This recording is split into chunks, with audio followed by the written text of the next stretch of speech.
शायद उसने मुझे देखकर पहचान लिया था, क्योंकि मेरे बाहर निकलने के दूसरे ही लम्हे वो अपनी जगह से खड़ा हुआ। मैंने उसे उठते देखा तो हिमाकत की कि मैं दौड़ पड़ा। उसने मुझे पीछे से आवाज दी, पकड़ो पकड़ो, चोर है। लोग पलट पलट कर मुझे देखने लगे। ये बड़ी खतरनाक चाल थी, कोई भी मुझे पकड़ सकता था। रात की आमद थी, दिया बत्ती रोशन हो गए थे। सर्दी की वजह से बाजार में इतनी ट्रैफिक नहीं थी, फिर भी लोग आ जा रहे थे। मैं भागता भागता एक गली में घुस गया। मुझे कुछ पता नहीं था कि ये गली आगे जाकर कहीं बंद तो नहीं हो जाती। गली वीरान वीरान सी थी। गली के दूसरे किनारे पर पहुंचा तो मेरा दिल धक से रह गया। गली आगे वाकई बंद थी। सामने एक मकान था जिसकी सीढ़ियों का दरवाजा खुला था। मुझे और कुछ न सूझा तो मैं धड़ाधड़ सीढ़ियां चढ़ता गया। सीढ़ियां मकान के ऊपर वाली छत पर जाती थी। दरमियानी मंजिल के दरवाजे से मुझे किसी की आवाज सुनाई दी, कौन हो? मैंने मकान की छत पर पहुंचकर दूसरी तरफ देखा। दूसरी तरफ खेत थे। ये 2 मंजिला मकान था और एक बेरी का दरख्त छत की दीवार के साथ ऊपर तक आया हुआ था। मैंने एक शाख को पकड़ा और झूलता हुआ नीचे खेत में जा गिरा। उठा और सामने की तरफ दौड़ने लगा। मैं बस दौड़ता ही चला गया।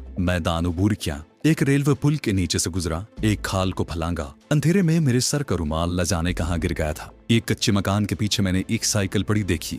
उसे ताला नहीं लगा था। मैं उस पर सवार होकर जोर जोर से पैडल चलाने लगा। मैं सामने मशरिक की तरफ जाती एक कच्ची सड़क पर रवां दवां था। उस सड़क पर कोई रोशनी नहीं थी। रात के बढ़ते हुए अंधेरे में ये कच्ची सड़क डूबती चली जा रही थी। दाएं बाएं सब्जियों और कमाद के खेत फैले थे। मैं तेजी से साइकिल उड़ाए चला जा रहा था। मैं एक बार फिर पुलिस के नरगे में आ चुका था। एक बार फिर मुझे किसी जगह पनाह लेने की जरूरत पड़ गई थी। मुझे ये एहसास भी परेशान कर रहा था कि पीछे मौलवी साहब को जरूर पकड़ लिया जाएगा, क्योंकि मैं उनकी मस्जिद से निकलकर फरार हुआ था। जिसका मतलब यही था कि मौलवी साहब ने मुझे एक मुसलमान होने के नाते अपनी मस्जिद में पनाह दे रखी थी। सवाल ये था कि अब मुझे कहाँ पनाह मिलेगी। अचानक मुझे सेंट्रल जेल वाले घुम्मन सिंह डकैत का ख्याल आ गया। उसका गाँव कादियान से 3 मील दूर श्री गोबंदपुर के पास था और मुझे याद आया कि उसने अपने गाँव का नाम हरचोवाल बताया था, जो रेलवे स्टेशन के करीब ही था। मगर मुश्किल ये थी कि घुम्मन सिंह खुद जेल में था। हो सकता है उसके भाई बंद गिरफ्तार करवा दें, लेकिन ये भी हो सकता है कि घुम्मन सिंह की बीवी मेरी मदद करे। घुम्मन सिंह के बयान के मुताबिक उसने मुलाकात के दौरान अपने घर वालों को मेरे बारे में बताया था कि मैंने सांप के जहर से उसकी जान बचाई थी। मुमकिन है जब मैं ये जाहिर करूं कि मेरा नाम करमदीन है, तो मुमकिन है कि उसकी बीवी मुझे अपनी हवेली में पनाह दे दे, क्योंकि इसके सिवा मुझे अपनी जान बचाने का कोई रास्ता दिखाई नहीं दे रहा था। अमृतसर में जा नहीं सकता था। वहाँ कई लोग मुझे पहचानते थे और गिरफ्तार हो जाने का खतरा था। मैं बाकायदा भेस बदल कर मंसूबे बनाकर अमृतसर रेलवे स्टेशन से बंबई जाने वाली गाड़ी पकड़ना चाहता था और उस वक्त जरूरत इर्द गिर्द फैली हुई पुलिस से बचने की थी, जिसने यकीनन उस सारे इलाके में मुझे तलाश करते हुए दायरा तंग करना शुरू कर दिया होगा। रास्ते में सड़क के किनारे खेतों में आग रोशन किए बैठा एक किसान आग ताप रहा था। मैंने हिंदी जबान में उससे हरचोवाल गांव का रास्ता पूछा। उसने एक तरफ इशारा करके कहा, उधर श्री गोबंदपुर का स्टेशन है, उससे 3 कोस आगे जाओगे तो हरचोवाल गांव आ जाएगा। तुम्हें वहां किसके पास जाना है? मैंने कहा, पटवारी से मिलने जा रहा हूँ, जमीन का झगड़ा है। मैं साइकिल चलाता आगे निकल गया। कच्ची सड़क टूटी फूटी थी। मेरी साइकिल अच्छी चल रही थी। दूर मुझे हरचोवाल के रेलवे स्टेशन के सिग्नल की लाल बत्ती नजर आई। मैंने साइकिल की रफ्तार तेज कर दी। अचानक एक पटाखा सा चला।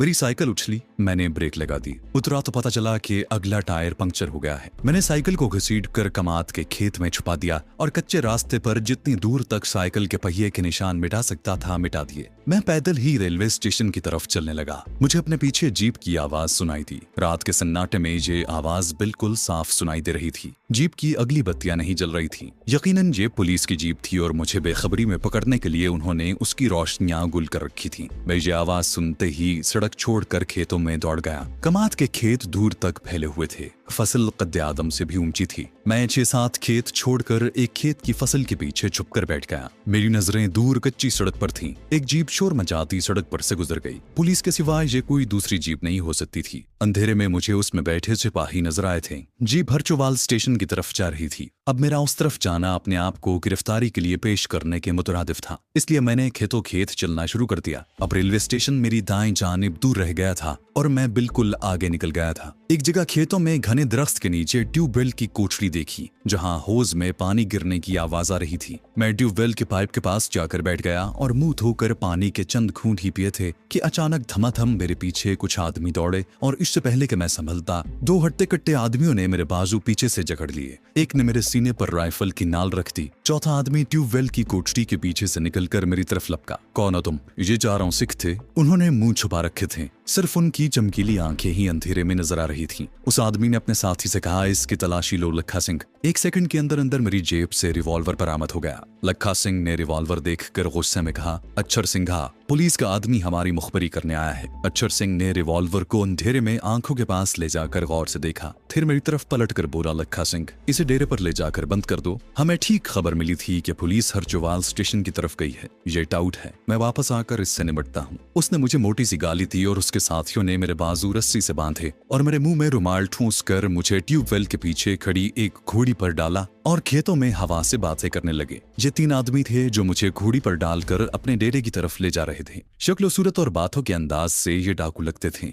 उनका डेरा वहां से दूर 1 मील के फासले पर ईंटों के एक वीरान भट्टे में बना हुआ था, जिसके टूटे फूटे सुराख नुमा दरवाजे पर भी एक डाकू पहरा दे रहा था। मुझे भट्टे के अंदर एक कोठरी में डालकर बाहर से ताला लगा दिया गया। मैं पुलिस से तो बच गया था, मगर उन डाकुओं के रहमो करम पर था। काश घुम्मन सिंह डकैत जेल से बाहर होता। ये उसका अपना इलाका था, वो मुझे यहाँ से निकाल सकता था, मगर वो खुद कैद में पड़ा था और ये डाकू न जाने कहाँ के थे और किस गिरोह से ताल्लुक रखते थे। मुझे रिवॉल्वर निकल जाने का बहुत अफसोस था, लेकिन एक बात का इत्मीनान था कि उन्होंने मेरी जेब में सिधा का सांप का मनका नहीं देखा। मैं सारी रात बंद कोठरी में इस तरह पड़ा रहा कि मेरी मुश्कें बुरी तरह कसी हुई थी। मैं जरा सा भी हाथ नहीं हिला सकता था, बस चारपाई पर औंधे मुंह पड़ा रहा। शायद पौ फट रही थी कि एक आदमी अंदर आया। उसके एक हाथ में बंदूक और दूसरे हाथ में लोटा था। लोटा मेरे पास रखकर उसने मेरे हाथ की रस्सी खोली और परे हटकर बंदूक की नाली का रुख मेरे सीने की तरफ करके बोला, इस पानी को पी लेना ओए। से बाहर की तरफ मुंह किया तो भून कर रख देंगे। वो बाहर निकल गया और कोठरी पर बाहर से ताला लगा दिया और मैं कलाइयों को सहलाता हुआ उठकर लोटे के पास गया, पानी पिया और वापस चारपाई पर आकर सिमट कर बैठ गया। सर्दी से मेरे दांत बज रहे थे। सारी रात मैंने सख्त सर्दी में गुजार दी। सुबह उसी भट्टे की एक कोठरी में अच्छर सिंह के सामने ले जाया गया, जो गालिबन उस टोली का सरदार था। वो चारपाई पर बड़े ठाठ से नीमदराज था। उसके हाथ में मेरा रिवॉल्वर था। अच्छर सिंह ने मेरी तरफ गैर आलूद नजरों से देखा और अपने साथी को करक कर कहा, ओए इस पुलिस के टाउट की तलाशी लो, इसके पास और भी बहुत कुछ होगा। उस सिख ने मेरी जेबों की तलाशी ली तो एक जेब में से सिधा का सांप का मनका निकल आया। ये कोई काला मोती है, इधर लाओ अच्छर सिंह।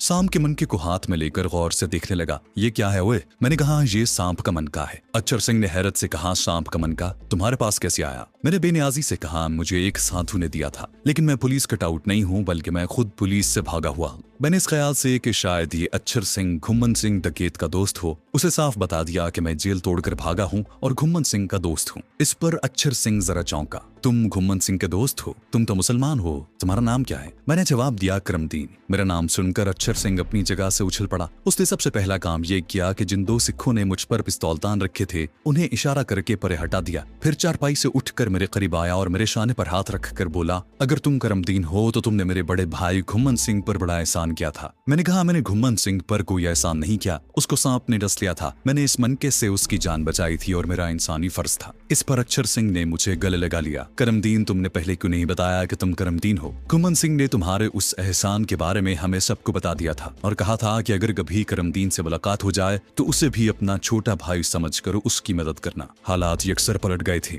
जो लोग मेरे खून के प्यासे थे वो अल्लाह के करम से मेरी आव भगत करने लगे। अच्छर सिंह ने मेरा रिवॉल्वर मुझे वापस कर दिया। मुझे खाने को खालिस मक्खन, पराठे और दूध दिया गया। अच्छर सिंह के हुक्म से मेरे लिए पानी गर्म कर दिया गया। मैंने मजे से गुस्ल किया। मुझे पहनने के लिए नए कपड़े दिए गए और मेरे लिए कोठरी में बिस्तर लगा दिया गया। अच्छर सिंह बोला, करमदीन, तुम अब कुछ देर सो जाओ, सारी रात के जागे हो, फिर बात करेंगे। मैं जानता था कि ये बहादुर लोग मेरे साथ फरेब नहीं करेंगे, इसलिए मैं बेफिक्र होकर लिहाफ में घुसकर सो गया। दोपहर को उठा तो मेरे लिए मुर्ग भूने जा रहे थे। मैंने और अच्छर सिंह ने मिलकर खाना खाया। फिर उसने कहा, रात हम साथ वाले गांव के एक संगदिल हिंदू साहूकार के घर डाका डालने गए थे। हमें इत्तला मिली कि पुलिस की जीप हरचोवाल स्टेशन की तरफ गई है। मैंने कहा, वो मेरे पीछे आई थी। अच्छर सिंह हंसने लगा और पुलिस को एक जबरदस्त किस्म की गाली देकर बोला, उनका बाप भी इधर नहीं आ सकता। घुम्मन सिंह और अच्छर सिंह से सारी पुलिस डरती है। जब भी तो मैं हैरान था कि ये पुलिस वाले इधर क्यों आ गए। लस्सी का पूरा कटोरा खाली करने के बाद अच्छर सिंह मुझसे अपने बड़े भाई घुम्मन सिंह की बातें करने लगा।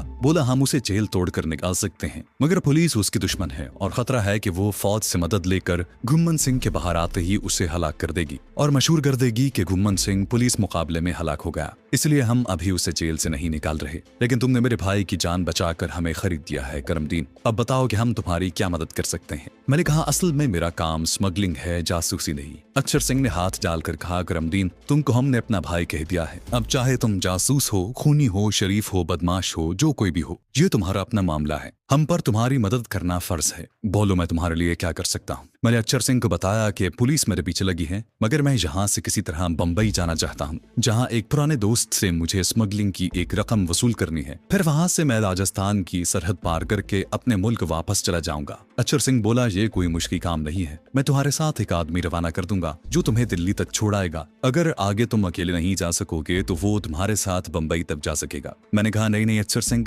बंबई तक जाने की जरूरत नहीं है। अगर तुम मुझे जालिंधर से निकाल दो तो मैं दिल्ली भी अकेला पहुंच सकता हूँ। अक्षर सिंह बोला, ऐसी कोई बात नहीं। पंजाब में तुम्हारे पकड़े जाने का खतरा हो सकता है, इसलिए मेरा आदमी तुम्हारे साथ होगा जो हर खतरे से तुम्हारी हिफाजत करेगा, लेकिन तुम्हें सिख बनना पड़ेगा। अक्षर सिंह मेरे बड़े हुए सर और दाढ़ी के बालों को देखकर मुस्कुराने लगा। यार तुम आधे सिख तो अब भी हो, बस सर के बालों को पीछे से ऊपर लाकर जूड़ा बांधना पड़ेगा। सर और दाढ़ी के बाल जेल में ही बढ़ गए थे और मुझे हजामत का मौका नहीं मिला था। अक्षर सिंह ने खुद मेरे बालों को सर के ऊपर जूड़े की शक्ल में बांधा। जूड़ा छोटा था, लेकिन अक्षर सिंह ने उसको रुमाल से बांधकर मेरे सर पर सिखों की तर्ज की नस्वारी रंग की पगड़ी बांध दी। मेरी दाढ़ी और मूंछों में कंघी करके उन्हें भी ऊपर पगड़ी के अंदर चढ़ा दिया। मैंने आईने में अपनी शक्ल देखी तो एक सांवले रंग का सिख नौजवान मुझे घूर रहा था। वह हुलिये के एतबार से पूरा सिख बन गया था। अक्षर सिंह बोला, अब तुम्हारा नाम दिल्ली तक हरनाम सिंह है। पुलिस वालों की ऐसी की तैसी, उनका नग्गड़ दादा भी तुम्हें नहीं पहचान सकेगा। मेरा आदमी शेर सिंह तुम्हारे साथ होगा। तुम दोनों दिल्ली गुरुद्वारा जन्म स्थान की यात्रा करने जा रहे हो। कोई अगर कुछ पूछे तो तुम गूंगे बन जाना, बाकी सारी बात शेर सिंह करेगा। मैं इसे सब समझा दूंगा। मुझे गर्म जैकेट और पतलून पहनने को दी गई। मेरे रबड़ के जूते भी चमड़े के जूतों से तब्दील कर दिए गए। रिवॉल्वर और सांप का मनका मैंने जैकेट की अंदरूनी जेबों में रख लिए।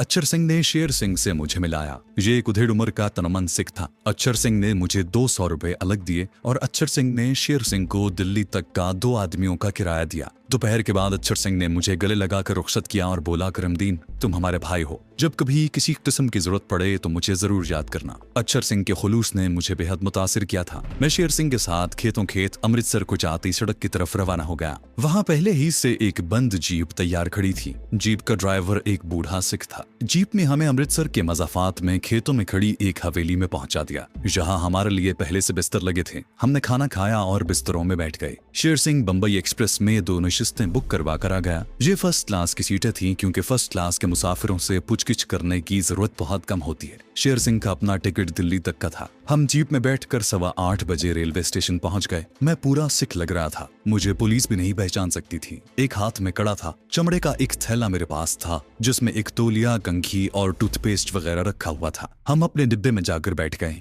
प्लेटफॉर्म पर 2-3 सिख सिपाही चल फिर रहे थे। एक सिपाही काउंटर पर जलती अंगीठी पर हाथ सेंक रहा था। सर्दी काफी थी। फर्स्ट क्लास के डिब्बे में 2 हिंदू भी सफर कर रहे थे। ट्रेन ठीक वक्त पर रवाना हो गई। जालिंधर का रेलवे स्टेशन करीब आया तो शेर सिंह ने मुझे इशारा किया और मैं ऊपर बर्थ पर जाकर लेट गया। जालिंधर रेलवे स्टेशन पर ट्रेन थोड़ी देर के लिए रुकी, फिर भी एक थानेदार अंदर आ गया। मैंने आंखें बंद कर ली। थानेदार ने हिंदुओं को देखा, फिर शेर सिंह की तरफ मुतवज्जे होकर बोला, सरदार जी कहाँ जा रहे हैं? शेर सिंह ने मूंछों पर हाथ फेरते हुए रोबदार आवाज में कहा, गुरुद्वारा स्थान के दर्शनों को जा रहे हैं। क्यों, तुम्हें कोई एतराज है? थानेदार खफीफ सा होकर बोला, नहीं सरदार जी, हमें क्या एतराज हो सकता है, शौक से जाएं। ये ऊपर आपका साथी है। शेर सिंह ने ऊपर देखे बगैर कहा, मेरा भांजा है हरनाम सिंह। मगर तुम क्यों पूछ रहे हो? क्या बात है, अपनी बेटी की खैर चाहते हो तो यहाँ से नीचे उतर जाओ। शरीफ लोगों को परेशान करने की सजा न मिल जाए कहीं तुम्हें। थानेदार सत श्री अकाल कहकर माजरत करते हुए डिब्बे से बाहर निकल गया। शेर सिंह आखिर सिख था, मामले की नजाकत को महसूस नहीं कर सकता था। उसका ये लहजा हमें परेशानी में मुब्तला कर सकता था। मैं खामोशी से बर्थ पर लेटा रहा। गाड़ी जालिंधर रेलवे स्टेशन से रवाना हुई तो हिंदू मुसाफिर शेर सिंह की खुशामद करने लगे। एक हिंदू बोला, सरदार जी आपने खूब खबर ली थानेदार की, ये बड़े बदतमीज होते हैं जी, शरीफ और बदमाश में कोई फर्क नहीं करते, सबको एक ही लाठी से हाँकते हैं। शेर सिंह ने बड़े अक्खर लहजे में गाली देकर कहा, मैं तो इनके खैर में दिल में दुआ करने लगा कि जल्दी दिल्ली शहर आए और मैं शेर सिंह को रुखसत करूं। ये सीधा सादा पत्थर के जमाने का मुखलिस आदमी कहीं मुझे मुश्किल में ना फंसा दे। मैं मेरठ छावनी तक ऊपर बर्थ पर ही लेटा रहा। नींद मुझे बिल्कुल नहीं आ रही थी। मेरठ छावनी पर भी 2 पुलिस के आदमी अंदर आ गए। खुदा का शुक्र रहा कि कि वो कोई पुचकिच किए बगैर ही चले गए। मेरठ छावनी पर ही पौ फट गई थी। मेरठ छावनी की मुझे ज्यादा फिक्र थी। जहां से ट्रेन चली तो मैं सो गया। आंख खुली तो गाड़ी की रफ्तार बहुत ही धीमी हो गई थी और शेर सिंह मुझे हिलाकर जगा रहा था। उठो हरनाम सैया, आ गई इनकी माँ की दिल्ली। मैंने बर्थ से झांक कर नीचे देखा, डिब्बा खाली था। हिंदू मुसाफिर जा चुके थे। शेर सिंह ने मुझसे आहिस्ता से कहा, यहाँ से मैं चांदनी चौक की एक धर्मशाला में चला जाऊंगा। अब तुमसे जुदा हो रहा हूँ, आगे तुम्हें वाहे गुरु के हवाले करता हूँ।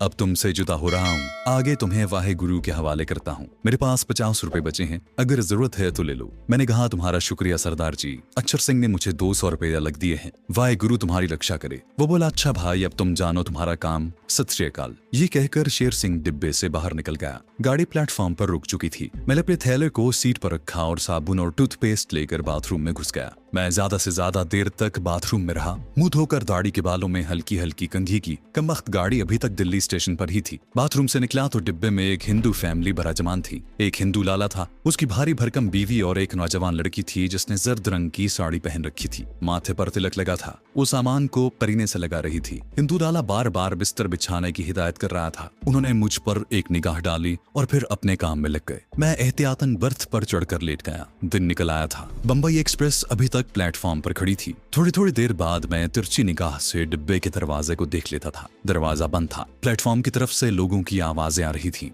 खुदा खुदा करके गार्ड की सीटी की आवाज आई। तीसरी सीटी पर इंजन ने भी विसल दिया और फिर ट्रेन आहिस्ता आहिस्ता आगे को खिसकना शुरू हो गई। नई दिल्ली के स्टेशन पर गाड़ी रुकी तो एक हिंदू बैरा अंदर दाखिल हुआ और नाश्ते का पूछने लगा। मैंने भी नाश्ते का ऑर्डर दे दिया था। तीसरे स्टेशन हजरत निजामुद्दीन पर बैरा मेरे लिए नाश्ता ले आया। हिंदू फैमिली शायद घर से नाश्ता करके आई थी। उन्होंने सिर्फ चाय मंगवाई। गाड़ी वहां से चली तो मैं बर्थ पर ही बैठकर नाश्ता करने लगा। हिंदू लाला की बीवी ने डिब्बे में से थोड़ी सी मिठाई निकालकर प्लेट में रखी और लड़की से कहा, लीला बेटी, भाई साहब को ये मिठाई दो। मैंने कहा, धन्यवाद माताजी, मैं मिठाई नहीं खाता, वो भी इतनी सुबह। हिंदू लाले ने मुस्कुराकर कहा, खा लो बेटा, टल वालों की खालिस मिठाई है। दिल्ली के चांदनी चौक में टल वालों की एक पुरानी दुकान है जहाँ कांसी के टल लटके रहते हैं। उस हलवाई की मिठाई सारे शहर में मशहूर है। कहते हैं कि उन लोगों के दादा परदादा शाही किले में मिठाई सप्लाई किया करते थे। मैंने लीला के हाथ से प्लेट थाम ली और कहा, थैंक यू। वो शर्मा कर अपनी सीट पर जाकर बैठ गई और कोई फिल्मी रिसाला पढ़ने लगी। मैं किसी भी मुसाफिर से ज्यादा बातचीत नहीं करना चाहता था, लेकिन हिंदू लाले ने पूछा, सरदार जी कहाँ जा रहे हैं? मैंने चाय का घूंट भरते हुए कहा, बंबई। हिंदू लाला बड़ा खुश हुआ। बोला, तब तो खूब साथ रहेगा, हम भी बंबई जा रहे हैं। लीला वहाँ डॉक्टरी में पढ़ती है। मेरा भी भिंडी बाजार में कपड़े का कारोबार है। तुम बंबई किसके पास जा रहे हो? ये सवाल जवाब तो होने ही थे। क्या करता, बस इतना कहा, मेरे बड़े भाई शेर सिंह का वहाँ गिराज है, मैं उसके साथ गिराज में काम सीखता हूँ। इस पर हिंदू लाले ने कोई ज्यादा दिलचस्पी का इजहार न किया और अपनी बीवी से बातें करने लग गया। लेकिन मैंने महसूस किया कि उनकी लड़की लीला ने रिसाला पढ़ते हुए तो एक बार मुझ पर तिरछी नजर डाली। ये भी एक कुदरती बात थी। मैं खामोशी से नाश्ता करता रहा। नाश्ता करने के बाद ट्रे बर्थ पर ही एक तरफ रख दी और बर्थ पर नींद तराज होकर अखबार का मुताला करने लगा। ट्रेन अगले स्टेशन फरीदाबाद जाकर रुकी तो बैरा चाय का सामान और पैसे लेकर चला गया। जाते जाते कह गया कि खाना मिथरा स्टेशन पर लाऊंगा। मिथरा का शहर दिल्ली से 145 किलोमीटर के फासले पर है। जहां हिंदू फैमिली ने खाने का बड़ा डिब्बा निकाल कर मुझे भी दावत दी, मगर मैंने बड़ी शाइस्तगी से शुक्रिया के साथ इनकार कर दिया। बैरा मेरे लिए खाना ले आया था। मिथरा स्टेशन पर गाड़ी थोड़ी देर के लिए रुकी थी। जहां से ट्रेन रवाना हुई तो स्टेशन पर स्टेशन छोड़ती चली गई। आगरा शहर आया और गुजर गया। धूलपुर भी गुजर गया। ग्वालियर ट्रेन 10-15 मिनट तक रुकी रही। मैं अब बर्थ से उतरकर खिड़की के साथ अपनी सीट पर बैठ गया। मैं काफी हद तक खतरे की पहुंच से बाहर निकल आया था। जहां से गाड़ी रवाना हुई अब उसका अगला पड़ाव 100 किलोमीटर के फासले पर झांसी का मशहूर शहर था। मौसम जहां काफी हद तक खुशगवार हो गया था। पंजाब की सख्त सर्दी पीछे रह गई थी और सिर्फ फजा में खुनकी ही थी। ट्रेन एक दरिया पर से गुजरी तो लीला मेरे साथ वाली खाली सीट की खिड़की में आकर बाहर दरिया का नजारा करने लगी। मेरा मुंह भी खिड़की से बाहर था। एक बार हम दोनों की आंखें चार हुई तो लीला मुस्कुराई। मैंने अपना चेहरा अंदर कर लिया और अखबार पढ़ने लगा। हिंदू लाला की बीवी पूरी सीट पर पड़ी खर्राटे ले रही थी। शाम के साये फैलने लगे थे। हिंदू लाला भी अपने बिस्तर पर नीम तराज था। झांसी पहुंचकर ट्रेन रुकी तो शाम का खाना आ गया। अब हिंदू लाले ने पूछा, बेटा तुमने अपना नाम तो बताया ही नहीं। मैंने कहा, मेरा नाम हरनाम सिंह है महाराज। वो बोला, बड़ा अच्छा नाम है, मजहबी सिख तो नहीं होना? मैंने जो ही कह दिया, जी नहीं,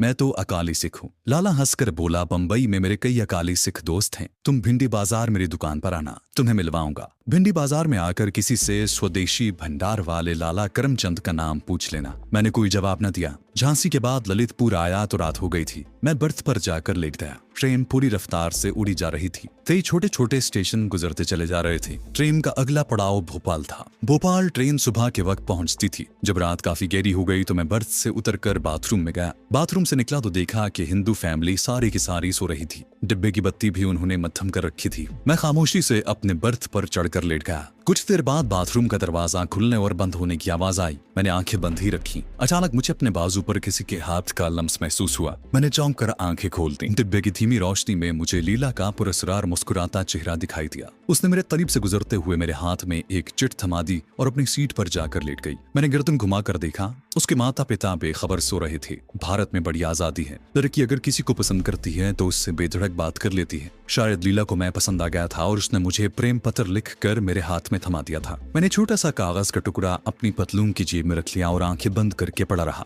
अभी भोपाल नहीं आया था। कुछ देर बाद डिब्बे के शीशों में से दिन की हल्की हल्की रोशनी अंदर आने लगी। फिर भोपाल का बहुत बड़ा रेलवे स्टेशन करीब आ गया। हिंदू फैमिली बारी बारी गुस्ल खाने में गई। सबसे आखिर में मैं गया। ट्रेन की रफ्तार हल्की हो रही थी। भोपाल करीब था। मैंने कागज का टुकड़ा जेब से निकाल कर देखा। उसमें हिंदी में लिखा था, मुझे इस नंबर पर बंबई पहुंचकर फोन करना। नीचे उसका फोन नंबर लिखा था। मैंने कागज का टुकड़ा पतलून की पिछली जेब में ठूस लिया। गुस्ल खाने से फारिग होकर बाहर निकला तो ट्रेन भोपाल के आलीशान रेलवे स्टेशन में दाखिल हो चुकी थी। मेरी नजर लीला पर पड़ गई। उसने मुस्कुराकर मुंह दूसरी तरफ कर लिया। फिर उसने मुझे चाय थर्मस में से निकाल कर दी और कहा, आप घर की चाय पिए। हिंदू लाला की बीवी बोली, ये लीला ने खुद बनाई है बेटा। यूं ही सफर तय होता रहा। सारा दिन ट्रेन बंबई की तरफ रवा दवा रही। होशंगाबाद आया, अडारसी का स्टेशन आया। खंडवा पहुंचे तो दिन बीत चुका था। रात के पहले पहर ट्रेन बुरहानपुर पहुंच गई। फिर रात आ गई। रातों रात भुसावल, जुलगांव, चालीसगांव और नंदगांव के शहर भी गुजर गए। आधी रात के बाद जाकर कहीं नासिक रोड का स्टेशन आया। उसके बाद देवलाली, और जब गाड़ी उगतपुर के स्टेशन पर रुकी तो दिन निकल आया था। जहां से ट्रेन को बिजली का इंजन लगा दिया गया। अब बंबई जहां से तकरीबन 150 किलोमीटर के फासले पर रह गया था।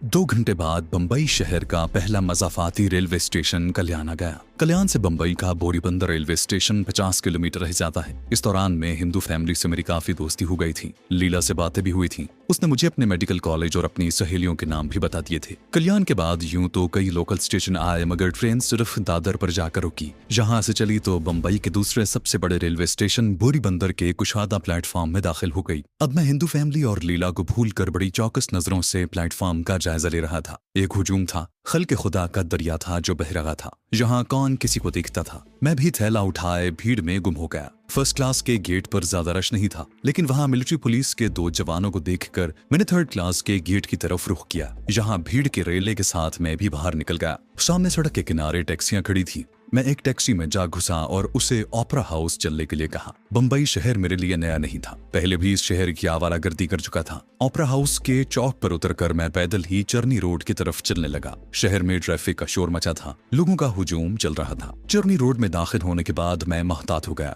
दूर से मैंने अपने जासूस बल के मास्टर स्पाई हकीम सुलेमान शाह के मतब को देखा। उसका बोर्ड दुकान के बाहर वैसे ही लगा था और एक एम्बेसडर गाड़ी बाहर खड़ी थी। शायद हकीम साहब का कोई अमीर मरीज आया हुआ था। मैं एक रेस्टोरेंट में जाकर बैठ गया। चाय का कप मंगवा कर पीने लगा। बंबई की ट्रैफिक पुलिस का एक दुबला पतला सिपाही डंडा लटकाया रेस्टोरेंट में दाखिल हुआ और काउंटर के ईरानी मालिक की तरफ देखकर बोला, दादा एक गर्मा गर्म चाय का कप पिलाओ। साला भाग गया मगर कहाँ जाएगा। पकड़ू ना तो घासी राम नाम नहीं। मैं खामोशी से बैठा रहा। सिपाही मेरे सामने वाले मेज पर बैठ गया। टोपी उतार कर उसने मेज पर रख दी। फिर अचानक उठकर मेरे पास आया। मेरा दिल एक बार तो जोर से धड़क उठा। सिपाही ने बड़े अदब से कहा, सरदार जी ये लून की शीशी ले लूं? चाय में नमक मिलाकर पीता हूं। मेरी जान में जान आई। मैंने कहा, ले लो जी। सिपाही ने नमकदानी उठाई और थैंक यू सरदार जी कहकर अपनी कुर्सी पर जाकर बैठ गया। मैंने उठकर काउंटर पर चाय के पैसे अदा किए और बाहर सड़क पर आकर हकीम साहब की दुकान की तरफ देखा। गाड़ी अभी तक बाहर खड़ी थी। अब मैं ज्यादा देर सड़क पर रुक नहीं सकता था। मैंने खुदा का नाम लिया और हकीम सुलेमान शाह के मतब की तरफ चलने लगा। मैं उसके मतब की ड्यूटी में से गुजर कर बैठक में गया तो देखा कि हमारा मास्टर स्पाई हकीम सुलेमान सफेद लिबास पहने अपनी संदूकची के पीछे गालीचे पर बैठा एक हिंदू औरत से बातें कर रहा था जो उसके पास ही बैठी थी। मैंने हाथ जोड़कर सलाम किया तो हकीम साहब ने नजरें उठाकर मुझे देखा। फिर कहा, बैठो सरदार जी, अभी देखता हूँ। उसके लहजे से मैं अंदाजा न लगा सका कि हकीम साहब ने मुझे पहचाना है या नहीं, क्योंकि उसका अंदाज बिल्कुल कारोबारी और रोजमर्रा का था। मैं बैठक में फर्श पर चुपके से बैठ गया। हिंदू औरत को हकीम साहब ने माजून की शीशी और कुछ पुड़ियां देकर कहा, बहन जी दवाई बाकायदगी से खाएं, भगवान अच्छा कर देगा, परसों आकर फिर दिखाइएगा। हिंदू औरत ने हाथ जोड़कर प्रणाम किया और बैठक से चली गई। उसके जाने के बाद हकीम साहब ने मेरी तरफ देखे बगैर अपने रजिस्टर पर कुछ लिखते हुए आहिस्ता से कहा, तुम्हारे पीछे कोई लगा तो नहीं हुआ? मैं समझ गया कि हकीम साहब ने मुझे एक सिख के रूप में भी पहचान लिया है। आखिर वो मास्टर स्पाई था, तजुर्बाकार जासूस था। मैंने कहा, मेरे पीछे कोई नहीं था। हकीम साहब अपनी जगह से उठकर मतब की ड्योढ़ी में आ गए। सामने ताक में रखे हुए लोटे में से पानी लेकर 2-1 बार कुल्ली की और रुमाल से मुंह पोंछते हुए मेरी तरफ देखकर बोले, सामने वाली कोठरी में चले चलो। मैं जल्दी से उठकर हकीम साहब की कोठरी में घुस गया। थोड़ी देर बाद हकीम साहब भी कोठरी में आ गए। दरवाजा बंद करके बोले, तुमने बहुत देर कर दी। इन लोगों ने डॉक्टर फरीदी और उसकी बेटी नौरीन को किसी ऐसी जगह छुपा दिया है जिसका हम अभी तक सुराग नहीं लगा सके। मैंने हकीम साहब को बताया कि मेरे साथ क्या गुजरी, कैसे जम्मू में मेरा साथी शहीद हो गया, लेकिन हमने टारगेट उड़ा दिया था। हकीम साहब ने कहा, इसका मुझे पता चल गया था, लेकिन तुमने जहां आते आते बहुत देर कर दी। मैंने कहा, उन लोगों ने हमारे साइंसदान डॉक्टर फरीदी और उसकी बेटी को अगवा करके बड़ौदा अहमदाबाद के चंबल के पुराने खंडर में जेर जमीन लेबोरेटरी में रखा हुआ था। अब वहां से किसी दूसरी जगह क्यों ले गए? हकीम सुलेमान शाह ने दरवाजा खोलकर बाहर देखा, फिर दरवाजा बंद करके बोला, भारतीय मिलिट्री इंटेलिजेंस को मुखबरी हुई थी कि पाकिस्तानी कमांडो डॉक्टर फरीदी और उसकी बेटी को वापस निकालने भारत की सरहद में दाखिल हो चुके हैं। ये मुझे मेरे एक खास आदमी ने इत्तला दी थी। मैंने कहा, अब हमें क्या करना चाहिए, क्योंकि मेरा असली मिशन तो डॉक्टर फरीदी और उसकी बेटी को यहाँ से निकाल कर पाकिस्तान पहुंचाना है। हकीम साहब बोले, मैं जानता हूँ। कुछ देर खामोश रहने के बाद कहने लगे, मैंने अपने एक खास एजेंट को डॉक्टर फरीदी और उसकी बेटी का सुराग लगाने भेजा है। शायद वो कल शाम तक वापस आकर मुझे कोई इत्तला दे। ये अच्छा है कि तुम एक सिख के भेस में हो। तुम आज की रात किसी गुरुद्वारे में गुजारना, खबरदार किसी होटल में न ठहरना। कल शाम को मेरे पास आना, मैं तुम्हारा इंतजार करूंगा। अब तुम जाओ। ये कहकर हकीम साहब कोठरी से निकलकर अपनी बैठक में चले गए। उनके जाते ही मैं भी कोठरी से निकल आया। मैंने उन्हें हाथ जोड़कर प्रणाम किया और ड्योढ़ी से होता हुआ बाजार में आ गया। बंबई शहर में सिखों के कई गुरुद्वारे हैं। एक बड़ा गुरुद्वारा पीला हाउस के पास भी है, जिसके साथ एक सराय भी है। मैं ट्राम में बैठकर पीला हाउस वाले गुरुद्वारे में आ गया, जहां ग्रंथ पाठ हो रहा था। सिख माथा टेके चले आ रहे थे। मैंने भी अंदर जाकर माथा टेका, प्रसाद लिया और सराय में आकर एक अकाली सिख को देखा कि नीली पगड़ी पहने, सब्ज कुर्सी लगाए रजिस्टर सामने रखे बैठा था। मैंने जाकर सत श्री अकाल किया और बताया कि मैं दिल्ली से आया हूँ, इतने पैसे नहीं हैं कि किसी होटल में ठहरूं। अकाली सिख ने बेनियाजी से कहा, 50 रुपए लगेंगे सरदार जी, 2 रातें रह सकोगे, धर्मशाला में जगह नहीं है। मैंने उसी वक्त जेब से 50 रुपए निकाल कर अकाली सिख सेवादार के हवाले कर दिए। उसने मुझे एक दूसरे बूढ़े सेवादार के हवाले कर दिया, जो मुझे सराय की एक टूटी फूटी शिकस्ता कोठरी में ले आया। बोला, तुम्हारे पास बिस्तरा नहीं है? मैंने कहा, नहीं महाराज। सेवादार बोला, वाहे गुरु की कृपा हो तुम पर, घर से भाग कर आए हो? मैंने कहा, नहीं सरदार जी, अपने भाई को तलाश करने आया था, वो नहीं मिला। 2 रोज और उसे देखूंगा, न मिला तो चला जाऊंगा। सेवादार कहने लगा, 10 रुपए मुझे दोगे तो बिस्तर ला दूंगा। मैंने उसे भी 10 रुपए दे दिए। वो मेरे लिए एक दरी, सरहाना और चादर ले आया। इसे फर्श पर बिछाकर सो जाना, संडास साथी है। वहाँ बाथरूम को लोग संडास कहते हैं। मैंने वहीं लंगर में खाना खाया। लंगर के खाने के उन्होंने मुझसे 2 रुपए वसूल कर लिए। दोपहर को कोठरी में पड़कर सो रहा। शाम को मुंह हाथ धोकर धर्मशाला से बाहर निकलकर टहलता टहलता पारसी के बुद्ध के इलाके की तरफ आ गया, जहां मुझे एक जगह फुटपाथ पर पब्लिक टेलीफोन का बूथ नजर आया तो दिल में ख्याल पैदा हुआ कि क्यों ना लीला को फोन किया जाए। ये एक जज्बाती सी ख्वाहिश थी। मैंने सिक्का डालकर नंबर घुमाया तो दूसरी तरफ से किसी मर्द की आवाज आई, हेलो। मैंने आगे से कोई बात न की और फौरन रिसीवर रखकर फोन बंद कर दिया। एकदम ख्याल आया कि मैं यहाँ रोमान लड़ाने नहीं आया। इस किस्म की छोटी छोटी जज्बाती ख्वाहिशात पर काबू पाना भी कमांडो की तरबियत में शामिल होता है। मैं टेलीफोन बूथ से निकलकर सामने मेट्रो सिनेमा वाले फुटपाथ पर आ गया, जहां बड़ी फैशनेबल दुकानें थीं। 2 एक स्नैक बार भी थे। एक स्नैक बार के करीब से गुजरा तो पीछे से किसी ने आवाज दी, हाय हरनाम। मेरे कदम अपने आप रुक गए। ये किसी लड़की की आवाज थी। मैंने देखा कि मेरी ट्रेन वाली साथी लीला स्नैक बार से निकलकर मेरी तरफ मुस्कुराती हुई बढ़ रही थी। उसने तंग जीन्स और बगैर आस्तीनों की जैकेट पहन रखी थी। हरनाम, कितना अच्छा हुआ कि तुम मिल गए। आओ मैं तुम्हें अपनी सहेलियों से मिलाऊं। तुमने मुझे फोन क्यों नहीं किया? इससे पहले कि मैं उसे कोई जवाब देता, वो बड़ी बेतकल्लुफी से मुझे बाजू से पकड़कर स्नैक बार में ले गई। ये एक छोटा सा साफ सुथरा और चमकीले फर्नीचर वाला स्नैक बार था। लीला की सहेलियां भी मॉडर्न लिबास में थीं और कोई मशरूब पी रही थी। लीला ने मुस्कुरा कर कहा, माय फ्रेंड्स, ये मेरे दोस्त हरनाम सिंह है, पंजाब से आए हैं बंबई, बड़े स्मार्ट हैं।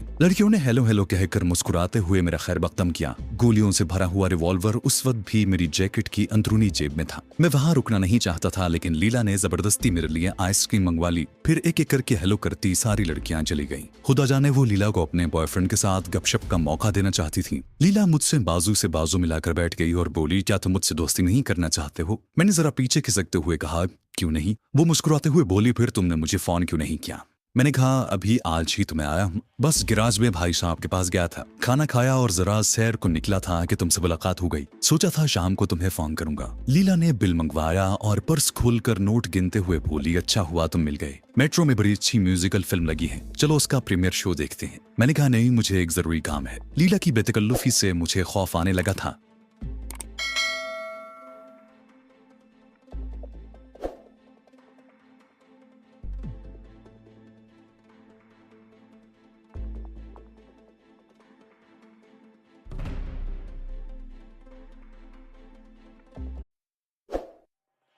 लीला की बेतकल्लुफी से मुझे खौफ आने लगा था कि खामखा किसी मुश्किल में न फंस जाऊं, लेकिन वो मेरे पीछे ही पड़ गई थी। जहां तक मैंने अंदाजा लगाया, बस वो मेरे साथ थोड़ा सा अच्छा वक्त गुजारना चाहती थी। फिर मैंने भी सोचा कि चलो इस तरह सिनेमा हॉल में कम से कम 3 घंटे तो गुजर जाएंगे। मैं उसके साथ हो लिया। लीला ने बॉक्स के 2 टिकट लिए और हम 2 सीटर बॉक्स में आकर बैठ गए। फिल्म शुरू हुई तो लीला ने प्यार मोहब्बत की बातें शुरू कर दी। मुझे उनसे कोई दिलचस्पी नहीं थी। मेरी जैकेट की अंदरूनी जेब में जो रिवॉल्वर था, मैं नहीं चाहता था कि लीला का हाथ उस तक पहुंचे, मगर बंबई शहर के सिनेमाओं के बॉक्स इस मामले में काफी बेबाक साबित हो रहे थे। फिर भी मैंने अपने रिवॉल्वर के राज को मुनकशिफ होने से बचा लिया। फिल्म खत्म हुई, हम बाहर निकले तो शाम हो रही थी। सिनेमा की बिल्डिंग और फुटपाथ पर नियॉन साइंस की रोशनियां बिखरी हुई थी। लीला मेरे साथ लगकर चल रही थी। हम किसी खाली टैक्सी के इंतजार में फुटपाथ के किनारे खड़े थे कि 2 आदमी जो शक्ल सूरत से ही बदमाश लगते थे, करीब आकर लीला को हवस आलूद आंखों से देखने लगे। मैं खामोश रहा। इतने में एक गुंडे ने आवाज दी। लीला ने उसे झाड़ पिलाई तो उसने आगे बढ़कर उसके बाजू को पकड़कर अपनी तरफ खींचा और फोहुश गाली दी। मैंने लपक कर गुंडे की गर्दन पर हाथ मारा तो वो गिर पड़ा, लेकिन उसके साथी ने चाकू निकाल लिया और मुझ पर हमलावर हुआ। अब मैं रिवॉल्वर निकालने पर मजबूर हो गया। मैंने जैकेट में से रिवॉल्वर निकाला ही था कि फर्श पर गिरा हुआ गुंडा भी चाकू निकालकर मेरी तरफ लपका। मैंने फायर कर दिया। गोली दूसरे गुंडे की छाती में जाकर लगी। खून का फवारा उबल पड़ा। वो गिरा और दूसरा गुंडा भाग गया। लीला चीख मारकर सिनेमा हॉल की तरफ दौड़ी। मैं अकेला रह गया। लोग मुझे पकड़ने के लिए दौड़े तो मैंने हवा में 2 फायर किए। लोग पीछे को गिरे। मैं एक तरफ उठकर दौड़ा। लोग मेरे पीछे शोर मचाते भागे आ रहे थे। मैं सड़क पार करके दूसरी तरफ आया तो यहाँ भी लोग मुझे पकड़ने के लिए मेरी तरफ लपके। मैंने जहाँ 1-2 और फायर किए, वहाँ एक अफरा तफरी मच गई। ट्रैफिक रुक गई। सिपाही सीटियां बजाने लगे। मैंने एक टैक्सी खड़ी देखी, पिस्तौल दिखाकर ड्राइवर को बाहर निकाला और खुद उसे स्टार्ट करके एक तरफ को भाग खड़ा हुआ। मैं तेज रफ्तारी से गाड़ी चलाता गेटवे ऑफ इंडिया की तरफ निकल गया। वहां से लिविंगस्टन रोड पर आ गया, जहां एक जगह गाड़ी खड़ी कर दी और चुपके से निकलकर एक तरफ रवाना हो गया। 2-3 बाजार घूमकर मैंने एक टैक्सी पकड़ी और उसे पीला हाउस की तरफ चलने को कहा। पीला हाउस से एक चौक पीछे ही मैंने टैक्सी छोड़ दी और जहां से 2-3 गुंजान बाजारों में से गुजरता हुआ चरनी रोड पर निकल आया। शुरू रात की हल्की रोशनियों और अंधेरों में चलता हुआ मैं हकीम साहब के मतब में आया तो देखा कि वो अकेले बैठे टेबल लैंप की रोशनी में किसी किताब की वर्करदानी कर रहे थे। मेरे चेहरे ही से उन्होंने मेरे अंदर की घबराहट को भांप लिया। मुझे कोठी में जाने का इशारा किया और खुद भी मेरे पीछे पीछे अंदर आ गए। बोले, तुम अपने साथ मुझे भी मरवाओगे, तुम्हें कल शाम को आने का कहा था। उन्होंने मुझे किसी कदर डांटते हुए कहा। मैंने उन्हें सूरत हाल बताई तो अपने गुस्सीली आवाज में बोले, तुम आवारा लड़कियों के पीछे हमारे मिशन को तबाह करने पर तुले हुए हो। मुझे हेडक्वार्टर में तुम्हारी शिकायत करनी होगी। मैंने कहा, मुझसे बड़ी गलती हो गई है, लेकिन ये सब कुछ एक इत्तेफाक से हुआ। हकीम साहब बोले, मुझे अफसोस है, ये बात तुम्हारे रिकॉर्ड में आ जाएगी। बहरहाल मैं तुम्हें टेंची और सेफ्टी रेजर लाए देता हूँ और जितनी जल्दी हो सके अपना सिक्कों वाला हुलिया बदल डालो। वो दरवाजा बंद करके चले गए। चंद लम्हों के बाद उन्होंने मुझे टेंची और शेविंग का सामान ला कर दिया। मैं गुस्ल खाने में घुस गया।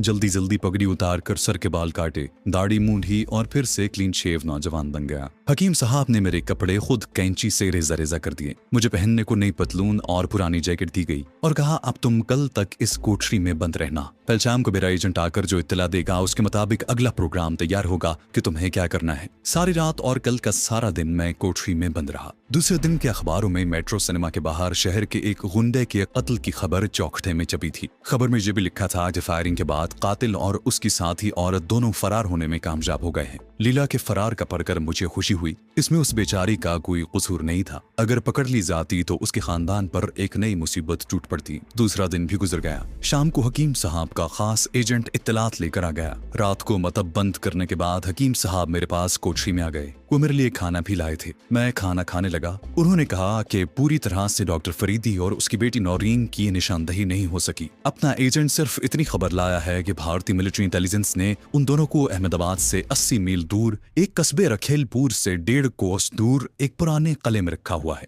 जहां पूना रेजिमेंट की एक कंपनी पहरा दे रही है। मुंह अंधेरे हमारा एजेंट पुलिस इंस्पेक्टर की वर्दी में जीप लेकर आएगा। तुम्हें उसके साथ सूरत शहर जाना होगा, जो यहाँ से 250 किलोमीटर के फासले पर है। सूरत में वो तुम्हें हमारे एक और आदमी के हवाले कर देगा। वो तुम्हें अपनी निगरानी में अहमदाबाद और फिर वहां से कस्बा रखेलपुर तक पहुंचाएगा। रखेलपुर में तुम्हें क्या करना होगा, ये वो आदमी तुम्हें सब कुछ समझा देगा। एक बात याद रखना, तुम्हारा मिशन एक अहम तरीन कौमी मिशन है। अगर अब तुमने कोई ऐसी गलती की तो तुम जिंदा बचकर पाकिस्तान नहीं जा सकोगे। अपना रिवॉल्वर मुझे दे दो और अब तुम्हें इसकी जरूरत नहीं है। खाना खाने के बाद मैं बिस्तर पर लेट गया। आधी रात के बाद जाकर कहीं आंख लगी। मुंह अंधेरे मुझे हकीम साहब ने जगा दिया। उन्होंने मुझे 1000 रुपए देते हुए कहा, इन्हें अपने पास रखना। अब तुम्हारा नाम अहमद भाई है। बचपन में ही तुम्हारे माँ बाप मर गए थे। तुम्हारा कोई बहन भाई नहीं। तुम रखेलपुर में नौकरी की तलाश में आए हो। ये मंसूबा तुम्हारे लिए इसलिए बनाया गया है कि तुम गुजराती जबान रवानी से बोल लेते हो। रखेलपुर में रहकर तुम्हें जो कुछ करना होगा वो हमारा सूरत शहर वाला एजेंट तुम्हें समझाएगा। अब तैयार हो जाओ, जीप आ गई है। हकीम साहब मुझे ड्योढ़ी में ले आए। यहाँ पुलिस इंस्पेक्टर की वर्दी में दुबला पतला आदमी खड़ा था। हकीम साहब ने मुझे उससे मिलाया और कहा, इंस्पेक्टर साहब आपका शुक्रिया। बस इस यतीम बच्चे को सूरत पहुंचा दें। वहाँ कोई काम दाम करेगा, जहाँ तो बेकार फिरता है। इंस्पेक्टर ने मुस्कुराकर कहा, आप फिक्र न करें हकीम साहब, मैं उधर ही जा रहा हूँ। इंस्पेक्टर ने मुझे अपनी जीप में बैठने को कहा और जीप रवाना हो गई। जीप सारी रात सड़क पर चलती रही। रास्ते में सिर्फ एक जगह रोककर हमने एक चाय खाने में चाय का एक कप पिया। एक जगह पुलिस ने चेकिंग के लिए रोका तो पुलिस इंस्पेक्टर को देखकर सिपाही सैल्यूट मारकर अलग हट गए। सुबह जीप एक छोटे से शहर में पहुंची, जिसका अब नाम मुझे याद नहीं रहा। हमने नाश्ता किया। पुलिस इंस्पेक्टर की हर जगह आओ भगत होती रही। किसी को भी खबर नहीं थी कि ये शख्स हमारा खुफिया एजेंट है। ताज्जुब की बात है कि उस शख्स ने रास्ते में भी मुझसे मिशन के बारे में एक बात तक न की, बस इधर उधर की बातें करता रहा। दोपहर से कुछ पहले हम सौराष्ट्र के दूसरे बड़े शहर सूरत पहुंच गए, जो एक पुरानी बंदरगाह भी थी। बहुत बड़ा और बारौनक शहर था। पुलिस इंस्पेक्टर मुझे शहर से बाहर मजाफात में बने हुए एक क्वार्टर में ले गया, जहाँ 2-3 पुरानी खटारा कारें बाहर खड़ी थी। क्वार्टर के सहन में एक मजबूत जिस्म का आदमी तमीज और मैली सी पतलून पहने एक इंजन की मुरम्मत कर रहा था। पुलिस इंस्पेक्टर को देखकर उसने सलाम किया और अपने शागिर्द से कहा, जाकर बाजार से खाने को मछली ले आए। जब लड़का चला गया तो पुलिस इंस्पेक्टर ने उसे कहा, दादा हकीम साहब ने इसे भेजा है, बाकी तुमको सब कुछ मालूम है। वो आदमी जिसका नाम दादा था या उसका लकब था बोला, कोई बात नहीं, इसका नाम अहमद भाई है ना? हाँ, अब तुम जानो तुम्हारा काम। हम चारपाइयों पर बैठ गए। शागिर्द मछली और रोटियां लेकर आ गया। हमने डट कर खाना खाया। उसके बाद पुलिस इंस्पेक्टर जीप में बैठकर वापस रवाना हो गया। दादा बोला, अहमद भाई रात को गाड़ी से अहमदाबाद चलेंगे, तुम बेशक अंदर जाकर आराम करो। मैंने कोई सवाल न किया क्योंकि सबको मालूम था कि किसको क्या करना है। मैं शाम तक सोता रहा। रात का खाना मैंने दादा के साथ मिलकर खाया। फिर उसने चाय बनाकर मुझे दी और खुद भी एक प्याली लेकर मेरे सामने बैठ गया। उस वक्त वहां सिवाय हम दोनों के और कोई नहीं था। दादा कहने लगा, मैं तुम्हें रखेलपुर ले जाकर फिरोज भाई से मिलवाऊंगा। वो मेरा चचा है और रखेलपुर में उसकी अपनी छोटी सी जमींदारी है। वो मेरे बारे में इससे ज्यादा कुछ नहीं जानता कि मैं उसका भतीजा हूँ और सूरत शहर में मोटर मैकेनिक हूँ और अकेले रहता हूँ। तुम भी इससे हरगिज अपने मिशन के बारे में कभी कोई बात न करना। मैंने कहा, मुझे क्या करना होगा वहाँ? दादा बोला, वही अब बताने लगा हूँ। मेरा चचा फिरोज भाई तुम्हें रखेलपुर कस्बे के पोस्ट ऑफिस में किसी किस्म की छोटी मोटी नौकरी दिलवा देगा। तुम्हें वहाँ रहने को एक कोठरी भी मेरे चचा की हवेली में मिल जाएगी। कस्बे का वही एक डाक खाना है। वहाँ से हफ्ते में 2 बार उसी पुराने पल्ले को डाक जाती है, जहाँ हमारी इत्तला के मुताबिक पूना रेजिमेंट की कंपनी मुकीम है और जिसने डॉक्टर फरीदी और उसकी बेटी को वहाँ छुपा रखा है। कोशिश की जाएगी कि उस हरकारे की नौकरी ही तुम्हें मिल जाए। उससे आगे तुम्हें खुद सुराग रसानी करके डॉक्टर फरीदी और उसकी बेटी का पता चलाना है और फिर उन्हें वहां से निकाल कर जहां मेरे क्वार्टर में ले आना है। ये काम अब तुम्हारी महारत, वतन परस्ती, बहादुरी और दानिशमंदी पर मुश्तमिल है। वहां जाकर क्या सूरत हाल हो मुझे इसका इल्म नहीं है। बहरहाल तुम्हें हर सूरत हाल में इंतहाई होशियारी से काम करना होगा, और चाहे तुम्हें वहाँ दर्जन भर भी खून करने पड़े, तुम्हें डॉक्टर फरीदी और उसकी बेटी को वहाँ से निकाल लाना है। वो पाकिस्तान का विरसा और सरमाया है। हम रात को गाड़ी से अहमदाबाद रवाना हो गए। सूरत से अहमदाबाद का फासला 200-300 किलोमीटर है। ट्रेन भी एक्सप्रेस थी। उसने हमें दूसरे दिन कोई 9 बजे सुबह अहमदाबाद पहुंचा दिया। हमने स्टेशन के सामने एक होटल में बैठकर नाश्ता किया। हम वहां गुजराती जबान ही बोल रहे थे। जहां से हम एक खटारा बस में सवार होकर कस्बा रखेलपुर की तरफ चल पड़े। 80 मील का ये फासला बस ने रास्ते में कई जगह आराम करने के बाद 4 घंटों में तय किया। रखेलपुर हरी भरी खेतों, ऊंची नीची सरसब्ज पहाड़ियों और घास के मैदानों और घने दरख्तों में घिरा हुआ एक कस्बा था। उसकी अहमियत इसलिए भी ज्यादा थी कि यहाँ गन्ना और कपास की फसल बहुत होती थी। मैं अपने रहनुमा के साथ उसके उधेड़ उमर चचा फिरोज भाई की हवेली में दाखिल हुआ तो हमारी बहुत आओ भगत हुई। फौरन मुर्गियां ज़िबाह की गईं और घर में पराठे पकने लगे। बड़े मजे से खाना खाया। दादा ने अपने चचा फिरोज भाई को मेरे बारे में वही कुछ बताया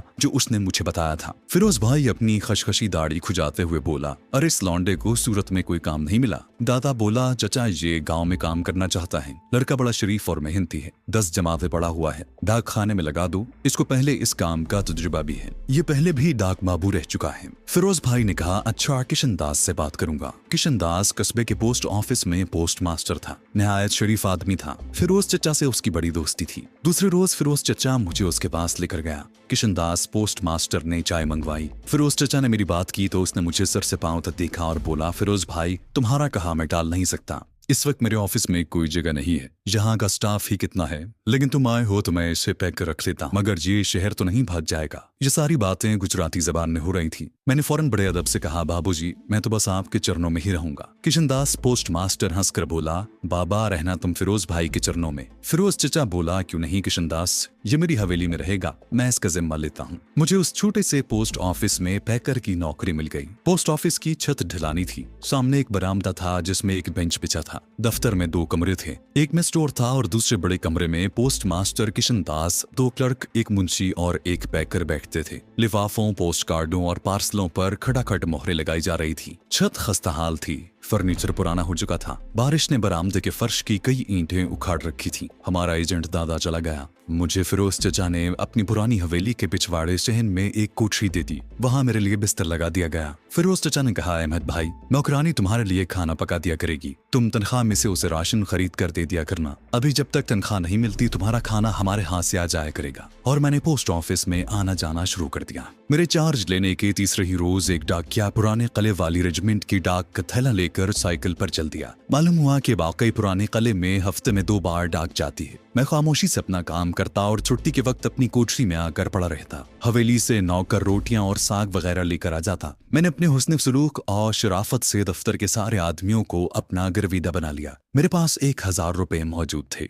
जो मैंने कोठरी में अपने सरहाने के अंदर छुपा कर रख लिए थे। अपनी ईमानदारी का सिक्का बिठाने के लिए मैंने एक रोज 10 रुपए का नोट खुद ही पोस्ट ऑफिस के बरामदे में एक तरफ बेंच के नीचे गिरा दिया। फिर खुद ही उसे उठाकर पोस्ट मास्टर किशन दास के पास ले गया। बोला, बाबूजी ये 10 रुपए का नोट मुझे बेंच के पास पड़ा मिला है, जिसका हो उसको दे दीजिए। पोस्ट मास्टर मेरी दयानतदारी से बेहद मुतासिर हुआ। उसने मुझे शाबाश दी और सारे स्टाफ के सामने मेरी ईमानदारी की तारीफ की। जो डाकिया हफ्ते में 2 बार रेजिमेंट की कंपनी की तरफ डाक लेकर जाता था उसका नाम लाखन देसाई था। बेचारा कमजोर सा आदमी था। उम्र 40 से ऊपर होगी। कस्बे के ही बोसीदा मकान में बाल बच्चों के साथ रहता था। छोटा सा एक खेत भी था जहाँ थोड़ी बहुत तरकारी और अनाज पैदा हो जाता। मैंने उस डाकिये से दोस्ती कर ली। मैं उसकी बड़ी खिदमत करता। एक रोज उसके घर बच्चों के लिए मिठाई लेकर चला गया। डाकिये की उधेड़ उम्र बीवी बहुत खुश हुई। लाखन देसाई भी मुझसे बड़ी मोहब्बत करने लगा। मैं आधी छुट्टी के वक्त उसके पास बरामदे में बैठ जाता। हम दोनों बीड़ियां सुलगाकर चाय बनाकर पीते और बातें करते। एक रोज बातों ही बातों में मैंने उससे कहा, लाखन बाबू ये कमबख्त फौज वालों को क्या पड़ी थी कि इस जंगल में अपना हेडक्वार्टर बना लिया। तुम्हें हफ्ते में 2 बार साइकिल चलाते वहां जाना पड़ता है। लाखन देसाई ने बीड़ी का कष्ट लगाकर कहा, अहमद भाई इन फौज वालों की कुछ ना पूछो, ये तो जहाँ चाहे मोर्चा लगा लें। मैंने कहा, बाबू वैसे वहाँ तोपे लगी हैं क्या? वो बोला, अरे तोपे कहाँ लगी हैं, बस एक दफ्तर सा बना हुआ है जहाँ बाहर सिपाही पहरा देता है। एक कप्तान साहब दफ्तर में सारा दिन बैठे सिगरेट पीते रहते हैं। डाक लेकर जाता हूँ तो कभी कभी मुझे भी सिगरेट पिला देते हैं। मैंने कहा, मगर लाखन बाबू वहाँ तो फिरोज चचा कह रहे थे कि कोई पुराना किला है जहाँ भूत रहते हैं। लाखन देसाई हंस पड़ा। उसके जर्द दांत नजराने लगे। अरे अहमद भाई, किले में भूत होते तो फौजी कैसे वहाँ रहते? भूतों से तो फौजी भी पनाह मांगते हैं। भूतों पर गोली थोड़ी असर करती है। मैंने कहा, लाखन बाबू किसी रोज मुझे भी अपने साथ ले चलो, मैं भी भूतों का कला देखूंगा। लाखन देसाई बोला, किसी रोज चलूंगा मगर तुम्हें अपनी साइकिल लेकर चलना होगा। मैं तुम्हें बिठाकर साइकिल नहीं चला सकता, मगर ड्यूटी के वक्त तुम कैसे जाओगे? मैंने झट से कहा, अच्छा ऐसा करते हैं कि किसी रोज इतवार को पुराना कला देखने चलेंगे, वहां हमें कोई पकड़ तो नहीं लेगा। लाखन डाकिये ने गर्दन उठाकर कहा, अरे कप्तान साहब तो मेरी बहुत इज्जत करते हैं, खुद सिगरेट पेश करते हैं, तुम चल कर देखना। मैंने राजदारी से कहा, लाखन बाबू दफ्तर में किसी को खबर ना हो, किशनदास जी को पता चल गया तो खामखा नाराज होंगे कि अहमद भाई तुम क्यों गए थे, मैं तो सिर्फ भूत प्रीत का कला देखने जा रहा हूँ। लाखन बोला, अरे तुम फिक्र न करो, मैं किसी को नहीं बताऊंगा। इस इतवार को तुम सुबह मेरे घर आ जाना, चले चलेंगे। इतवार को छुट्टी का दिन था। मैंने कस्बे के हलवाई की दुकान से सेर भर मिठाई टोकरी में रखवाई और डाकिये लाखन देसाई के घर पहुंच गया। क्योंकि मेरा मिशन लेट हो रहा था और मुझे मालूम था कि मुझे डाकिये की नौकरी शायद अभी 6-7 साल तक न मिल सके। लाखन देसाई और उसके बच्चे मिठाई देखकर बड़े खुश हुए। मैंने बच्चों को 1-1 रुपया भी दिया। उस डाकिये ने देर से ब्याह किया था, बच्चे अभी छोटे ही थे। थोड़ी देर बाद हम जंगली पगडंडी पर साइकिल चलाते फौजी कले की तरफ जा रहे थे। साइकिल मैं खुद चला रहा था, लाखन को मैंने पीछे बिठा रखा था। जंगल हरा भरा था, जहाँ सरसब्ज खेत भी थे, जहाँ इमली और साल के दरख्त साया किए हुए थे, ताड़ के दरख्त भी बहुत थे। लाखन देसाई कह रहा था कि जहाँ कभी जंगल से शेर चीते आ जाया करते थे, कभी कभी डाकुओं का गुजर भी होता था, लेकिन जब से पुराने कले में फौजियों ने आकर डेरा जमाया है, ये दोनों मुसीबतें खत्म हो गई हैं। कोई कहता है जहाँ से तेल निकलने वाला है इसलिए फौज ने छावनी डाली है, कोई कहता है कले में खतरनाक कैदी रखे जाते हैं जिन पर फौजी पहरा लगा है, कभी कभी जहाँ शहर से बड़े फौजी अफसर भी आते हैं। मैं सब कुछ सुन रहा था और जहन में उलझे हुए तारों को सुलझाने की कोशिश कर रहा था। मैं सब कुछ सुन रहा था और जहन में उलझे हुए तारों को सुलझाने की कोशिश कर रहा था। अगर ऐसी बात थी तो वहाँ किसी सिविलियन को जाने की इजाजत नहीं होगी। खैर लाखन डाकिये को तो इंडियन फौजी जानते थे, हो सकता है वो मुझसे पूछगिछ करें, लेकिन लाखन डाकिया संभाल लेगा। मैं इन्हीं सोचों में गुम जंगली रास्ते पर साइकिल चलाए जा रहा था। दूर से ताड़ के दरख्तों में से उभरी हुई मुझे कले की पुरानी दीवार दिखाई दी। लाखन बोला, वो सामने कला है, साइकिल बाएं जानिब वाली पगडंडी पर डाल दो। कले के दरवाजे पर एक ढलानी छत वाला कमरा था, जिसके आगे बरामदे में 2 फौजी स्टेन गन थामे पहरा दे रहे थे। सामने एक गोल दायरे में फूलों के गमले सजे थे, जिनके दरमियान पूना रेजिमेंट का झंडा लहरा रहा था। लाखन ने कहा, यहाँ साइकिल से उतरना है। हमें देखते ही फौजियों ने हाल्ट कहकर हमें रोक दिया। लाखन देसाई ने हाथ जोड़कर प्रणाम किया और बोला, महाराज मैं हूँ लाखन डाकिया, आज इतवार है, वर्दी में नहीं हूँ। ये मेरा साथी अहमद भाई पैकर है। हम जंगल में ताड़ी के मटके लगाने आए थे, सोचा आपको नमस्कार करता चलूं। मैंने लाखन देसाई को चलने से पहले समझा दिया था कि वो फौजियों को ये हरगिज न कहे कि मैं कला देखने आया हूँ, क्योंकि इस तरह फौजी लोग शक करते हैं। लाखन ने ताड़ी के मटके लगाने का बहाना बनाया। फौजी गार्ड्स ने लाखन को पहचान लिया था। दोनों हवालदार रंग के थे और किरमजी रंग की बैरे टोपियां पहने हुए थे, जिन पर रेजिमेंटल निशान लगे हुए थे। एक फौजी ने करीब आकर मुझे गौर से देखा और लाखन से पूछा, इसको पहले हमने यहाँ नहीं देखा। मैं आजिज़ी से हाथ जोड़कर मुस्कुराने लगा, जैसे मुझे कुछ पता ही नहीं। लाखन डाकिया बोला, महाराज ये डाकखाने में नया नया भर्ती हुआ है, फिरोज भाई का भतीजा है, इसको ताड़ी का बहुत शौक है महाराज। मैंने मासूम सूरत बना रखी थी, हाथ जोड़कर कहा, जी महाराज, यहाँ के दरख्तों की ताड़ी बड़े मजेदार होती है। इतने में दूसरे फौजी ने बरामदे से आवाज दी, इसको यहाँ लाओ किशनलाल। मुझे कोई तशवीश हुई, लेकिन मैं एक तजुर्बाकार कमांडो जासूस था। अपने हवास को पूरी तरह बरकरार रखा और बरामदे में जाकर दूसरे हवालदार को नमस्कार किया और कहा,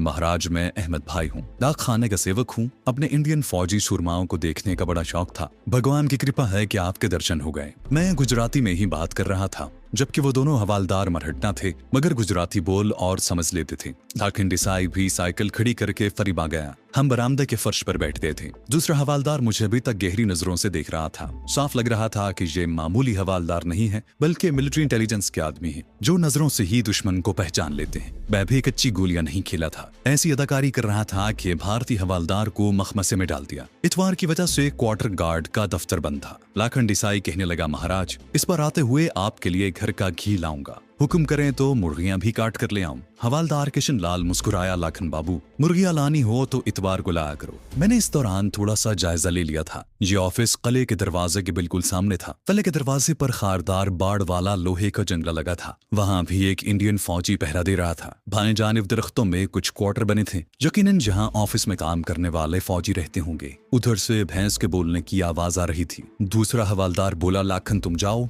अपने दोस्त को हमारे पास छोड़ दो, हम इसे कल भेज देंगे। ये सुनते ही मेरे पांव तले से जमीन निकल गई। लाखन दिसाई डाकिया भी परेशानी की हालत में हाथ जोड़कर बोला, महाराज क्षमा करें, ये तो अपना आदमी है। मरहट्टा हवालदार ने उसे डांटते हुए कहा, तुम जाओ, हम कल इसे वापस भेज देंगे। मैं बज़ाहिर अहमकों की तरह हाथ बांधे खड़ा सबका मुंह देख रहा था, लेकिन अंदर से फिक्रमंद था। ताहम मिलिट्री इंटेलिजेंस के बारे में मुझे यकीन था कि वो चाहे कितना तशद्दुद कर लें, मुझे बेनकाब नहीं कर सकेंगे। और फिर मैं तो अब भारतीय CID की अजियतें सह सह कर पुख्ता हो गया था। मेरा साथी लाखन डाकिया मरहट्टा हवालदार के हुक्म से साइकिल लेकर चल दिया। अब दोनों मरहट्टा हवालदार मेरी तरफ मुतवज्जे हुए। उनमें से एक का नाम तो किशनलाल था और दूसरे का नाम खंबाटे। खंबाटे ने हवालदार किशनलाल को हुक्म दिया कि मुझे अंदर ले जाकर बंद कर दिया जाए, और छोटी मूंछों वाला हवालदार किशनलाल मुझे तले के दरवाजे के जंगले में से गुजार कर अंदर ले गया। मैं दुज़दीदा नजरों से हर शय का बगौर मुशाहिदा कर रहा था। ये ड्योढ़ी छोटी सी थी और उसके आगे कुशादा लॉन था, जहाँ दाएं बाएं 2-1 कमरे थे। इन्हीं में एक छोटी सी हवालात भी थी, जिनमें सलाखों वाला एक दरवाजा लगा था। उसने मुझसे कोई बात कहे बगैर मुझे उस हवालात में बंद करके ताला लगा दिया। जब हवालदार किशनलाल चला गया तो मैं सोचने लगा कि इन फौजियों को मुझ पर शक है कि मैं कोई गैर मुल्की एजेंट हूँ और अब वो मुझसे पूछगिछ करेंगे। हो सकता है ये पूछगिछ रात के वक्त हो, क्योंकि छुट्टी की वजह से फौजी गार्ड का इंचार्ज मरहट्टा कैप्टन वहाँ मौजूद न था। मेरे पास कोई ऐसी निशानी या अलामत नहीं थी जिसकी वजह से वो मेरा जासूस होना साबित कर सकते। मैंने अपने आप को गुजराती मुसलमान जाहिर किया था और मैं मुसलमान ही था। मेडिकल मुआयने से भी मैं मुसलमान ही साबित होता। हाँ, अगर मैं यहाँ एक हिंदू गुजराती नौजवान की हैसियत से आता तो मैं फंस सकता था। दूसरे, मैं हिंदी और तमिल भी रवानी से बोल सकता था और ये खूबी मुझे हिंदुस्तानी साबित करने में मेरी मददगार साबित हो सकती थी। मैं इसी उधेड़-बुन में था कि हवालदार किशनलाल मेरे लिए ताम चीनी के मग में चाय लेकर आ गया और बोला, ये लो चाय पियो, कैप्टन सिंह अभी आ रहे हैं, फिर तुमसे 2-2 बातें होगी। मैं चाय का मग थामते हुए आजिज़ी से बोला, संतरी जी, मुझे क्यों हवालात में डाला है? मैंने तो कोई जुर्म नहीं किया। हवालदार किशनलाल खामोशी से चला गया। थोड़ी देर बाद वो फिर आया और मुझे हवालात से निकालकर क्वार्टर गार्ड के ऑफिस में ले गया। अब दफ्तर खुला था और अंदर मेज के पीछे एक गहरे सांवले रंग का जवान फौजी कप्तान की वर्दी में मेज पर टांगे रखे बैठा चाय पी रहा था। यही कैप्टन सिंह था। उसके एक हाथ में बेद की छड़ी थी जिसको आहिस्ता आहिस्ता वो अपनी पिंडली पर मार रहा था। हवालदार ने सल्यूट मारकर कहा, सर ये है वो जवान। कैप्टन सिंह ने बेद के इशारे से हवालदार को बाहर जाने का इशारा किया। हवालदार सल्यूट मारकर दफ्तर से निकल गया। मैं हाथ बांधे खामोशी से खड़ा था और चेहरे पर बड़ी अहमकाना मुस्कुराहट तारी कर रखी थी। कैप्टन सिंह ने मुझे कुर्सी पर बैठने का इशारा किया। मैंने हर किस्म की सूरत हाल का मुकाबला करने के लिए अपने आप को तैयार कर लिया था। कैप्टन सिंह मुझे अपनी छोटी छोटी प्याजी आंखों से मुसलसल तक रहा था। मैंने नजरें झुका ली। कैप्टन चाय का मग मेज पर रखते हुए कुर्सी पर से उठा और टहलता हुआ अकबी खिड़की की सलाखों के पास जाकर बाहर देखने लगा। फिर पलटकर मेरे करीब आया, मेज के कोने पर बैठा और मेरी तरफ झुककर गुजराती में बोला, तुम कहाँ से आए हो? मैंने भी बड़ी रवां गुजराती में उसे बताया कि मैं बहराइच का रहने वाला हूँ। माँ बाप के मरने के बाद रिश्तेदारों के बुरे सलूक से तंग आकर यहाँ आ गया हूँ। फिरोज भाई की मेहरबानी से डाक खाने में नौकरी मिल गई है। कैप्टन सिंह ने मुझे घूरते हुए पूछा, तुम मुसलमान हो? मैंने कहा, जी हाँ। मरहट्टा कैप्टन मेज पर से हटकर दोबारा अपनी कुर्सी पर जाकर बैठ गया। उसने अपना चाय का मग उठाकर हाथ में थाम लिया। तुम्हारा नाम अहमद भाई ही है ना? मैंने कहा, जी हाँ, अहमद भाई ही मेरा नाम है। मैंने भोलपन से कहा और इस इंतजार में था कि वो कब अपनी कुर्सी पर से चीते की तरह मुझ पर चपटता है और मुझ पर लातों और घूसों की बारिश करता है कि उसने बड़ी राजदारी से मेरी तरफ अपना चेहरा झुकाते हुए कहा, अहमद भाई, तुम यहाँ नए नए आए हो। हमें तुम जैसे ही नौजवान की तलाश थी। हम इस कस्बे के किसी आदमी पर भरोसा नहीं कर सकते। अगर तुम हमारा एक काम कर दो तो हम तुम्हें इनाम देंगे और सर्टिफिकेट भी। मैं समझा कि वो मेरे साथ कोई चाल चल रहा है। मैंने हाथ बांधकर कहा, साहब जी, मैं बेकसूर हूँ, मुझे कुछ भी नहीं मालूम। कैप्टन सिंह मुस्कुराया, कहने लगा, हमको सब मालूम है कि तुम बेकसूर हो, पर हमने तुम्हें यहाँ क्वार्टर गार्ड में बंद करने के लिए नहीं बुलाया। बात यह है कि कुछ अरसे से हमारे सप्लाई डिपो और क्वार्टरों में बहुत चोरियां हो रही हैं। हमने गांव के कुछ लोगों को बंद करके मारा पीटा भी है, मगर वो हमें कुछ नहीं बताते। हर कोई यही कहता है कि जंगल से डाकू आकर चोरियां करते हैं, लेकिन हमें मालूम है कि इस गांव के लोग चोरियां करते हैं। ये सारे गांव वाले चोर हैं और एक दूसरे से मिले हुए हैं। हमारे पास इतनी नफरी नहीं है कि हम गांव के एक एक मकान की तलाशी लें या वहां पहरा लगाएं। तुम इस गांव में नए नए हो। हम ये चाहते हैं कि तुम खुफिया तौर पर गांव में रहकर इस बात का पता चलाकर हमें बताओ कि असल चोर कौन कौन लोग हैं। तुम्हारा नाम हम किसी को नहीं बताएंगे। अगर तुमने हमें चोर पकड़वा दिए तो हम तुम्हें 1000 रुपए इनाम भी देंगे और सर्टिफिकेट भी। बोलो, क्या तैयार हो? ये भारत माता की खिदमत भी होगी। मेरी जान में जान आई। जहाँ मामला दूसरा था, मैंने दिल ही दिल में खुदा का शुक्र अदा किया। फिर भी मैंने अपने चेहरे पर इत्मीनान या मुसर्रत की किसी किस्म की कैफियत को जाहिर न होने दिया, बल्कि उल्टा ये जाहिर किया जैसे से मैं परेशान हुआ हूँ। मैंने हाथ बांध कर कहा, साहब जी मैं परदेसी हूँ, सिवाय फिरोज भाई जमींदार और डाक खाने के 2 एक आदमियों के और किसी को नहीं जानता। मैं कैसे मालूम करूंगा कि चोरियां कौन करता है। कैप्टन सिंह ने मेरे लिए मजीद चाय का कप मंगवाने का हुक्म दिया और बोला, यही बात तो तुम्हारे और हमारे हक में जाती है, तुम पर कोई शक नहीं करेगा। असल बात यह है कि तुम फिरोज भाई के यहाँ रहते हो और हमें उसी पर शक है कि वो अपने आदमियों से यहाँ डाके डलवाता है। तुम बड़ी आसानी के साथ असल बात का सुराग लगा सकते हो। तुम्हें हमने इसलिए चुना है कि तुम यहाँ बाहर से आए हो और हम यहाँ के किसी बाशिंदे पर भरोसा नहीं कर सकते। कुदरत ने मुझे इस पुराने किले में आने जाने और भारतीय फौजियों की नक्लो हरकत के मुशाहदे का एक सुनहरी मौका फराहम कर दिया था। फिर भी मैंने आजिज़ी से कहा, साहब जी अगर यहाँ के लोग चोर डाकू हैं तो जी फिर तो वो बड़े जालिम लोग हैं। अगर उन्हें पता चल गया कि मैंने मुखबरी की है तो मुझे जान से मार डालेंगे। इस पर कैप्टन सिंह ने मुझे जोर देकर कहा, अहमद भाई तुम बेफिक्र हो, हम तुम्हारी जान की हिफाजत का जिम्मा लेते हैं, तुम पर आंच तक ना आएगी। बस एक बार तुम हमें असल चोरों का पता बता दो, उसके बाद तुम अलग हो जाना, फिर हम जाने हमारा काम। हम तुम्हारा नाम किसी को नहीं बताएंगे, फिर तुम्हें किस बात का डर है। इतने में चाय आ गई। मैंने गुजरात के आम रिवाज की तरह प्लेट में कप की आधी चाय उंडेल ली और प्लेट मुंह से लगाकर पीने लगा। कैप्टन सिंह ने मेरे कांधे को उठकर आहिस्ता से थपथपाया और कहा, बस ठीक है, ये काम देश की खिदमत का भी है, हमारा बहुत नुकसान हो रहा है, तुम्हें यहाँ आने की भी जरूरत नहीं है। वो सामने नीम का एक पेड़ देख रहे हो? कैप्टन सिंह ने खिड़की की सलाखों के बाहर नीम के एक घने पेड़ की तरफ इशारा करते हुए कहा, उस पेड़ के पीछे मेरा क्वार्टर है, बाहर मेरा नाम लिखा है, आंगन में एक गाय भी बंधी है। जब भी तुम्हें मुझसे मिलना हो, सुबह सुबह या शाम को जब अंधेरा छा जाए तो मेरे क्वार्टर पर आ जाना, तुम्हें वहाँ गार्ड नहीं रोकेगा, मैं उसे तुम्हारा नाम बता दूंगा। मैंने हाथ जोड़कर कहा, साहब जी भारतीय सेना की सेवा के लिए ये काम करूंगा, मगर मेरा नाम ना आए, गरीब आदमी हूँ और फिर परदेसी भी हूँ, मुफ्त में मारा जाऊंगा। कैप्टन सिंह ने मेरे कांधे को दबाते हुए कहा, तुम हमारे भाई हो, बेफिक्र होकर काम करो, तुम्हारा कोई बाल तक बीका न कर सकेगा। अच्छा अब तुम जाओ, तुम्हारा डाकिया साथी तुमसे पूछे तो कह देना कि कैप्टन साहब ने मामूली पूछगिछ के लिए रोका था, वैसे भी जहाँ कोई अजनबी आता है तो हम उससे पूछगिछ जरूर करते हैं, अब तुम जा सकते हो। मैंने कैप्टन सिंह को हाथ जोड़कर नमस्कार किया और सर झुकाए बड़ी मासूम सूरत बनाए कंपनी कमांडर के ऑफिस से निकलकर पैदल ही कस्बे की तरफ चल पड़ा। रास्ते में ख्याल आया कि कहीं मुझे किसी खतरनाक जाल में तो नहीं उलझाया जा रहा, कहीं उन्हें मेरे बारे में पता तो नहीं चल गया और ये मुझे कहीं रंगे हाथों पकड़ने की कोई चाल तो नहीं। दिल में हर तरह के ख्याल आ रहे थे। फिर सोचा कि अगर उन्हें मुझ पर जरा सा भी शक होता तो वो मुझे कभी न छोड़ते। फौजी लोग हैं, पकड़कर बंद कर देते और मार मार कर मेरा भुरकस निकाल देते, या मुझे गिरफ्तार करके पीछे हेडक्वार्टर पहुंचा दिया जाता। बहरहाल मैं बेहद मोहतात हो गया और दिल में फैसला कर लिया कि हर तरफ से चौकस रहूंगा और अपनी तरफ से कोई ऐसी बात न होने दूंगा कि उन्हें मुझ पर किसी किस्म का शक पड़े, मगर उनकी एक एक हरकत से बाखबर रहूंगा। अब सवाल ये था कि अगर कस्बे के लोगों में चोर भी हैं और बकौल कैप्टन सिंह के अगर मेरा मोहसिन और हमारे एजेंट का चचा फिरोज भाई ही सारी चोरियां करवाता है तो मैं उसे कैसे गिरफ्तार करवाऊंगा। लेकिन अपने अहम मिशन की खातिर अगर मुझे फिरोज भाई को दरिया में धक्का भी देना पड़ता तो मैं बिला झिझक उसे धक्का दे देता। बहरहाल मुझे बज़ाहिर एक इंतहाई कीमती मौका मिला था और एक तरह से मेरा आधा रास्ता तय हो गया था। अब मुझे अपनी तरफ से बेहद एहतियात की जरूरत थी। ये भी कुछ सोचता हुआ मैं अपने कस्बे में पहुंच गया और सीधा लाखन डिसाई डाकिये के घर गया। वो बेचारा परेशान बैठा था। मुझे खतरा था कि कहीं लाखन ने जमींदार फिरोज भाई को न बता दिया हो कि मुझे फौजियों ने वहीं रोक लिया है, क्योंकि अगर वाकई फिरोज भाई ही चोरियां करवाता था तो उसे मुझ पर शक पड़ सकता था कि कहीं कमांडर ऑफिस के फौजियों ने मुझे उसके खिलाफ मुखबरी करने पर तो राजी नहीं कर लिया। लेकिन ऐसा नहीं हुआ था। और फिर लाखन डिसाई बोला, भगवान की बड़ी कृपा है कि तुम आ गए। मैं तो डर के मारे फिरोज भाई को अभी तक कुछ नहीं बता सका था। तुम उनके आदमी हो, कहीं वो मुझे मारना न शुरू कर देते कि मैं तुम्हें वहां लेकर ही क्यों गया था। मगर वहां हुआ क्या?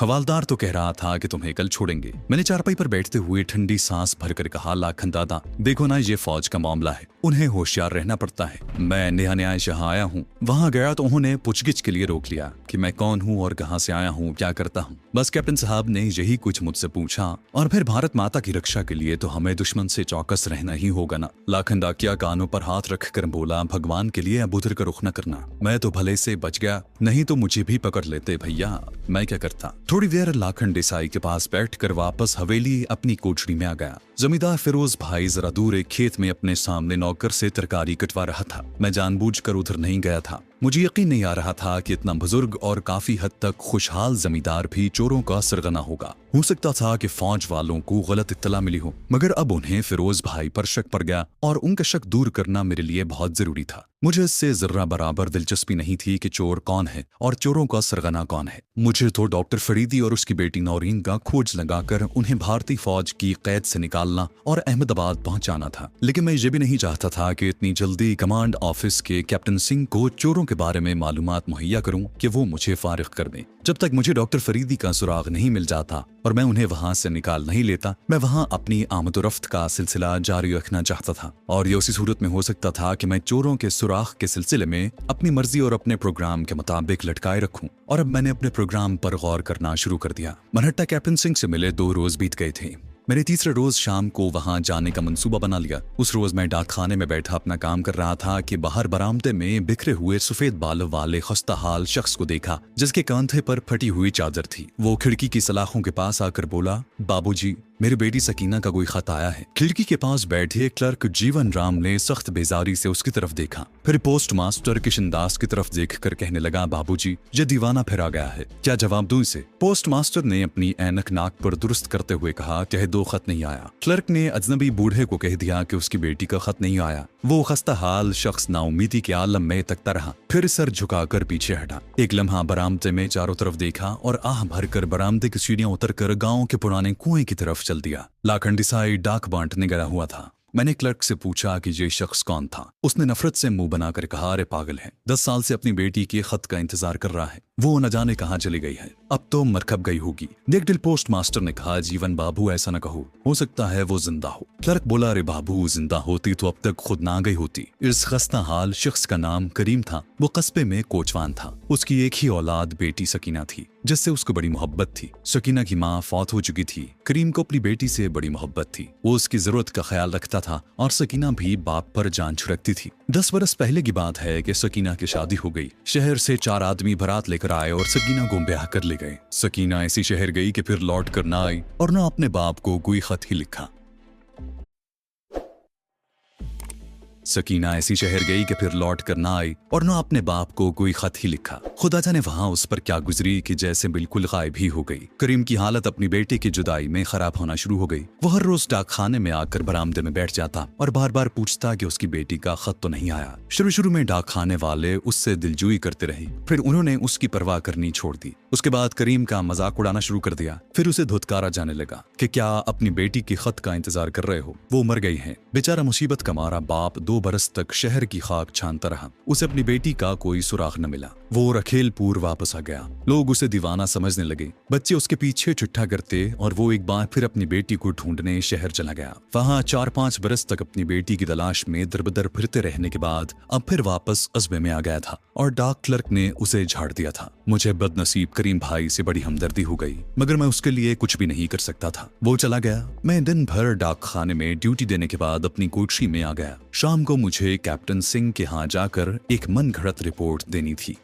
जब सूरज गुरूब हो गया और कस्बे के खेतों पर अंधेरे की सुरमई राख सी गिरने लगी, मैं कोठरी से निकलकर पुराने किले की तरफ चल पड़ा। कैप्टन सिंह के क्वार्टर पर पहुंचते ही अंधेरा हो गया। क्वार्टर अच्छा खासा था। अंदर सहन में बाग की एक क्यारी लगी थी। बरामदे में बल्ब जल रहा था। छोटे से गेट पर एक इंडियन सिपाही पहरा दे रहा था। मैंने उसे अपना नाम बता दिया तो वो मुझे अंदर ले गया। महट्टा कैप्टन सिंह ने मुझसे हाथ मिलाते हुए एक छोटे से सजे सजाए कमरे में बिठाया और मेरे लिए चाय मंगवाई। फिर बोला, कहो दोस्त, क्या खबर लाए हो? मैंने कहा, साहब जी, आपका अंदाजा दुरुस्त था। फिरोज भाई के पास कल रात एक आदमी आया था। दोनों देर तक खुजर खुजर करते रहे। याद भी अपने साथ एक गठरी भी लाया था जो फिरोज भाई ने रखी थी। कैप्टन सिंह ने पूछा, उसमें क्या था? मैंने कहा, ये मैं पता नहीं चला सका, लेकिन मैंने उनकी बातें छुप कर सुन ली थी। उसने पूछा, वो क्या बातें कर रहे थे? मैंने जवाब दिया, मैं दरवाजे के साथ लगकर उनकी बातें सुनने की कोशिश कर रहा था। साफ आवाज नहीं आ रही थी, बस इतना ही सुन सका कि वो सप्लाई डिपो से इस बार चीनी की बोरियां उठाने का प्रोग्राम बना रहे हैं। कैप्टन सिंह की भवें तंग गईं।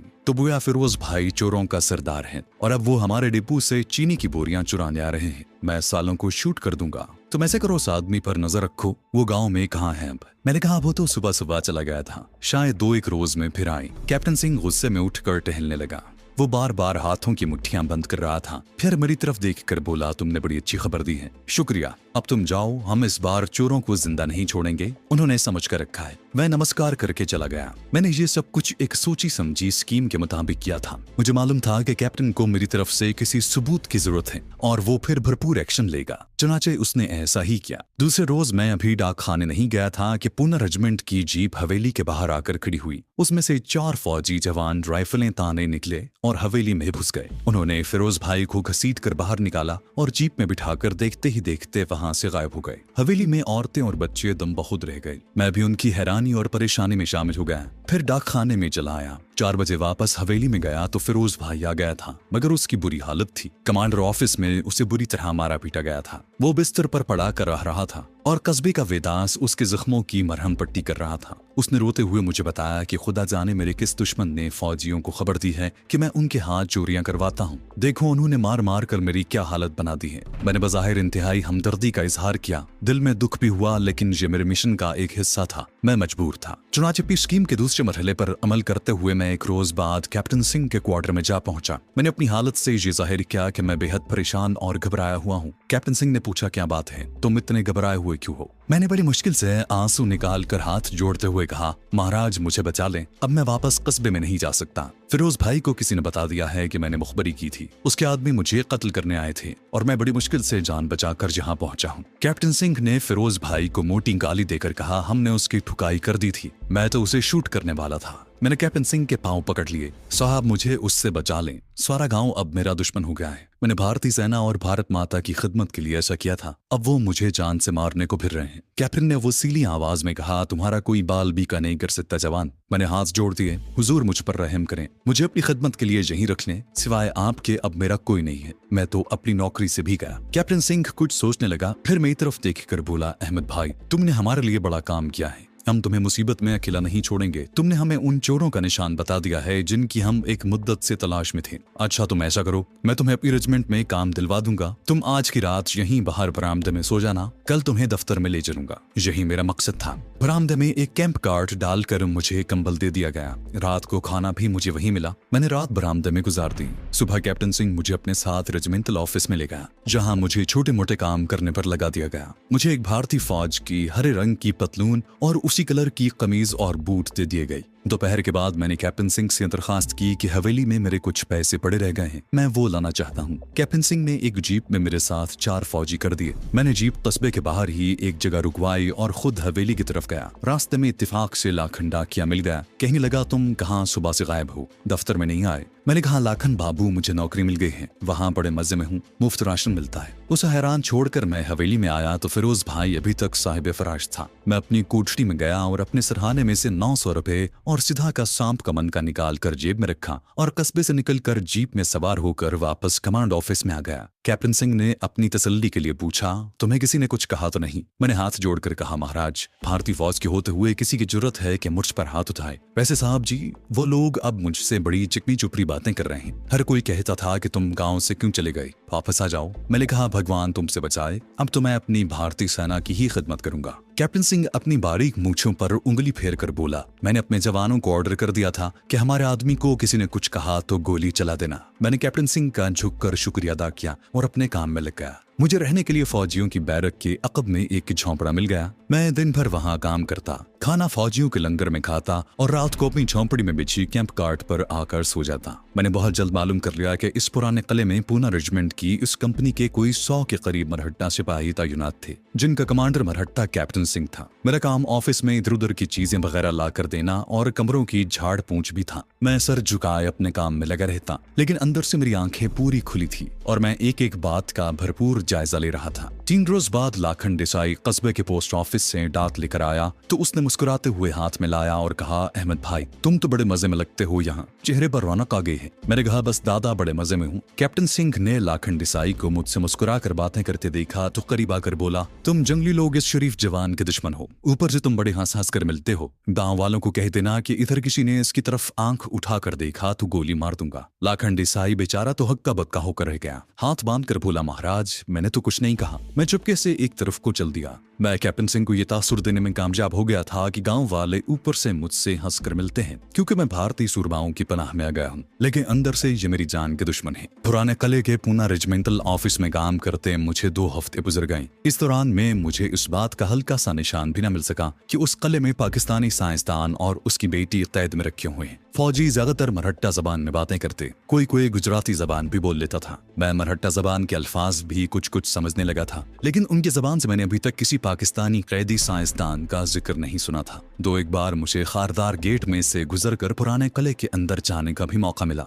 लेकिन वहाँ वही लंबी ड्योढ़ी में आमने सामने 2-4 कमरे बने थे। एक खाली हवालात थी, बिल्कुल सीध में लकड़ी का एक दरवाजा था जो हमेशा बंद रहता था। कंपनी के मरहट्टा फौजी जवान सुबह को ड्रिल करते, फिर किले के इर्द गिर्द अपनी पोस्टों पर जाकर पहरे पर खड़े हो जाते। मुझे यकीन था कि जहाँ जरूर कोई खास बात है, वरना इस जंगल में फौज की तैनाती की बज़ाहिर कोई वजह नजर नहीं आती। दूसरे हमारे एजेंट की इत्तला गलत नहीं हो सकती थी। डॉक्टर फरीदी और उसकी बेटी यकीनन इसी कमांड पोस्ट के किले के तहखाने में कहीं कैद थे। अब मुझे शहर से आने वाले उन फौजी अफसरों का इंतजार था जो बकौल डाकिया लाखन डिसाई के वो कभी कभी यहाँ आया करते थे। इस असना में मुझे कैप्टन सिंह के जबानी पता चला कि उसने फिरोज भाई को सप्लाई डिपो की चीजें चुराने के इल्जाम में गिरफ्तार करवाकर हेडक्वार्टर भिजवा दिया है। मुझे अफसोस जरूर हुआ, लेकिन अपने मिशन के सामने मुझे अपनी जान भी बेहकीकत मालूम होती थी। एक रोज उस पुराने किले वाली मिलिट्री पोस्ट पर मुझे कुछ गैर मामूली सरगर्मी नजर आई। हवालदार किशन लाल ने मुझे हुक्म दिया कि कमरे अच्छी तरह से झाड़ पूंछ करूं।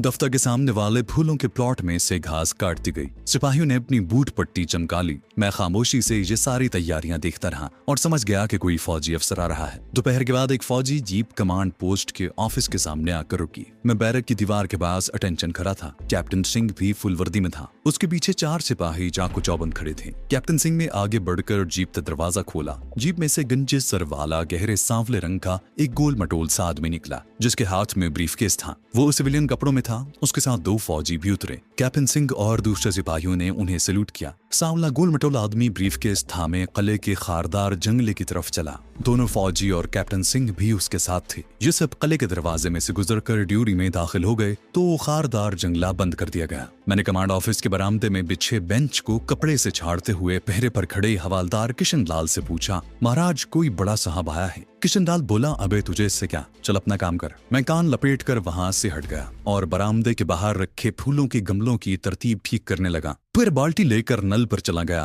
और उसे धोकर उसमें पानी भरने लगा। मेरा जहन उन 3 आदमियों के बारे में बड़ी तेजी से सोच रहा था जो अभी अभी उस कमांड पोस्ट पर आए थे, जिनमें से एक सिविलियन और 2 फौजी थे। ये बात यकीनी थी कि ये वही लोग हैं जो बकौल लाखन देसाई के कभी कभी शहर से यहाँ आया करते थे। ये लोग जिस एतमाद और पुरस्कार अंदाज में वहाँ आए थे, इससे जाहिर होता था कि ये महज एक मामूली फौजी पोस्ट नहीं है और यहाँ कोई बड़ी अहम बात हो रही है। मुझे यकीन हो गया कि पाकिस्तानी साइंसदान डॉक्टर फरीदी और उसकी बेटी इसी जगह किसी तहखाने में बंद हैं और यह सिविलियन भारतीय साइंसदान था जो अपने फौजियों के साथ डॉक्टर फरीदी से अपने जेरे तकमील फार्मूले के बारे में मजीद पूछगिछ करने आया था। पानी से भरी हुई बाल्टी मैंने आग बुझाने वाली दूसरी बाल्टियों के पास जाकर रख दी और खुद लंगर खाने वाली बैरक की तरफ निकल गया। मैं बरामदे के कोने में लकड़ी की सीढ़ी पर बैठकर बीड़ी पीने लगा। मेरे करीब ही एक बूढ़ा घास काट रहा था। उसे सब ढीबर कहकर पुकारते थे और ये वहाँ अक्सर घास वगैरह काटने आया करता था। मैंने उसे अपनी जेब से बीड़ी निकाल कर दी। वो बड़ा खुश हुआ। इधर उधर की बातें करने के बाद मैंने उसे कहा, चौकी पर कोई फौजी अफसर आ जाए तो लंगर में मुर्गियां काटी जाती हैं।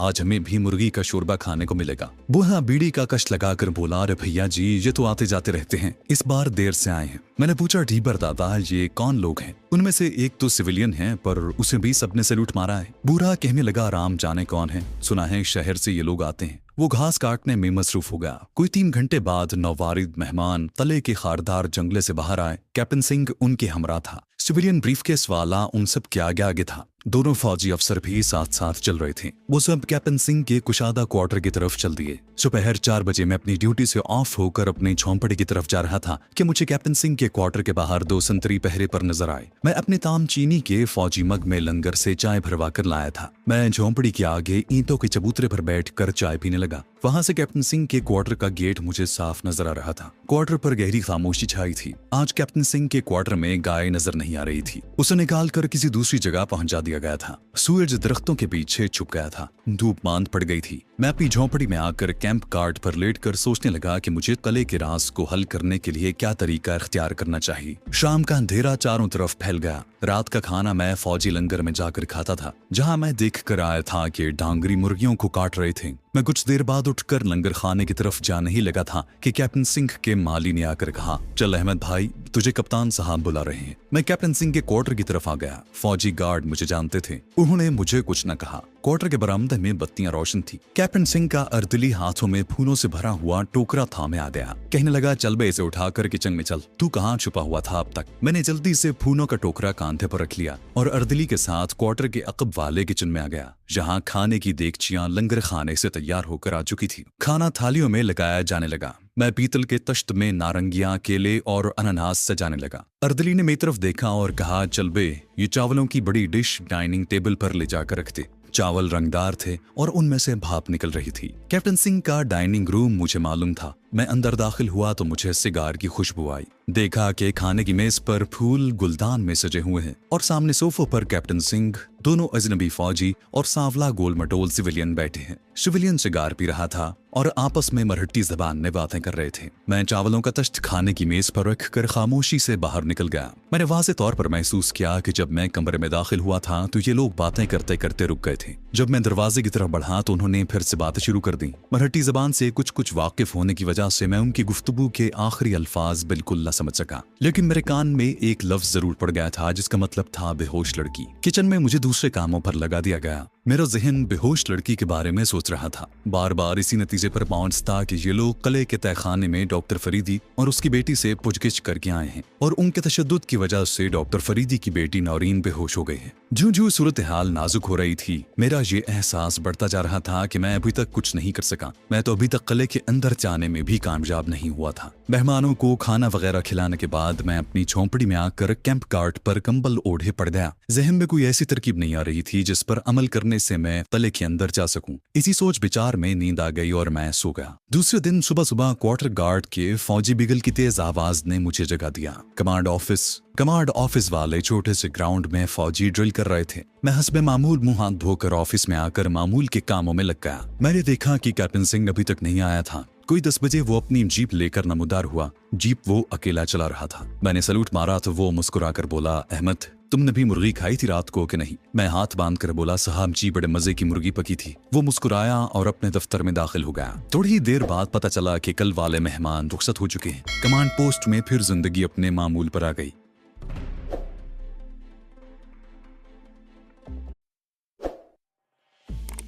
कमांड पोस्ट में फिर जिंदगी अपने मामूल पर आ गई। इस दौरान में मैंने चल फिर कर सारी फौजी पोस्टों का मुशाहिदा कर लिया था। कमांड ऑफिस के हुदूद में जो कच्चा रास्ता दाखिल होता था, वहां लकड़ी का एक लंबा डंडा हर वक्त गिरा रहता, जहां एक संतरी मुतायजन था जो फौजी के आने पर डंडे को उठा देता था। बाहर बाएं और दाएं जानिब दरख्तों के नीचे बंकर खोद कर फौजियों ने 2 मोर्चे बना रखे थे। उनकी छत घास फूस और झाड़ियों से ढकी हुई थी। बंकर के सुराखों में से मशीन गन्नों की नालियां थोड़ी थोड़ी बाहर निकली हुई थी, जहां बंकर के अंदर हर वक्त मशीन गन मैन मौजूद रहते। इन 2 मोर्चों के अलावा एक पोस्ट 10 कदम के फासले पर ऊपर एक छोटी सी टेकरी पर बनी हुई थी, जहां भी बंकर में मशीन गन नस्ब थी और इन 3 मोर्चों के सिवा वहां और कोई मोर्चा नहीं था। इस चौकी पर 2 ट्रक थे और 3 जीपें थी जो हर वक्त तैयार रहती। एक ट्रक हफ्ते में 2 बार शहर से मुख्तलिफ किस्म की सप्लाई लेकर आता। इंडियन फौजियों की 100-150 की नफरी थी, मगर इर्द गिर्द के इलाके की सख्त निगरानी की जाती थी और वहां कोई चिड़िया भी पर नहीं मार सकती थी। बाहर से सिवाय लाखन डाकिए और ढीबर माली के मैंने किसी सिविलियन को अंदर आते नहीं देखा था।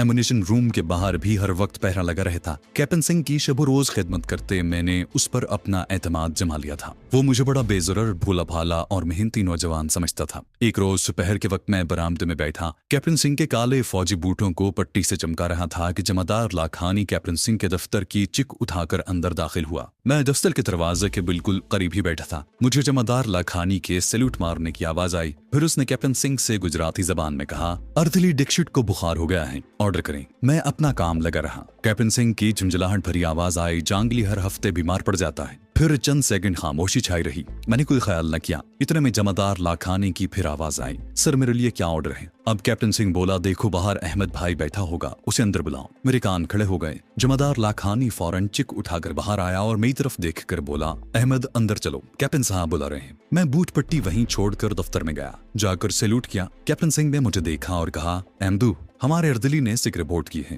तुम जमादार के साथ नीचे जाओ, स्प्रे करो। मैंने अदब से एड़ी जोड़कर कहा, जी सर। कैप्टन सिंह ने मेज की दराज में चाबी लगाकर एक लंबी सी तांबे की चाबी निकालकर जमादार को दी और कहा, इसे अपने साथ रखना और चाबी मुझे ऑफिस में आकर दे जाना। ठीक है साहब। जमादार लाखानी ने सैल्यूट मारकर चाबी ली और मेरे साथ ऑफिस से बाहर आ गया। ऑफिस के पीछे एक छोटी सी डिस्पेंसरी थी, जहाँ से जमादार लाखानी ने 2 स्प्रे गन्ने उठाई, एक अपने कांधे पर लटकाई और दूसरी मेरे कांधे पर लटका दी। चलो जवान मेरे साथ। अभी तक मुझे कुछ मालूम नहीं था कि वो मुझे कहाँ लिए जा रहा है। सिर्फ इतना इल्म था कि किसी कमरे में या बैरक में मच्छरों से बचाव का स्प्रे करना है, क्योंकि जहाँ रात को मच्छर बहुत होते थे। मगर बैरक में जाने की बजाय वो मुझे किले की अकबी दीवार की जानिब ले गया, जहाँ ईंटों और झाड़ झंकाल के पीछे पुरानी दीवार में एक दरवाजा बना हुआ था। पहली निगाह में मुझे किसी गिराज का दरवाजा मालूम हुआ। मैंने सोचा कि इस गिराज में स्प्रे करना होगा। दरवाजा लोहे का था और उसका साइज गिराज के दरवाजे जितना ही था। जमादार लाखानी ने दरवाजे पर लगा हुआ ताला खोला और अंदर दाखिल हो गया। मैं उसके पीछे पीछे था। अंदर अंधेरा था। जमादार ने अंदर जाते ही दरवाजा बंद करके कुंडी लगा दी और बोला, मेरे पीछे चले आओ जवान। उसने जेब से टॉर्च निकाल कर रोशनी कर दी। टॉर्च की रोशनी में मैंने देखा कि गिराज बिल्कुल खाली था। सिर्फ कोने में मुझे 2 पुराने टायर दीवार के साथ लगे नजर आए। जमादार ने टॉर्च की रोशनी कोने में डाली और उस तरफ बढ़ा। अब जब मैं करीब गया तो देखा कि वहाँ एक तंग जीना नीचे उतरता था। मेरे कान खड़े हो गए। मैं खामोशी से एक जमादार के पीछे जीना उतरने लगा। 6-7 जीने उतरने के बाद हम एक तंग सी राहदारी में आ गए, जहाँ उसने टॉर्च बंद करके जेब में रखी, क्योंकि राहदारी की छत के साथ एक मध्यम सा बल्ब जल रहा था। जमादार लाखानी ने कहा, चलो स्प्रे शुरू करो, तुम उस साइड में करो। और जमादार राहदारी की एक तरफ और मैं दूसरी तरफ स्प्रे करने लगे। हम स्प्रे करते करते आहिस्ता आहिस्ता आगे बढ़ रहे थे। चंद कदम चलने के बाद एक बाथरूम का छोटा सा अकबी दरवाजा आ गया। मालूम होता था कि जहाँ से बाथरूम में रखी हुई बाल्टी वगैरह बाहर निकाली जाती है। हमने स्प्रे पंप का मुंह अंदर डालकर बारी बारी स्प्रे फेंकी। आगे राहदारी बाएं जानिब घूम गई, जहाँ भी छत के साथ एक बल्ब जल रहा था। मेरा दिल किसी होने वाले इंकिशाफ के ख्याल से धड़क रहा था। आगे गए तो एक जीना ऊपर को जा रहा था, जहाँ 2 संतरी स्टेन गन कमर से लटकाए टहल रहे थे। उन्होंने गुजराती जबान में जमादार लाखानी से फजूल सा मजाक किया। एक ने मेरी तरफ देखकर पूछा, अर्दली कहाँ मर गया, ये किस लिए आए हो? जमादार बोला, ये कैप्टन साहब का अर्दली है। एक संतरी ने हंसकर कहा, तो फिर इसको यहाँ लगा दो, हम तो इस गार में ड्यूटी देते तंग आ गए हैं। जमादार लाखानी ने इसका कोई जवाब न दिया। अब मैं एक एक शय को गौर से देख रहा था। स्प्रे करते करते आगे भी बढ़ रहा था। ऊपर जाने वाले जीने से कोई 4 कदमों के फासले पर एक कुठरी का दरवाजा बंद था। दरवाजे के ऊपर एक सलाखों वाला ताकचा था। उसके अंदर से मध्यम सी रोशनी बाहर आ रही थी। मैं कस्दन मगर बज़ाहिर अनजानेपन से उस दरवाजे की तरफ स्प्रे करता हुआ बढ़ा तो जमादार लाखानी की आवाज आई, उधर किधर जाते हो जवान, वापस आ जाओ, उधर मत जाओ। इस पर वहां खड़े एक संतरी ने हंसकर कहा, उधर कोठरी में बुड्ढा ही बैठा है, कोई मेम नहीं है, जाने दो। मगर जमादार लाखानी ने मुझे आगे न जाने दिया और वहीं से मुझे लेकर वापस हो गया। मैं जहां पहुंचने के लिए अभी तक तरकीबें ही सोच रहा था, वहां मुझे खुद Marhatta company commander captain Singh ने पहुंचा दिया था। राहदारी में कोठरी के करीब और ऊपर जाते जीने के दरवाजे पर पहरा देते संतरी की गुफ्तगू से 2 बातें साबित हो रही थी। पहली ये कि इस कोठरी में ही पाकिस्तानी डॉक्टर फरीदी तैद था, जो मेरी इत्तला के मुताबिक उधेड़ उम्र था, और दूसरी बात ये कि उसकी बेटी नौरीन जहां पर मौजूद नहीं थी, वरना संतरी मजाक ही मजाक में उस लड़की का जिक्र भी जरूर करता। उसने तो साफ कह दिया था कि जहां सिर्फ एक बुढ़ा ही है, कोई दूसरी मेम नहीं है। वापसी पर मैंने राहदारी का सारा नक्शा जहन में बिठा लिया। गिराज वाला जीना चढ़ते हुए जमादार ने एक बार फिर टॉर्च रोशन कर दी। हम गिराज में आ गए। गिराज की कुंडी खोलकर बाहर निकले। जमादार लाखानी ने गिराज के आहनी दरवाजे को बंद करके ताला लगा दिया और हम दोनों डिस्पेंसरी में आ गए, जहां स्प्रे गन्ने डिस्पेंसर के हवाले की और कैप्टन सिंह के दफ्तर की तरफ बढ़े। मैं तो बरामदे में ही बैठ गया और कैप्टन साहब के बूटों को कपड़ा मारकर चमकाने लगा। जमादार लाखानी ने अंदर जाकर चाबी कैप्टन सिंह के हवाले की और चला गया। उसके जाते ही कैप्टन सिंह ने मुझे आवाज दी। मैंने जल्दी से बूट नीचे रखे और चिक उठाकर कमरे में दाखिल हुआ। सैल्यूट मारा। कैप्टन सिंह मेज की दराज में चाबी रखने के बाद दराज का ताला बंद कर रहा था। ताला बंद करके उसने उसकी चाबी अपनी जेब में डाली और कुर्सी आगे घसीटते हुए बोला, जवान, मैंने तुम्हें जमादार के साथ इसलिए भेजा था कि हमें तुम पर भरोसा है। तुमने हमें सप्लाई की चोरी के बारे में बड़ी कीमती मालूमात दी थी। फिरोज भाई ने मान लिया है कि वो ही हमारे डिपो में चोरियां करवाता था। किसी से जिक्र मत करना कि तुम कले के नीचे गए थे, ठीक है? मैंने सैल्यूट मारकर कहा, साहब जी, मैं आपका और भारतीय सेना का सेवक हूँ। भारतीय सेना के लिए तो मैं अपनी जान भी अर्पण कर सकता हूँ। शाबाश। कैप्टन सिंह ने मुस्कुराकर कहा, अब तुम जाओ और मेरे बूट पॉलिश हो गए हैं तो उसे क्वार्टर में ले जाकर रख दो। ओके सर, मैंने मौदबाना कहा और फिर मैं सलाम करके दफ्तर से बाहर निकल आया। मैंने बरामदे में रखे बूट उठाए और कैप्टन सिंह के क्वार्टर की तरफ चल दिया। सुबह उठकर मैंने ये फैसला किया कि पहले इस बात की तस्दीक की जाए कि किले के नीचे कोठरी में जो बूढ़ा बंद है वही पाकिस्तानी साइंसदान दाऊद फरीदी है। उसके बाद ये सुराग लगाने की कोशिश की जाए कि उसकी बेटी भी यही कहीं कैद है या किसी दूसरी जगह पर उसे रखा गया है। मैं उस संतरी की शक्ल पहचानता था जो मुझे राहदारी में मिला था और जिसने जमादार लाखानी को मजाक करते हुए कहा था, जाने दो, इसे कोठरी में बुड्ढाई है, कोई मेम नहीं। ये बात मुझे वो संतरी ही बता सकता था कि वो बूढ़ा कौन है। किले के बाहर कमान पोस्ट पर फौजी जवान 8-8 घंटे ड्यूटी देते थे, लेकिन किले के नीचे अंधेरी राहदारी में संतरियों की ड्यूटी जाहिर है 4-5 घंटे के बाद तब्दील हो जाती होगी। मैं अब उस संतरी की तलाश में रहने लगा था। किसी न किसी बहाने उस छोटे से ग्राउंड में पहुंच जाता जहां सुबह के वक्त फौजी पीटी करते थे कि शायद वहां मुझे वो राहदारी वाला संतरी नजर आ जाए। आखिर एक रोज मैंने उसे देख लिया। ये दुबला पतला गुजराती जवान था। वो पीटी के लिबास में था। फिर मैंने उसे दूसरे जवानों के साथ लंगर खाने की तरफ जाते देखा तो मैं भी दूसरी तरफ से चाय का मग लिए लंगर खाने में आ गया। मेरा मतलूबा संतरी अपने दूसरे साथियों से मजाक करते हुए पूरियां खा रहा था। ये खुश मिजाज फौजी था। मैंने जानबूझकर उसके करीब से गुजरते हुए अपना चाय का मग गिरा दिया। वो संतरी हंसकर बोला, अरे जवान, बड़े नाजुक हो, मग भी नहीं पकड़ सकते, राइफल कैसे पकड़ोगे? फिर मेरी तरफ गौर से देखकर बोला, अरे तुम तो स्प्रेमैन हो, क्या रैंक है तुम्हारा? मैंने कहा, सर मैं तो कैप्टन सिंह साहब का अर्दिली हूँ, खास अर्दिली। तो उसने कानों पर हाथ रखकर कहा, अरे बाप रे बाप, फिर तो तुम्हें सैल्यूट मारना चाहिए मुझे। बाकी जवान भी हंस पड़े। मैंने मग में चाय भरवाई, केले के पत्ते पर 2 पूरियां और भाजी रखवाई और उसी संतरी के पास बेंच पर आकर बैठ गया और नाश्ता करने लगा। वो मुझे कोहनी मारकर बोला, यार अर्दिली बॉय, कैप्टन साहब से कहकर मेरा राशन बढ़वा दो। भगवान की कसम, हूं तो दुबला पतला मगर भूख बहुत लगती है। और वो खुद ही खिलखिलाकर हंस पड़ा। उस वक्त मैं उसके मजाक में शामिल हो गया, फिर उसे सलाम करके वापस चला आया। मैंने बहुत जल्द पता कर लिया था कि वो लांस नायक हैं और उसका नाम भगवा ठाकुर है। वो मनहट्टा था मगर दोनों जबानें यानी गुजराती भी रवानी से बोल लेता था। उसकी ड्यूटी दोपहर 1 बजे से शुरू होकर शाम 5 बजे खत्म हो जाती थी और वो बैरक में आकर चाय पीता था। एक दिन मैंने तले के अकबी बाग से ताजा अनानास तोड़ा और शाम को 5:30 बजे लांस नायक भगवा ठाकुर के पास बैरक में आ गया। वो अपनी खाट पर बैठा मरहटी अखबार पढ़ रहा था। चाय का मग स्टूल पर पड़ा था। मैंने जाते ही अनानास उसे दिया और कहा, ठाकुर जी, ये आपकी भेंट है। जंगल गया था, एक अनानास अपने लिए लाया, एक आपके लिए लाया हूँ। लांस नायक ठाकुर बड़ा खुश हुआ। अखबार एक तरफ रखकर चारपाई पर एक तरफ हो गया और बोला, अरे वाह जवान, तुमने तो कमाल कर दिया। अनानास तो मुझे बहुत पसंद है, चाय मंगवाऊं तुम्हारे लिए? मैं उसे बैरक से उठाकर बाहर ले जाना चाहता था क्योंकि वहां कुछ फासले पर दूसरे फौजी भी बैठे गप्पे हाँक रहे थे। मैंने कहा, ठाकुर जी, इस बैरक में तो गर्मी है, चले बाहर लंगर खाने वाले बागीचे में चलकर चाय पीते हैं। वो बड़ी खुशी से मेरे साथ हो लिया। लंगर खाने से हमने चाय ली और अपने अपने मग लेकर बागीचे में घास पर जाकर बैठ गए। शाम बड़ी सुहानी थी। ठंडी ठंडी हवा जंगल की तरफ से आ रही थी। उसने मुझसे पूछा कि मैं सर्विस में नहीं हूँ तो यहाँ कैसे आ गया। मैंने उसे बताया कि मैं भारतीय सेना की खिदमत करना चाहता था। कैप्टन साहब से दरखास्त की कि मुझे नौकर रख लें। बस उन्होंने मेहरबानी की और मैं आप लोगों की सेवा करता हूँ। मेरा आगे पीछे कोई नहीं। बैडाइच में पैदा हुआ, माँ बाप पर लोग सधार गए, अकेला हूँ, आप लोगों को दुआ देता हूँ। उसने कहा, यार तुम खुश नसीब हो कि तुम्हारा आगे पीछे कोई नहीं है। अब मुझे देखो, घरवाली है, माता पिता हैं, 2 बच्चे हैं। इस तनख्वाह में बड़ी मुश्किल से गुजारा होता है। ऊपर से ऐसी ड्यूटी मिली है कि 6 घंटे जमीन के नीचे खड़ा रहता हूँ। उसने निशाना मुझे खुद ही मुहैया कर दिया था। मैंने उस निशाने पर तीर चलाते हुए कहा, ठाकुर जी, कैप्टन साहब मुझ पर बड़े मेहरबान हैं। आप कहे तो मैं उनसे बात करूं कि आपकी ड्यूटी बदल दें।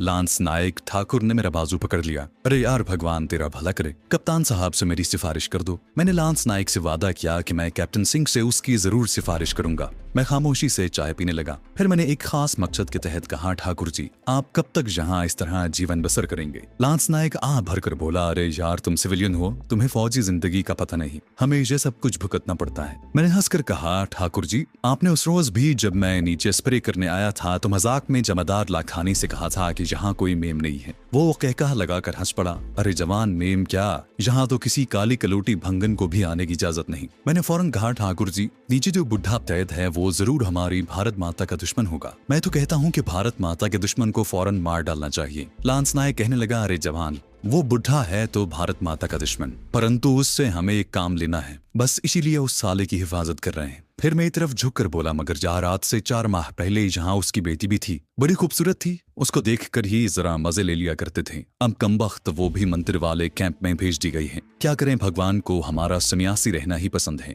चाय और मंगवाऊं? उसने मुझे बड़ी इत्तला दे दी थी। इसके लिए मैं उसका जिस कदर भी शुक्रिया अदा करता कम था, मगर मैं उसका शुक्रिया अदा नहीं कर सकता था। मैंने पलट कर कहा, मंदिर वाला कैंप रखेलपुर वाला कैंप ही है ना? वो सिगरेट सुलगा कर बोला, अरे नहीं यार, रखेलपुर में कैंप कहाँ से आ गया? ये तो नीचे केर के जंगल में जो तालाब के किनारे टूटा फूटा मंदिर है वहाँ है। कैंप भी क्या है, बस एक मिलिट्री पोस्ट है। मैंने कहा, ठाकुर जी चाय लाऊं? और वो बोला, अरे तुम जहाँ बैठो मैं लड़के को आवाज देता हूँ। उसने लड़के को आवाज देकर चाय लाने को कहा और मेरी तरफ झुक कर बोला, जवान पक्का वादा है ना, कैप्टन साहब से मेरी ड्यूटी तब्दील करने की बात करोगे? मैंने कहा, ठाकुर जी मैं पक्का वादा करता हूँ, अब वो मान जाए तो है। वो बोला, जरूर मान जाएंगे, तुम कह देना कि लांस नायक राहदारी की सर्दी से बीमार रहने लगा है। यार हम ये शिकायत नहीं कर सकते, तुम कहोगे तो शायद कैप्टन साहब के दिल में ख्याल आ जाए। मैंने कहा, मैं जरूर बात करूंगा ठाकुर जी, आप तो मेरे दोस्त बन गए हैं अब। मैंने हंसकर कहा। लांस नायक ठाकुर ने मुझसे जोर से हाथ मिलाया और मुझे सिगरेट निकाल कर दिया। मैं कभी कभी ही सिगरेट पीता हूँ। मैंने सिगरेट सुलगा लिया।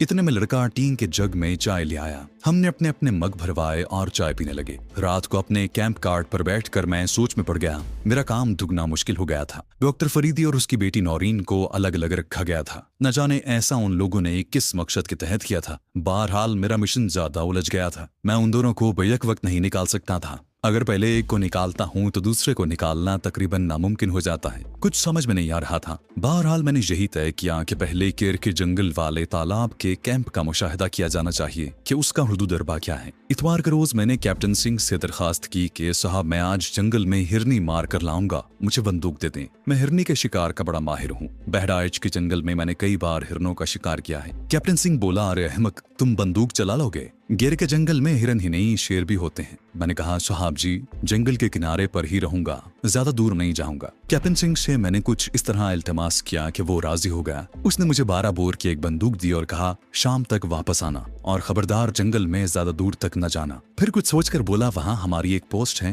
अगर कोई जवान गश्त करता मिल गया और उसने तुम्हें पकड़ लिया तो उसे मेरा ये कार्ड दिखा देना। कैप्टन सिंह ने मुझे अपने बटवे से अपना विजिटिंग कार्ड निकाल कर दिया। मैंने शुक्रिया अदा करके सैल्यूट मारा और थोड़ा राशन पानी थैले में लेकर कमांड पोस्ट की हुदूद से निकलकर गिर के जंगल की तरफ रवाना हो गया। इंडियन रेजिमेंट की तालाब वाली पोस्ट गिर के जंगल में ज्यादा आगे जाकर नहीं थी। ये मैंने मालूम कर लिया था कि जंगल अपनी कमांड पोस्ट से ज्यादा 1.5 फरलांग पर से शुरू हो जाता था। गिर के जंगल सौराष्ट्र के बड़े मशहूर और कीमती जंगल हैं। सुना गया था कि वहाँ चारों तरफ ऊंची ऊंची पहाड़ियां हैं और साथ साथ उतनी बड़ी खाइयां हैं, इतनी बड़ी कि उनमें सैकड़ों हाथी समा जाएं। बंदूक मेरे कांधे पर थी और थैला दूसरे कांधे से लटका हुआ था। मैंने फौजी बूट पहन रखे थे। सीधा का सांप का मनका मैंने एहतियात से जेब में रख लिया था। मेरा मकसद हिरनी का शिकार नहीं था, बल्कि जानबूझकर पुराने मंदिर के तालाब वाली पोस्ट की तरफ जाना था, ताकि वहां पर मौजूद फौजी जवान मुझे मुश्तबा समझकर पकड़ लें और मैं उन्हें कैप्टन सिंह का कार्ड दिखाकर उनका एतमाद हासिल करके वहां का जायजा ले सकूं।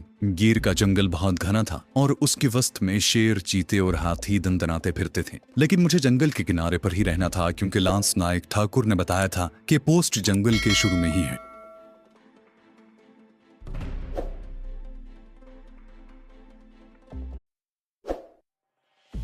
लेकिन मुझे जंगल के किनारे पर ही रहना था क्योंकि लांस नायक ठाकुर ने बताया था कि पोस्ट जंगल के शुरू में ही है। ऊंचे नीचे सरसब्ज मैदान से निकला तो सामने जंगल के घने दरख्तों की एक कतार निस्फ दायरे की शक्ल में शुमालन जुनूबन चली गई थी। जहां से गिर का जंगल शुरू होता था। मैंने खुदा का नाम लिया और जंगल में दाखिल हो गया। मैदान में धूप की वजह से काफी गर्मी थी, लेकिन जंगल में दरख्तों के नीचे ठंडक थी। मैं अंदाजे से एक तरफ दरख्तों के साए तले चलने लगा। मैंने जंगल में एक फायर झोंक दिया, इस ख्याल से कि उसकी आवाज पर पोस्ट के फौजी चौकस हो जाएंगे और फायर की आवाज पर मेरी तरफ आएंगे। जंगल में कहीं तो घने दरख्त थे और कहीं ये छिद्रे हो जाते थे और ऊंची ऊंची घास के टापू आ जाते थे। मैं फायर करने के बाद एक घास के टापू से निकला तो अचानक मुझे किसी ने पकड़ लिया। उसने पूछा, कौन हो तुम? मैंने पलट कर देखा, 2 इंडियन आर्मी के जवान थे जिन्होंने कमांडोज की वर्दियां पहन रखी थी। मैंने हाथ जोड़कर नमस्कार किया और कहा, महाराज, हिरन का शिकार करने आया हूँ कमांड पोस्ट से। उसने पूछा, कौन सी कमांड पोस्ट से? तुम कौन हो? तुम्हारा रैंक क्या है? मैंने कहा, महाराज, company commander captain Singh ji का अर्दली हूँ। ये लीजिए उनका कार्ड।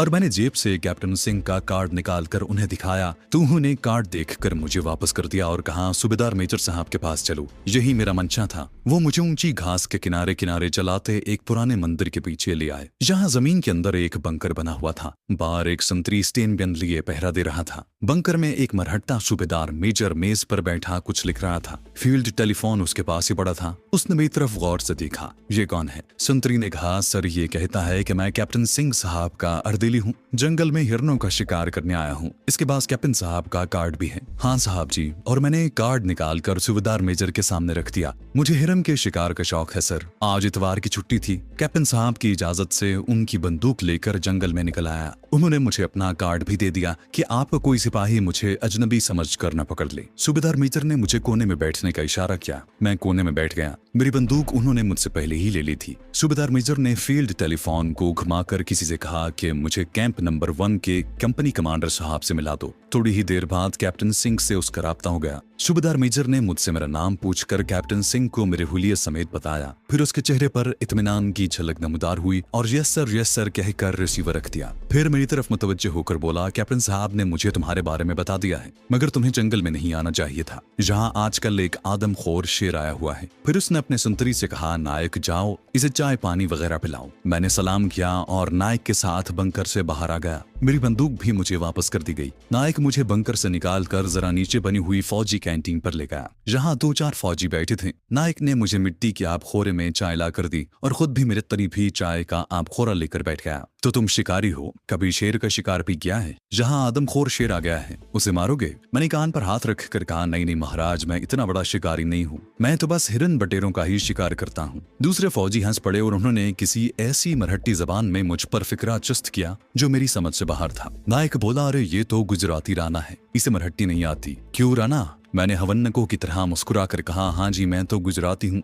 गुजराती और हिंदी ही जानता हूँ। साथ ही साथ मेरी तेज निगाहों ने देख लिया था कि कैंटीन से थोड़ी दूर नशेब में दीवार के दरख्तों के नीचे एक ढलानी छत वाला छोटा सा कमरा था, जिसके सामने 2 संतरी स्टेन गन्ने उठाए बीड़ी पी रहे थे। साफ लग रहा था कि इस कमरे को बने ज्यादा दिन नहीं हुए। एंड मुमकिन था कि डॉक्टर फरीदी की बेटी नौरीन इसी क्वार्टर गार्ड में बंद हो। इस क्वार्टर गार्ड के पीछे दरख्तों के तनों में दिन की रोशनी में पुराने तालाब की सतह चमकती नजर आ रही थी। यकीनन नौरीन कमरे में बंद थी। मैं खामोशी से चाय पीता रहा और नायक मेरी बंदूक को उलट पलट कर देखने में लगा रहा। कैप्टन साहब ने बंदूक बड़ी उम्दा रखी हुई है राना। मैंने कहा, यस सर, हमारे कैप्टन सिंह साहब बहुत उम्दा आदमी हैं। दोपहर का खाना उन फौजियों ने मुझे वहीं अपने साथ खिलाया। उन्होंने मेरी इसलिए भी आओ भगत की कि मैं उनके कमांडिंग ऑफिसर का खास अर्दली था। मैं उनमें घुल मिलकर बातें करने लगा। एक फौजी से जब मैंने बड़ी बेनियाजी से पूछा कि वो छोटा कमरा सूबेदार मेजर साहब का क्वार्टर है, उसने हंसकर कहा, राणा जी, क्वार्टर गार्ड है, एक पाकिस्तानी जासूस औरत वहाँ तैद है। मैंने कहा, तो उसे शूट क्यों नहीं कर देते? वो तो भारत माता के दुश्मन है। इंडियन फौजी बोला, हमें क्या मालूम, ये ऊपर वाले जाने। मैंने बात का मौजू बदल दिया। इस बात की तस्दीक हो गई थी कि इस क्वार्टर गार्ड में डॉक्टर फरीदी की बेटी नौरीन ही बंद है। शाम होने से पहले मैं कमांड ऑफिस में वापस आ गया। रास्ते में मैंने 2-4 जंगली मुर्गियों का शिकार कर लिया ताकि कैप्टन सिंह को पेश कर सकूं। मेरा मिशन बड़ा पेचीदा हो गया था। मैं एक ही वक्त में ऐसे 2 आदमियों को वहां से नहीं निकाल सकता था जो अलग अलग जगहों पर तैद हों। रात भर इसी उधेड़बुन में रहा कि क्या करूं। दिन निकल आया। जरूरियात से फारिग होकर दफ्तर गया तो कैप्टन सिंह अभी नहीं आया था। बरामदे में एक फौजी स्टूल पर बैठा अखबार पढ़ रहा था। मैं उसके करीब से गुजरा तो वो बोला, क्यों अहमद भाई, कल शेर का शिकार किया? फिर सुना है गिर के जंगल में आदमखोर शेर आया है। मैंने बेदरी से जवाब दिया, ठाकुर, मैं तो जंगली मुर्गियां मार कर लाया था 2-4। उसने तंजन कहा, अरे तुमसे तो ये औरत अच्छी है कि जंगल में दंदनाती फिर रही है और आदमियों को दानों की तरह भून रही है। मैंने पूछा, कौन औरत? संतरी में अखबार मेरी तरफ बढ़ा दिया। गुजराती पढ़ लेते हो? ये खबर पढ़ो, गिर के जंगलों में डाकू रंगनी ने तहलका मचा रखा है और कई जागीरदारों का खून कर चुकी है। ये नाम सुनते ही मेरे जिस्म को जैसे बिजली का झटका सा लगा। मैंने अखबार पर अपनी नजरें जमाती। अखबार पर एक बड़ी सुर्खी के साथ ये खबर लगी थी कि एक डाकू औरत, जिसको लोग रंगनी डाकू के नाम से याद करते हैं, इन दिनों गिर के जंगलों में अपने ग्रोह के साथ छुपी हुई है। खबर से मालूम हुआ कि सौराष्ट्र के देहाती इलाकों में उसने कई जागीरदारों और साहूकारों का खून कर दिया है और पुलिस की पार्टियां उसे तलाश कर रही हैं। मेरा दिल जोर से धड़क रहा था। ये सिद्धा के सिवा और कोई औरत नहीं हो सकती थी। वो मुंतकिम मिजाज औरत थी। कैद के दौरान पुलिस ने जरूर उस पर तशद्दुद किया होगा, जिसके रद्द अमल में वो डाकू ही बन सकती थी। अब मेरा दिल सिद्धा से मिलने के लिए बेचैन हो गया। मेरा जहन किसी और अंदाज से सोचने लगा। पाकिस्तानी डॉक्टर फरीदी और उसकी बेटी के फरार के सिलसिले में मैं सिद्धा से मदद ले सकता था। सिद्धा को मेरे बारे में सब कुछ मालूम था, लेकिन चूंकि वो मुझसे मोहब्बत करती थी, इसलिए उसने मेरे तमाम ऐब गवारा किए थे। मैंने अखबार संतरी को वापस किया और नल पर जाकर आग बुझाने वाली बाल्टियों में ताजा पानी भरने लगा। मेरा दिमाग तेजी से काम कर रहा था और मेरे लिए अब लाजमी हो गया था कि मैं जहाज से किसी तरह कीर के जंगल में जाकर सिद्धा से मिलने की कोशिश करूं। इसका तरीकेकार यही था कि मैं अपने तौर पर जंगल में निकल जाऊं और सिद्धा से मिलने के बाद दूसरे या तीसरे दिन वापस आऊं। कैप्टन सिंह से ये बहाना बना दूं कि मैं जंगल में रास्ता भूल गया था। कैप्टन सिंह की बंदूक मैंने उसे वापस कर दी थी। अगर शिकार के लिए बंदूक लेने बैठता हूं तो मुझे अगली इतवार यानी छुट्टी के दिन का इंतजार करना पड़ता और इतना वक्त मेरे पास नहीं था। हो सकता था कि हफ्ता भर के बाद सीधा इस इलाके से चली जाए, क्योंकि पुलिस उसका पीछा कर रही थी। अगरचे गिर के जंगल इतने घने और हौलनाक थे कि वहां अगर कोई साल भर भी छुपा रहे तो पुलिस के सिपाही उसका खोज नहीं लगा सकते थे। फिर भी मैं हफ्ते की मोहलत नहीं देना चाहता था। चुनाचे दूसरे दिन मैंने सुबह सुबह बतलून और फौजी बूट पहने, सिद्धा का दिया हुआ सांप का मनका और एक चाकू जेब में रखा, एक थैले में डबल रोटी डाली और कमांड ऑफिस के पीछे वाली झाड़ियों को फलांगता हुआ घास के मैदान की तरफ चल पड़ा। अब फिर दिन पूरी तरह नहीं निकला था। मेरा रुख गिर के जंगल की तरफ था।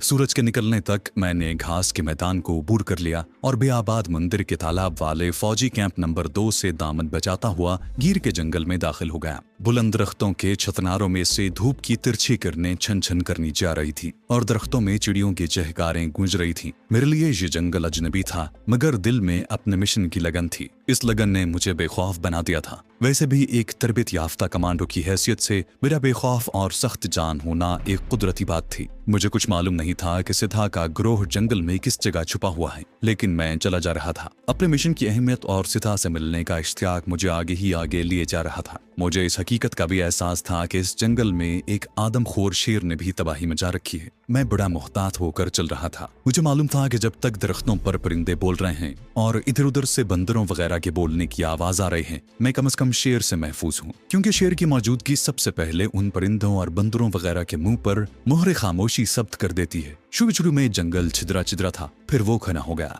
दरख्तों के तने साथ साथ उगे थे और बीच में झाड़ियां ही झाड़ियां थी। मैं अब कमांडो बनकर उस जंगल में से गुजर रहा था। एक दो जगह पर मैंने जहीले सांप भी देखे, जो मेरे फौजी बूटों की धमक से घास में से निकलकर रेंगते हुए झाड़ियों की तरफ चले गए। मेरे पास सिद्धा का दिया हुआ मनका था, इसलिए मुझे सांप के डसने की ज्यादा फिक्र नहीं थी। हाँ, आदमखोर शेर का खौफ दिल में जरूर था, लेकिन अभी तक दरख्तों पर परिंदे बोल रहे थे और इधर उधर से बंदर के खू करने की आवाज भी आ जाती। खुदा खुदा करके जंगल का घनापन खत्म हुआ और मैं एक वीरान मैदान में निकल आया, जहाँ छोटी छोटी खाइयां और गड्ढे थे, जिनमें सब्ज और खुश्क झाड़ियां सर निकाले खड़ी थी। एक टूटी फूटी सीढ़ियों वाला पुराना तालाब रास्ते में आया। मैं वहां दम लेने को रुक गया, मुंह हाथ धोया, थोड़ी सी डबल रोटी निकाल कर खाई, तालाब का पानी हथेली से इधर उधर हटाकर थोड़ा सा पिया और उठकर फिर चल दिया। अब मुझे ये भी ख्याल आने लगा कि कहीं सचमुच मैं जंगल में रास्ता न भूल जाऊं। इन जंगलों का सिलसिला शैतान की आंत की तरह फैला था। खुदा जाने मैं कहाँ और किस जगह किसी जंगली दरिंदे का शिकार हो जाऊं। एक चाकू मेरी क्या हिफाजत कर सकता था। चलते चलते दोपहर हो गई, लेकिन मैंने हिम्मत न हारी और सफर जारी रखा।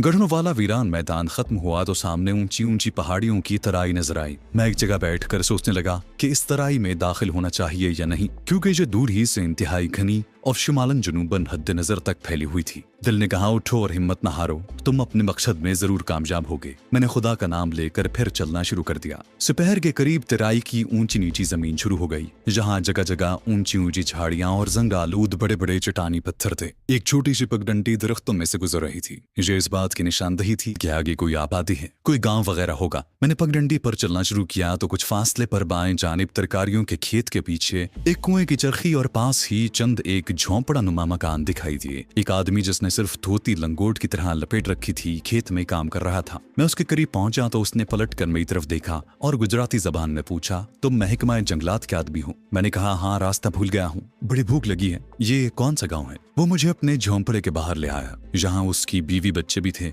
बीवी रस्सी बांट रही थी। उसने मुझे देखते ही लंबा घूंघट निकाल लिया। मेरा मेजबान मिट्टी के बर्तन में बकरी का दूध और एक रोटी ले आया। मैंने कहा, मेरे पास डबल रोटी है। वो खुश होकर बोला, राणा जी, ये विलायती रोटी हमें दे दें तो ये हम शौक से खाएंगे। तुम्हारे लिए मैं 2 रोटियां पकवाए देता हूँ। मैंने डबल रोटी उसे दे दी, दूध के साथ रोटी खाई। सबसे पहले तो मैंने उससे पूछा कि आदमखोर शेर तो इधर नहीं है? मेजबान ने कहा, राणा जी, कुछ रोज पहले इधर आया था। हम लोग अपने बाल बच्चों को लेकर दरख्तों पर चढ़ गए थे, लेकिन अब खोजियों ने खबर दी है कि वो महाराष्ट्र की तरफ निकल गया है। अब मैंने उससे रंगनी डाकू के बारे में पूछा। वो नारियल पी रहा था। धुआं नाक से निकालते हुए सर एक तरफ झुकाकर बोला, राणा जी, हम तो गरीब लोग हैं, डाकू इधर आकर क्या करेंगे? डाकू तो ऊपर उत्तर प्रदेश में सुना है हुआ करते हैं। फिर उसने तिराई के घुन की तरफ इशारा करते हुए कहा, उधर तिराई के जंगल में, वहां अगर कोई डाकुओं का गिरोह छुपा हुआ हो तो कुछ नहीं कह सकता, पर राणा जी, डाकू तो देहाती आबादियों में होते हैं, जहां बड़े बड़े राणा और पटेल रहते हैं। इधर डाकुओं को जंगली जानवरों में आकर क्या लेना? उसके ज़बानी मुझे ये भी मालूम हुआ कि तराई में दाखिल होने की बजाय अगर उसके किनारे किनारे चलते जाएं तो आगे गिर की मशहूर नदी आती है। नदी आगे जाकर एक झील में गिरती है। वहाँ चावड़ नाम का एक गांव है, जहाँ एक जागीरदार पटेल की हवेली है। मैंने सोचा हो सकता है कि सीधा उस पटेल का सफाया करने आई हूँ। अब शाम का अंधेरा फैल रहा था। मैं तिराई की तरफ जाने का खतरा मोल नहीं लेना चाहता था। मैंने अपने मेजबान से कहा, ठाकुर, रात होने वाली है, अब चला तो जाऊंगा। गाँव तक पहुँचते पहुँचते रात गहरी हो जाएगी। तिराई के जंगलों से डर लगता है। अगर तुम इजाजत दो तो रात यहीं बसर करके सुबह रवाना हो जाऊं। उसने मुझे खुशी से इजाजत दे दी। गर्मियों का मौसम था। रात को उसने एक खाट झोंपड़ी के पिछवाड़े खेत के किनारे डाल दी। मैं वहीं पड़ गया। उसने मेरे पास ही धूनी भी लगा दी ताकि मच्छरों की जलगार से बच सकूं। जब तक धूमी लगी रही, मच्छरों ने उतर कर रुख न किया। जो ही आग बुझी, मच्छरों ने मुझे तन्हा देख कर हमला कर दिया। खुदा ही जानता है कि कैसे रात काटी। बस सारी रात मच्छरों से जंग करता रहा। दूसरे दिन मुंह हाथ धोकर दूध और रोटी खाई और अपने मेजबान का शुक्रिया अदा करने के बाद चावड़ गांव की तरफ रवाना हो गया। मेरी मंजिल तिराई के जंगल के किनारे की पट्टी थी। मैं जहां से गुजरता हुआ चावड़ गांव तक जाना चाहता था। अगर इस एडवेंचर में सीधा से मुलाकात न हो सकी तो मैंने चावड़ गांव के पटेल की मदद से अपने कमांडो ऑफिस में वापस जाने का फैसला कर लिया था, क्योंकि इन खतरनाक जंगलों में ज्यादा देर तक घूमना खतरनाक बात थी। धूप निकल आई थी। मैं एक पगडंडी पर चला जा रहा था। चलने से मुझे बहुत पसीना आ गया। धूप में तेजी थी, फजा में भी हब्स था। रास्ते में कोई सायादार दरख्त भी नहीं था। कोई घंटा भर चलते रहने के बाद तिराई के सरसब्ज जंगल की हरी भरी गुंजान पट्टी शुरू हो गई। यहाँ दाखिल होते ही मैं एक दरख्त के नीचे घास पर बैठ गया। ठंडे साय ने बड़ा सुकून दिया। मैंने आंखें बंद कर ली। थका हुआ था, गुनूदगी सी तारी होने लगी। सोचा कुछ देर के लिए सो जाना चाहिए। मैं अभी नींद की वादी में दाखिल हुआ ही था कि किसी ने मेरे पाँव पर जोर से ठोकर मारी। कौन है बे तू? उठ। मैंने आंखें खोल दी। देखा कि एक ऊंचा लंबा आदमी, जिसने मुंह पर अपनी पगड़ी का पल्लू इस तरह लपेट रखा था कि सिर्फ उसकी सुर्ख आंखें ही नजर आ रही थी, बंदूक की नाली का रुख नई तरफ किए खड़ा मुझे घूर रहा है। मैं जल्दी से उठ बैठा। मेरी चिट्टी हिस्स ने मुझे बता दिया कि ये कोई डाकू है, और अगर डाकू है तो यकीनन सिद्धार्थ साथी ही होगा। मैंने हाथ जोड़कर नमस्कार किया और माजरत के लहजे में कहा, राणा जी, परदेसी मुसाफिर हूँ,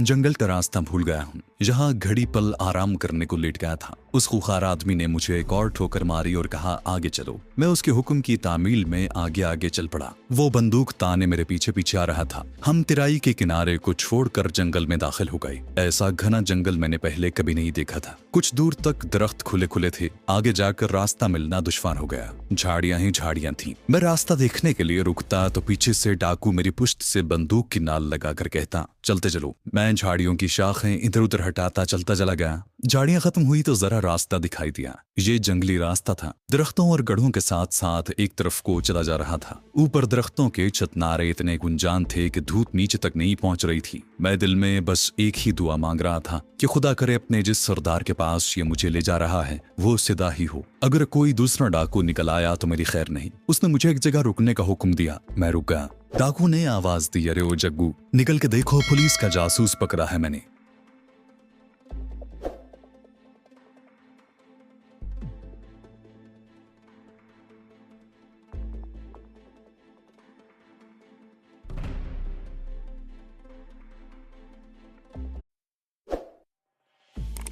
यारे ओ जग्गू, निकल के देखो, पुलिस का जासूस पकड़ा है मैंने। दरख्तों में से एक जानिब से दो डाकू हाथों में बंदूक के लिए बाहर निकल आए। उनका हुलिया भी वही था जो पहले डाकू का था। ये भी कुछ हट्टे कट्टे थे। वो मेरे करीब आकर मुझे घूरने लगे। एक डाकू ने बंदूक की नाली मेरे हाथ से लगा दी। दूसरा बोला, भगवा उड़ा दे साले को, ये जासूसी करने आया है। जो डाकू मुझे पकड़ कर लाया था उसने ऐसा करने से मना किया। नहीं भगवा, हम इसे सरदार के पास ले जाते हैं, हो सकता है कि उससे कोई मुफीद मालूमात मिल जाए। ये गुफ्तगू उर्दू या हिंदी में नहीं बल्कि गुजराती में हो रही थी। जब उसने अपने सरदार को मुज़क्कर कहा तो मेरी रूह लर्ज़ उठी। कमबख्त, उनका सरदार तो कोई मर्द है, सीधा होती तो वो सरदार नहीं कहता। मैंने दिल में कलमा शरीफ का वर्द शुरू कर दिया क्योंकि अब मेरी मौत यकीनी थी। मैं अपने आप को कोसने लगा कि क्यों खामखा इधर का रुख किया। अब वो डाकू भी हमारे साथ हो गए। जंगल के दरमियान एक जगह पुराना कुआं था। उसके पीछे एक पहाड़ी दीवार में गार का दहाना नजर आ रहा था। जहां मैंने डाकुओं को देखा कि दरख्तों के नीचे लंबी तान कर सो रहे थे और कुछ डाकू पहरा दे रहे थे।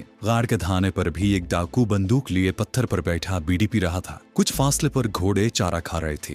भगवा ने जहां पहुंचते ही मेरे हाथ रस्सी से पीछे बांध दिए और कुएं की मुंडेर पर बैठने का हुक्म दिया। मैंने ऐसा ही किया। कमबख्त कहीं जब मुझे कुएं में तो नहीं फेंकेगा। मैंने सोच लिया कि अगर कोई डाकू इस नीयत से मेरे पास आया तो मैं फ्लाइंग किक से उसकी खबर लूंगा। उसके बाद जो होगा देखा जाएगा। मुझे देखकर दो तीन और डाकू अपनी मूंछों को ताव देते आपस में फौश मजाक करते मेरे करीब आ गए। जब उन्हें भगवा ने बताया कि मैं पुलिस का जासूस हूं तो उन्होंने मुझे गालियां दी और परे हट कर खड़े हो गए। भगवा डाकू ने गार के दहाने पर जाकर आवाज दी, सरदार, सरदार पुलिस का आदमी पकड़ा है, क्या हुक्म है? मैं बेताबी से जवाब का इंतजार करने लगा। मेरा दिल कह रहा था कि अंदर से किसी औरत की आवाज आएगी, मगर कोई आवाज ना आई। उसकी जगह एक लंबी लंबी मूंछों वाला डाकू बंदूक कांधे पर डाले निकल आया। मेरी उम्मीद की आखिरी किरण भी बुझ गई। ये सिद्धा का नहीं बल्कि किसी दूसरे डाकू का गिरोह था। मैंने नाउम्मीद होकर गर्दन एक तरफ झुका ली। नौवारिद डाकू ने चीख कर कहा, गधे की औलाद, अगर ये पुलिस का आदमी है तो मुंह क्या तक रहे हो? 303 की गोलियां तुम्हें किस लिए दी हैं? भगवा डाकू ने 303 की राइफल को उठाया और नाली का रुख मेरी तरफ कर दिया।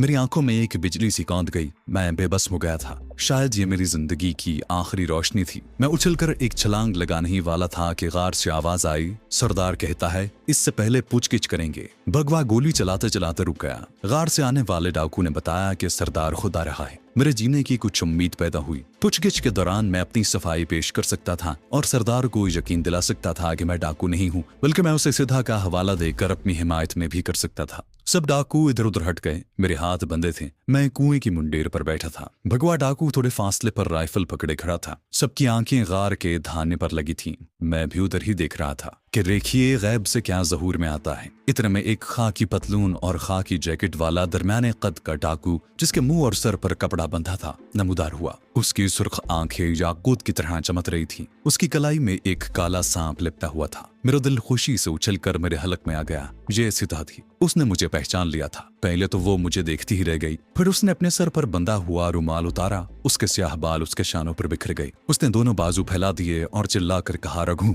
और अपने गिरोह के सारे डाकुओं को हक्का बक्का करती मेरे पास आई। उसने मुझे कुएं की मुंडेर से नीचे उतारा और भगवा की तरफ देखकर गुस्सीली आवाज में बोली, तुम सब गधे की औलाद हो। अगर ये मर जाता तो मैं तुम सब पर इस जंगल के सांप छोड़कर हलाक कर देती। जानते नहीं हो ये कौन है? ये मेरा पतिदेव रघु है। रघु जो शेर से ज्यादा बहादुर और हाथी से ज्यादा ताकतवर है। फिर मेरे गले में बाजू डालकर मुझे गार में ले गई। रघु, तुम मुझे छोड़कर चले गए थे, पर मुझे तुमसे कोई शिकायत नहीं। मैं जेल तोड़कर भाग निकली थी। मैं तो तुमसे अब भी उसी तरह प्यार करती हूँ। तुमने चिता के शोलों से मेरी उस वक्त जान बचाई थी जब मैं कमजोर लड़की थी। मैंने कहा, अब तुम एक खूंखार डाकू बन चुकी हो। वो कहकहा लगाकर बोली, और मुझसे महाराष्ट्र और सौराष्ट्र का बच्चा बच्चा कांपता है। सिद्धा की कलाई का सांप मेरे सीने के बिल्कुल करीब था। मैंने कहा, भगवान के लिए इसे दूर रखो। हंसते हुए उसने अपने बाजू मेरी गर्दन से निकाल लिया। गार में फर्श पर घास फूस बिछा था। एक तरफ 2-4 कनस्तर, राइफलें और भरी हुई 3 बोरियां रखी थी। कोने में मिट्टी के तेल की लालटेन, लकड़ी के 2 बॉक्स घास पर पड़े थे। सिद्धा ने मुझे अपने साथ बिठा लिया। बोली, तुम यहाँ कैसे पहुंच गए? तुम इतने दिन कहाँ रहे और अपने मुल्क वापस चले गए थे? सिद्धा पहले से ज्यादा वैशी और बेबाक हो गई थी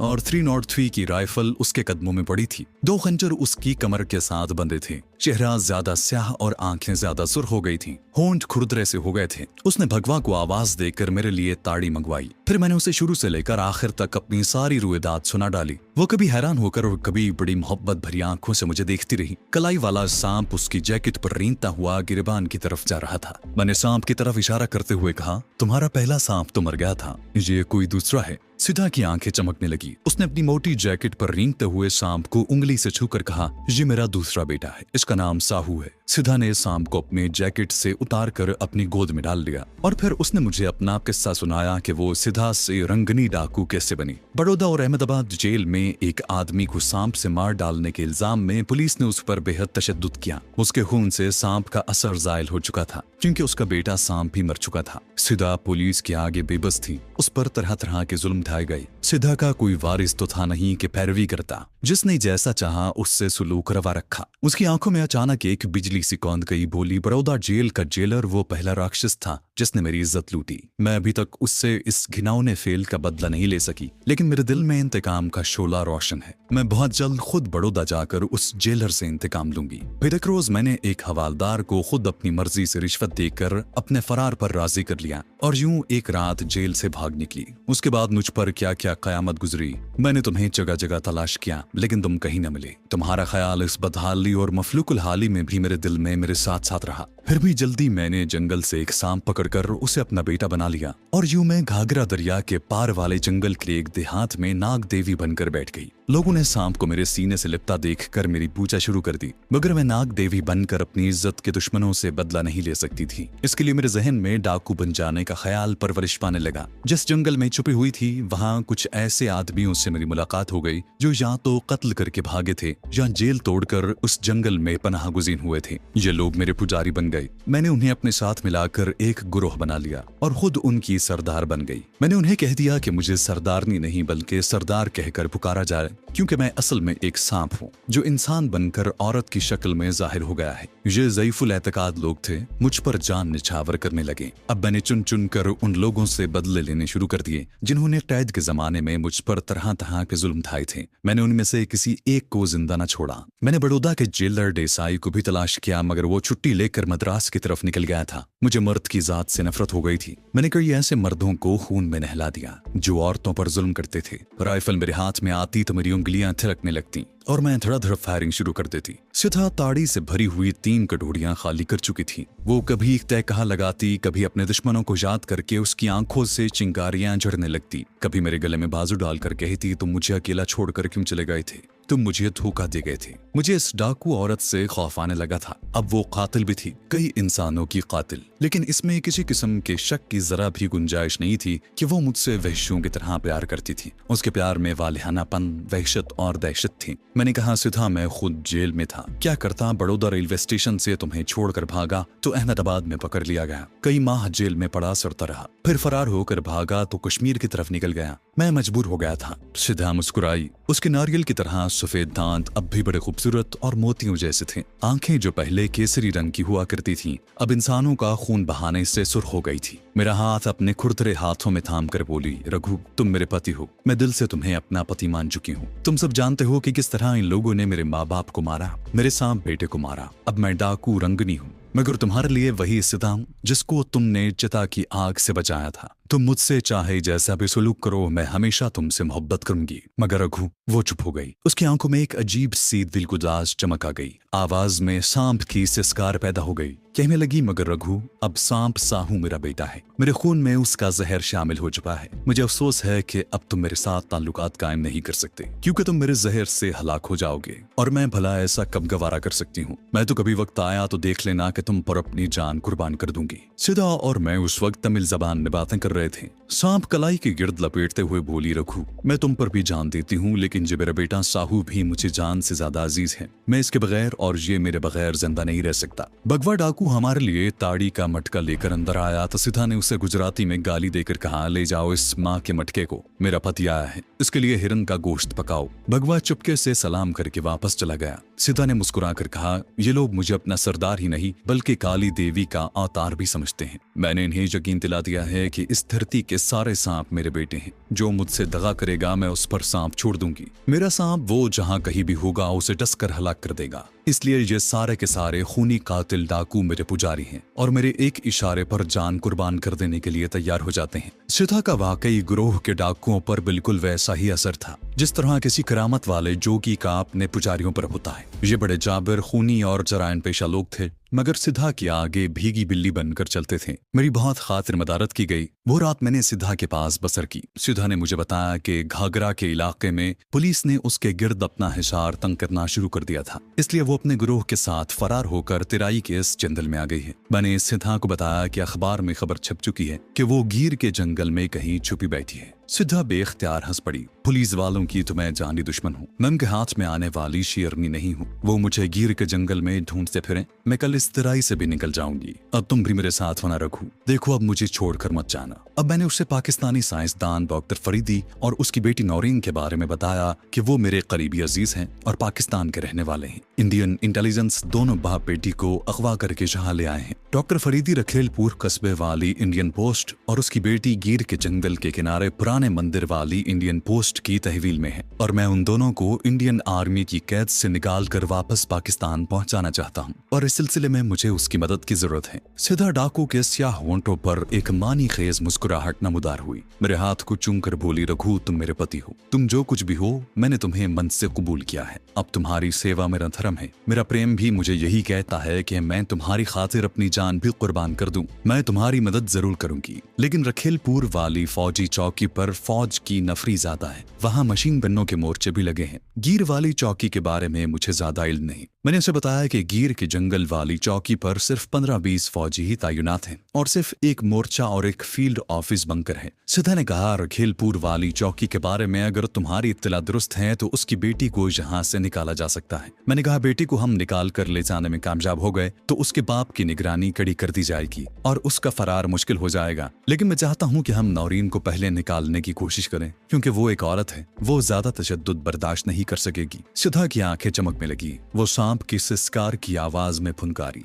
मैं किसी औरत पर मर्द का जुल्म बर्दाश्त नहीं कर सकती। मैं तुम्हारे साथ अपने आदमी लेकर चलने को तैयार हूँ। ये एक जुआ था, मगर मैं दाव लगाना चाहता था, क्योंकि मैं अकेला इस पोजीशन में नहीं था कि नौरीन को निकाल कर किसी महफूज जगह पर ले जा सकूं। अगरचे मुझे मालूम था कि अगर हम नौरीन को निकाल ले जाने में कामयाब हो गए तो दोनों तरफ बहुत लोग मरेंगे। नौरीन की जिंदगी को भी खतरा था। इसके अलावा नौरीन के फरार के बाद डॉक्टर फरीदी को भी रखेलपुर से किसी दूसरी जगह मुंतकिल कर दिया जाएगा, मगर मैं बैक वक्त दो महाजों पर नहीं लड़ सकता था। यही सोचकर मैंने नौरीन को पहले निकालने का फैसला किया था। नौरीन एक पढ़ी लिखी लड़की थी और एक मुद्दत से इंडियन इंटेलिजेंस की कैदोबंद की सोबतें बर्दाश्त कर रही थी। सिद्धा ने दूसरे रोज भगवा डाकू को बुलाकर जरूरी हिदायत दी, और जब सारे डाकू नाश्ता वगैरह कर चुके तो घोड़ों पर जीने कसती गईं। डाकुओं ने अपने बंदूकों की नालियां साफ करके उनके चैम्बर भरे, मैगजीन के बक्स घोड़ों पर लादे और 2 टुकड़ियों में बंटकर गिर के जंगल के मशरकी किनारे की तरफ रवाना हो गए। उन्हें बताया गया था कि उन्हें किस जगह जाकर मिल जाना है और हमारा इंतजार करना है। सिद्धा ने मुझे साथ लिया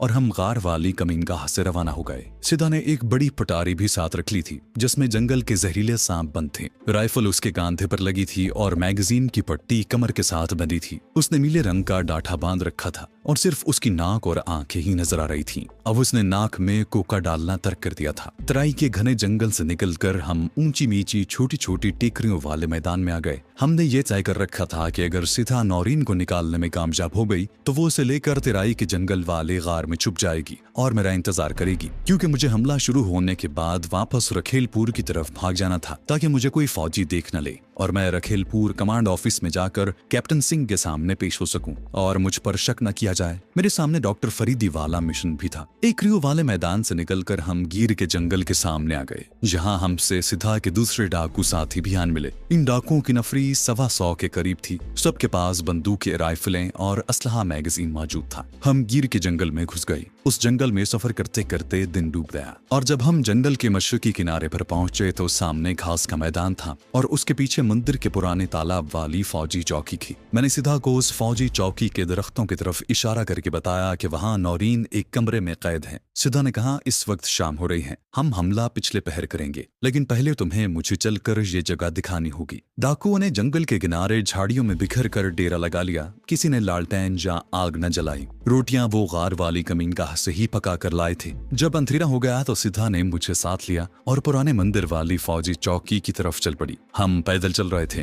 हमने अपने जिस्मों पर स्याह पतली चादरें लपेट रखी थी। सिद्धा का बेटा सांप साहू उसकी कलाई पर लिपटा था। एक रिवॉल्वर उसने अपनी पेटी में उड़स लिया था। मैं निहत्था था। ऊंची ऊंची घास के मैदान, आसमान पर खुले अव्वलीन रात के सितारों की रोशनी में मटियाले लग रहे थे। एक खाई उबूर करने के बाद मैं सिद्धा को एक छोटे से टीले के पीछे ले गया। जहां से मंदिर वाली चौकी ज्यादा दूर नहीं थी।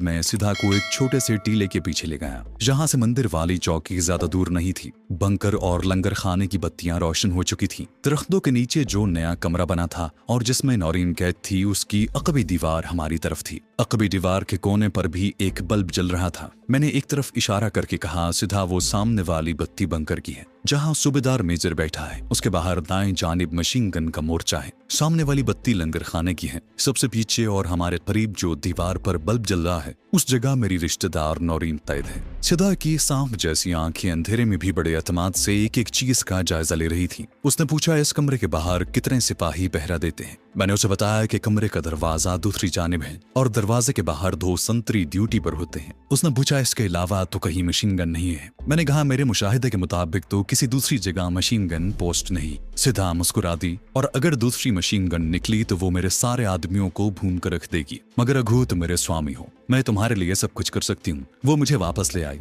घास के मैदान में से गुजरते हुए उसने बताया कि वो एक गोली चलाए बगैर इस चौकी को फतह करना चाहती है। मैं उसका मुंह तकने लगा। वो बोली, रघु, ये जगह रखेलपुर वाली बड़ी चौकी से ज्यादा दूर नहीं है। जहाँ गोलियां चली तो वहां तक इन धमाकों की आवाज जरूर पहुंचेगी, और सूबेदार मेजर भी पीछे इत्तला कर देगा कि चौकी पर हमला हुआ है। वहां से भारी कुमक पहुंच जाएगी और हमारा मिशन नाकाम हो जाएगा। सिवा एक इंतहाई तजुर्बाकार जर्नैल की तरह बातें कर रही थी। मैंने इस नुक्ते पर गौर ही नहीं किया था। मैंने पूछा, फिर तुम अपना गिरोह क्यों साथ लाई हो? सिदा बोली, मेरा ख्याल था कि ये चौकी रखेलपुर कमांड पोस्ट से ज्यादा दूर होगी, लेकिन ऐसा नहीं है। हमारे अचानक हमला करने से तुम्हारी नौरीन को निकालते निकालते रखेलपुर से फौज के दस्ते जहां पहुंच जाएंगे। मैं इसी मकसद के लिए अपने वफादार सांपों की पटारी साथ लाई हूँ। उसके बाद सिद्धा ने मुझे अपना सारा मंसूबा समझा दिया।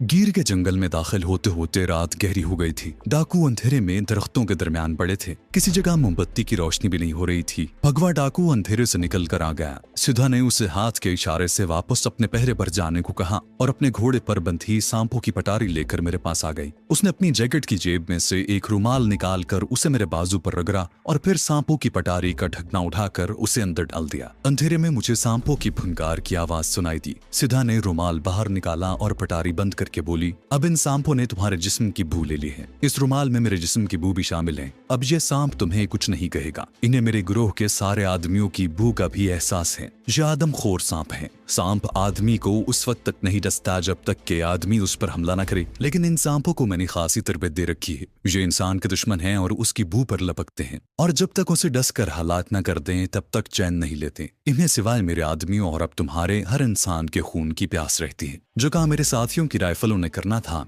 अब वो काम ये मेरे वफादार सांप साथी करेंगे। अब तुम मेरे साथ आओ। मुझे सिद्धा के उस सांपों वाली स्कीम पर कोई ज्यादा भरोसा नहीं था, लेकिन मैं उसके आगे इनकार भी नहीं कर सकता था। इलावाजी मेरे सामने दूसरा कोई रास्ता भी नहीं था। मैं खामोशी से उसके साथ चल दिया। इस बार जब हम रात के अंधेरे में ऊंची ऊंची हाथी छुपा घास वाला मैदान अबूर कर रहे थे, तो हमारे साथ सांपों की पटारी भी थी, जिसमें इंतहाई मोहलक 12 आदमखोर सांप थे। मैदान में चलते चलते आखिर हम उस जगह पहुंच गए जहां बैठकर मैंने सिद्धा को इंडियन आर्मी की चौकी और नौरीन के क्वार्टर का मुशाहिदा करवाया था। आर्मी पोस्ट की बत्तियां उसी तरह रोशन थी। किसी संतरी की आवाज रात के सुकूत में उभरी। वो अपने किसी साथी को पुकार रहा था। सिद्धा ने सांपों की पटारी घास पर रख दी। वो आलती पालती मारकर बैठ गई। उसने सांपों की पटारी को खोला तो 12 के 12 सांप फुनकारने लगे। शायद उन्हें कुछ फासले पर पोस्ट के 15-16 फौजियों के खून की बू आ रही थी। सिद्धा बोली, मेरे सांपों ने फौजियों की बू पाली है, अब ये उन्हें डसने को बेताब है। उसने सांप की पटारी हाथों में उठा ली। उसका रुख फौजी पोस्ट की तरफ किया और उन्हें अंधेरे में घास पर उलट दिया। सांप घास में गायब हो गए। सिद्धा ने कहा, अब ये सांप इंसानों की बू पर उन फौजियों के पास पहुंच जाएंगे जो पोस्ट पर मौजूद हैं। हो सकता है इनमें से कुछ मारे भी जाएं,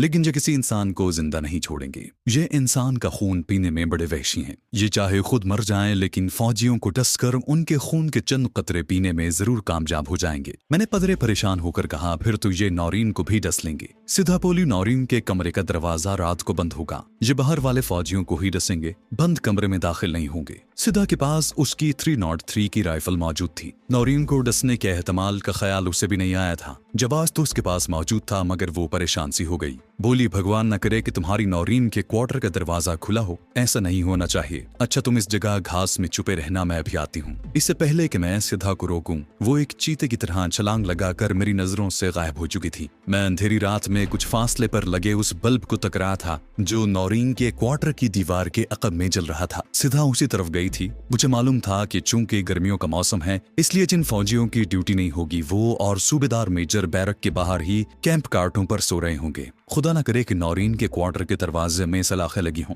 फिर तो ये आदमखोर सांप सलाखों में से अंदर चले जाएंगे। मैं दिल ही दिल में नौरीन की जिंदगी के लिए खुदा से दुआएं मांगने लगा। मैं हमतंगोश था। एक मर्गालूद सन्नाटा चारों तरफ तारी था। किसी वक्त दूर जंगल की जानिब से किसी अजीब से जानवर के बोलने की आवाज आ जाती। खुदा जाने थोड़ी देर बाद फौजी चौकी की तरफ क्या होने वाला था। सांप सोए हुए फौजियों को डसकर पहरे पर खड़े संतरियों की तरफ बढ़े और उन्होंने रोशनी में सांपों को देख लिया तो वो गोली चला देंगे। कहीं सिधा ने जवाबी फायर किया तो वहां शोर मच जाएगा और नौरीन की जिंदगी खतरे में पड़ जाएगी। कोई वाज़ेह तस्वीर मेरे सामने नहीं आ रही थी। बहरहाल कुछ न कुछ होने वाला था। मुझे अपने दिल के धड़कने की आवाज साफ सुनाई दे रही थी। सांपों और सिधा को गए 10-12 मिनट गुजर चुके थे। फिर अचानक चौकी की तरफ से एक चीख की आवाज बुलंद हुई। उसके साथ ही फायर का धमाका हुआ। उसके जवाब में 3 फायर हुए और फिर सन्नाटा तारी हो गया। ये सन्नाटा गोलियों के धमाकों से ज्यादा दहशतनाक था। न जाने वहां क्या हो चुका था। मैं उधर जा भी नहीं सकता था। अगर कोई फौजी वहां मुझे देख लेता तो मैं वापस कैप्टन सिंह के पास नहीं जा सकता। मैं अपनी जगह दुबका बैठा रहा। सांपों की खाली पटारी मेरे पास ही पड़ी थी। पोस्ट की जानिब से मशीन गन चलने की आवाज नहीं आई थी और दोबारा राइफल का फायर भी नहीं हुआ था, जिसका मतलब यही था कि सांपों ने अपना काम कर दिया था। मेरा दिल इस खौफ से लरज रहा था कि कहीं सांपों ने नौरीन को भी ना डस लिया हो। फुनकारों की आवाज आई।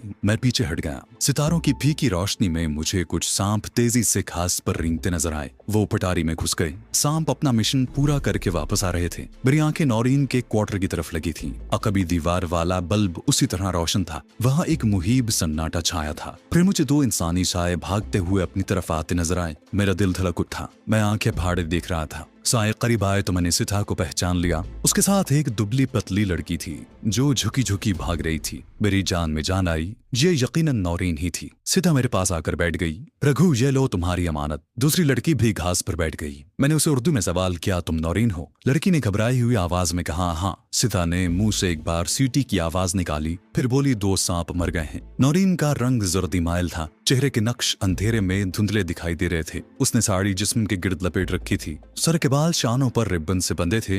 वो अभी तक परेशान सी लग रही थी। उसने पूछा, तुम लोग कौन हो? मैंने उर्दू में कहा, तुम्हारे दोस्त हैं, तुम फिक्र न करो। उसने खुश्क आवाज में कहा, मेरे डैडी कहाँ हैं? मैंने कहा, वो भी आ जाएंगे। सिदा बोली, अब बाकी सांप नहीं आएंगे। चलो रघु, यहाँ से निकल चलना चाहिए। कोई फौजी वहाँ जिंदा नहीं है। सिदा ने सांपों की पटारी उठाई और आगे आगे चल दी। नौरीन को मैंने एक बार फिर हौसला दिया और अपने साथ लेकर चलने लगा। वो अभी तक घबराई हुई थी। दुश्मनों की तैद से निकल आने पर उस पर खौफ और खुशी के मिले जुले जज्बात का असर था। मैंने उसकी ठंडी कलाई पकड़ रखी थी और इसलिए जंगल के किनारे की तरफ तेज तेज चल रहा था। उसने नहीफ लहजे में पूछा, हम कहाँ जा रहे हैं? मैंने कहा, तुम घबराओ नहीं, हम तुम्हारे दोस्त हैं, बस चलो। जंगल में दाखिल होते ही भगवा डाकू और दूसरे डाकुओं ने हमारा खैर मकदम किया। सिधा ने भगवा से कहा, भगवा, घोड़ों पर सवार हो जाओ, हम वापस अपने ठिकाने पर जाएंगे। एक घोड़ा इस लड़की के लिए ले आओ। थोड़ी देर बाद मैं, नौरीन, सिधा और उसके गुरूह के डाकू घोड़ों पर सवार गिर के घने जंगल में से गुजर रहे थे। हम सब खामोश थे। कोई किसी से बात नहीं कर रहा था। सिर्फ घोड़ों के टापों की आवाज आ रही थी। जंगल से निकले तो रात के अंधेरे में ऊंची नीची टेकरियों वाला मैदान सामने फैला हुआ था। ये मैदान व्यू बूर कर गए। अब सामने तिराई के जंगलों का घना सिलसिला शुरू हो गया था। जब हम लोग तिराई के जंगल वाली कमीनगाह में वापस पहुंचे तो रात का पिछला पहर हो चुका था। डाकू घोड़ों को लेकर दरख्तों में चले गए। मैं और सिधा नौरीन को लेकर गार में आ गए। सिधा ने भगवा से कहा कि लड़की के लिए बकरी का दूध लेकर आओ। गर्म दूध पीने के बाद नौरीन ने गार में चारों तरफ देखकर कहा, तुम लोग मुझे कहाँ ले आए हो? सिधा ने मोमबत्ती रोशन कर दी। उसकी कलाई से लिपटा हुआ सांप देखकर नौरीन सहम कर पीछे हट गई। बोली, ये सांप मुझे डस न ले। सिधा ने तहकहा लगाया और हिंदी में कहा, तुम हमारी मेहमान हो, तुम्हें ये सांप कुछ नहीं कहेगा। फिर मेरी तरफ मुतवज्जे होकर तमिल जबान में कहने लगी, रघु मेरे स्वामी, अगर तुमने इस लड़की से शादी की तो मैं आग जलाकर इसमें कूद जाऊंगी। इस अचानक बात पर मैं संभल कर बोला, सिधा तुम कैसी बातें कर रही हो? ये मेरी बहन है। मोमबत्ती की रोशनी में सिधा के चेहरे पर इत्मीनान की झलक साफ देखी जा सकती थी। उसने अपना बाजू मेरे कांधे पर रखा और कहा, रघु तुम मेरे पति देव हो, मैं तुम्हारी सती सावित्री हूँ। तुमने मेरे दिल से बहुत बड़े शक को दूर कर दिया है। अब ये बताओ कि तुम रखीलपुर जाकर मेरे पास कब आओगे और इस लड़की को हमें कहाँ पहुँचाना होगा? मैंने सिदा से कहा, सबसे पहले तो मुझे इस लड़की को ये बताना है कि हम कौन हैं और इसे यहाँ क्यों लाए हैं और यहाँ से इसे कहाँ लेकर जाएंगे। सिदा ने अपनी राइफल को परे खिसकाया और बोली, हाँ मेरी जान बता दो। अब मैंने उर्दू जबान में नौरीन को बताया कि मैं कौन हूँ और किस मिशन पर वहाँ आया हूँ। सिदा का भी मैंने मुख्तसर तारुफ करवा दिया। नौरीन, तुम्हें फिक्र करने की जरूरत नहीं है। तुम्हारे फरार के बाद वहाँ जो हालात पैदा होंगे उन्हें हम संभाल लेंगे। मैं सुबह सुबह रखेलपुर जाऊंगा जहाँ तुम्हारे डैडी को हिरासत में रखा हुआ है। मैं अब उन्हें निकालने की कोशिश करूंगा।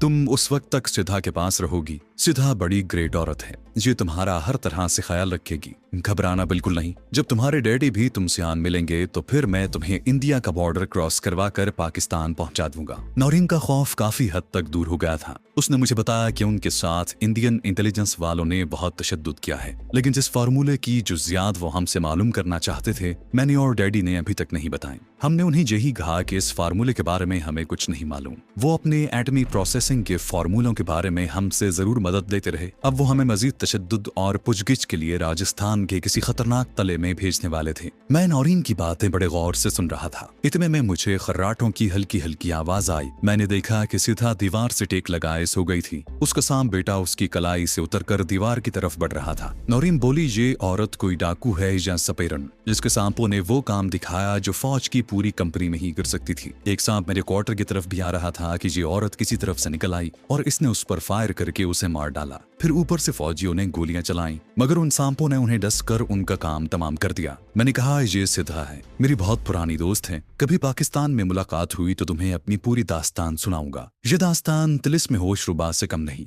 नौरीन फिक्रमंद होकर बोली, मुझे अब डैडी की तरफ से परेशानी है। मेरे फरार के बाद उन पर बड़ी सख्ती की जाएगी। मैंने कहा, उन पर सख्ती करके भारतीय इंटेलिजेंस को कुछ नहीं मिलेगा। हाँ, तुम्हारी तलाश में वो जमीन आसमान एक कर देंगे। बहरहाल अब तुम आराम करो, सुबह मैं तुम्हारे जागने से पहले जहाँ से निकल जाऊंगा। सिधा तुम्हारी बड़ी हिफाजत करेगी। मैं बहुत जल्द तुमसे आन मिलूंगा। तुम्हारे डैडी को मैं ये पैगाम पहुंचाने की जरूर कोशिश करूंगा कि तुम खैरियत से हो। और हाँ, सिधा बड़ी अच्छी औरत है। ये देखने में वहशी लगती है, दिल की बहुत अच्छी है। मैं सिधा से पहले ही उठ बैठा। मैं दरख्तों में एक जगह सोया था। सिधा और नौरीन गार में सोए थे। सिधा ने उठते ही डाकुओं को कूच का हुक्म दिया। डाकू चलने की तैयारियों में मसरूफ हो गए। मैं भी चलने को तैयार था। सिधा मेरे पास आई। वो नदी में या किसी तालाब में नहा कर आ रही थी। उसके स्याह बाल खुले थे और कान के ऊपर सुर्ख फूल लगा था। बाजू भी खुले थे और सांप बेटा कलाई से लिपटा था। वो मुझे बड़ी अदा से बाजू से पकड़कर एक तरफ ले गई और तमिल जबान में बोली, रघु, अब मुझसे अलग ना होना, जल्दी मेरे पास आ जाना। मैं आंखें बिछाए तुम्हारा इंतजार करूंगी। मेरा प्रोग्राम ये है कि मैं अपने ग्रोह को लेकर गिर के जंगल से बहुत दूर निकल जाऊंगी, क्योंकि पहले तो पुलिस मेरे पीछे थी, अब फौज भी मेरा ताकुब करेगी अगर उन्हें शक पड़ गया तो। बहरहाल तुम्हें अपना ठिकाना बता देती हूँ। गिर के जंगल के जुनूब में दरियाए घार तक बहता है। इस दरिया के पार 7 कोस के फासले पर अमरेली का चौका ढाबे शुरू होता है। ये 3 कोस लंबा वीरान इलाका है। आगे निरोला की चट्टानों की वादी है। इस वादी में दिन के वक्त भी डर के मारे कोई नहीं जाता, क्योंकि ये वादी जहरीले सांपों से अटी पड़ी है। उस वादी में पश्चिम की जानिब एक पहाड़ी है जिस पर बड़ी बड़ी चट्टानें सर उठाए खड़ी हैं। मेरा ठिकाना इस पहाड़ी के दामन में होगा। तुम जब उस पहाड़ी के दामन में पहुंचोगे तो मेरे आदमी खुद तुमको मिल जाएंगे। और हाँ, सांपों की वादी से मत घबराना, तुम्हें उस इलाके में कोई सांप नहीं काटेगा। मैंने सिथा को उसको दिया हुआ मन का दिखाया तो खुश होकर उसने मुझे अपने साथ लगा लिया। बोली, तुमने मेरी निशानी अभी तक अपने पास रखी है। फिर उसकी आंखें उदास होकर एक तरफ जम गईं। रघु, मुझे अपना पहला सांप बेटा बहुत याद आता है, जिसको इस दुनिया वालों ने पांव से कुचल डाला। उसके हलक से सिसकार की आवाज निकली और बोली, मैं अपने बेटे का इंतकाम मरते दम तक लेती रहूंगी। मैं सीधा से रुखसत होकर तेराई के जंगल में नदी की तरफ चलने लगा। ये नदी आगे चावड़ गांव के करीब से खम खाकर गुजरती थी। मैं चाहता था कि चावड़ गांव वालों की मदद से अपने कमांड पोस्ट पहुंचूं, ताकि कैप्टन सिंह और दूसरे फौजियों को शक न हो कि नौरीन के अगवा में मेरा भी हाथ हो सकता है। चावड़ गांव वहां से ज्यादा दूर नहीं था। मैं सूरज निकलते ही उस गांव में पहुंच गया। ये एक अच्छा खासा गांव था। मैं पूछता हुआ पटेल के घर पहुंच गया। उसे बताया कि मैं रखेलपुर की फौजी पोस्ट के कैप्टन सिंह का अर्दली हूँ। जंगल में शिकार खेलने निकला था, रास्ता भूल गया। मुझे वहां पहुंचा दो तो तुम्हें इनाम दूंगा। पटेल खुद भी किसी फौजी अफसर को खुश करना चाहता था और मुझे जल्दी ही मालूम हो गया कि वहां से रखेलपुर वाली फौजी पोस्ट 10 किलोमीटर के फासले पर है। उसने मुझे रोटी और चाय दी, फिर घोड़े पर बिठाकर एक आदमी के साथ कर दिया। मैं 10 साढ़े 10 बजे अपनी कमांड पोस्ट पर पहुंच गया। कैप्टन सिंह अपने ऑफिस के बाहर टहल रहा था। उसके अंदाज में बेचैनी थी। ये बेचैनी क्यों थी मैं उसे बेहतर तौर पर समझ सकता था जब मैंने उसे सैल्यूट मारकर बताया कि मैं किस तरह 2 रोज तक जंगल में रास्ता भूल कर भटकता फिरता रहा हूँ और चावड़ के पटेल ने अपने आदमी को साथ किया तो यहाँ पहुंचा तो उसने मुझे धक्का देकर पीछे गिरा दिया। गुस्से में गर्जा बकबक बंद करो, मैं पहले ही परेशान हूँ, दफा हो जाओ यहाँ से। मैंने खुदा का शुक्र अदा किया कि उसे मुझ पर जरा सा भी शक नहीं हुआ। मैं हाथ बांध कर सलाम करता हुआ लंगर खाने की तरफ चला गया। पटेल का आदमी घोड़ी लेकर चला गया।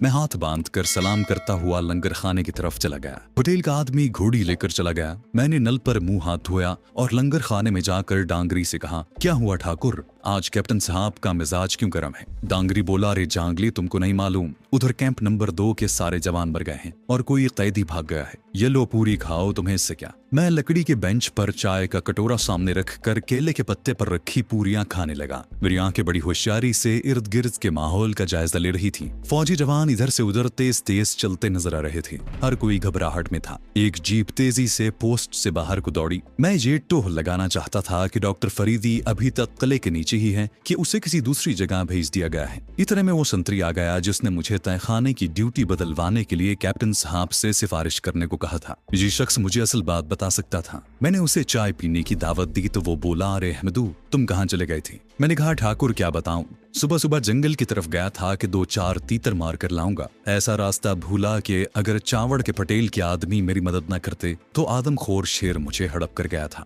वो भी चाय का जग लेकर मेरे पास ही आकर बैठ गया। मैंने जानबूझकर मौजू को छेड़ दिया और कहा, कैप्टन साहब का मिजाज अभी गर्म है, कल उनसे तुम्हारी सिफारिश करूंगा। संतरी ने तशवीश की नजरों से मेरी तरफ देखा और कहा, क्या तुम्हें अभी तक नहीं पता चला? कैंप नंबर 2 के जवान सांप के डसने से मर गए हैं। एक को गोली भी लगी है। अरे वहां से कैदी मेम को दुश्मन के आदमियों ने अगवा कर लिया है और भाई अब नीचे तहखाने में कोई नहीं है। ड्यूटी का सवाल ही पैदा नहीं होता। मैंने अनजान बनते हुए पूछा, क्या वो बुढ़ा कैदी वहां नहीं? वो बोला, अरे उसे तो अभी 1 घंटा पहले हेडक्वार्टर की गार्ड आकर ले गए हैं। अच्छा हुआ यार हमारी जान भी छूटी। तहखाने की सीलन में ड्यूटी देते देते मेरी टांगों में दर्द रहने लगा था। मुझे इसी रद्द अमल की तवक्को थी। नौरीन के फरार के बाद डॉक्टर फरीदी का वहां से निकाल लिया जाना एक कुदरती बात थी। सवाल ये था कि अगर उसे हेडक्वार्टर की गार्ड अपने साथ ले गई है तो क्या उसे हेडक्वार्टर के लॉकअप में रखा जाएगा? हेडक्वार्टर अहमदाबाद के मज़ाफात में था। बहरहाल अब मेरा भी वहां से फरार होने का वक्त आ गया था। मैंने तैयारी शुरू कर दी। दूसरे ही रोज कैप्टन सिंह को वहां से बदल दिया गया और उसकी जगह एक बंगाली कैप्टन मिस्टर गुप्ता आ गया। फुल वर्दी में वो अपनी जीप से बाहर निकला। सुनहरी फ्रेम वाली ऐनक के पीछे से उसकी आंखें मुर्दा नजर आ रही थीं। इन आंखों में मुझे इंतहा दर्जे की संदिली छुपी हुई दिखाई दी। उसने एक गहरी नजर से इर्द गिर्द का जायजा लिया। जवान अटेंशन खड़े थे। मैं भी एक तरफ हाथ बांधे खड़ा था। वो आहिस्ता से अपने सर को हिलाता कमांड ऑफिस में दाखिल हो गया। मेरा टारगेट अब सौराष्ट्र में ही दरियाए घार तक के पार अमरेली का चौका ढाबा था, जिससे आगे निरोला की वादी में पश्चिम की जानिब पहाड़ी के दामन में सीधा डाकू की कमिंगगाह थी और जहां मेरे मिशन की एक अहम तरीन शख्सियत नौरीन बाहिफाजत मौजूद थी। मैं दोपहर के खाने तक ऑफिस के इर्द गिर्द मुख्तलिफ कामों में मसरूफ रहा। मैंने अब यहाँ से बहुत जल्द निकल जाने का प्रोग्राम बना लिया था, क्योंकि यहाँ अब मेरे लिए खतरा ही था। नया कप्तान आया था जो किसी भी वक्त मुझे बुलाकर पूछगिछ कर सकता था, क्योंकि मैं इन सारे फौजियों में गैर फौजी और बाहर का आदमी था। यहाँ से निकलने से पहले अमरेली के बारे में मालूमात हासिल करना जरूरी था, क्योंकि मैंने अमरेली का नाम तो बहुत सुन रखा था, मगर मैं उस तरफ कभी नहीं गया था। दोपहर का खाना खाने में लंगर में गया तो वहां फिर अपने तहखाने वाले संतरी से मुलाकात हो गई। न जाने क्यों मैंने उसके सामने अमरेली का नाम लेना मुनासिब न समझा। ये मेरी एक कमांडो जासूस की दूरंदेशी थी जिसने मुझे ऐन वक्त पर रोक दिया, क्योंकि अगर मैं यहाँ सिर्फ फुचक्कर हो जाता हूँ और कैप्टन गुप्ता को किसी तरह इल्म हो जाता है कि पाकिस्तानी लड़की नौरीन के फरार और इंडियन फौजियों की हलाकत की साजिश में मेरा भी हाथ है, तो संतरी उसे बता देगा कि मैं उससे अमरेली के बारे में पूछ रहा था। और जाहिर है फिर फौज के लिए वहां मिनटों में पहुंच जाना कोई मुश्किल बात नहीं थी। मैंने ये काम लाखन डाकिया से लेने का फैसला किया। चुनासी अपनी ड्यूटी खत्म करने के बाद मैंने साइकिल पकड़ी और रखेलपुर कस्बे की तरफ चल पड़ा। लाखन अपने मकान के सहन में चारपाई पर बैठा रोटी खा रहा था। मुझे देखकर बड़ा खुश हुआ। मैंने कहा, आज तुमसे मिलने को बहुत जी चाह रहा था बाबू। लाखन बोला, आओ बैठो रोटी खाओ। रोटी हमने मिलकर खाई। उसके बाद बीड़ियां सुलगाकर बैठकर बातें करने लगे। बातों बातों में मैंने उससे अमरावती अमरावती के शहर का जिक्र किया कि वहाँ मेरे एक रिश्ते में खालू का पता चला है। जी चाहता है कि कभी उधर का चक्कर लगाऊं। लाखन बोला, अरे तू छुट्टी लेकर क्यों नहीं चले जाती? अपने रिश्तेदारों से मिलते रहना चाहिए, रिश्तेदार आखिर अपने ही होते हैं। मैंने कहा, दादा ये अमरावती जहाँ से कितनी दूर होगा? वो बोला, तुम्हें अहमदाबाद से ट्रेन पकड़नी होगी, तुम ढांड के रेलवे स्टेशन पर उतर जाना, वहाँ से तुम्हें बस मिल जाएगी। आगे बोलारिया का कस्बा आता है, जहाँ से एक रास्ता तो अमरेली को जाता है और दूसरा अमरावती को। सुबह को चलोगे तो शाम को वहाँ पहुँच जाओगे। मैंने सारा नक्शा जहन में बिठा लिया। वो बोला, अमरावती शहर जितना कस्बा हो गया है, रेलवे लाइन बन रही है उधर, अगले साल तैयार हो जाएगी, रेलवे स्टेशन भी बन रहा है, फिर रास्ता छोटा हो जाएगा, ढांड से सीधी रेल जाया करेगी। मैंने उठते हुए कहा, अच्छा दादा अब मैं चलता हूँ, शाम हो रही है। फिरोज भाई के बारे में उसने सिर्फ इतना बताया कि वो अभी तक पुलिस वालों की हिरासत में है। मैं चुपके से इजाजत लेकर वहां से साइकिल पर सवार होकर निकल आया। शाम का अंधेरा फैलने से पहले पहले मैं वापस कमांड पोस्ट पर पहुंच गया। मैंने झोंपड़े में जाकर रुपयों का जायजा लिया। मेरे पास 500 रुपए थे। ये रुपए मेरे सफर के अखराजात से बहुत ज्यादा थे। मेरा प्रोग्राम ये था कि मैं सुबह मुंह अंधेरे यहाँ से चल दूंगा, रखेलपुर से बस पकड़ूंगा जो मुझे अहमदाबाद पहुंचा देगी, और फिर अहमदाबाद में अपने मैकेनिक एजेंट से मिले बगैर ढांड की तरफ निकल जाऊंगा। अपने एजेंट से मिलकर वक्त जाया करने की जरूरत नहीं थी। आखिर मुझे नौरीन को लेकर वापस उसी के पास ही आना था। मेरे मंसूबे में यह भी शामिल था कि कैप्टन गुप्ता से ये कहकर एक दिन की छुट्टी ले लूंगा कि रखेलपुर अपने एक बीमार दोस्त की अयादत के लिए जा रहा हूं, ताकि मेरे अचानक गायब हो जाने से उसे शक न पड़े।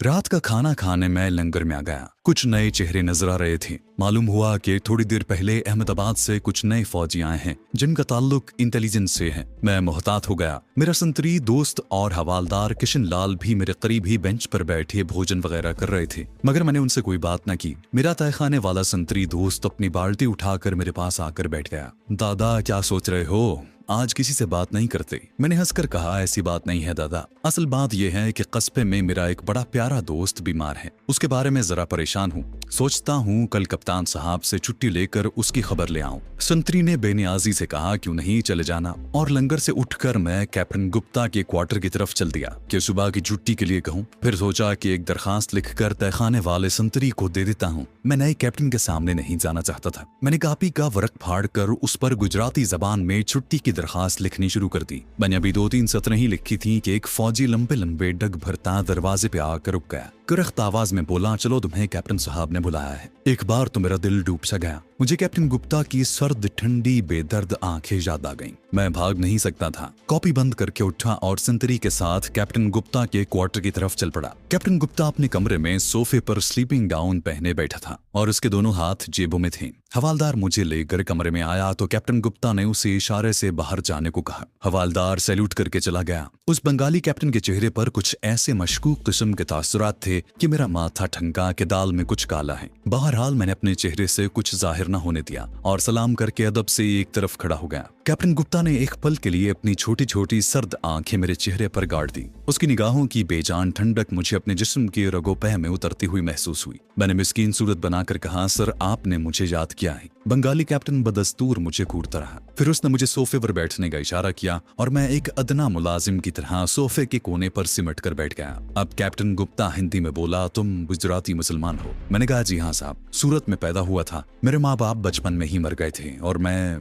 कैप्टन गुप्ता ने मेरी बात काट दी। तुम शहर को छोड़कर इस कस्बे रखेलपुर में नौकरी की तलाश में क्यों आए? मैं बेहद मोहतात हो गया क्योंकि इस बंगाली कैप्टन को मुझ पर कुछ शक पड़ चुका था। मैंने आजिज़ाना लहजे में कहा, साहब जी, शहर में कोई काम न मिला तो इधर आ गया कि कस्बे में छोटा मोटा काम भी मिल गया तो रूखी सूखी खाकर गुजारा कर लूंगा। कैप्टन गुप्ता के दोनों हाथ स्लीपिंग गाउन की जेबों में थे और वो अपने दाएं हाथ को जेब के अंदर घुमा रहा था। मेरी आंखों में आंखें डालकर कहने लगा, तुम डाक खाने में पैकर थे, फिर जहां पूना रेजिमेंट की कमांड पोस्ट में क्या सोच कर आए थे? ये बड़ा खतरनाक सवाल था, लेकिन मैं भी सूरत हाल का मुकाबला करने के लिए जहनी तौर पर पूरी तरह तैयार हो चुका था। मैंने हाथ बांध कर कहा, साहब जी, पहले वाले कप्तान सिंह साहब को मैंने सप्लाई डिपो की चोरी पकड़वाई थी। उन्होंने खुश होकर मुझे अपना खास सिविलियन अर्दली बना लिया। अब आपकी खिदमत पर लगा हूं। कैप्टन गुप्ता ने अपना दायां हाथ जेब में से निकाला तो मुझे उसके हाथ में एक छोटा सा पिस्तौल चमकता हुआ नजर आया। तुम जेरे हिरासत हो। वो सोफे पर से उठ खड़ा हुआ। उसने चिल्लाकर हवालदार को आवाज दी। हवालदार ठकाठक फौजी बूथ बजाता अंदर घुस आया। कैप्टन गुप्ता ने उसे हुक्म दिया, इसे क्वार्टर गार्ड में ले जाकर बंद कर दो, ये दुश्मन का जासूस है। एक बार तो मेरे पांव तले की जमीन हिल गई।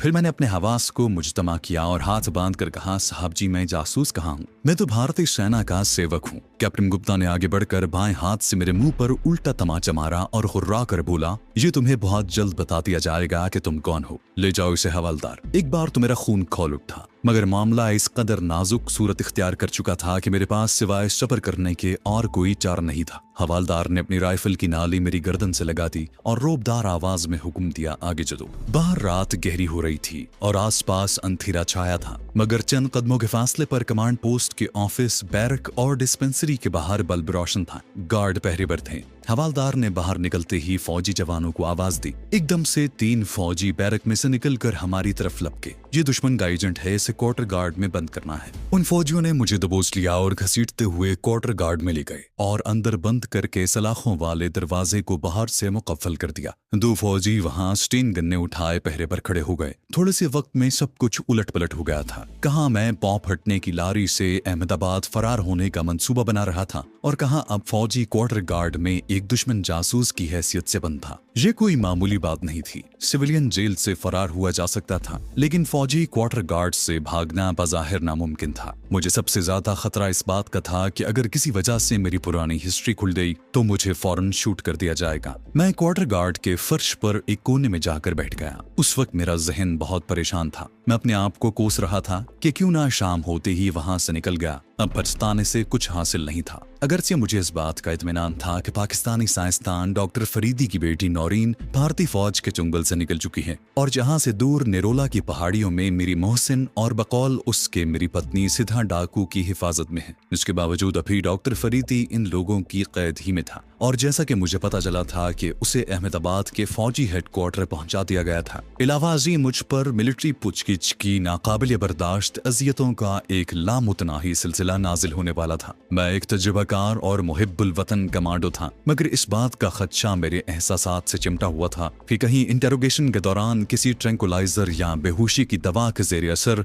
मेरे मुंह से नौरीन के ठिकाने के बारे में कोई बात न निकल जाए। इन तमाम हालात के पेश नजर मेरा फौज की कैद से फरार बेहद जरूरी था, लेकिन इंडियन मिलिट्री की कैद से किसी जासूस का फरार हो जाना कोई आसान बात नहीं थी। बहरहाल मेरे जहन ने फरार के इम्कानात पर गौर करना शुरू कर दिया था, अगरचे मुझे कोई ऐसी सूरत नजर नहीं आ रही थी। एक बात का मुझे यकीन था कि कैप्टन गुप्ता सिर्फ आज की रात मुझे क्वार्टर गार्ड में रखेगा और सुबह होते ही फौजी गार्ड की हिफाजत में शायद हेडक्वार्टर की तरफ रवाना कर दे। लेकिन दूसरे दिन मालूम हुआ कि एक पाकिस्तानी जासूस से कीमती राज उगलवाने का क्रेडिट वो खुद लेना चाहता था। चुनाचे दूसरे रोज उसके हुक्म से मुझे रखेलपुर वाली कमांड पोस्ट के तहखाने में उस कोठरी में बंद कर दिया गया जहां इससे पहले पाकिस्तानी साइंसदान डॉक्टर फरीदी और उसकी बेटी नौरीन को रखा गया था। अब कैप्टन गुप्ता ने पूछगिछ का सिलसिला शुरू कर दिया। पहले 2 रोज तो मुझे मारा पीटा गया और मैंने एक ही रट लगाई रखी कि मैं पाकिस्तानी जासूस नहीं हूँ, सौराष्ट्र का रहने वाला गरीब नौजवान हूँ। मगर कैप्टन गुप्ता के हुक्म से 2 फौजी मुझे छत से उल्टा लटका कर घूंसों से मेरी पिटाई करते। रात को मुझे छत के रस्से से उतार कर फर्श पर लिटा दिया गया। एक मरहट्टा फौजी ने मेरी गर्दन पर अपना भारी बूट रख कर दबाना शुरू कर दिया और दूसरा फौजी मेरे जिस्म के नाजुक हिस्सों पर जलता हुआ सिगरेट लगाने लगा। मेरी चीखें निकल गईं। बंगाली कैप्टन ने मेरी पस्तियों में जोर से ठोकर मारकर कहा, पाकिस्तानी मफरूर लड़की कहाँ है? अब भी बता दो, मैं तुम्हारी मुआफी का जिम्मा लेता हूँ। तुम्हें हम खुद पाकिस्तान का बॉर्डर क्रॉस करवा देंगे। मैंने कराहते हुए कहा, साहब जी मैं बेकसूर हूँ, मैं तो आपका सेवक हूँ, जासूस नहीं हूँ। यह सुनते ही एक बार फिर मुझ पर लातों और घूसों की बारिश शुरू हो गई। सारी रात मीम बेहोशी की हालत में पड़ा रहा। दूसरे रोज मुझे अजियत का निशाना नहीं बनाया गया था। तीसरे दिन फिर बंगाली कैप्टन मेरे सर पर मौजूद था। यूं ही 2 हफ्ते गुजर गए। मेरे जिस्म को धुनक कर रख दिया गया था। एक आंख सूज गई थी। दिन में एक बार मुझे खाने को एक सूखी रोटी और पानी की तरह पतली दाल दी जाती थी। मैंने इंतहाई अजियत सहकर भी अपनी जबान न खोली। तीसरा हफ्ता जा रहा था। 2 रोज से मेरे पास सिवाय दाल रोटी देने वाले के और कोई ना आया। शायद बंगाली कैप्टन मुझसे राज उगलवाने के लिए कोई नया सितम ईजाद करने की फिक्र में था, मगर ऐसा न हुआ। मुझे कुछ एहसास नहीं कि कोठरी में दिन कब तुलू होता है और रात कब छा जाती है। एक धीमा बल्ब मुसलसल कोठरी के बाहर जलता रहता था। और जो 2 सिपाही पहरा देते थे उनमें से मेरा कोई जानने वाला नहीं था। ये सिपाही वैसे भी मुझसे कोई बात नहीं करते थे। एक रोज मैं कोने में लगा उकड़ू बैठा अपनी सूजी हुई एक आंख पर अपने कुर्ते के दामन से गर्म सांस की टकोर कर रहा था। राहदारी में फौजी बूटों की आवाज आई। 2 मरहट्टा सिपाही ताला खोलकर मेरी कोठरी में दाखिल हुए। एक फौजी ने मुझे बाजुओं से पकड़ लिया, दरवाजे की तरफ धकेल कर कहा, बाहर चलो। दिल में ख्याल आया कि मेरा आखिरी वक्त आ गया है। मैंने कलमा शरीफ का विर्द शुरू कर दिया। मुझे तहखाने से निकाल कर खुली हवा में लाया गया तो देखा कि आसमान पर काली घटा छाई हुई है। ठंडी हवा चल रही थी और सामने एक फौजी स्टेशन वैगन खड़ी थी। उसके पास 3 फौजी राइफलें थामे अटेंशन खड़े थे। मैं समझ गया कि मुझे यहाँ से किसी दूसरी जगह ले जाया जा रहा है। कैप्टन गुप्ता अपने ऑफिस से निकला तो उसके साथ एक नौजवान फौजी भी था। कैप्टन ने उसके हाथ में कुछ कागज थमाए और उसे मेरी तरफ इशारा करते हुए कुछ कहा जो मैं दूर होने की वजह से न सुन सका। मुझे दोनों मरहट्टा फौजी अपने घेरे में लिए खड़े थे। नौजवान फौजी ने कैप्टन को सैल्यूट किया और मेरी तरफ बढ़ा। ये एक खुश शक्ल सांवले रंग वाला लेफ्टिनेंट था जिसकी टोपी पर मरहट्टा राइफल्स का निशान लगा हुआ था। उसने सिपाहियों को इशारा किया। सिपाहियों ने मेरे बाजू पुश्त पर बांधे और मुझे स्टेशन वैगन में धकेल कर अकबी दरवाजा बंद कर दिया। दूसरे दरवाजे से ये दोनों मरहट्टा सिपाही भी अंदर आकर मेरे पास बैठ गए।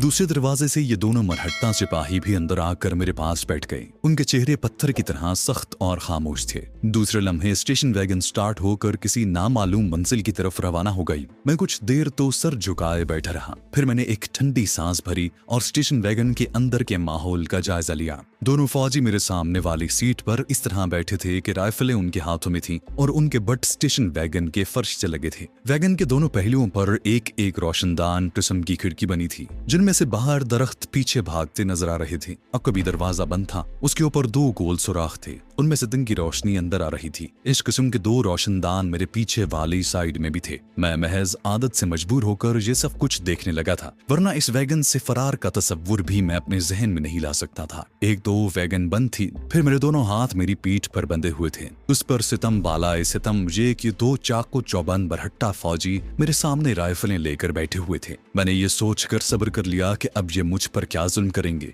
जो होगा देखा जाएगा। मुझे मौत मंजूर है मगर जबान से एक लफ्ज भी नहीं उगलूंगा। फौजी वैगन कच्चे रास्ते से निकलकर अब पक्की सड़क पर आ गई थी। उसका रुख शुमाल मगरिब की तरफ था और ये सड़क अहमदाबाद की तरफ जाती थी। हो सकता है मुझे अहमदाबाद शहर के किसी फौजी इंटेरोगेशन सेंटर में मुंतकिल किया जा रहा हो। मैं सोच रहा था और फौजी वैगन छोटे छोटे कस्बों को पीछे छोड़ती भागी जा रही थी। फिर ऐसा हुआ कि वैगन की छत पर बारिश की बूंदों के गिरने की आवाज आने लगी। बारिश शुरू हो गई थी। मैंने सिर झुका लिया और तसव्वुर ही तसव्वुर में लाहौर शहर की बारिश को देखा। शालामार के बुलंदोबाला गुंजान दरख्तों पर शीशे की किरणों की तरह गिरती बारिश और फजा गुलाब और मोती की खुशबू से महक उठी। खुदा जाने अब मुझे अपने प्यारे वतन पाकिस्तान की ज़ियारत नसीब होगी भी या नहीं। एक एतबार से काफी हद तक मायूस हो गया था क्योंकि जिस अंदाज से मेरी निगरानी की जा रही थी जहां से फरार मुझे एक नामुमकिन बात नजर आई। शायद ये इस करबंगेज अजियत का असर था जो मुझे 14-15 रोज मुसलसल दी गई थी। मेरी आंख अभी तक दर्द कर रही थी। रास्ते में ही बारिश रुक गई। फौजी वैगन एक खास रफ्तार पर चली जा रही थी। बारिश दोबारा नहीं हुई थी। आसमान पर किसी जेट हवाई जहाज के टेक ऑफ करने के बाद कोई गूंज सुनाई थी। इसका मतलब था कि हवाई अड्डा कहीं करीब था, मगर अभी तक बाहर से किसी मोटर कार या रिक्शे की आवाज नहीं आई थी, जिससे मैं ये नतीजा निकाल सकता था कि हम शहर के मज़ाफात में आ गए हैं। बाहर अभी तक दरख्त ही पीछे को भागते हुए नजर आ रहे थे जो अब शाम के सुरमई धुंधलके में धुंधले होने लगे थे। सड़क पर उतराई चढ़ाई शुरू हो गई थी। मैं समझ गया कि हम अहमदाबाद के मज़ाफात में पहुंचने वाले हैं। ये उतराई चढ़ाई अहमदाबाद शहर के जुनूब में कोई 20-25 किलोमीटर के फासले पर थी, जहां से मैं 2 बार गुजरा था और मुझे मालूम था कि यहाँ कई गहरे खड्ड और खाइयां हैं। मगर ये सारी मालूमात मेरे लिए बेकार थी क्योंकि मैं अपनी जगह से 1 इंच भी नहीं हिल सकता था, क्योंकि 2 राइफलें मेरे ऐन सामने थीं जिनके चैम्बर में भरी हुई लंबी गोलियां मेरे जिस्म के परखचे उड़ा सकती थीं। अब तो मैं यही सोच रहा था कि देखिए अहमदाबाद के हेडक्वार्टर में मुझ पर किस नौयत के सितम तोड़े जाते हैं। स्टेशन वैगन एक मोड़ काट कर सीधी हुई तो मेरे पेट में जैसे किसी ने खंजर चुभ दिया। असल में मुझे देर से पेशाब की हाजत महसूस हो रही थी, मगर मैंने इसलिए फौजियों से नहीं कहा था कि वो मुझे इजाजत नहीं देंगे। अब जब मेरे पेट में टीस उठी तो मैंने बड़ी आजिज़ी से कहा, भगवान के लिए मुझे पेशाब करने दें। पहले तो उन्होंने कोई ध्यान न दिया। जब मैं गिड़गिड़ाया तो एक फौजी ने ड्राइवर की साइड पर हाथ से ठक ठक की तो वैगन की रफ्तार हल्की हो गई। क्या बात है? मराठी जबान में उसे कहा कि कैदी का पेशाब निकला जा रहा है। मुझे यकीन था कि दूसरी तरफ से यही जवाब मिलेगा कि इसे कहो कि वैगन में ही कर दे, लेकिन मेरी तवक्को के खिलाफ वैगन सड़क की एक तरफ खड़ी हो गई। मैंने खुदा का शुक्र अदा किया क्योंकि वाकई मेरा बुरा हाल हो रहा था। अगली सीट से कोई छलांग लगाकर बाहर उतरा, फिर वैगन का अकबी दरवाजा खुलाया। इसे ले आओ। दोनों फौजी मुझे वैगन से बाहर ले आए। दोनों ने मुझे बाजुओं से पकड़ रखा था। दूसरे फौजी ने अपनी गन तान रखी थी। वैगन के बोनट के पास नौजवान लेफ्टिनेंट मरहट्टा खड़ा था। उसने कहा कि ऐसे यहीं झाड़ी में खड़ा कर दो। उन्होंने मेरे बाजू नहीं खोले थे। मैंने कहा साहब मेरी पतलून। लेफ्टिनेंट ने मुझे घूर कर कहा बकवास बंद करो, चलो जाओ। उसने एक फौजी को इशारा किया जिसने मेरे हाथ खोल दिए, और इस दौरान मैंने ये देख लिया था कि शाम के धुंधलके में जहां मैं झाड़ियों के पास खड़ा था वहां दूर नीचे कोई दरिया बह रहा था। ये दरिया उस जगह मिट्टी के ऊंचे टीलों की आगोश में से होकर एक चक्कर खाकर बाएं जानिब घूम गया था। दूर नीचे दरिया के किनारे तक झाड़ियों का सिलसिला था। अब तक मेरे जहन में फरार का ख्याल नहीं आया था, लेकिन अचानक दूर नीचे दरिया को बहते देखकर मेरे जहन में एक बिजली सी चमक गई। यूं महसूस हुआ जैसे कुदरत ने मुझे मौका फराहम कर दिया है और वैगन को यहाँ रुकवाया है। एक सेकंड के 1000वें हिस्से में मैंने खुद को दरिया में गिराने का फैसला कर लिया था। ये इंतहाई खतरनाक फैसला था। पहली बात तो ये थी कि मेरे पीछे 4 राइफलें, एक टॉमी गन मुझ पर तनी हुई थी। फिर लेफ्टिनेंट की पेटी के साथ पिस्तौल भी लटक रहा था। गोया एक पूरा फौजी मोर्चा मेरे पीछे था। अगर मैं नीचे लुढ़कता हूँ तो मुझ पर सैकड़ों गोलियों की बौछारें पड़ने लगती हैं। मगर खुदा जाने क्या बात थी कि मैंने इस तरफ कोई ध्यान न दिया। मुझे यूं लगा जैसे ये मेरी जिंदगी का आखिरी मौका है। अगर अब मैंने जरूरत से काम न लिया तो फिर दुश्मन की तैत से मेरी लाश ही बाहर निकलेगी। बमुश्किल 15 सेकंड गुजरे होंगे कि पीछे से मरहट्टा फौजी चिल्लाया, चलो बस करो। मैंने एक पल के लिए गर्दन घुमा कर देखा। मेरे दोनों मरहट्टा गार्ड मुझे बाजुओं से पकड़ने के लिए मेरी तरफ बढ़ रहे थे। यही वक्त था, यही मेरी जिंदगी की फैसला कुन घड़ी थी। फिर क्या हुआ? आज भी उस लम्हे को याद करता हूँ तो यूं महसूस होता है जैसे मुझे किसी ने पीछे से धक्का दे दिया हो। हालांकि ऐसा नहीं हुआ था। मैं बिजली की तड़प के साथ नीचे को झुका और फिर उछलकर अपने आप को ढलान पर गिरा दिया। ढलान बहुत सीधी और कटी फटी थी। मैं गेंद की तरह उछला और उछलकर बाएं जानिब एक झाड़ी पर गिरा। जाहिर है ऊपर से गोलियों की बौछार शुरू हो गई थी। झाड़ी में गिरकर उछला तो मेरा जाविया बदल गया था और मैं सीध से एकदम दाएं जानिब 70 डिग्री का जाविया बनाता दूसरी झाड़ी में जा गिरा। गोलियां मेरे ऊपर से और दाएं बाएं से सनसनाती गुजर रही थी। सड़क पर से फौजियों का शोर भी बुलंद हो रहा था, मगर मैंने जो कुछ करना था कर चुका था। अहमदाबाद के फौजी इंटेरोगेशन सेंटर में भी मेरे लिए मौत के सिवा कुछ नहीं था। अगर फरार होते हुए मर जाता हूँ तो कम से कम मजीद भयानक अजियतें सहने से तो बच जाऊंगा। दरिया की ढलान ने मुझे सिर्फ 2 बार ही उछाला था। तीसरी बार उछाला तो मैं गुरुम की आवाज के साथ दरिया में था। ये बात मेरी समझ में आज तक ना सकी कि मैं ऊपर से तरतराती गोलियों की जद से कैसे बच गया। मैं तो यही कहूंगा कि कुदरत को मेरी जान बचाना मंजूर था। मैं दरिया में नीचे गहराई तक चला गया। मैंने सांस रोक लिया था। गोलियां अभी तक पानी में गिर रही थीं। मैं पूरी तरह होशियार हो चुका था। मुझे यकीन हो गया था कि अल्लाह ताला को मेरी जिंदगी मंजूर है। इस यकीन ने मेरे अंदर एक जबरदस्त ताकत पैदा कर दी। मैंने अपने आप को पानी के अंदर ही अंदर एक झटके से सीधा किया और पानी के अंदर ही तैरना शुरू कर दिया। मेरा मकसद सिर्फ इतना था कि मैं दरिया में पानी के अंदर ही अंदर जितनी दूर तक निकल सकूं निकल जाऊं। मैं देर तक सांस रोक कर पानी के अंदर ही अंदर तेजी से आगे निकलता चला गया। इस तरह तैरने में दरिया का बहाव भी मेरी मदद कर रहा था। मुझे मालूम था कि आगे दरिया घूमकर टीले की ओट में चला जाता है। अब मेरे सांस ने जवाब दिया। मेरे फेफड़ों में भरी हुई हवा भी मुझे ऊपर की तरफ लाने लगी। मैंने झटका देकर अपने आप को सीधा किया और फिर मेरा सर पानी की सतह से बाहर आ गया। मुझे जो पहली चीज नजर आई वो दूर ऊपर दरिया के पुल की एक तरफ जलती रोशनियां थीं। खुदा जाने ये किस चीज की रोशनी थी। गोलियों के धमाकों से शाम की फजा अभी तक गूंज रही थी।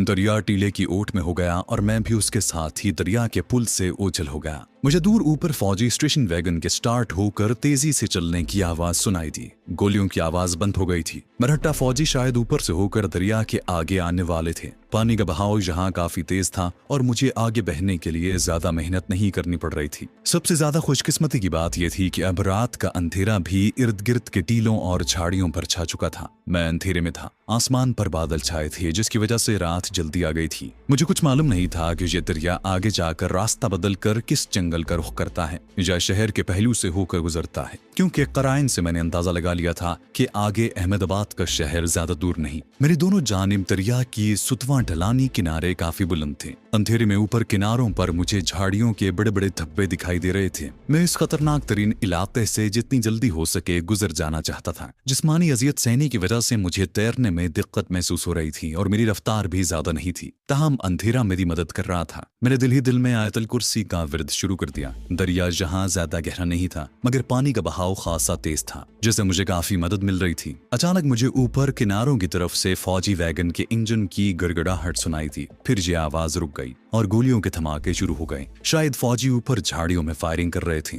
मगर गोलियां मुझसे काफी दूर थी। मैं आहिस्ता आहिस्ता तैरता हुआ उसी किनारे की तरफ आ गया जिस किनारे के ऊपर से फायरिंग हो रही थी। इस तरह मैं फायर के कवर में आ गया था। अगर दिन की रोशनी होती तो मैं मरहट्टा रेजिमेंट के फौजियों को जरूर नजर आ जाता और फिर मेरी खोपड़ी पाश पाश हो जाती। लेकिन अंधेरे में वो लोग मुझे नहीं देख सकते थे। उनके पास कोई सर्च लाइट तो थी नहीं। दरिया टीलों की आगोश से निकल आया था और उसका पाट चौड़ा होने वाला था। पाट के चौड़ा हो जाने से किनारे दूर हटने लगे। मैं अब तैरते तैरते थक चुका था और फिर मैं गोलियों की जद से किसी हद तक महफूज हो गया था। चुनाचे मैंने अपने आप को दरिया की अंधेरी सतह पर बिल्कुल सीधा लिटा दिया और सांस को एकदम से फेफड़ों में भर लिया। अब मैं एक तख्ते की तरह दरिया के बहाव की जानिब बढ़ने लगा। मैंने आहिस्ता आहिस्ता सांस छोड़ा और फिर सांस भर लिया। यूं चंद लम्हों में मैं एक लाश की तरह दरिया की सतह पर तैरने लगा। मेरा जिस्म बिल्कुल साकित था और लहरें अपने तेज बहाव में मुझे आगे लिए जा रही थी। दरिया के किनारे अब मुझसे काफी दूर हो गए थे। गोलियों की आवाज रुक गई थी। जिस जगह मैं लहरों पर सीधा लेटा था शायद वहां तह में ऊंचे नीचे पत्थरों के टीले थे,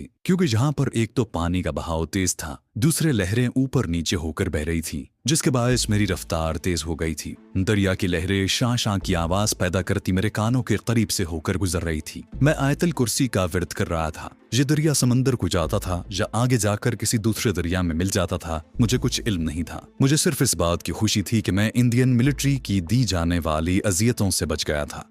मैं अभी तक दुश्मन के खतरनाक तरीन इलाके में था। मेरे कानों में एक मानूस सी आवाज आई। पहले तो मैं ये समझा कि शायद ये आगे मौजों के किसी बहुत बड़े भंवर की सदायाव है, लेकिन बहुत जल्द ये राज खुल गया और इस मामले के हल होते ही मेरे दिल ने जोर जोर से धड़कना शुरू कर दिया। मुझे अपनी बाएं जानिब आसमान की तारीकी में दूर बुलंदी पर एक हेलीकॉप्टर की नीली और सुर्ख रोशनियां नजर आई। यकीनन ये फौजी हेलीकॉप्टर था जो मेरी तलाश में उड़ाया गया था। मुझे मालूम था कि अभी उसमें से सर्च लाइट की रोशनी निकलकर दरिया पर पड़ेगी और अगर मैं उन्हें नजर आ गया तो मुझ पर ऊपर से मशीन गन का फायर खोल दिया जाएगा। मैंने लेटे ही लेटे एक झटके के साथ अपने आप को किनारे की तरफ धकेलना शुरू किया। दरिया की लहरों ने आहिस्ता आहिस्ता मेरा रुख किनारे की तरफ कर दिया। इतने में वही हुआ जिसका मुझे डर था। हेलीकॉप्टर से रोशनी का एक दायरा निकलकर दरिया की सतह पर पड़ा और दरिया का वो इलाका रोशन हो गया। हेलीकॉप्टर एक दायरे की शक्ल में दरिया के ऊपर चक्कर लगाने लगा। अब वो नीचे आ गया था। रोशनी का नीम दायरा कौस की शक्ल में मेरी तरफ आ रहा था। मैं चौकस हो गया। ये दायरा मुझसे चंद गज के फासले पर था कि मैंने दरिया में डुबकी लगा दी। जब मैंने दोबारा पानी से बाहर सर निकाला तो हेलीकॉप्टर आसमान पर दूर जा चुका था और अब एक चक्कर लगाकर दोबारा मेरी तरफ बढ़ रहा था। जब उसकी रोशनी करीब आई तो मैंने एक बार फिर गोता लगाया। मुझे पानी के अंदर ही गोलियों के धमाकों की आवाजें आने लगी। ये हेलीकॉप्टर के हैवी मशीन गन की फायरिंग थी। मैंने दिल ही दिल में खुदा से दुआ मांगी कि या अल्लाह, मेरी जिंदगी तेरे सुपुर्द है, तू ही मुझे इन दुश्मनों से बचा सकता है। दूसरी बार सांस की मुद्दत पूरी हो जाने के बाद मैंने सर पानी से बाहर निकाला तो मेरे करीब ही गोलियों की बौछार पड़ी, लेकिन मैं रोशनी के दायरे में नहीं था। यही मेरी सबसे बड़ी खुशकिस्मती थी। मगर रोशनी के दायरे की कौस मुझसे चंद गज ही दूर थी। मैंने सांस खींचकर एक बार फिर डुबकी लगा दी। दरिया के अंदर ही अंदर मैं अपने पाँव को तेजी से चलाने लगा ताकि जितनी जल्दी आगे निकल सकूं निकल जाऊं। मैंने अपना रुख दरिया के किनारे की तरफ कर रखा था। अब जब मैंने अपना सर पानी से बाहर निकाला तो मुझे साहिल के दरख्तों की स्याह दीवार नजर आई। ये स्याह दीवार मुझसे ज्यादा दूर नहीं थी। ताहम मैं उस तरफ जाते हुए घबरा रहा था क्योंकि हो सकता था वहां दुश्मन मौजूद हो, अगर से उस तरफ से अभी तक एक भी गोली नहीं चली थी। मैंने महसूस किया कि मेरा जिस्म थकन से चूर होने लगा है और मैं ज्यादा दूर तक मुर्दा तारी भी न लगा सकूंगा, क्योंकि इसमें भी सांस को एक खास रफ्तार पर रखना पड़ता है और मेरा सांस पहले ही फूला हुआ था। फौजी हेलीकॉप्टर अभी तक दरिया के पाट के दरमियान ऐन ऊपर उसी तरह चक्कर लगा रहा था और उसकी सर्च लाइट मुझे दरिया के वस्त में ही तलाश कर रही थी। फिर हेलीकॉप्टर ने एक गोता सा लगाया और दरिया के दूसरे किनारे की तरफ चला गया। वो दरिया की सतह के काफी करीब आकर मुझे तलाश कर रहा था। मेरे देखते ही देखते कुछ दूर जाने के बाद हेलीकॉप्टर ने अपना रुख उस किनारे की तरफ कर लिया जिधर मैं तैर रहा था। मुसीबत अब मुझ पर नाजिल होने वाली थी। हेलीकॉप्टर नींद दायरे में घूमकर शोर मचाता गिड़गिड़ाता मेरे करीब आ गया। रोशनी का दायरा उसके साथ साथ दरिया पर चल रहा था। मैंने गोता लगा दिया। मुझे पानी के अंदर हेलीकॉप्टर की जबरदस्त गिड़गिड़ाहट सुनाई दी। वो मेरे ऊपर से होकर गुजर गया था। जब यह आवाज जरा दूर चली गई तो मैंने सर पानी से बाहर निकाल कर सांस छोड़ा और फौरन ही सांस भर लिया। हेलीकॉप्टर दूसरे किनारे की तरफ घूम कर जा रहा था। कमबख्त अभी तक उसके वापस जाने के आसार नजर नहीं आ रहे थे और मैं बार बार पानी में गोता लगाने और सर बाहर निकालने का ज्यादा देर तक खतरा मोल नहीं ले सकता था। दरिया के अपने वाले किनारे के बारे में मुझे तसल्ली हो चुकी थी कि उधर कोई सिपाही नहीं है, क्योंकि एक तो ये किनारा घने जंगल में था, दूसरे इस तरफ से अभी तक एक भी फायर नहीं किया गया था। मैं अपने आप को किनारे की तरफ धकेलने लगा। मैं किनारे की दरियाई झाड़ियों में अपने आप को छुपाकर कुछ देर के लिए सांस लेना चाहता था। मेरी महारत ने मुझे चंद लम्हों में दरिया के किनारे पर पहुंचा दिया। ये दलदली किनारा था और जहां जब मैंने खड़े होने की कोशिश की तो मेरे दोनों पांव दलदल में घुस गए। ये एक नई मुसीबत का सामना था। दलदल का शिकार होने से बचने की तरकीब मुझे दौरान ट्रेनिंग बताते हुए इंस्ट्रक्टर ने बताया था कि अगर कभी दलदल में गिर पड़ो तो भूल कर भी चलने की कोशिश न करना, बल्कि दलदल में गिरते ही पहला काम ये करना कि बजाय एक पांव दलदल से बाहर निकालने की कोशिश के अपने ऊपर वाले धड़ को भी दलदल के ऊपर गिरा देना और फिर बाजुओं को दलदल पर इस तरह चलाना शुरू करना जैसे तुम पानी पर तैर रहे हो। यूं तुम्हारे पांव अपने आप दलदल से बाहर निकल आएंगे और तुम बेशक जोंक की चाल से ही सही मगर दलदल के ऊपर आगे की जानिब खिसकने लगोगे। ट्रेनिंग की हद तक तो ये नुस्खा बड़ा अच्छा था, मगर उस वक्त अमली पोजीशन की बात दूसरी थी। फिर भी चूंकि दलदल मुझे नीचे खींच रही थी, इसलिए मैंने फौरन अपने आप को बिल्कुल सीने के रुख दलदल पर गिरा दिया और अपने कांधों को यूं आगे की जानिब आहिस्ता आहिस्ता धकेलने लगा जिस तरह कोई मछली कीचड़ में तैरने की कोशिश करती हो।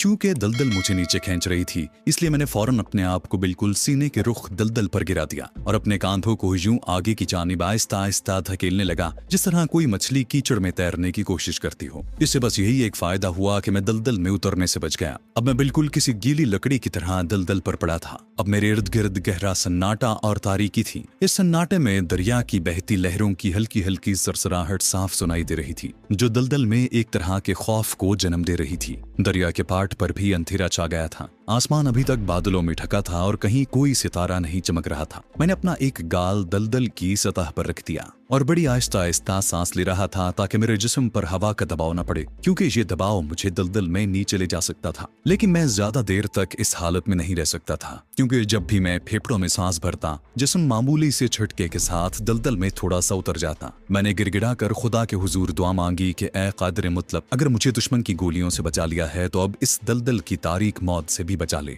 मैं उस वक्त दलदल पर औंधे मुंह लेटा था। मेरे जूतों के आधे पंजे और मुंह का एक गाल सूजी हुई आंख तक दलदल में डूबा हुआ था। मैंने सूजी हुई आंख बंद कर रखी थी। अचानक मुझे अपने जिस्म पर पानी की बूंदों के गिरने का एहसास हुआ। ये बारिश की बूंदें थीं। मेरी बाएं जानिब की आंख खुली। मैं बहुत ही छोटे छोटे सांस ले रहा था। मुझे आसमान पर हल्की सी चमक नजर आई। ये बिजली की चमक थी। थोड़ी ही देर में बादलों में मामूली सी गरज पैदा हुई। उसके बाद बारिश शुरू हो गई। किसी वक्त दरिया की कोई लहर मेरे पांव की जूतों को छूकर आगे निकल जाती। अब जो बिजली चमकी तो उसने किनारे के दरख्तों और झाड़ियों में चकाचौंध पैदा कर दी। उसके चंद सेकंड के बाद जबरदस्त कड़ाका हुआ और बारिश एकदम तेज हो गई। ये एक तरह से मेरे लिए बाराने रहमत थी, क्योंकि बहुत जल्द मेरे इर्द गिर्द दलदल में पानी आ गया और अब दरिया की लहरों ने मुझे दलदल से इतना आजाद कर दिया कि मैं सांप की तरह रेंग कर आगे खिसक सकता था। मेरे नीचे पानी था। मैंने सांप की तरह आगे खिसकना शुरू कर दिया। आगे दरियाई सरकंडे आ गए। इन सरकंडों में आगे खिसकना निस्बतन आसान था। यूं थका देने वाली जानलेवा जद्दोजहद के बाद आखिर मैं किनारे की झाड़ियों के पास पहुंच गया, जो आधी दरिया में डूबी हुई थी, मगर यहाँ दरिया का पानी नहीं था। ऊपर किनारे से बारिश का पानी नीचे आबशार की तरह गिर रहा था। मैं इन झाड़ियों में लोटपोट होकर उतखड़ा हुआ। ये इतना बड़ा मार्का था कि मुझे यूं लगा जैसे जिंदगी में पहली बार खड़ा होने का तजुर्बा कर रहा हूँ। दलदल की मौत से बच निकलने के बाद एक बार फिर मुझ पर इंडियन मिलिट्री का खौफ तारी हो गया। गिरती बारिश और रात की तारीकी में भागकर दरख्तों के नीचे आ गया। मैंने अपने आप को एक दरख्त के पास ऊंची घास में गिरा दिया। जिस्म इस कदर थक गया था कि बंद बंद दर्द करने लगा था। इस बात का कभी इम्कान था कि मरहट्टा रेजिमेंट के जवान खोजी कुत्ते लेकर मेरी तलाश में निकल खड़े होंगे, क्योंकि उनके नजदीक मैं कोई आम कैदी नहीं, एक पाकिस्तानी जासूस था और वो मुझे इतनी आसानी से छोड़ने वाले नहीं थे। यह भी मेरी खुशकिस्मती थी कि मैं दरिया के उस किनारे पर नहीं निकला था जिधर से मैंने दरिया में छलांग लगाई थी। अब जो थोड़ा सा इत्मीनान मिला तो पता चला कि ढलान पर लुढ़कने की वजह से मेरा जिस्म जगह जगह से छिल गया था और कपड़े फट चुके थे। बड़ी मुसीबत के सामने छोटी मुसीबत दब जाती है। मुझे रगड़ से लगने वाली ज़रबात और आंख की सूजनगी ज्यादा परवाह नहीं थी। उस वक्त मुझे सबसे बड़ी परेशानी ये थी कि मरहट्टा रेजिमेंट के फौजी मेरी तलाश में दरिया के उस साहिल पर भी अनकरीब फैल जाएंगे और फिर खोजी कुत्तों की मदद से घेरा तंग करना शुरू कर देंगे। मेरे पकड़े जाने का इम्कान ज्यादा था। मैं अगर किसी गुंजान शहर की आबादी में फरार होता तो वहां मेरा सुराग लगाना दुश्वार हो जाता, लेकिन मैं इन फौजियों की आंखों के सामने दरिया में कूदा था और मैंने यही कोशिश की होगी कि जल्द से जल्द किनारे पर निकल आऊं। फौजी ऑपरेशन का हल्का बहुत वसी होता है और उन्हें दुश्मन के जंगलों में तलाश करने की खुसूसी ट्रेनिंग दी गई होती है। ये सारे इम्कानात और खदशे मुझे परेशान भी कर रहे थे और देवी दिल में उनका तोड़ भी सोच रहा था। बारिश उसी तरह मूसलाधार हो रही थी। घने दरख्त के नीचे बैठे होने की वजह से मैं बारिश की बराह रास्त जद से बचा हुआ था, मगर शाखों में से बारिश की बूंदें मुसलसल मुझ पर टपक रही थी, जहां मेरे लिए ज्यादा देर बैठे रहना खतरनाक था। कुछ देर बाद बारिश की शिद्दत में फर्क आ गया। मेरी आंखें अंधेरे में देखने की आदी हो गई थी, लेकिन अंधेरा भी घुप था। ताहम दरख्तों और झाड़ियों के धुंधले सुरमई खाके नजर आ रहे थे। दरिया का किनारा दूर आगे जाकर अंधेरे में गुम हो गया था। दूसरे किनारे पर दूर एक ऊंचे टीले पर अंधेरे में रोशनी का एक सितारा सा झिलमिला रहा था। मैं उठा और दरिया के किनारे से हटकर शुमाल मगरिब की तरफ दरख्तों में चलने लगा। ये जंगल नहीं था, क्योंकि यहाँ नारियल और ताड़ के दरख्त ज्यादा थे और उनकी तरतीब से हिसाब लग रहा था कि ये इन दरख्तों का जखीरा है जो खुद लगाए हुए हैं। एक जगह अंधेरे में इन दरख्तों के दरमियान पतली सी पगडंडी भी नजर आई। मैं उस पगडंडी से हटकर चलने लगा, जहाँ मुझे किसी जंगली दरिंदे का डर नहीं था। जो नारियल और ताड़ के एक तरह के बाग थे। मैं उस जखीरे से गुजर गया। आगे टीले की छोटी छोटी ढलानें आ गईं, जहां झाड़ियां ढलानों पर ऊपर तक चली गई थीं और कहीं कहीं उन पर छप्पर डालकर उन्हें ढांप दिया गया था। मैंने उन्हें पहचान लिया। ये चाय के बागात का सिलसिला था। इसका मतलब था कि मैं आबादी से ज्यादा दूर नहीं था और जहां फौजी बड़ी आसानी से अपनी जीपों में पहुंच सकते थे। मैं चाय की एक ढलानी टीले की ओट से निकला तो कुछ फासले पर एक खंबे पर बल्ब जल रहा था। बारिश में उसकी जर्द धीमी रोशनी झिलमिला रही थी। मैं रुक गया, क्योंकि खंबे के पास ही एक क्वार्टर बना हुआ था जिसकी छत घास फूस की थी। क्वार्टर के आगे छोटा सा बरामदा था। मैं रास्ता बदल कर दूसरी तरफ निकल गया। सबसे पहले मुझे लिबास तब्दील करना चाहिए था। भेस बदलने के बारे में तो मैं अभी सोच भी नहीं सकता था। मैंने अंधेरे में एक बहुत बड़े पत्थर के टुकड़े को देखा, जिसके पहलू में एक गाय छप्पर के नीचे बैठी थी। पत्थर एक छोटी सी चट्टान की तरह था। मैं झुककर चलता हुआ उस छोटी चट्टान के अकब में आ गया। गाय जमीन पर बैठी जुगाली कर रही थी और सामने वाले क्वार्टर पर अंधेरा छाया था। टीलों के ऊपर शायद कोई रेस्ट हाउस था, क्योंकि वहां किसी बरामदे की रोशनी मुझे अपनी तरफ से भी नजर आ रही थी, अगरचे बल्ब मेरी आंखों से ओझल था। मैंने यही फैसला किया कि उस जगह से मुझे जिस कदर जल्दी मुमकिन हो सके निकल जाना चाहिए। मैं चाय के बागात वाले इलाके से दूर होकर चलने लगा। बारिश अब बिल्कुल थम गई थी। हल्की हल्की फुहार का एहसास हो रहा था। मेरी सूजी हुई आंख दर्द कर रही थी और उसमें से पानी मुसलसल बह रहा था। कुछ दूर चलने के बाद एक खेत आ गया। ये आबादी की निशानी थी। शायद कोई गांव करीब था। गांव के नाम से मुझे वहशत होने लगी। गांव में मैं पकड़ा जा सकता था। मैं खेत से हटकर चलते हुए थोड़ी दूर गया तो एक छोटा सा तालाब अंधेरे में धुंधला सा दिखाई दिया। तालाब के किनारे एक तरफ सीढ़ियों वाला घाट बना था। घाट के दोनों जानिब बारादरी थी। तालाब से जरा आगे निकला तो ताड़ के ऊंचे दरख्तों के नीचे एक चिराग जलता देखकर मैं वहीं ठिठक गया। उधर से अगरबत्ती की महक भी आ रही थी। मैं चक्कर काट कर वहां आया तो देखा कि ये एक छोटा सा कब्रिस्तान था। एक कब्र के सरहाने छोटे से ताक में मिट्टी का दिया टिमटिमा रहा था। खुदा जाने ये किस खुशनसीब इंसान की कब्र थी कि उस तारीक रात में भी वहां एक चिराग जल रहा था। कब्र के सरहाने अगरबत्ती भी सुलग रही थी। कब्र पर छोटी सी छत पड़ी थी। मैं उस कब्र के पहलू में बैठ गया और सोचने लगा कि अगर आगे आबादी शुरू हो जाती है तो मुझे उस तरफ जाना चाहिए कि नहीं। जंगल में भी छुप नहीं सकता था। वहां अगर फौजी खोजी कुत्ते लेकर आ गए तो मेरी गिरफ्तारी यकीनी थी। मेरे लिए शहर की आबादी में ही जाकर गुम हो जाना बेहतर था, लेकिन मेरा हुलिया ऐसा था कि हर किसी को मुझ पर शक पड़ सकता था। मैं इन्हीं सोचों में गुम था कि मुझे कुरान शरीफ पढ़ने की आवाज आई। मैं जल्दी से उठकर मिट्टी की एक ऊंची कब्र की ओट में हो गया और बारिश की गिरती फुहार और अंधेरे में जिस तरफ से आवाज आ रही थी उधर आंखें फाड़ कर तकने लगा। कुरान शरीफ पढ़ने की आवाज किसी मर्द की थी और ये आवाज आहिस्ता आहिस्ता चिराग वाली कब्र की तरफ से आ रही थी। फिर मुझे अंधेरे में एक इंसान का हजूला उभरता नजर आया। उस आदमी के सर पर पगड़ी थी। वो चिराग वाली कब्र के पहलू में खड़े होकर कुरान शरीफ की आयत पढ़ रहा था। फिर हाथ उठाकर खामोशी से दुआ मांगी और कब्र के पांव की जानिब सर झुकाकर बैठ गया। शायद जिसकी कब्र थी ये कोई उसका बाप या भाई होगा। मगर उसे उस अंधेरी बारिश वाली रात में यहाँ आकर फातिहा खानी करने की क्या जरूरत थी। शायद ये शख्स मरने वाले से बहुत मोहब्बत करता हूँ। मैं अपनी जगह पर सांस रोक के बैठा था क्योंकि मैं नहीं चाहता था कि उसे मेरी मौजूदगी का इल्म हो। कुछ देर इसी तरह सरनिगूं बैठे रहने के बाद वो आदमी उठा और जिधर से आया था उसी तरफ चला गया। मैंने खुदा का शुक्र अदा किया, अब मैं इत्मीनान से सांस ले सकता था। बारिश की वजह से मिट्टी की शिकस्ता कब्रें गीली हो रही थीं और जगह जगह कीचड़ था। मैंने सोचा कि इस कब्रिस्तान से निकलकर किसी दूसरी जगह जाकर छुप जाना चाहिए, कम से कम ये अंधेरी रात तो कटे, बाकी दिन को देखा जाएगा। क्या करता कुछ समझ में नहीं आ रहा था। मैं उठकर कब्रिस्तान के पहलू वाली झाड़ियों की तरफ चलने ही लगा था कि मुझे एक और इंसानी साया कब्रिस्तान में दाखिल होता नजर आया। मैं वहीं बैठ गया। कमबख्त ये आज कब्रिस्तान में लोग कहाँ से आने शुरू हो गए हैं। मैं बड़ी कब्र की ओट में फिर वैसे ही छुप कर बैठ गया और आने वाले साए पर नजरें गाड़ दी। साए की चाल से मैंने अंदाजा लगाया कि ये कोई औरत है। मैं अब अंधेरे में बखूबी देख सकता था। साया जरा करीब आया तो वाकई ये एक औरत थी जिसने साड़ी पहन रखी थी। उसने हाथ में एक बाल्टी थाम रखी थी। उसके बाल खुले थे। पहले तो वो मुझे कोई चुड़ैल मालूम हुई। वो एक कब्र के पास आकर रुक गई। उसने बाल्टी कब्र के सरहाने की जानिब रख दी और गर्दन घुमाकर चारों तरफ देखा। मैं बड़ी कब्र की ओट में था, वो मुझे नहीं देख सकती थी। या अल्लाह, ये कौन बला है, यहाँ कब्र पर क्या करने आई है। मेरी आंखें उस औरत पर जमी हुई थीं और मैं बहुत आहिस्तगी के साथ सांस ले रहा था। औरत ने एक ऐसी हरकत की जिसका मुझे कभी ख्वाब में भी ख्याल नहीं आ सकता था। मतलब ये कि वो औरत बच्चे की कब्र पर स्नान करने आई थी और फिर अचानक मुझे ख्याल आया कि ये औरत कोई चुड़ैल नहीं है बल्कि कोई तवहम परस्त औरत है और जादू टूने की गरज से ऐसा कर रही है। इससे पहले मैं लाहौर शहर में इस किस्म का एक दिलचस्प वाक़या अखबारों में पढ़ चुका था। अंधेरे में औरत का एक हजूला सा नजर आ रहा था। वो बार बार सर पर डोंगे से पानी डालते हुए कुछ बोलती हुई जा रही थी, मगर गुनगुनाहट के अंदाज में। मेरी समझ में कुछ नहीं आ रहा था, सिर्फ उसकी बारीक गुनगुनाहट ही सुनाई दे रही थी। चूंकि मैं लाहौर में होने वाले इसी किस्म के वाक़े की खबर पढ़ चुका था, इसलिए मेरे दिल में अचानक ख्याल पैदा हुआ कि इस औरत से काम लिया जा सकता है। मैं समझ गया कि ये मुसलमान औरत नहीं है और औलाद के लिए ये टोना कर रही है। मैं एकदम कब्र की ओट से निकला और 2-4 लंबे लंबे कदम उठाकर अचानक उस औरत के सामने आ गया। औरत पहले तो घबराकर सिमट गई, फिर उसने अपने हल्क से एक खरखराहट की आवाज निकाली, अपने हाथों के पंजे हवा में फैलाए और मुझ पर ऐसी झपटी जैसे कोई चुड़ैल हो। मैंने उसकी गर्दन को अपने बाजुओं में जकड़ लिया और कहा, मैंने तुम्हारा टोना भंग कर दिया है क्योंकि मैं एक मुसलमान हूँ।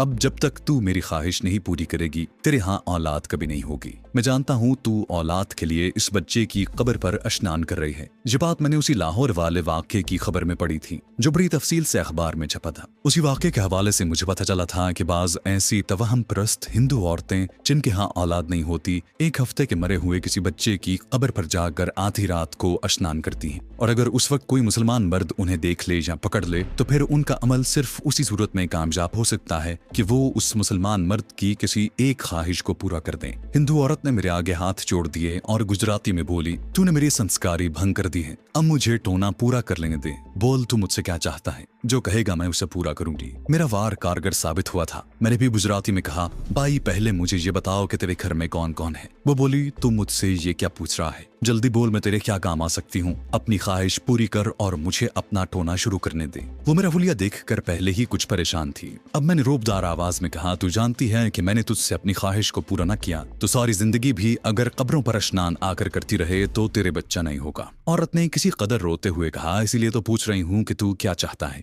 मैंने कहा, सुन, पहली बात यह है कि किसी को ये न बताना कि तूने मुझे देखा है। दूसरी बात यह है कि मुझे अपने घर में या घर के किसी कोने में इस तरह छुपा दे कि मुझे कोई न देखे, फिर मैं तुम्हें अपनी असली ख्वाहिश बताऊंगा। हिंदू औरत गड़बड़ा गई। उसने मुझसे लिपटने की कोशिश की तो मैंने उसकी गर्दन दबोच ली। जरा दबाया तो उसकी आंखें बाहर निकल आईं। मैंने उसे छोड़ दिया और कहा, क्या तू औलाद नहीं चाहती? इसलिए जैसा मैं कहता हूँ वैसा कर। बता, तेरे घर में कोई ऐसी जगह है जहां मैं छुप सकूं। औरत बोली, मेरे साथ चलो। उसने कोई अश्लोक पढ़कर 3 बार बाल्टी में से चुल्लू भर पानी निकालकर बाहर कब्र पर फेंका और बाल्टी उठाकर मेरे आगे आगे चल दी। मैं उसके पीछे चलने लगा। हम कब्रों में से गुजरे तो वो बाएं तरफ मुड़ गई। यहाँ अंधेरी नशेब में एक पगडंडी दूर दरख्तों के एक झुंड की तरफ जा रही थी। हिंदू औरत तेज तेज चल रही थी। दरख्तों के तारीक झुंड के करीब पहुंचकर वो रुक गई और पलटकर बोली, मेरा पति शहर गया हुआ है पर मेरी सास और ससुर घर में ही है। अब आवाज मत निकालना, चुपके से मेरे पीछे आ जाओ। ये बात उसने सरगोशी में कही थी। मैंने इस बात में सर हिला दिया। दरख्तों के झुंड में गहरा अंधेरा था। उस अंधेरे में मुझे दूर 4 झोंपड़ी नुमा मकानों के खाके दिखाई दिए। वो मुझे एक तरफ बनी हुई अलग झोंपड़ी में ले गई।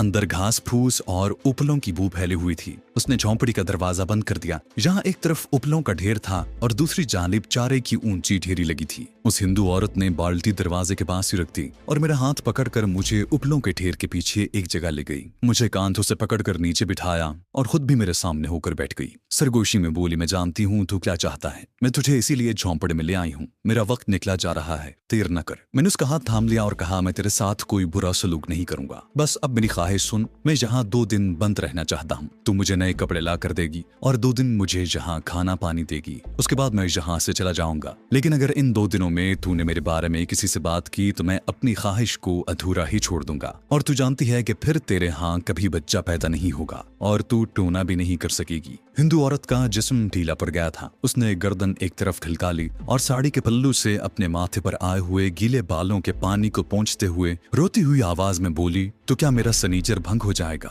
मैंने कहा, हाँ, तू मेरी ख्वाहिश पूरी करने के बाद अगले सनीचर की रात को दोबारा कब्र पर जाकर अपना टोना कर सकेगी। उसने आजिज़ी से मेरे सामने एक बार फिर हाथ जोड़ते हुए कहा, तू कैसा मर्द है? ये क्या ख्वाहिश बता रहा है कि तू मेरे पास 2 दिन रहकर क्या करेगा? मैंने कहा, अगर औलाद चाहती है तो जैसा मैं कहता हूँ वैसा ही कर, नहीं तो सारी जिंदगी कोख जली रहेगी। हिंदू औरत ने मेरे मुंह पर अपना हाथ रख दिया। भगवान के लिए ऐसा शराप न दे, मैं तेरे हुक्म की सेवक हूँ। तू जो कहेगा वही करूंगी और किसी को नहीं बताऊंगी कि तू इस झोंपड़ी में छुपा हुआ है। फिर वो दरवाजे की तरफ देखकर बोली, पर तू भी दिन के वक्त बाहर मत निकलना। मैं दिन में इधर किसी को नहीं आने दूंगी। इधर वैसे भी कोई नहीं आता। जहाँ गए बच्चिया के लिए चारा है और चूल्हे चौके के लिए उपले लेने भी मैं ही आती हूँ। अच्छा, तू अब लेट जा, मैं जाती हूँ। अंधेरे में उसकी स्याह आंखें एकदम से गर्म होकर जैसे चमकने लगी। मैंने कहा, हाँ जा, सुबह मेरे लिए धोती कुर्ता ले आना। उसने पहली बार मेरी सूजी हुई आंख पर उंगली लगाते हुए कहा, तेरी आंख क्यों सूजी हुई है? कहीं गिर गया था? तेरे कपड़े भी खराब हैं। तू कहाँ से आ रहा है? मैंने लहजे में करख्तगी पैदा करते हुए कहा,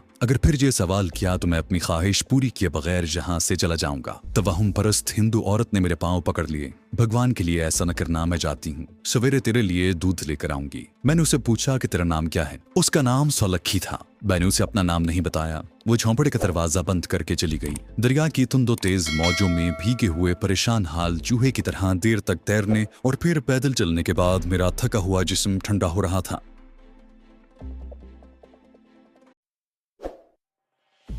दरिया की तुंदो तेज मौजों में भीगे हुए परेशान हाल चूहे की तरह देर तक तैरने और फिर पैदल चलने के बाद मेरा थका हुआ जिस्म ठंडा हो रहा था। रही सही कसर बारिश ने पूरी कर दी थी। झोंपड़ी की नीम गर्म फजा ने मेरे आसाब को बेहद सुकून दिया। दूसरी तरफ मैं काफी हद तक महफूज हो गया था। इन तमाम महसूसात ने मिलजुल कर मुझ पर गुनूदगी तारी कर दी और मैं वहीं उपलों के दरमियान थोड़ी सी खाली जगह में सिमटा कर लेट गया और फौरन ही मुझे नींद आ गई।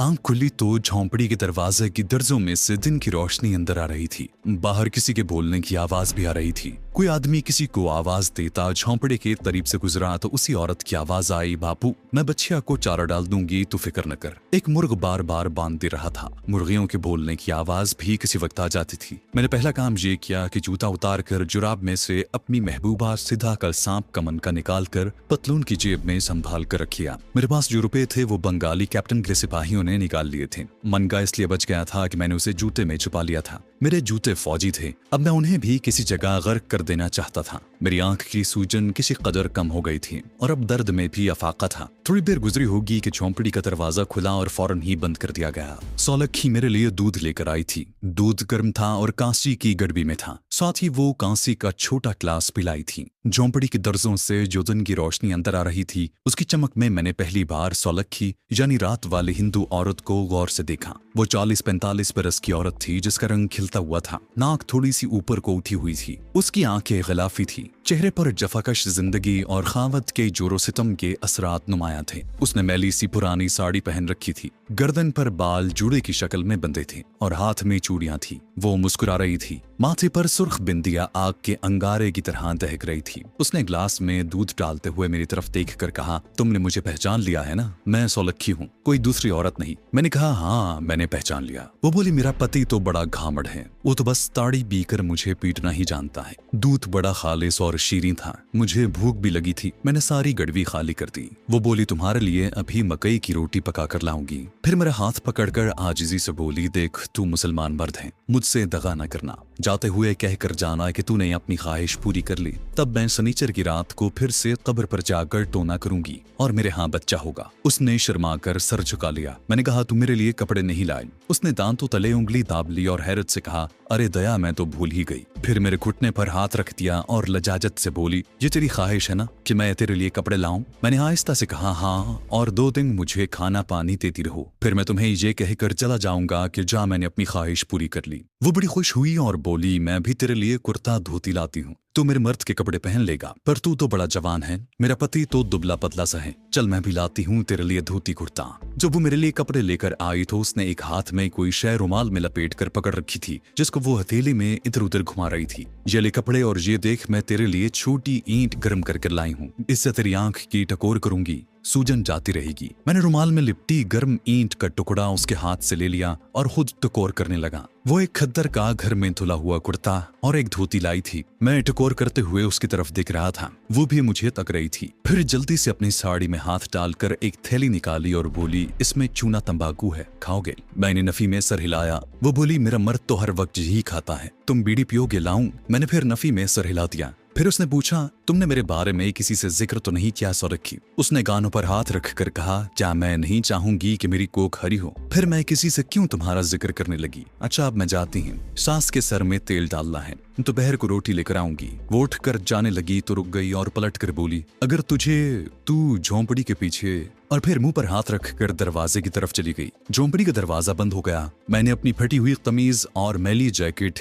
गीली बतलून उतारकर कुर्ता और जुराष्ट्रा के हिंदुओं के अंदाज में धोती पहन ली। इस अंदाज में धोती बांधने का मुझे तजुर्बा था। उस जमाने में तो गुजरात काठियावाड़ के मुसलमान भी इसी अंदाज में धोती बांधते थे। दोपहर तक गर्म ईंट की टकोर करने से मेरी आंख की सूजन काफी कम हो गई। दोपहर को सोलक्खी मेरे लिए चंगेर में रोटियां और अचार लेकर आई तो मुझे धोती कुर्ते में देखकर बोली तुम तो पूरे मेरे मर्द बंदे हो, मेरे मर्द के कपड़े जो पहने हैं, पर तू मेरे मर्द से बहुत जवान है, ले मैं तेरे लिए जवार की रोटी और अचार लाई हूँ। 2 बड़ी रोटियां थी। मुझे ऐसी भूख लगी थी कि दोनों चट कर गया। हिंदू औरत मेरी तरफ मानी खेज निगाहों से देख रही थी। मैं उस तरफ ज्यादा ध्यान नहीं दे रहा था। मुझे अपनी फिक्र पड़ी थी। अपने बारे में मैंने उसे कुछ नहीं बताया था, क्योंकि वो अपनी तवहम परस्ती की वजह से मेरे कब्जे में थी और मुझे मालूम था कि वो मेरी मर्जी के बगैर कोई ऐसी हरकत नहीं करेगी कि जिससे मुझे नुकसान पहुंचने का एहतमाल हो। मैंने उससे बातों ही बातों में मालूम कर लिया कि अहमदाबाद वहां से 25 किलोमीटर के फासले पर था और ये जगह उसके दूर दराज के मज़ाफात में वाक़े चाय के बागात थे। वहां से साबरमती का मशहूर गांव 15 किलोमीटर शुमाल मशरिक की जानिब था, जहां महात्मा गांधी का आश्रम हुआ करता था। दूसरी रात भी मैंने उसी झोंपड़ी में गुजारी। ये हिंदू औरत इस बात पर बड़ी हैरान थी कि मैं झोंपड़ी से बाहर क्यों नहीं निकलता, मगर अपनी तवहम परस्ती की वजह से वो मुझसे ये सवाल पूछने की जरूरत नहीं कर रही थी, क्योंकि मैंने उसे मना कर रखा था कि मेरे बारे में कोई सवाल न करे। दूसरे रोज शाम को उसका खावंद शहर से वापस आ गया था। वो रात को उपले लेने के बहाने झोंपड़ी में आई तो उसने 2 रोटियां रुमाल में लपेट कर अपने पेट के साथ बांध रखी थी। रोटियां नमकीन थीं और उसके बीच में अचार रखा था। पानी की एक गड़वी पहले ही मेरे पास रखी रहती थी। अंधेरे में वो उपले निकाल कर टोकरे में डालते हुए आहिस्ता से बोली मेरा मर्द शहर से आ गया है। उसके लहजे में नफरत और बेजारी का अंसर नुमाया था। उपले डालकर वो मेरे पास अंधेरे में आकर बैठ गई। मैं रोटी खा रहा था। कहने लगी तुम यहाँ क्यों नहीं रह जाते? मैंने कहा यहाँ रहकर क्या करूंगा? वो गहरा सांस लेकर बोली सच कहते हो, तुम यहाँ रहकर क्या करोगे? फिर कुछ देर खामोश रहने के बाद कहने लगी तुम कल चले जाओगे क्या? मैंने कहा हाँ, 2 दिन रहने का कहा था, आज 2 दिन पूरे हो गए हैं। वो बोली तुमने अपनी ख्वाहिश पूरी कर ली है ना, अब मैं तबर पर टोना शुरू कर सकती हूँ। मैंने कहा क्यों नहीं, कल जाने से पहले मैं तुम्हें कहकर जाऊंगा कि मैंने तुमसे अपनी ख्वाहिश पूरी कर ली। मेरा इतना कहने पर वो खुश भी हुई और उसने उदासी से सर भी झुका लिया। मैंने उसे एक चप्पल की फरमाइश की कि कहीं से मुझे ला दे। उसने कहा मेरे मर्द की एक चप्पल पड़ी है, वो मैं सुबह सुबह तुम्हें ला दूंगी। अच्छा अब मैं जाती हूँ, मेरा मर्द ताड़ी पी रहा है, अभी शोर मचाना शुरू कर देगा, उसके लिए अभी रोटी पकानी है। वो उपलों की टोकरी सर पर उठाए झोंपड़ी से निकल गई। मेरी आंख की सूजन ठीक हो गई थी और 2 रोज वहां दूध पीने और बाकायदा चक्की का आटा खाने से मेरी खोई हुई ताकत भी काफी हद तक बहाल हो गई थी। रात को मैं सोचता रहा कि सुबह यहाँ से निकलकर किधर जाऊंगा। जाहिर है मेरी मंजिल अहमदाबाद शहर ही था, जहां हमारा मोटर मैकेनिक एजेंट मौजूद था, मगर उस तक पहुंचने में बेशुमार खतरात हायल थे। फौज और पुलिस जगह जगह मुझे तलाश करती फिर रही होगी। अगरचे मैंने अपना लिबास तब्दील कर लिया था, फिर भी मैं शक्ल से बड़ी आसानी से पहचाना जा सकता था, लेकिन उस झोंपड़े में भी ज्यादा देर नहीं ठहर सकता था। यही सोचते सोचते मुझे नींद आ गई। आंख खुली तो किसी के हाथ की उंगलियां मेरे बालों में कंघी कर रही थी। नारियल के तेल की खुशबू मेरे नथनों में घुस रही थी।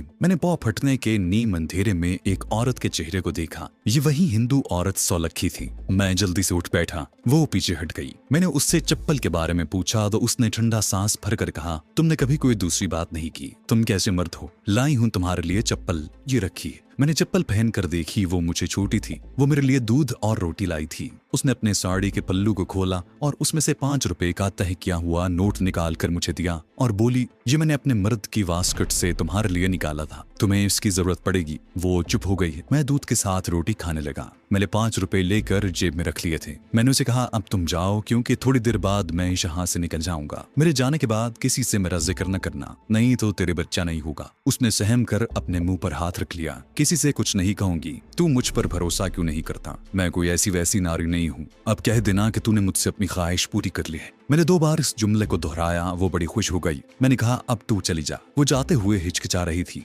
जब मैंने उसे दूसरी बार डांट कर कहा तो वो जैसे बादल नखास्ता साड़ी संभालती उठी और मुझ पर एक निगाह नापसंदीदा डालकर झोंपड़ी से निकल गई। उसके जाते ही मैं अपनी जगह से उठ खड़ा हुआ। झोंपड़ी के दरवाजे को जरा सा खोल कर बाहर देखा। पौ फट रही थी। मशरिकी उफक की जानिब से आसमान पर धुंधली नीली रोशनी का गुबार सा आगे बढ़ रहा था। दरख्तों और झाड़ियों में रात के आखिरी साए अपने दामन को समेट रहे थे। मैंने दरवाजा आहिस्ता से खोला और अल्लाह का नाम लेकर बाहर निकलकर उस छोटी सी पगडंडी पर चल पड़ा जो झोंपड़ियों वाले दरख्तों के झुंड से कच्ची सड़क की तरफ जा रही थी। मैंने हिंदू औरत सौलखी से रास्ते की एक एक तफसील मालूम कर ली थी। कच्ची सड़क चाय के बागात के पीछे से होकर उस बड़ी सड़क की तरफ निकल जाती थी जो नानवती खार नामी कस्बे के पहलू से होती हुई अहमदाबाद जाती थी। मैं मुंह अंधेरे के धुंधलके में चाय के बागात के पीछे से होकर नानवती खार जाने वाली सड़क के बगल में आ गया। सड़क पर चढ़ने में खतरा था। वहां से कभी कभी कोई ट्रक गुजर जाता था। ये बड़ी सड़क थी और अहमदाबाद को जाती थी। मैं उस सड़क के साथ साथ कुछ फासले पर रहकर खेतों में चलने लगा।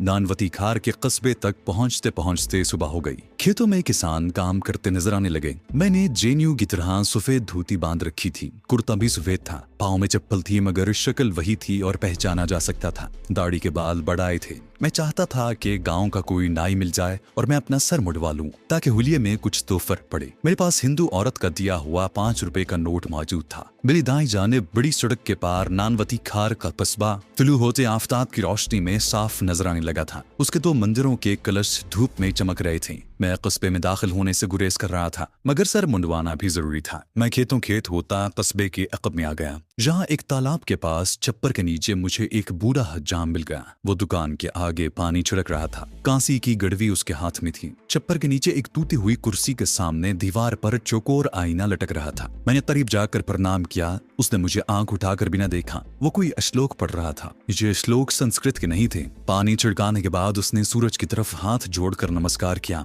और फिर मेरी तरफ मुतवज्जे होकर बोला, ठाकुर, दाढ़ी बनवानी है? मैंने कहा, हाँ महाराज, सर भी मुंडवाना है। 10 मिनट के बाद जब मैं बड़ी सड़क से हटकर कमात के खेत की मुंडेर से गुजर रहा था तो मेरा सर मुंडा हुआ था। दाढ़ी मूछें भी साफ थी। अब मेरे हुलिये में काफी फर्क आ गया था। मेरे पास सिंदूर नहीं था। मैंने खेत की खुश्क मिट्टी से अपने माथे पर जेनियों की तरह 3 लकीरें बना ली ताकि जेनी हिंदू लगूं और खुदा के भरोसे से सड़क की तरफ अपना रुख मोड़ लिया। नाई को 1 रुपया देने के बाद मेरे पास 4 रुपए बचे थे। सड़क पर थोड़ी थोड़ी देर के बाद कोई ट्रक या लारी गुजर जाती थी। मेरा रुख शुमाल की तरफ था। एक जगह संगे मील देखा। उस पर गुजराती में अहमदाबाद 24 किलोमीटर लिखा था। सड़क की बाएं जानिब कुछ दूर एक बस स्टॉप पर चंद देहाती मर्द और औरतें खड़ी थी। मैं भी उनके पीछे जाकर खड़ा हो गया। थोड़ी देर बाद एक बस आ गई। बस के माथे पर भी गुजराती में अहमदाबाद लिखा था। मेरा दिल धड़कने लगा। कहीं बस में मिलिट्री पुलिस या खुफिया पुलिस का कोई आदमी न बैठा हो। बस भरी हुई थी। मैं भी देहाती मर्द औरतों के साथ बस में घुस गया। मुझे दरवाजे के करीब खड़े होने को जगह मिल गई। बस आगे रवाना हो गई। मैंने मुसाफिरों की गर्दनों के दरमियान झांक कर जायजा लिया। मुझे बज़ाहिर सभी मुसाफिर देहाती किस्म के लोग लगे। इनमें कुछ बाबू किस्म के आदमी भी थे जो शहर अपनी नौकरियों पर जा रहे थे। बस का अगला स्टॉप काफी दूर था। शायद 8-10 मील के बाद ये स्टॉप आया। बस यहाँ खड़ी हो गई। यहाँ भी मुसाफिरों का रश था। इन मुसाफिरों में एक वर्दी पोश टिकट चेकर भी था। उसने बुलंद आवाज में चिल्लाकर बस के ड्राइवर को गुजराती जबान में कहा, पांडे जी, अगले स्टॉप पर चेकिंग हो रही है, मिलिट्री पुलिस भी है, ज्यादा सवारियां मत उठाना, चालान हो जाएगा। मेरा दिल जोर से धड़क उठा। बस अभी चली नहीं थी, चल भी रही होती तो मैं मिलिट्री पुलिस का नाम सुनते ही उसमें से छलांग लगा देता। मैं चुपके से बस से उतर पड़ा। ड्राइवर कंडक्टर को डांट रहा था कि ज्यादा सवारियां मत बिठाओ। मैं कान लपेट कर दाएं जानिब सड़क से उतर गया और खेतों में एक तरफ चलना शुरू कर दिया। मुझे कुछ मालूम नहीं था कि मैं किधर जा रहा हूँ। दिल में उस टिकट चेकर का शुक्रिया अदा कर रहा था जिसने मुझे एक बहुत बड़ी आफत से बचा लिया था। अगर वो ड्राइवर को मिलिट्री पुलिस की चेकिंग से बर वक्त खबरदार न करता तो मेरा पकड़ा जाना यकीनी था। खेतों में चलते चलते मैं दूर निकल आया। अब खुश्क सूखी घास वाला ऊंचा नीचा मैदान आ गया जो आगे जाकर एक टीले की शक्ल में कुछ ऊंचा हो रहा था और दूर ताड़ के दरख्तों की कतार खड़ी थी। मैं दरख्तों के नीचे से गुजरकर दूसरी तरफ की हल्की ढलान उतरने लगा। आगे एक तालाब था, वहां दो औरतें कपड़े धो रही थी। एक औरत साड़ी पहने तालाब में डुबकियां लगा रही थी। मैं जरा फासले पर से होकर वहां से निकल गया। वीरान बंजर जमीन थी।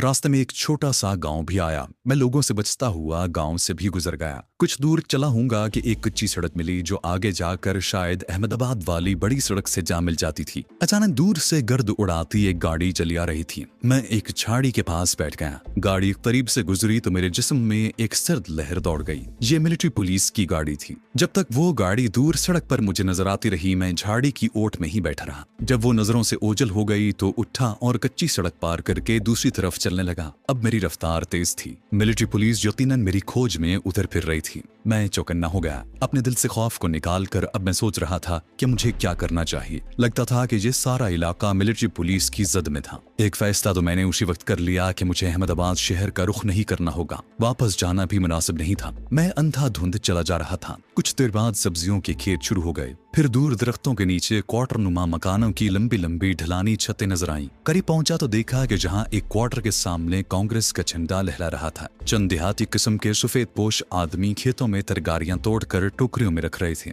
मैंने दूसरे खेत की जानिब अपना रास्ता बदल लिया। आखिर में कहा था कि यूं शुत्र बेमुहार की तरह जाता। मुझे किसी न किसी जगह एक महफूज ठिकाने की तलाश थी। मेरे लिए कोई जैनी मंदिर ही सबसे बेहतर पनाहगाह थी, मगर जहां कोई मंदिर दिखाई नहीं दे रहा था। इन ढलानी छतों वाले क्वार्टरों के अकब में जगह जगह छोटे छोटे क्वार्टर देखे जिनके आगे खाली कतों में फूलों के गमले रखे थे। एक नाले की पुलिया पर से गुजरने लगा तो सामने से एक गांधी कैप पहने एक बूढ़ा लाठी टेकते हुए मेरी तरफ आ रहा था। मैं पुलिया से उतरकर एक तरफ रुक गया। बूढ़ा करीब आया तो मैंने हाथ जोड़कर नमस्कार किया और गुजराती में पूछा, महाराज मेरा नाम मंगल पांडे है, गांव नानवती खार से आया हूँ, जहाँ के मुखिया से मिलना चाहता हूँ। बूढ़े ने अपनी आंखों पर हाथ का छज्जा बनाते हुए मेरी तरफ देखा और बोला, बाबू यहाँ मुखिया तो कोई नहीं रहता, ये तो गांधी जी का आश्रम है। हाँ, इससे आगे 7 कोस पर एक गांव है, तो ये साबरमती था। मैंने बूढ़े का शुक्रिया अदा करते हुए कहा, ठीक है महाराज, मैं आश्रम के दर्शन करके दूसरे गाँव में जाकर देखता हूँ।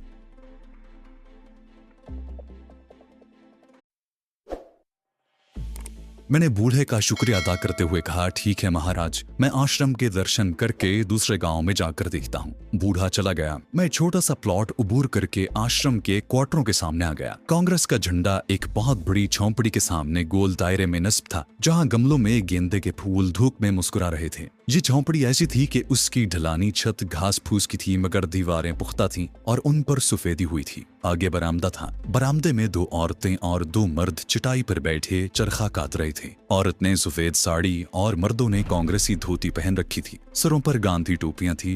चूंकि मैं भी सफेद कुर्ते में था और माथे पर जैनी तिलक की 3 लकीरें भी थी, इसलिए मेरी तरफ किसी ने मशकूक नजरों से न देखा। मैं उन्हीं में से एक नौजवान लग रहा था। जरा परे आम के दरख्तों के पास कुछ कांग्रेसी नौजवान हाथों में बाल्टियां थामे गुलाब की क्यारियों में पानी दे रहे थे। उनके पास जाकर मैंने प्रणाम किया और गुजराती में कहा कि मैं धारावाई गांव के गांधी जी आश्रम का वॉलंटियर हूं। गांधी जी के आश्रम के दर्शनों को आया हूं, मुझे कोई काम बताएं। बाकी कांग्रेसी नौजवान अपने काम में लगे रहे। उन्होंने मेरी तरफ आंख उठाकर भी न देखा। सिर्फ एक नौजवान मेरी तरफ मुतवज्जे होकर बोला, बाबू गांधी भक्त होकर पूछते हो, काम बताओ, आश्रम में जाकर झाड़ू दे दो। मैं प्रणाम करके आश्रम की तरफ आ गया। आश्रम वही हो सकता था जिसके सामने कांग्रेस का झंडा लहरा रहा था। बरामदे में औरतें और मर्द चुपचाप बैठे चरखा काट रहे थे। आश्रम का दरवाजा खुला था। बाहर एक पतली सी खुशनुमा झाड़ू दीवार के साथ लगी थी। मैंने उसे उठाया और आश्रम में दाखिल हो गया। अंदर सामने ही दीवार पर महात्मा महात्मा गांधी की कद्द-ए-आदम तस्वीर लगी थी। नीचे गदेले पर चांदनी बिछी थी और 2 सफेद गांव तकिए रखे थे। सामने सागरी में लोबान और ऊद सुलग रहा था। कांसी के एक गुलदान में गेंदे के फूल सजे थे।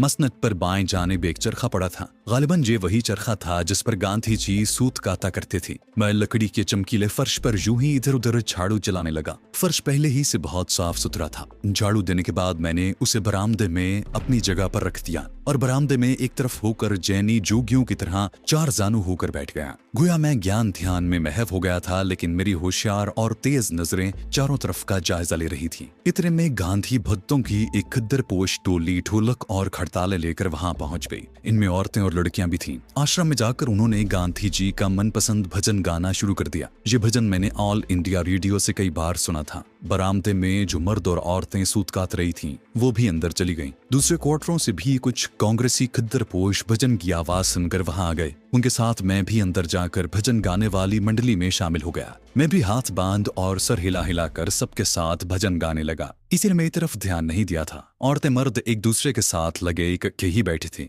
मैं भजन के अल्फाज दोहराते हुए दूसरे लोगों की तरह दाएं बाएं हिल रहा था। मेरे दाएं जानिब एक सफेद साड़ी वाली लड़की बैठी थी। मैंने भजन गाते गाते कनखियों से लड़की का जायजा लिया। ये एक दुबली पतली लड़की थी। बालों की मांग दरमियान से निकली हुई थी। साड़ी के पल्लू से आधा सर ढका हुआ था। पल्लू के अंदर गर्दन पर जूड़े में लगे रत्नागिरी के सफेद फूल नजर आ रहे थे। नाक सुतवा थी। रंग जर्दी माइल सांवला था। कानों में नीले बुंदे पहने हुए थे और होंठों पर कोई लिपस्टिक नहीं थी। वो हाथ जोड़े बड़ी अकीदत से अपनी बारीक आवाज में भजन के अल्फाज दोहरा रही थी। शक्ल सूरत से साफ आया था कि ये गुजराती लड़की है। मैंने उसकी तरफ से ध्यान हटा लिया। भजन खत्म हुआ तो एक मोटी औरत साड़ी का पल्लू संभालती भक्तों में शराब तकसीम करने लगी। ये सफेद मीठे मखाने थे। साथ में गुलाब के सुर्ख फूलों की पत्तियां भी शामिल थीं। मैंने भी झोली में अपने हिस्से का श्राद्ध ले लिया। मेरे साथ बैठी हुई लड़की को मोटी औरत ने श्राद्ध के मखाने देते हुए कहा, अरे शोभा, तुझे तो बुखार था, अब कैसी हो? लड़की ने जरा सा मुस्कुरा कर कहा, अब अच्छी हूँ मौसी। मोटी औरत उसके हाथों में श्राद्ध के मखाने डालने लगी तो 2-4 मखाने गिर पड़े। मैंने मखाने उठाकर लड़की के हाथ में रखे तो उसने पहली बार मेरी तरफ देखा और बोली, धन्यवाद। मैंने प्रणाम कर दिया। भजन मंडली से लोग उठकर बाहर जाने लगे। मैं भी आश्रम से निकलकर बाहर बरामदे में आकर एक तरफ हटकर बैठ गया। मैंने दुबली पतली लड़की शोभा को देखा कि अपनी किसी सहेली के साथ आश्रम के क्वार्टरों के बीच में जो रास्ता जाता था उस तरफ चली जा रही थी। वो निगाहों से ओझल हुई तो मैं एक बार फिर अपने ख्यालात में डूब गया। मेरा अहमदाबाद पहुंचना बहुत जरूरी था। वहां से मुझे सीधा डाकू की तरफ कूच करना था ताकि नौरीन को बाहिफाजत अपने साथ लाकर उसे अहमदाबाद वाले अपने एजेंट के हवाले करके कम से कम एक फर्ज से तो सुबहदोश हो जाऊं। एक बात का मुझे शिद्दत से एहसास था कि उस सारे इलाके में मिलिट्री और सिविलियन पुलिस के आदमी फैले हुए हैं और मेरी तलाश में हैं और मैं यूं ही मुंह उठाकर अहमदाबाद की तरफ रवाना नहीं हो सकता था। साबरमती के आश्रम में मुझे एक तरह से ठिकाना मिल गया था, जहां दिन को दाल चपाती खाने को मिल जाती और रात को बाहर से आए हुए गांधी भक्त और कांग्रेसी मेहमान एक लंबे वरांडे में चटाइयों पर कंबल ओढ़कर सो जाते। मुझे आश्रम में आए 4 रोज गुजर गए थे। एक रोज दिन के 10 बजे के करीब वहां कुछ शोर समझ गया। मैं छोटी बागीची में कुछ कांग्रेसी वर्करों के पास बैठा गीता का पाठ सुन रहा था। साबरमती के कस्बे वाले क्वार्टरों की तरफ से एक लड़का दौड़ता हुआ आया। वो घबराया हुआ था। उसने आते ही अपने चाचा से कहा, बाबूजी, शोभा के पिता को सांप ने काट लिया है। मेरे कान खड़े हो गए। ये शोभा वही दुबली पतली लड़की थी जो भजन मंडली में उस रोज मेरे पास बैठी थी। वर्करों में अफरा तफरी सी मच गई। किसी ने कहा उसे अस्पताल ले चलो, किसी ने कहा कि किसी मांदरी को बुलाओ, कोई आश्रम की डिस्पेंसरी की तरफ दौड़ा। मैंने आगे बढ़कर लड़के से कहा, मुझे शोभा के घर ले चलो। वो मेरे आगे आगे दौड़ने लगा। मैं भी लंबे लंबे डग भरता हुआ कस्बे की तरफ चला। साबरमती का कस्बा महज साबरमती के गांधी आश्रम की वजह से आबाद हो गया था। ये इतना बड़ा कस्बा नहीं था,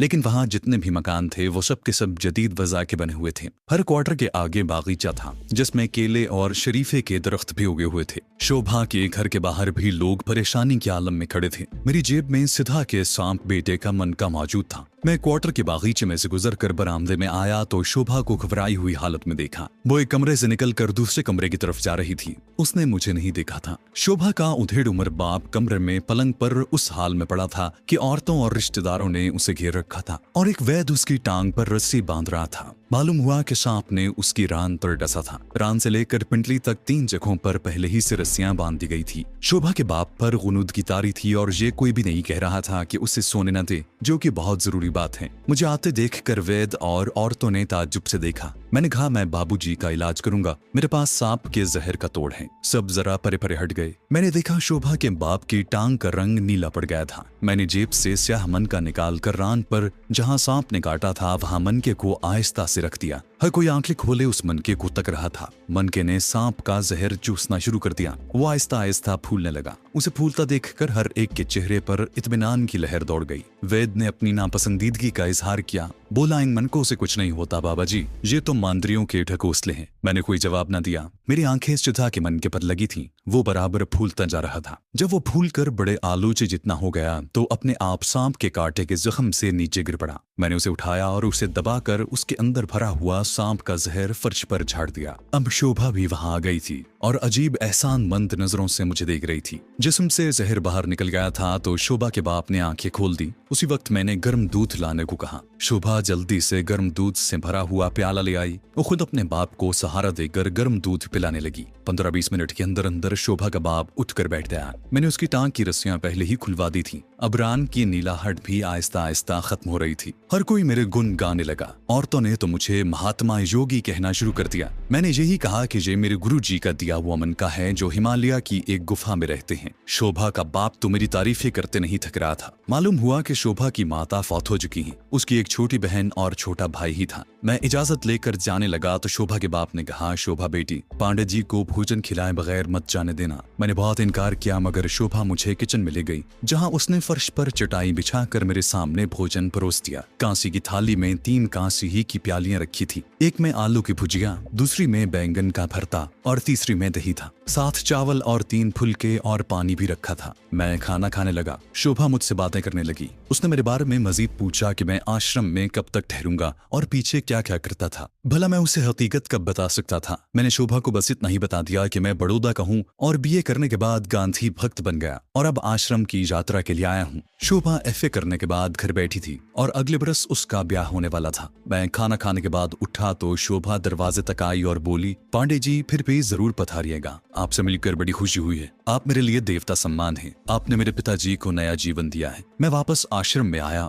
मेरे मनके के चर्चे जगह जगह हो रहे थे। हर कोई मुझसे मनका देखने की फरमाइश करने लगा। मैंने सबको मनका दिखा दिया। सभी मेरे गर्विदा हो चुके थे। अब मेरे लिए वहां से चले जाना जरूरी हो गया था क्योंकि मैं लोगों की नजरों में आ चुका था। मैंने शाम का अंधेरा होते ही आश्रम से चले जाने का प्रोग्राम बना लिया, लेकिन कुदरत एक और ही प्रोग्राम पहले से तरतीब दे चुकी थी। दोपहर के बाद मैं आश्रम से निकलकर कोने वाले क्वार्टर के करीब से गुजर रहा था कि एक वर्कर ने, जिसका नाम साठे था, मुझे प्रणाम किया और कहा, योगी महाराज, हमें भी कहीं से सांप का मनका ला दें। मैं मुस्कुराकर आगे चल दिया। मेरा इरादा शोभा के घर जाकर अपनी जानिब से उसके हाथ की बनी हुई आखिरी बार चाय पीने का था। अभी मैं शोभा के घर की तरफ जाती पगडंडी पर कदम ही रखा होगा कि पीछे से जीप की आवाज आई। मैंने घूम कर देखा तो मेरा दिल जोर से धड़क उठा। ये एक फौजी जीप थी। उसमें से 3 फौजी बाहर निकले। मैं तेज तेज कदमों से शोभा के घर की तरफ चलने लगा। शोभा के क्वार्टर वाली गली में दाखिल होते हुए मैंने पलट कर देखा तो एक फौजी दूर खड़ा कांग्रेसी वर्कर साठे से बातें कर रहा था। वो उसे कोई अखबार दिखा रहा था। शायद अखबार में मेरी फोटो छपी थी। मैं भाग नहीं सकता था। भागने का कोई फायदा नहीं था। मैं जल्दी से एक क्वार्टर की दीवार के पीछे हो गया और सर थोड़ा सा बाहर निकाल कर आश्रम की तरफ देखा।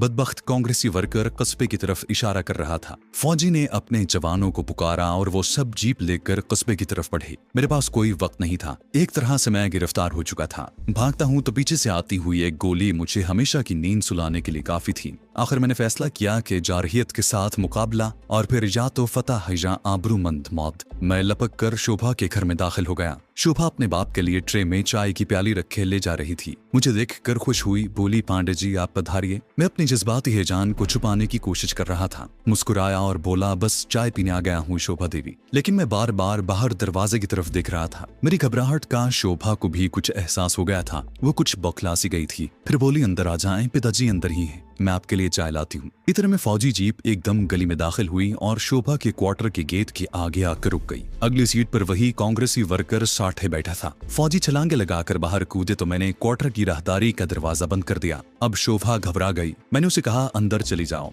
मेरा लहजा इंतहाई गुस्सीला था। शोभा शिस्तर थी। घबरा कर अंदर को भागी। इतने में फौजी बूटों की थम थम करती आवाजें दरवाजे की तरफ बढ़ी। मैंने दरवाजे की कुंडी अंदर से खोल दी और खुद दरवाजे के पट के साथ लगकर दम साधे खड़ा रहा। शोभा अपने पिता के कमरे के अध खुले दरवाजे से सहमी हुई आंखों से मुझे देख रही थी। मैं अब मंगल पांडे नहीं था, बल्कि एक सरफरोश कमांडो था जिसके पास कोई हथियार नहीं था, लेकिन जो एक भूखे आदमखोर शेर की तरह दुश्मन पर छपटने को बेताब था। इंडियन फौजी जवान ने दरवाजे पर जोर से लात मारी। दरवाजे का दूसरा पट धड़ाक से खुल गया। वो स्टेन गन ताने अंदर दाखिल हुआ ही था कि मैंने पूरी ताकत से अपने पांव का ठुड्डा इतनी उजरत में उसकी नाफ के नीचे मारा कि वो आवाज निकाले बगैर मुंह के बल राहदारी में गिर पड़ा। मैंने लपक कर उसकी स्टेन गन कब्जे में कर ली। भारतीय फौजी फर्श पर सिफर का हिंसा बनाते हुए दोहरा पड़ा था। वो बेहोश हो चुका था। अगर उसकी चीख निकलती तो बाहर वाले फौजी उसकी मदद को आ जाते, मगर ये सब कुछ खामोशी और शायद 2 सेकंड के अंदर हो गया था। बाहर वाले तीनों फौजी क्वार्टर के दरवाजे के सामने स्टेन गन्नों का रुख मकान की तरफ किए चाको चौबंद खड़े थे। तीसरे सेकंड में मैंने एकदम से दरवाजे में आकर बाहर इंडियन फौजियों पर फायरिंग खोल दी। अगरचे वो पूरी तरह होशियार थे, मगर उन्हें इस अचानक हमले की हरगिज तवक्को नहीं थी।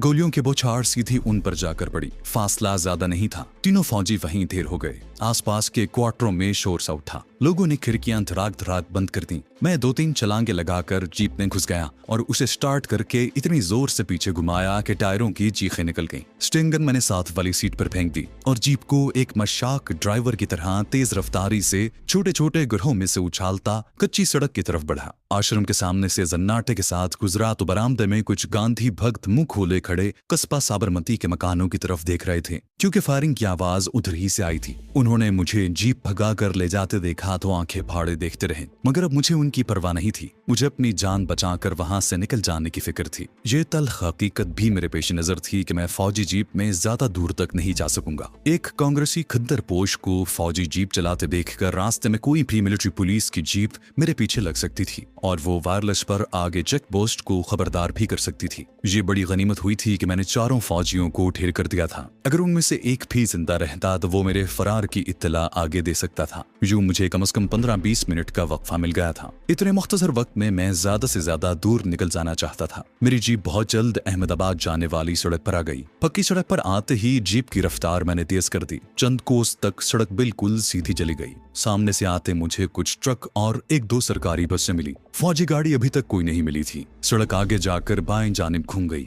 जहां सड़क के दोनों जानिब दरख्त थे। दाएं बाएं दूर कहीं कहीं कारखानों की लंबी चिमनियां नजर आने लगी थी। मैं अहमदाबाद शहर की मज़ाफात में पहुंच गया था। अब मेरे लिए चारों तरफ खतरा ही खतरा था। मुझे फौजी जीप से छुटकारा हासिल करना था, क्योंकि ये मुझे आगे जाकर किसी जगह भी पकड़वा सकती थी। मैंने जीप को कच्चे पर उतार दिया, जहां से एक रास्ता दरख्तों में से होता दाएं जानिब दूर किसी कारखाने की तरफ जाता था। जीप की रफ्तार आहिस्ता हो गई थी। इधर उधर खेतों की बजाय सूखी घास का वीरान मैदान था, जहां गड्ढे और खड्डे थे। मैं जीप को एक गड्ढे के किनारे पर ले आया। मैं जल्दी से जीप से उतरा और कुछ सोचे समझे बगैर उसे जोर लगाकर गड्ढे में धकेल दिया। जीप ने एक फलाबाजी खाई और गड्ढे में गिरते ही उलट गई।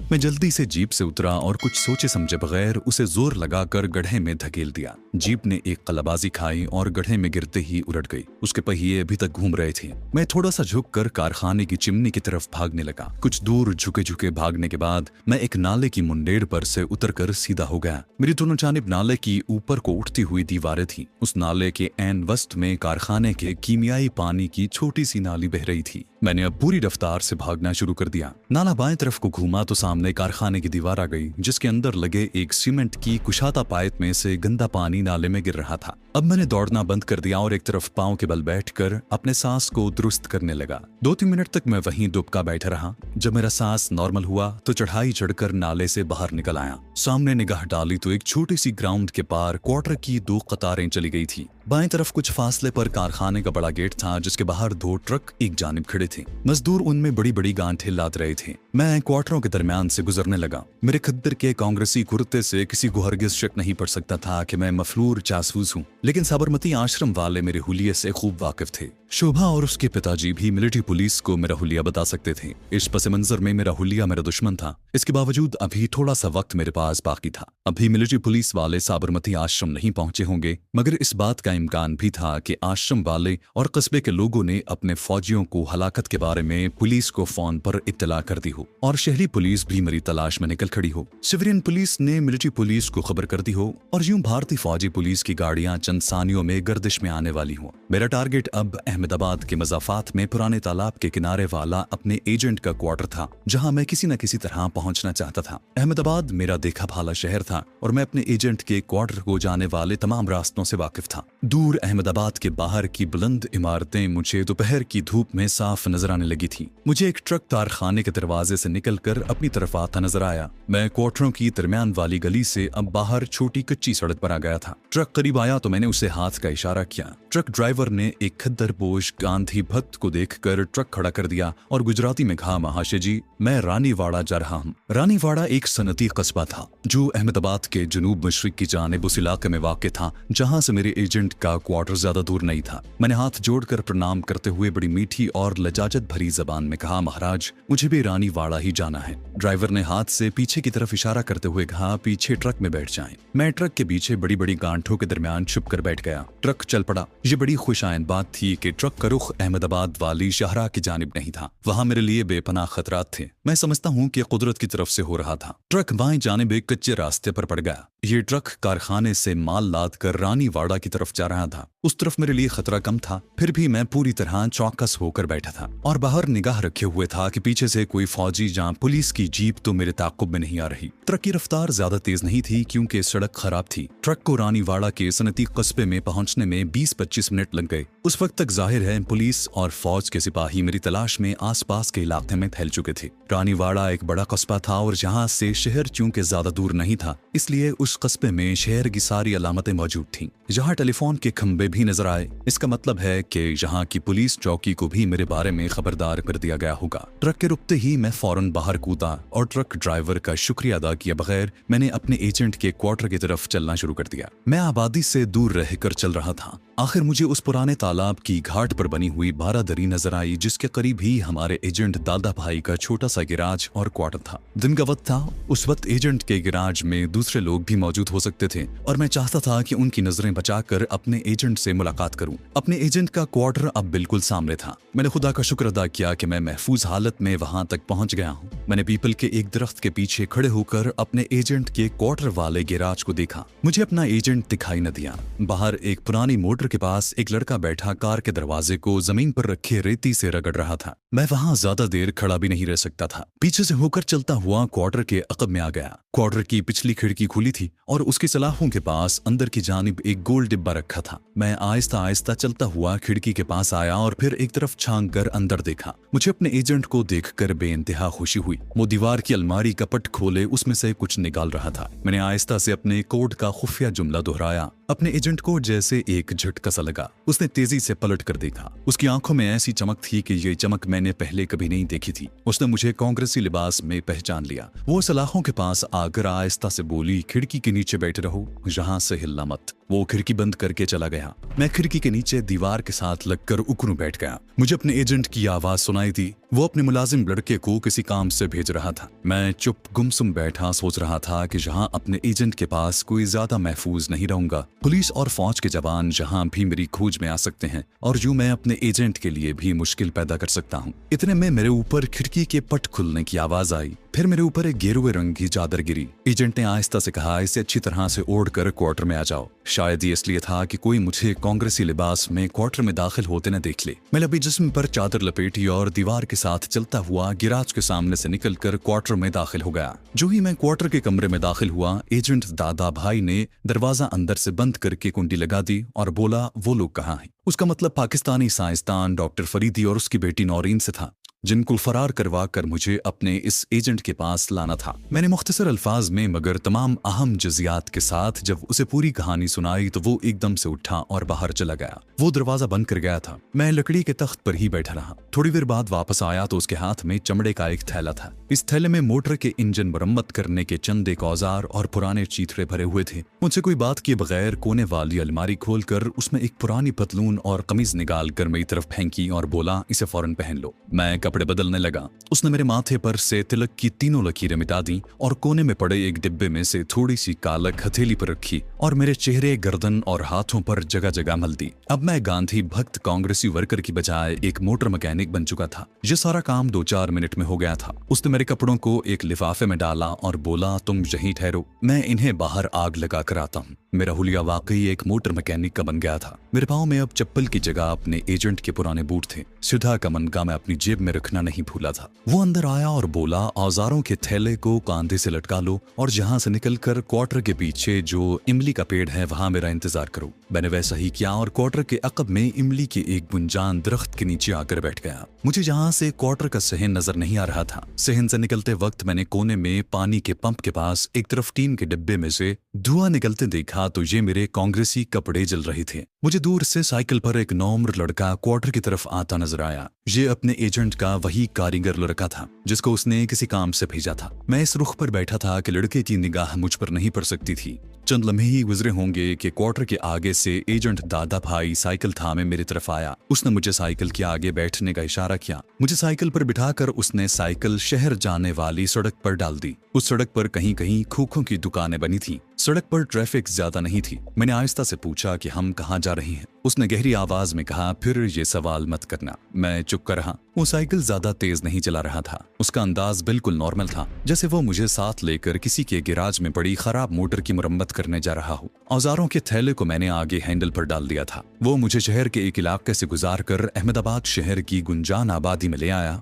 जहाँ बाजार तंग था, आमने सामने दुकानें थी। सामान से भरी हुई दुकानों पर खरीदो फरोख्त हो रही थी। ज्यादातर कपड़ों की दुकानें थी, कहीं जूतों के स्टोर भी थे। अब हम साइकिल से उतर कर चल रहे थे। लोग आ जा रहे थे। मैं इस गुंजान आबादी में पहले कभी नहीं आया था। हम आपस में कोई बात नहीं कर रहे थे। मुझे अब इस बारे में भी कुछ मालूम नहीं था कि वो मुझे कहाँ ले जा रहा है। इतना अंदाजा जरूर था कि वो किसी खास जगह पर मुझे कुछ वक्त के लिए छुपाना चाहता है। दोपहर ढल चुकी थी। दुकानों के अंदर कहीं कहीं बल्ब रोशन हो गए थे। हम मोड़ घूमकर एक बाजार में दाखिल हुए तो मुझे कुछ तब्दीली का एहसास हुआ। जहाँ जगह जगह दुकानों के ऊपर और बिजली के खंभों पर भारतीय फिल्मों के गुजराती और हिंदी साइन बोर्ड लगे थे। पान सिगरेट की दुकानों के आईने चमक रहे थे और टेप रिकॉर्डर पर कहीं कहीं से लता मंगेशकर के गानों की आवाज आ रही थी। मैंने ऊपर निगाह उठाई तो ऊपर खिड़की में एक औरत बाल खोले कंघी कर रही थी। आगे एक औरत खिड़की में झुकी नीचे गुजराती जबान में किसी को आवाज दे रही थी। लड़के को कहो कि क़िवाम वाले 4 पान भिजवाते। एक मकान के चौबारे से सारंगी की आवाज आई तो मसला हल हो गया।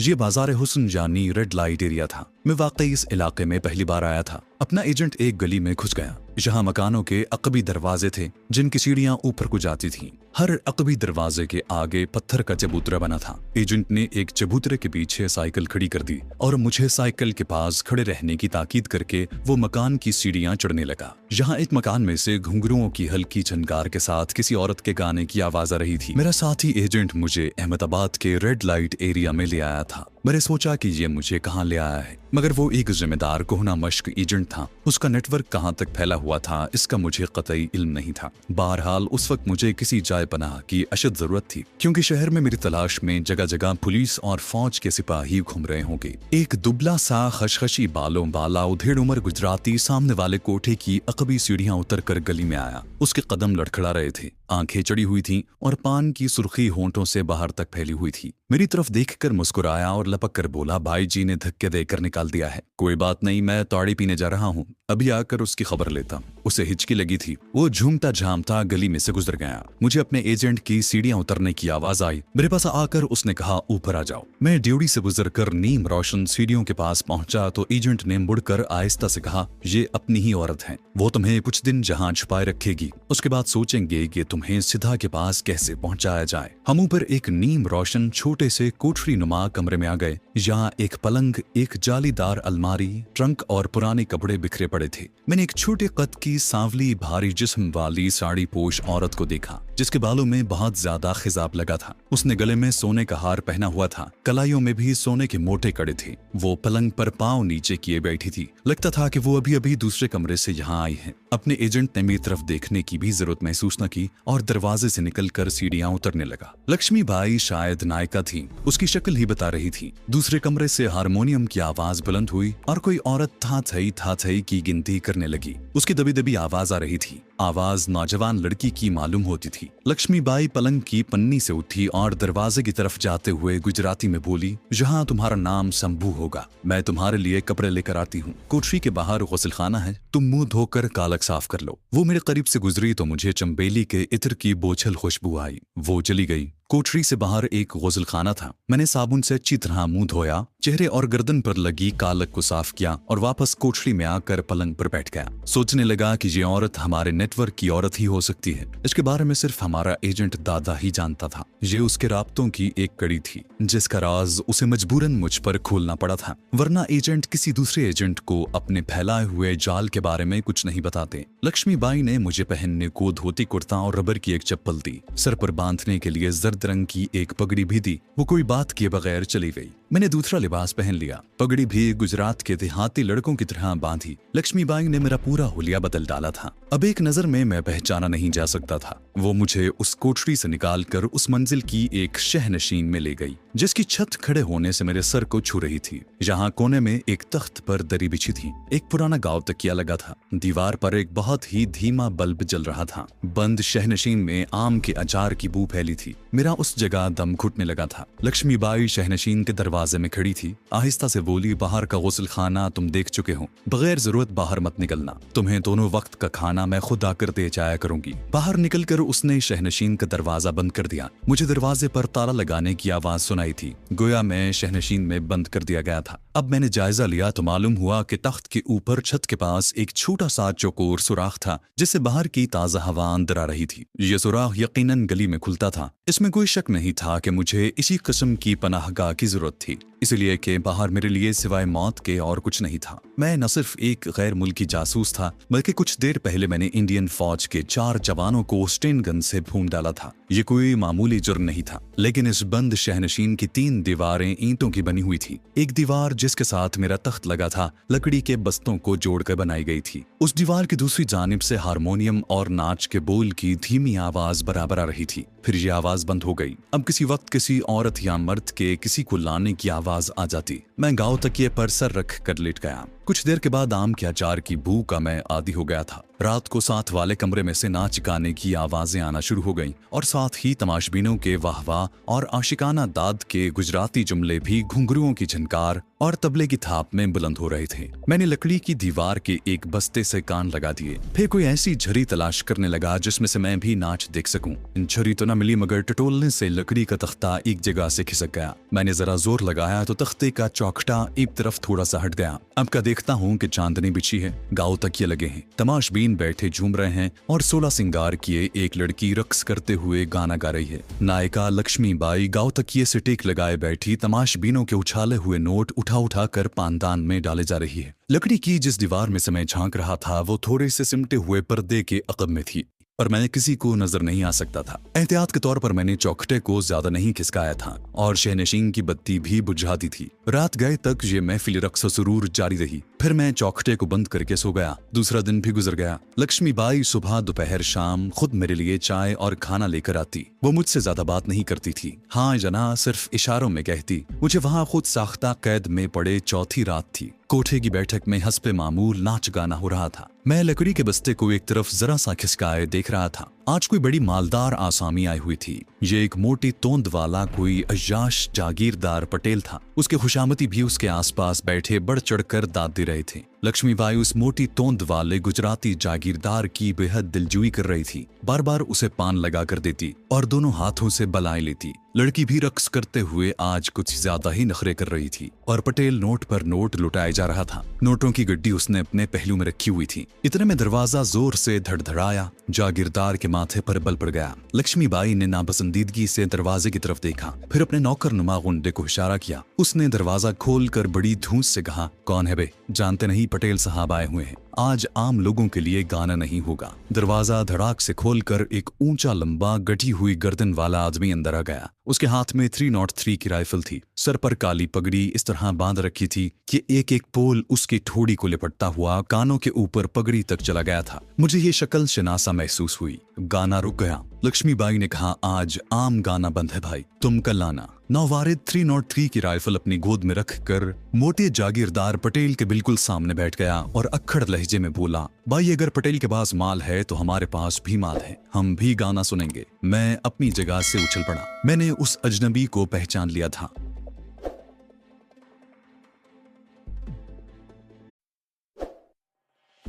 मैं अपनी जगह से उछल पड़ा। मैंने उस अजनबी को पहचान लिया था। ये सिद्धा डाकू का नायब खास भगवा डाकू था। ये यहाँ कैसे आ गया? ये एक संगदिल खूनी डाकू था। मुझे महसूस हुआ कि अगर लक्ष्मीबाई या उसके गुंडों ने कोई ऐसी वैसी बात की तो उनकी खैर नहीं। भगवा डाकू का एक हाथ राइफल पर था और दूसरे हाथ से उसने वॉस्कट की जेब में से नोटों की बड़ी गड्डी निकाल कर सामने रख दी। बाई गाना शुरू करो। भगवा डाकू की सुर्ख खूनी आंखों से वहां लोग कुछ खाइफ नजर आ रहे थे, मगर मोटे पटेल को शायद अपने हवारियों पर कुछ ज्यादा ही मान था। उसने लक्ष्मीबाई की तरफ देखकर कहा, लक्ष्मीबाई, हमने तुम्हें रुपए इसलिए दिए थे कि हम अकेले गाना सुनेंगे। हम मवालियों के साथ गाना सुनने के आदि नहीं है। भगवान ने 303 की राइफल सीधी कर ली। लक्ष्मीबाई ने हाथ बांध दिए और बोली, राणा जी मुझे माफ कर दें, बाई आपको भी गाना सुनाएगी। लड़की तो पहले ही सहमी हुई थी। लक्ष्मीबाई का इशारा पाकर उसने रक्स शुरू ही किया था कि मालदार पटेल ने उसे रोक दिया और भगवा डाकू की तरफ गुस्सैली नजरों से देखते हुए बोला, लक्ष्मीबाई हम लुच्चे लफंगों के साथ गाना नहीं सुनेंगे।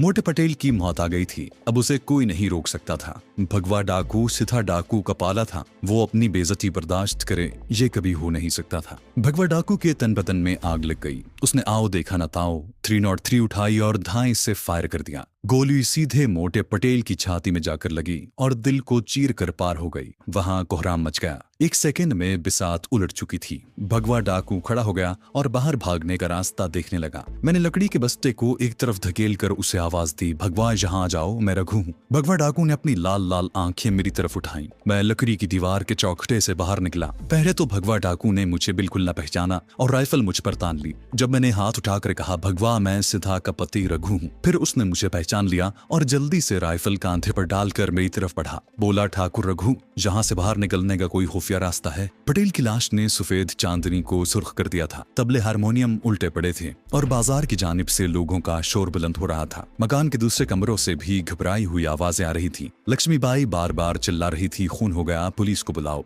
भगवा डाकू ने सीढ़ियों का दरवाजा ऊपर से बंद कर दिया था। मैं खुद नहीं जानता था कि वहां से फरार होने का खुफिया रास्ता है भी कि नहीं। भगवा परेशान था। वो कभी खिड़की की तरफ जाता तो कभी मेरी तरफ आता। ठाकुर तुम पीछे हट जाओ। सीढ़ियों पर किसी के कदमों की आवाज आई तो भगवा डाकू ने दरवाजा खोलकर ऊपर से धाएं धाएं फायरिंग शुरू कर दी, जिसके जवाब में सीढ़ियों से इंसानी चीख बुलंद हुई। भगवा डाकू ने सीढ़ियों में छलांग लगा दी और मैं लपक कर खिड़की में आ गया। चिक जरा सी उठाकर नीचे देखा, चौबारे के बाजार वाले दरवाजे के सामने एक जीप खड़ी थी। भगवा डाकू फायरिंग करता हुआ उछलकर जीप में सवार हुआ और जीप स्टार्ट करके पीछे को घुमाई और देखते ही देखते सुनसान बाजार में से गायब हो गया। भगवा डाकू के फरार हो जाने की मुझे खुशी हुई। अब मैं तेजी से अपनी शहनशीन की तरफ पलटा। पटेल की लाश उसी तरह एक तरफ को दोहरी होकर पड़ी थी। चांदनी पर फैला हुआ खून चांदनी ही में जज्ब हो गया था। मैं भागकर दीवार के चौखटे में घुस गया। शहनशीन में आते ही मैंने चौखटे को बराबर कर दिया। सिर्फ छोटी सी झर्री रहने दी, जिसमें से मुझे कत्लगाह का मंजर साफ नजर आ रहा था,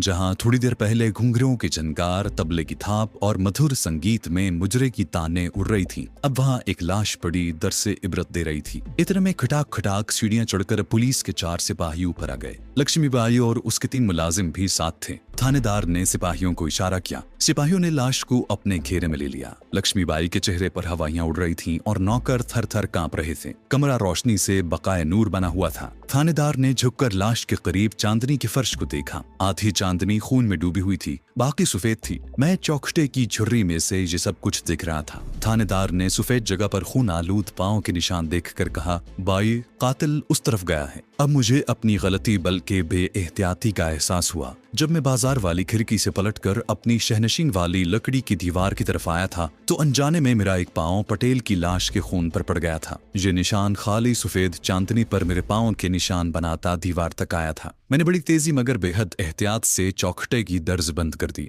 दूसरी तरफ से थानेदार की आवाज आई, इस दीवार के पीछे क्या है भाई? जरूर कोई कोठरी होगी, कहीं ये गली वाली दीवार तो नहीं है? लक्ष्मीबाई की आवाज आई, इधर तो काट कबाड़ है राणा जी, पातिल तो बाजार से फरार हुआ है, सबने उसे देखा है। थानेदार बोला, लगता है इधर कोई उसका साथी छुपा हुआ है। ये पांव के खूनी निशान जहां तक आए हैं, उसने शायद अपने हाथ में पकड़े बेद से दीवार पर ठक ठक की। मैं जल्दी से पीछे हट गया। थानेदार की आवाज आई, दीवार में तख्ते लगे हैं, इन्हें पीछे हटाओ। सिपाहियों ने दीवार के साथ जोर आजमाई शुरू कर दी। वो कोई दम में शहनशीन में आने वाले थे। अब मैं भला वहां कैसे ठहर सकता था? मैंने दरवाजे की तरफ दौड़ा मगर हाय रे किस्मत, लक्ष्मीबाई ने दरवाजे को बाहर से ताला लगा रखा था। दरवाजा बड़ी मजबूत लकड़ी का बना था और मैं अगर उसे तोड़ने की कोशिश करता तो शोर सुनकर पुलिस उतर आ जाती। मैं अपने आप ही पुलिस की हिरासत में आ गया था। इसी दौरान पुलिस दीवार के एक चौबी तख्ते को पीछे हटा चुकी थी। मुझे और तो कुछ न सूझा, जल्दी से तख्त के नीचे घुस गया। शयनशीन के अंधेरे में टॉर्च की रोशनी पड़ी। लक्ष्मीबाई थानेदार से कह रही थी, राणा जी इधर तो कुछ भी नहीं है, घर का पुराना सामान पड़ा है, कातिल को बाहर जाकर ढूंढें। थानेदार ने रोब से कहा, उसकी जीप के पीछे हमारे आदमी रवाना हो चुके हैं, हम कातिल के साथी को गिरफ्तार करना चाहते हैं, वो जरूर इस शहनशीन में छुपा हुआ है। गंभीरिया अंदर जाकर देखो, घबराओ नहीं, मेरे हाथ में पिस्तौल है। उस वक्त मुझे अपने आप पर उस बेबस चूहे का गुमान हो रहा था जो पिंजरे में बंद हो और पिंजरे के दरवाजे में से घर के मालिक का हाथ मेरी तरफ बढ़ रहा हो। एक सिपाही कूद कर शहनशीन में आ गया। उसने टॉर्च की रोशनी में स्विच तलाश करके बिजली का बल्ब रोशन कर दिया। थानेदार की आवाज आई, तख्त के नीचे देखो। मेरा कोई एक्शन मेरे काम नहीं आ सकता था। सिपाही ने तख्त को उलट दिया, नीचे मैं था। थानेदार ने नारा लगाया, खबरदार अगर भागने की कोशिश की तो मैं गोली चला दूंगा। बाकी सिपाही भी शहनशीन में कूद कर आ गए। उन्होंने मुझे फौरन हथकड़ी लगा दी। मुझे दीवार के चौखटे में से खींचकर लाश वाले कमरे में लाया गया। लक्ष्मीबाई और उसके मुलाजिम परे परे हट गए थे। थानेदार बड़ा खुश था। उसने लक्ष्मीबाई को देखकर फातिहाना अंदाज में कहा, बाई पुलिस कातिलों का सुराग लगाना जानती है, ये कातिल का साथी है, क्या तुमने इसे पहले कभी देखा है? लक्ष्मीबाई ने मुझे अजीब जुमानी नजरों से देखा, जैसे कह रही हो, तुम्हें किसने कहा था कि दीवार का तख्ता हटाकर बाहर निकलो? पुलिस पहले ही मेरे पांव पर लगा खून का निशान देख चुकी थी। लक्ष्मीबाई ने नफी में सर हिलाते हुए कहा, नहीं राणा जी, मैं इसे नहीं जानती, मैंने इसे नहीं देखा। थानेदार ने दूसरा बड़ा अहम सवाल किया, क्या ये भी कातिल के साथ कोठे पर आया था? लक्ष्मीबाई ने एक बार फिर नफी में सर हिलाया और बोली, मैंने इसे कातिल के साथ आते नहीं देखा। थानेदार ने हंसकर कहा, मगर ये कातिल के साथ ही आया था, तुमने इसे देखा नहीं तो क्या हुआ? तुम तो अपने रोज के धंधे में लगी हुई थी। थानेदार ने दो सिपाहियों को हुक्म दिया, इसे नीचे ले जाओ। मैं हथकड़ी पहने बाजार में आया तो वहाँ एक भीड़ लगी थी। बाजार की रोशनी में मुझे आता देखकर लोगों ने बुरा भला कहना शुरू कर दिया। वो भी मुझे कातिल का साथी समझ रहे थे। पुलिस की जीप सामने खड़ी थी, जहाँ भी 4 पुलिस के सिपाही बंदूक के लिए मौजूद थे। मुझे सख्त निगरानी में जीप में बिठाया गया। थोड़ी देर में थानेदार भी सिपाहियों के नीचे उतर आया। उसने एक सिपाही से कहा, वो वहीं ठहरे क्योंकि लाश को ले जाने के लिए एम्बुलेंस आने वाली है। थानेदार और तमाम सिपाही जीप में सवार हो गए और जीप हुजूम को चीरती हुई इलाके के थाने की तरफ चल पड़ी। मैं दिल ही दिल में भगवा डाकू को बुरा भला कह रहा था कि कमबख्त मुझे फंसाकर खुद रफू चक्कर हो गया। गलती मेरी भी थी, मुझे शहनशीन से बाहर नहीं आना चाहिए था, लेकिन सिंधा के साथी को मुसीबत में देखकर मुझसे रहा न गया। बहरहाल अब मसाइब का दरवाजा एक बार फिर खुल गया था। बाजार हुस्न का कत्ल तो शायद मुझ पर साबित न हो सके, मगर साबरमती आश्रम में 4 फौजी जवानों के कत्ल के इल्जाम से मुझे अब कोई नहीं बचा सकता था। शायद दूसरे ही रोज मुझे मिलिट्री पुलिस के हवाले कर दिया जाए और फिर फांसी का फंदा मेरे सामने था। मैं यही कुछ सोच रहा था और जीप अहमदाबाद के गुंजान बाजारों से निकलकर एक निस्बतन खुली सड़क पर आ गई। यहाँ 2 रोया खंभों पर मरकरी रोशनियां जगमगा रही थी। बाएं जानिब कुछ फासले पर एक मेहराबी गेट के ऊपर सुर्ख गुजराती हुरूफ रोशन थे, अल्टरिया पुलिस स्टेशन। इस इलाके का नाम अल्टरिया था और ये उस इलाके का पुलिस स्टेशन और मेरी मौत का सामान था। जीप में बैठे बैठे मैंने अपनी हथकड़ी का अच्छी तरह जायजा ले लिया था। ये लोहे की काफी भारी हथकड़ी थी और मैं उसमें से 1000 कोशिश के बावजूद अपनी कलाइयां बाहर नहीं निकाल सकता था। थाने पहुंचकर मेरी तलाशी ली गई। पुलिस को मेरे कपड़ों में से सिवाय सुधा के, सांप के मनके के और कुछ न मिला। मैंने थानेदार से गुजराती में दरखास्त की कि ये मेरी माताजी का दिया हुआ है, ये धर्मी मनका है, इसे मेरे पास ही रहने दें। बगैर अक्खड़ थानेदार ने उसे कागज में लपेटकर मेज की दराज में रख दिया और मुझे गाली देकर कहा, अब बताओ कि तुम्हारा कातिल साथी कौन था और कहाँ गया है और तुम्हारा ठिकाना कहाँ पर है। मैं लक्ष्मीबाई को बीच से निकाल देना चाहता था क्योंकि इस तरह एजेंट के पकड़े जाने का भी खदशा था। मैंने कहा, राणा जी मैं तो वैसे ही कोठे पर गाना सुनने आया था, जब वहाँ गोली चली तो भागकर शहनशीन में घुस गया। मैं किसी कातिल को नहीं जानता। थानेदार ने उठकर मुझे 2-3 थप्पड़ रसीद किए। मेरा खून खौल उठा, मगर मैं मुसल्लह पुलिस के नरगे में था, कुछ नहीं कर सकता था, बस सब्र के घूंट पीकर खामोश रहा। थानेदार ने मेरा पर्चा काटा और मुझे हवालात में बंद कर दिया। मैंने जहां अपना नाम फिरोज भाई लिखवाया था और बताया कि मैं बड़ौदा से मेहनत मजदूरी करने अहमदाबाद आया था कि बाजार हुस्न की तरफ निकल आया। थानेदार मुझे सुबह बड़े पुलिस हेडक्वार्टर में पेश करना चाहता था। मुझे हवालात में बंद कर दिया गया। हवालात में मेरे सिवा दूसरा कोई हवालाती नहीं था और मैं कोने में बैठकर इस सोच में डूब गया कि जहां से फरार होने का कौन सा तरीका इख्तियार किया जाए, क्योंकि मेरे पास सिर्फ रात का हिस्सा ही था। अगले रोज मेरा पोल खुलने वाला था। मेरा जहन बड़ी तेजी से काम कर रहा था। उस वक्त थाने की घड़ी रात के 11 बजा रही थी। थाने में थानेदार के अलावा 4 सिपाहियों की ड्यूटी थी। एक संतरी पुलिस स्टेशन के दरवाजे पर और दूसरा संतरी हवालात के बाहर बंदूक उठाए पहरा दे रहा था। 4 सिपाही थाने के अंदर मौजूद थे। थानेदार कुर्सी पर बैठा मेज पर रखे रजिस्टर में जरूरी इंदराज कर रहा था। उसने टेलीफोन पर किसी बड़े अफसर को खबर दी थी कि कातिल की तलाश में पुलिस का दस्ता रवाना कर दिया गया है और उसका एक साथी हवालात में बंद है। जरूरी इंदराज से फारिग होकर थानेदार ने एक सिपाही को चाय लाने को कहा और खुद हवालात के सलाखदार दरवाजे के पास आकर खड़ा हो गया और बेद की छड़ी को आहिस्ता आहिस्ता अपने हाथ पर बजाते हुए बोला, फिरोज भाई, अगर तुम सच सच बता दो कि तुम्हारा साथी कहाँ छुपा हुआ है तो मैं तुम्हें सरकार से कहकर माफी दिलवा दूंगा। मैंने हाथ बांधकर कहा, महाराज, मैं कातिल को नहीं जानता,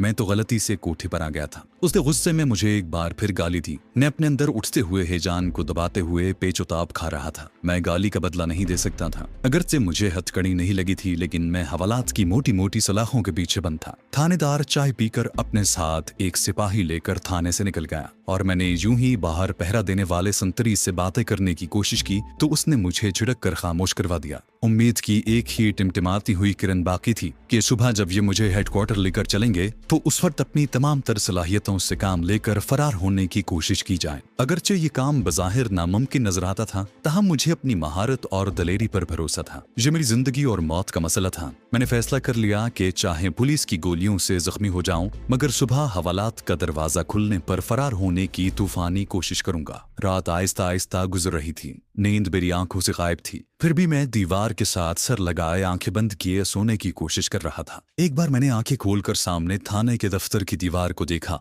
दीवार पर लगे गोल पुराने क्लॉक में रात के 12:15 बजे थे। बाहर सड़क पर खामोशी थी। कभी कभी कोई गाड़ी हल्के से शोर के साथ गुजर जाती। फिर रात का 1 बज गया, फिर 2 बज गए। थानेदार 2:30 बजे रात वापस थाने में आया। उसने हवालात के पास आकर मुझे झुककर गौर से देखा। मैंने आंखें बंद कर रखी थी। वो मुतमईन होकर दफ्तर में जाकर मेज के पास कुर्सी पर बैठ गया और सिपाही सामने दीवार के साथ लगे बेंच पर बैठ गया। मैंने आंखें खोलकर देखा। थानेदार छत से लगे बल्ब की रोशनी में रजिस्टर खोले उसमें कुछ लिख रहा था। एक बार उसने किसी जगह फोन भी किया। बाहर अब गहरा सन्नाटा छा गया था। अहमदाबाद शहर का यह इलाका नींद की आगोश में जा चुका था। न थानेदार को और ना मुझे ही अंदाजा था कि कुछ ही देर में एक ऐसा वाकया होने वाला है जिससे सारे इलाके की नींदें उड़ने वाली हैं।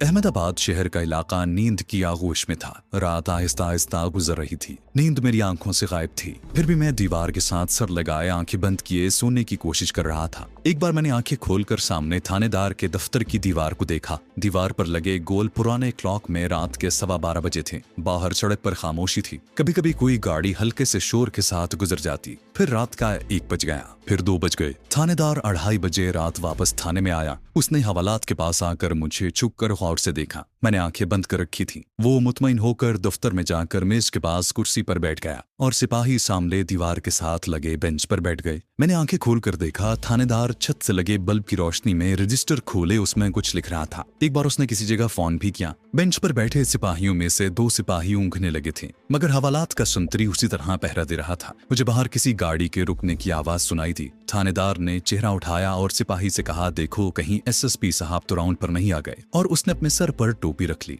दूसरे सिपाही भी अटेंशन खड़े हो गए। एक सिपाही बाहर को दौड़ा। मैं उसी तरह दीवार के साथ सर लगाए बैठा रहा। मुझ पर अब नींद का गलबा शुरू हो गया था। मुझे किसी एसपी वगैरह से क्या दिलचस्पी हो सकती थी। जाहिर है सुबह होने पर ही मुझे जहां से ले जाया जाना था और उस वक्त मैंने फरार होने का फैसला कर रखा था। अचानक खामोश फजा फायरिंग की आवाज से गूंज उठी। मैं चौंक पड़ा। उसके साथ ही यक के बाद दीगरे 3 फायर हुए। एक गोली थाने के ऑफिस वाले क्लॉक के नीचे दीवार में आकर लगी। थानेदार उछलकर दूसरी तरफ को दौड़ा और उसने पेटी से पिस्तौल निकाल लिया। हवालात के बाहर खड़ा संतरी भी घबराकर थाने के अंदर की तरफ भागा और फिर फायरिंग करते बाहर से 4 आदमी छलांगे लगाते ऑफिस में कूदे और इससे पहले कि थानेदार कोई फायर करता उन्होंने उसे दबोच लिया। दूसरे सिपाही थर थर कांपने लगे। ये लोग राइफलों से मुसल्लह थे। उन्होंने थाने में आते ही बेधड़क फायरिंग शुरू कर दी थी और एक सिपाही को बेंच के पास ही ढेर कर दिया था। उनके चेहरे स्याह रुमालों में छुपे हुए थे। मैं हैरत से बाहर तक रहा था कि ये लोग कौन हैं कि इतने में मैंने भगवा डाकू को छलांग लगाकर थाने में दाखिल होते देखा। वो सीधा हवालात की तरफ आया। संतरी ने बंदूक फेंक कर हाथ जोड़ दिए। राणा जी, मेरे छोटे छोटे बच्चे हैं, मुझे माफ कर दें। भगवा ने गरज कर कहा, उसे खोलो। संतरी ने पेटी के साथ बंधी चाबी लगाकर हवालात का कुफल खोल दिया। उसके हाथ कपकपा रहे थे। भगवा डाकू ने मुझे अपने सीने से लगा लिया। बोला, मैं तुम्हें इन मलीचों के पास छोड़ जाता तो अपने सरदार को क्या मुंह दिखाता ठाकुर। थानेदार का रंग उड़ा हुआ था।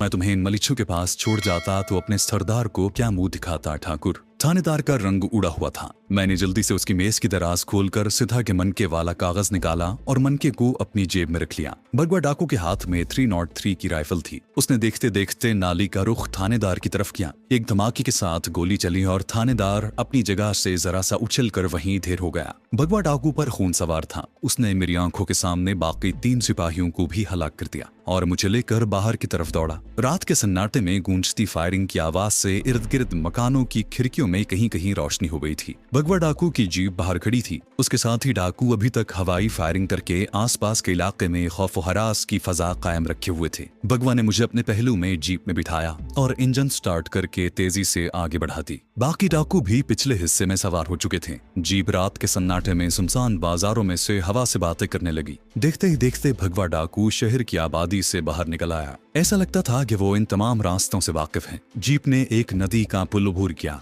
भगवा डाकू ने उसे बड़ी सड़क से उतारकर कच्ची सड़क पर डाल दिया जो खेतों के बीच में से गुजर रही थी। यहाँ अंधेरा था। कच्चे रास्ते से निकलकर जीप दोबारा एक पक्की सड़क पर चढ़ गई। जीप के धचकों में थोड़ी कमी आ गई थी। भगवा डाकू खामोश था, लेकिन उसकी उकाबी निगाहें सामने सड़क पर लगी हुई थीं, जो तारों की रोशनी में धुंधली सी नजर आ रही थी। भगवा डाकू ने पीछे देखे बगैर अपने एक साथी से चिल्लाकर पूछा, माऊजी, वशराम डेरे पर ही होगा? माऊजी ने चिल्लाकर जवाब दिया, हाँ भगवा, वशराम डेरे पर ही हमारी राह दिख रहा है। अब भगवा डाकू ने मुझसे बातें शुरू कर दी। वो ऊंची आवाज में बोल रहा था, ठाकुर जी, मुझे पता था तुम बाई के कोठे पर ही हो। पटेल को ठिकाने लगाने के बाद शहर से आया तो उसने माऊजी को साधु के भेष में बाई जी के कोठे पर भेजा। उसने मुझे आकर बताया कि पुलिस तुम्हें पकड़ कर ले गई है। ठाकुर, अब बताओ, मैं तुम्हें छोड़कर नाग माता सिद्धा जी के पास कैसे जाता? वो हमारी सरदार ही नहीं, हमारी नाग माता भी है और तुम हमारी नाग माता के स्वामी हो। मैं तो जान की बाजी लगाकर भी तुम्हें निकाल कर लाता ठाकुर। फिर वो कहता लगाकर हंसा। बोला, मैंने थाने में कोई सबूत नहीं छोड़ा।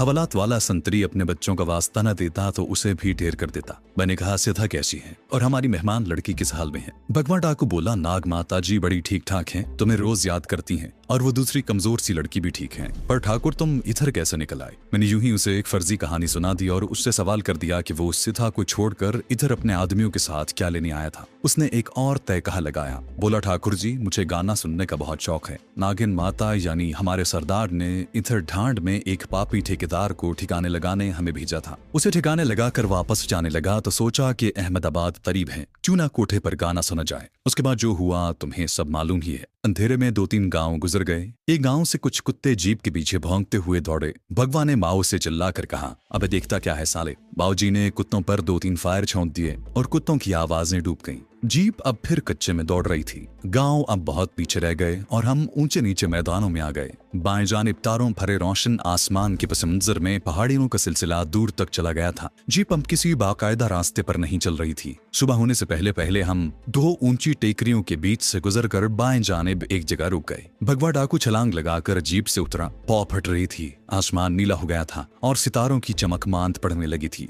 दूसरे डाकू भी उतर आए। भगवा डाकू ने मुझे अपने साथ लिया और दूसरी ऊंची टेकरी के अकबी दामन में एक जगह झाड़ियों के अंधेरे में चलने लगा। बोला, यहाँ हमारे एक पुराने साथी का डेरा है, तुम उससे मिलोगे तो खुश होगे। साला आशिक मिजाज है, पर यार की खातिर जान भी कुर्बान कर सकता है। नाग माता का पुजारी है, वशराम उसका नाम है। खारवा में जितने भी डाकू ठग हैं सब उसके यार हैं। हम एक जगह आकर रुक गए जहाँ टेकरी में खुदी हुई सीढ़ियां ऊपर जाती थी। ये 6-7 सीढ़ियां थी। ऊपर जाकर फिर वही झाड़ियों के झुंड थे। अचानक झाड़ियों में से 2 डाकू नुमा इंसान बाहर निकल आए। ठाकुर भगवा, दादा तुम्हें बहुत याद कर रहा था, चलो। दादाजी अपने सरदार वशराम को कहते थे। टेकरी के ऊपर बुलंद झाड़ियों और खुदरो बबूल के दरख्तों के दरमियान एक जगह कच्चा मकान बना था जिस पर घास फूस की ढलानी छत पड़ी थी। हमारे रहनुमा डाकू ने मकान के दरवाजे पर हाथ मारकर कहा, दादा ठाकुर भगवा आया है। जवाब में अंदर से एक मर्द की पाटदार आवाज आई, भगवारे साले इतनी देर कर दी, आजा अंदर, रखिया रानी के सिवा और कोई नहीं है। और फिर एक मर्द और एक औरत का कहकहा बुलंद हुआ।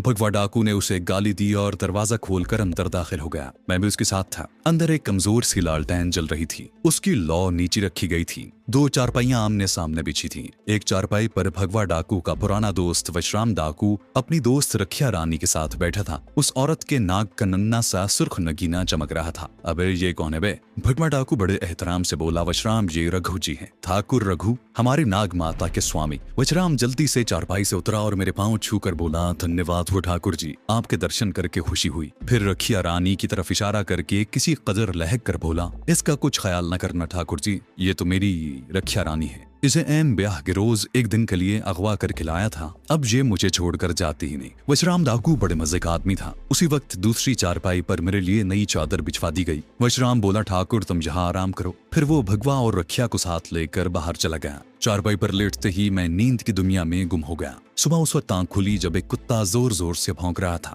मैं आंखें मलता उठकर दरवाजे से निकलकर बाहर आया तो दिन काफी चढ़ाया था। चारों तरफ धूप फैली थी। टेकरी पर बबूल के पेड़ों तले वशराम भगवा और दूसरे 3 डाकू खेस बिछाए बैठे बातें कर रहे थे। उनके पास ही 2 मटके पड़े थे। चूल्हे में आग जल रही थी और रखिया रानी रोटियां पका रही थी। मुझे बाहर निकलते देखकर वशराम डाकू एहतरामन उठकर मेरी तरफ आया। ठाकुर जी आराम से तो नहीं सोए होंगे? मैंने कहा, ऐसी बात नहीं है, मुझे तो बड़ी अच्छी नींद आई। दिन के 11:30 बज रहे थे। वशराम डाकू ने रखिया रानी से कहा कि रोटियां जल्दी पकाए। दूसरी हंडिया पर मुर्गी पक रही थी। हमने वही टेकरी के बबूलों के नीचे खेस पर बैठकर रोटियां भुनी हुई मुर्गी के सालन के साथ खाईं। इतना लजीज खाना मैंने बहुत कम खाया था। खाने के दौरान में मालूम हुआ कि जिस जीप पर सवार होकर हम वहां आए थे वो वशराम डाकू की ही थी। जहां टेकरी से थोड़ी दूर भगवा डाकू और उसके साथियों के घोड़े भी बंधे थे। डांड का गांव हमारे बाएं तरफ 20 किलोमीटर के फासले पर था। वशराम डाकू ने अपनी जीप जंगल में अपनी किसी कमीनगाह में पहुंचा दी थी। प्रोग्राम ये बना कि भगवा डाकू और मैं अपने डाकू साथियों को लेकर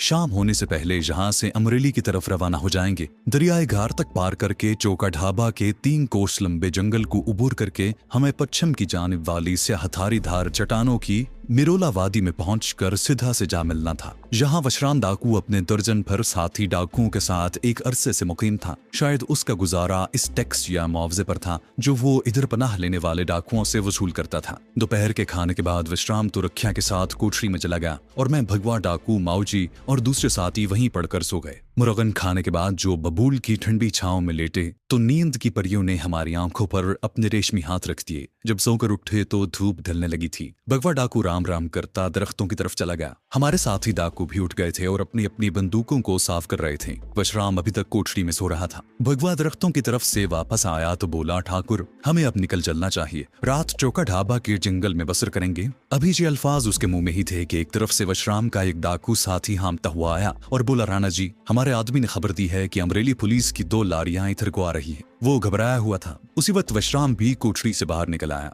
अबे किसने खबर दी है? राणा जी, बंसी खबर लाया है, नीचे खड़ा है। वशराम डाकू ने तहकह लगाकर कहा, अबे आने दो साली पुलिस को, एक एक का भेजा निकाल दूंगा। फिर उसने बंसी मुखबर को ऊपर टेकरी पर बुलाकर सारी तफसील पूछी। मैं और भगवा डाकू तो कुछ परेशान हो गए। मालूम हुआ कि पुलिस की भारी नफरी 2 लारियों में बैठ कर आ रही है। उनके पास बंदूकें भी हैं। भगवा डाकू ने वशराम से कहा, वशराम, ये पुलिस हमारे पीछे लगी है, लगता है जीप के टायरों के निशान उन्हें मिल गए हैं। वशराम ने भगवा के सीने पर अपनी राइफल के बट का हल्का सा टहूका देकर कहा, अबे भगवा डरता क्यों है? जब तक वशराम जिंदा है तुझे कोई हाथ तो लगा कर देखे। मामला वशराम के जिंदा रहने या न रहने का नहीं था। मेरे ख्याल में ये डाकू लोग बड़ी आसानी से पुलिस के घेरे में आ सकते थे। पुलिस के सिपाही बाकायदा ट्रेंड होते हैं और वो अमरेली से इतनी दूर आए थे तो जाहिर है कि असलहे का पूरा जखीरा लेकर आए होंगे। अभी मैं ये सोच ही रहा था कि टीकरी के नीचे कुछ दूर दरख्तों के झुंड में से फायर का धमाका हुआ। भगवा और वशराम ने चौंक कर उधर देखा। अबे मेरे साले आ गए रे भगवाराम। वशराम डाकू ने अपने साथियों के साथ पहले ही टेकरी पर मोर्चे संभाल लिए थे।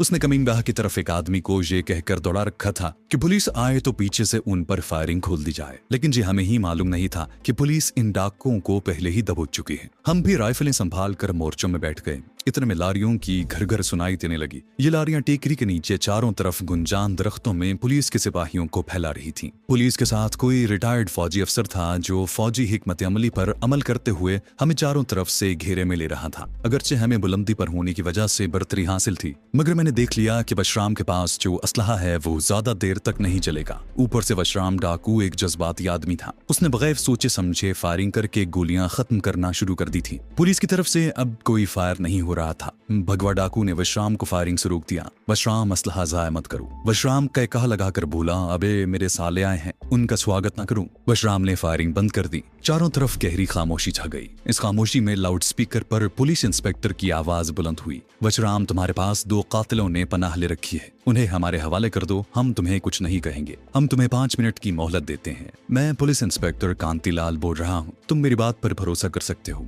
मैंने भगवा की तरफ और उसने मेरी तरफ देखा। पुलिस को उनके मुखबरों ने बिल्कुल सही खबर दी थी। करीने कयास यही था कि ये मुखबर हमारी जीप के टायरों के खोज लगाते हुए वशराम की टेकरी तक पहुंचे थे। वशराम ने पुलिस इंस्पेक्टर के ऐलान को सुना तो एक तरफ थूक कर उसे बुलंद आवाज में गाली दी और धाएं धाएं फायरिंग करने लगा। पुलिस ने भी फायर खोल दिया। जंगल गोलियों के धमाके से गूंजने लगा। मुसीबत यह थी कि टेकरी के नीचे चारों तरफ घनी झाड़ियों का सिलसिला था, जिसकी वजह से हम पुलिस के सिपाहियों की पेशकदमी देख नहीं सकते थे। चारों तरफ से फायरिंग हो रही थी और गोलियां हमारे सरों के ऊपर बबूल के दरख्तों की शाखों को तोड़ती गुजर रही थी। वशराम ने गाली देकर कहा, मेरे आदमी किधर मर गए हैं, वो पीछे से कब फायर करेंगे। रक्षा ने गोलियों से भरा हुआ बड़ा डिब्बा हमारे पास लाकर रख दिया। ये औरत भी मुझे किसी डाकू की लड़की लग रही थी। फायरिंग से जरा नहीं घबराई थी। पुलिस का फायर अब टेकरी के करीब से आ रहा था, जिसका मतलब यह था कि पुलिस आगे बढ़ाई है। मैंने भगवा के कान के करीब मुंह ले जाकर कहा, भगवा हम ज्यादा देर मुकाबला नहीं कर सकेंगे, पुलिस की नफरी भी ज्यादा है और उसके पास असलहा भी बहुत है। भगवा भी शायद यही सोच रहा था। आहिस्ता से बोला, फिर तुम्हारा क्या इरादा है ठाकुर। मैंने कहा, मेरा ख्याल है कि हमें यहाँ से निकल जाना चाहिए। वशराम धड़ाधड़ गोलियां चला रहा था और रक्षा उसे एक बंदूक खाली होने पर दूसरी बंदूक लोड करके देती थी। उनके दूसरे साथी भी टेकरी के चारों जानिब मोर्चों में बैठे हुए झाड़ियों में गोलियां बरसा रहे थे, लेकिन अभी तक हम एक सिपाही को भी ढेर करने में कामयाब नहीं हुए थे। फिर अचानक पुलिस की तरफ से फायरिंग रुक गई। वशराम ने भी फायरिंग बंद कर दी। भगवा पत्थर की आड़ से निकलकर उसके करीब रींग कर गया और बोला, वशराम हमारी वजह से तुम अपनी जान खतरे में क्यों डालते हो, बेहतर यही है कि हम यहाँ से फरार हो जाते हैं। वशराम को गुस्सा आ गया, अबे भगवा तू मुझे यार मार समझता है, जब तक मैं जिंदा हूँ तुझ पर आंच नहीं आने दूंगा। जब भगवा ने उसे सारी बात समझाई तो वो बंदूक को पीछे खींचकर बोला, पर भगवा नाग माता क्या कहेगी कि मैं तुम्हारी हिफाजत भी ना कर सका। भगवा डाकू ने कहा, ये बात नहीं है वशराम, इस वक्त हमें अक्ल से काम लेना चाहिए और अक्ल यही कहती है कि मैं अपने आदमी लेकर जहाँ से किसी न किसी तरह निकल जाऊं। तुम मुझे बताओ कि मैं किस तरफ से निकल सकता हूँ। फायरिंग बंद थी। साफ लग रहा था कि पुलिस इस दौरान में टेकरी के मजीद करीब बढ़ाई होगी। वशराम कुछ सोचकर बोला, मेरा आदमी तुम्हें यहाँ से निकाल ले जाएगा,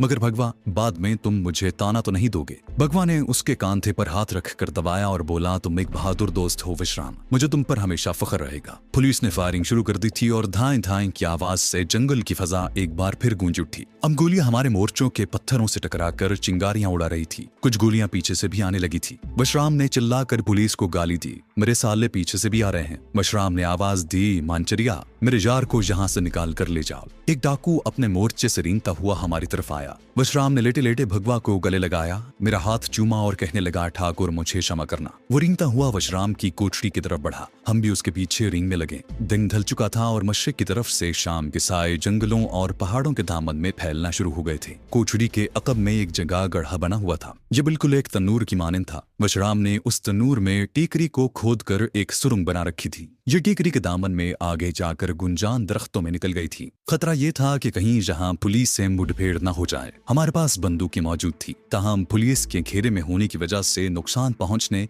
या गिरफ्तार हो जाने का एहतमाल था। ये सुरंग किसी गटर की तरह थी जिसमें से हम रेंग कर गुजर रहे थे। मंचरिया पहले बाहर निकल गया और उसने हमें सुरंग में ही छुपे रहने का इशारा किया। वो झाड़ियों में गायब हो गया। थोड़ी देर बाद झुका हुआ आया और हाथ से बाहर आने को कहा। हम रेंगते हुए सुरंग से बाहर आए। यहाँ दरख्तों की शाखें नीचे तक लटक रही थीं और शाम का हल्का हल्का अंधेरा वक्त से पहले छा रहा था। हम बड़ी एहतियात से झुक कर चल रहे थे कि शाखों के टूटने की आवाज पैदा न हो। कोई 100 कदम चलने के बाद ढलान आ गई जहाँ दरख्त नहीं थे। मंचरिया लेट गया। नीचे इशारा करके आहिस्ता से बोला, दादा वो नीम के पेड़ हैं और हमारी घोड़ियां वहां बंधी हैं। अगर तुम कहो तो मैं भी तुम्हारे साथ चलूं। भगवा डाकू ने उसके कांधे पर हाथ रखकर खामोशी से कहा, मंचरिया तुम जाओ, हम निकल जाएंगे। मंचरिया वहीं से पलट गया। भगवा डाकू ने मुझे लेटकर नीम के दरख्तों की तरफ चलने का इशारा किया। ये निस्बतन खुली जगह थी मगर नशीबी मैदान में सूखी घास इतनी ऊंची जरूर थी कि हम उसमें छुप जाते। 60-70 कदम का ये फासला हमने रेंग रेंग कर करीबन आध घंटे में तय किया। जब नीम के दरख्तों के पास पहुंचे तो वहां कुछ घोड़े बंधे हुए थे। हैरानी की बात ये थी कि पुलिस ने इन घोड़ों या घोड़ियों पर कब्जा नहीं किया था। हालांकि वशराम के वो आदमी जो यहाँ पर तैनात थे पकड़े जा चुके थे। हमारे 4 डाकू साथी भी हमारे पीछे पीछे रेंगते चले आ रहे थे। जो ही हम घोड़ों के पास पहुंचे एक तरफ तड़ातड़ गोलियां चलने लगी। भगवा ने चिल्लाकर कहा, घोड़ों पर सवार होकर अमरेली की तरफ निकल चलो, अपनी अपनी जान बचाओ। हमारे चारों साथी उछलकर घोड़ों पर बैठे और एक तरफ को भागे। 2 डाकुओं को गोलियां लगीं और वो चीख मार कर गिर पड़े। भगवा डाकू गजबनाक होकर खड़ा हो गया और धड़ाधड़ फायरिंग शुरू कर दी। ठाकुर घोड़े पर बैठ जाओ। फायरिंग करते हुए मैंने एक सिपाही को देखा जो दरख्तों की आड़ लेता हुआ भगवा डाकू के पीछे निकलने की कोशिश कर रहा था। वो मेरी इज्जत में था। मैंने उसका निशाना लेकर फायर किया तो वो उछल कर गिरा और फिर न उठ सका। एक सिपाही भगवा डाकू के सामने आ गया। उसे भगवा डाकू ने ढेर कर दिया।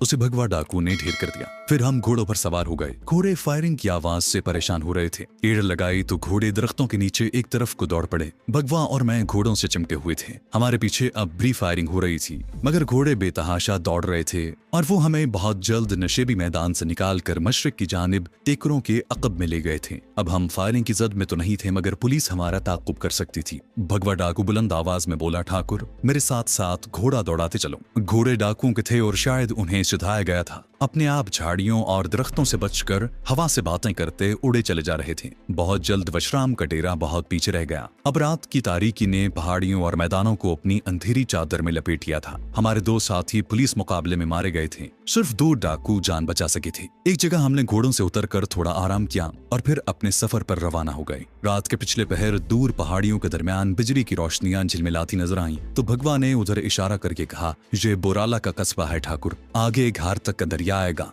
यहाँ एक घाट पर काफी बड़ी कश्ती मौजूद थी। शायद ये माल बरदार कश्ती थी। कश्ती में एक आदमी खेस ओढ़े सो रहा था। भगवा डाकू ने उसके पांव पर ठोकर मारकर कहा, उठ बे। चौकीदार हड़बड़ा कर उठ बैठा और बोला, कौन है? भगवा डाकू ने बंदूक की नाली उसके सर के साथ लगाकर कहा, तुम्हारा बाप हूँ बच्चू। अबे पुलिस को हमारे बारे में बताया तो याद रख, वापस आकर तुझे इसी कश्ती में ठंडा करूंगा। चौकीदार हाथ बांधे खड़ा था। कहने लगा, राणा जी नहीं, जबान नहीं खोलूंगा। भगवान आपका भला करे। दरिया पार पहुंचकर हमने एक जगह पांव फटने तक आराम किया। मुंह अंधेरे एक बार फिर घोड़ों पर सवार होकर आगे चल पड़े। जहां से 7 कोस के फासले पर चौका ढाबा का जंगल शुरू हो जाता था। इस जंगल से निकलकर निरोला की चटानी वादी में आ गए। अब धूप निकल आई थी। भगवा डाकू बोला, ये जहरीले सांपों की वादी है मगर सांप हमें कुछ नहीं कहेंगे। नाग माता के बेटे सांप साहू ने हमें एक बार सूंघ रखा है और हमारे जिस्मों से निकलने वाली खास बू इन सांपों को हमसे दूर रखेगी। संगलाख चट्टानों में इंतहाई दुश्वार गुजार रास्ता होने के बायस हमारे घोड़े कदम कदम चल रहे थे।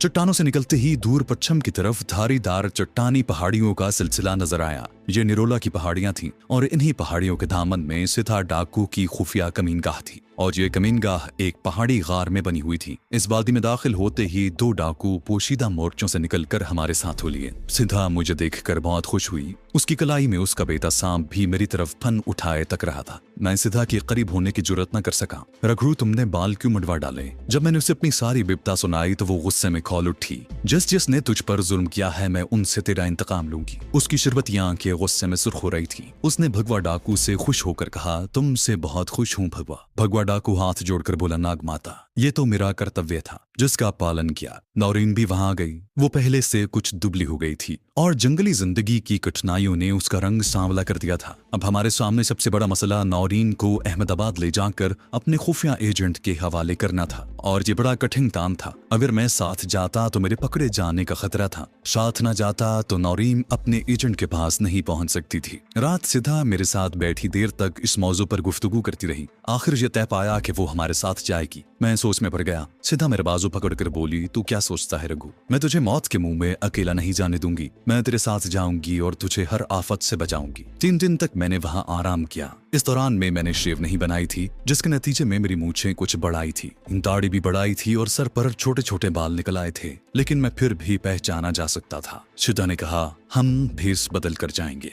सौराष्ट्र में राजस्थान का एक कबीला आबाद है जिसका नाम मांड है। इस कबीले के लोग खाना बदोशों जैसी जिंदगी बसर करते हैं और सांप पकड़ने में इस कबीले के लोग अपना सानी नहीं रखते। इनके बारे में मशहूर है कि ये जहरीले सांप पर ऐसा मंत्र पढ़ते हैं कि सांप मदहोश हो जाता है और ये उसे आसानी से पकड़ लेते हैं। ये भी कहा जाता है कि सांप इस कबीले वालों का मन भाता खाजा है। इस कबीले की औरतें गाँव कस्बों में जाकर सांप का तमाशा दिखाती हैं और लोगों से पैसे वसूल करके अपनी रोजी कमाती हैं। किसी घर से अगर उन्हें खैरात न मिले तो वो धमकी देती हैं कि मेरे सांप ने तेरे घर का रास्ता देख लिया है, अब ये रात को तेरे घर आकर तुझे डस लेगा। और लोग डर कर वो जो मांगती है उन्हें पेश कर देते हैं। इस कबीले की औरतों और मर्दों को मांदरी भी कहा जाता है, जो मांडराई का बिगड़ा हुआ नाम है। सिद्धा ने फैसला किया था कि हम मांदरी बनकर अहमदाबाद दाखिल होंगे। इस भेस में हमें पुलिस नहीं पहचान सकेगी। नौरीन को भी इस फैसले से आगाह कर दिया गया। पहले तो वो झिझकी मगर फिर राजी हो गई, क्योंकि उसके सामने भी कोई दूसरा रास्ता नहीं था। अलबत्ता वो अपने बाप के बारे में अभी तक परेशान थी, क्योंकि हम में से कोई भी अभी तक उसका खोज नहीं लगा सके थे।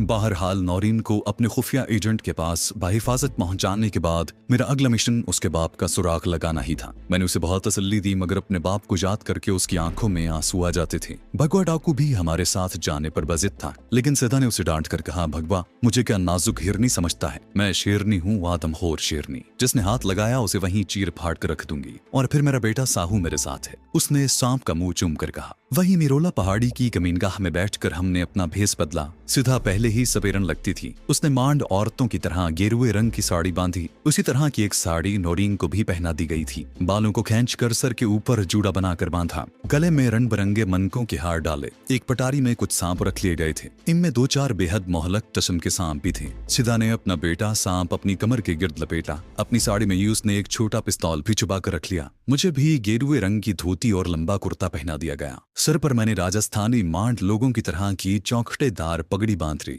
नौरीन के चेहरे पर रोटियां पकाने वाले तवे की काली स्याही जरा हल्की करके मल दी गई, जिससे वो बिल्कुल नहीं पहचानी जाती थी। हमने अपने कांधों पर झोले डाल लिए। एक बीन सिद्धा ने और एक मैंने थाम ली। यूं एक रोज हम तीनों घोड़ों पर सवार हुए और खुदा का नाम लेकर अपनी मंजिल की तरफ रवाना हो गए। भगवा डाकू पीछे रहा। हमारे साथ 2 डाकू आए, जिनका काम हमें दरियाए घाट तक पहुंचाकर वापस निरोला की कमीनगाह में भगवा डाकू के पास जाना था। एक दिन पूरा हमने सफर में गुजारा। शाम को हम जोका ढाया के जंगल उबूर करके दरियाए धार तक के किनारे जा पहुंचे, जहां से हमारे मुहाफिज डाकू वापस चले गए। रात हमने दरिया के किनारे वीरान घाट पर बसर की। उस वक्त कोई कश्ती दरिया पार नहीं जा रही थी। दिन निकला तो दरिया के दूसरे किनारे से एक कश्ती आती दिखाई थी। हमने कुछ रुपए अपने पास रख लिए थे। कश्ती में कुछ किसान और मछेरे सवार थे। घाट पर आकर कश्ती खाली हो गई। लोग हमें दिलचस्पी से देख रहे थे। यहाँ से हमें अमरेली के कस्बे तक जाना था, जो पैदल 4 घंटे का रास्ता था, लेकिन हमें यहाँ एक बैलगाड़ी वाला मिल गया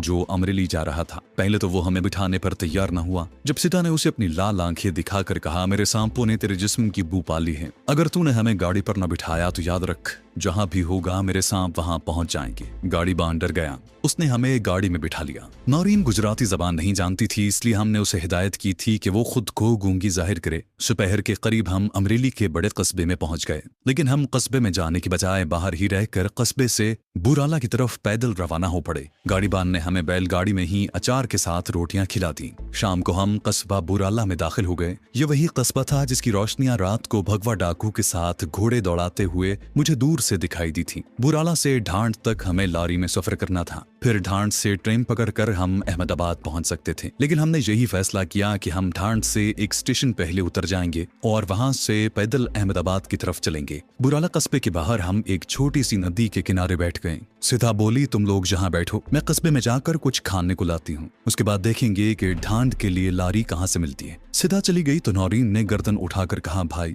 क्या मैं कभी अपने डैडी के पास पहुंच सकूंगी? मैंने उसे तसल्ली देते हुए कहा, नौरीन बहन, तुम इस वक्त नॉर्मल हालात में नहीं हो, हम एक खतरनाक मिशन पर जा रहे हैं और वक्त तुम्हें बाहिफाजत पाकिस्तान पहुंचाना है। उसके बाद तुम्हारे डैडी को यहाँ से निकाल कर तुम्हारे पास पहुंचाना है। खुदा ने चाहा तो तुम बहुत जल्द अपने डैडी से मिल लोगी। नौरीन का चेहरा शाम के अंधेरे में बेहद थका थका और उदास लग रहा था। उसका चेहरा, गर्दन, बाजू और हाथ कलाई तक हल्के हल्के स्याह थे। वो मुझे कोई खाना बदोश दोशीजा लग रही थी। बेचारी ने कॉलेज के जमाने में कभी सोचा भी न होगा कि एक दिन उसे इस आलम में सौराष्ट्र के जंगल में सफर करना पड़ेगा, कि सपेरन का हुलिया बना होगा और झोला बगल में होगा। सिधा आ गई। उसने कागज में 6-7 रोटियां लपेट रखी थीं। उनमें गर्म गर्म आलू की भुजिया भी थी। हमें देते हुए गुर्रा कर बोली, ढाबे वाला मुझसे पैसे मांग रहा था। मैंने पटारी में से सांप निकाला तो हाथ जोड़कर खड़ा हो गया और वो कहकहा लगाकर हंस दी। हमने वहीं बैठे बैठे रोटियां खाईं, नदी का पानी पिया और कस्बे में लारी के अड्डे पर आ गए। ये एक छोटा सा देहाती अड्डा था। ढांड जाने वाले कुछ मुसाफिर पहले से बैठे थे। हम भी एक साइबान के नीचे बैठ गए।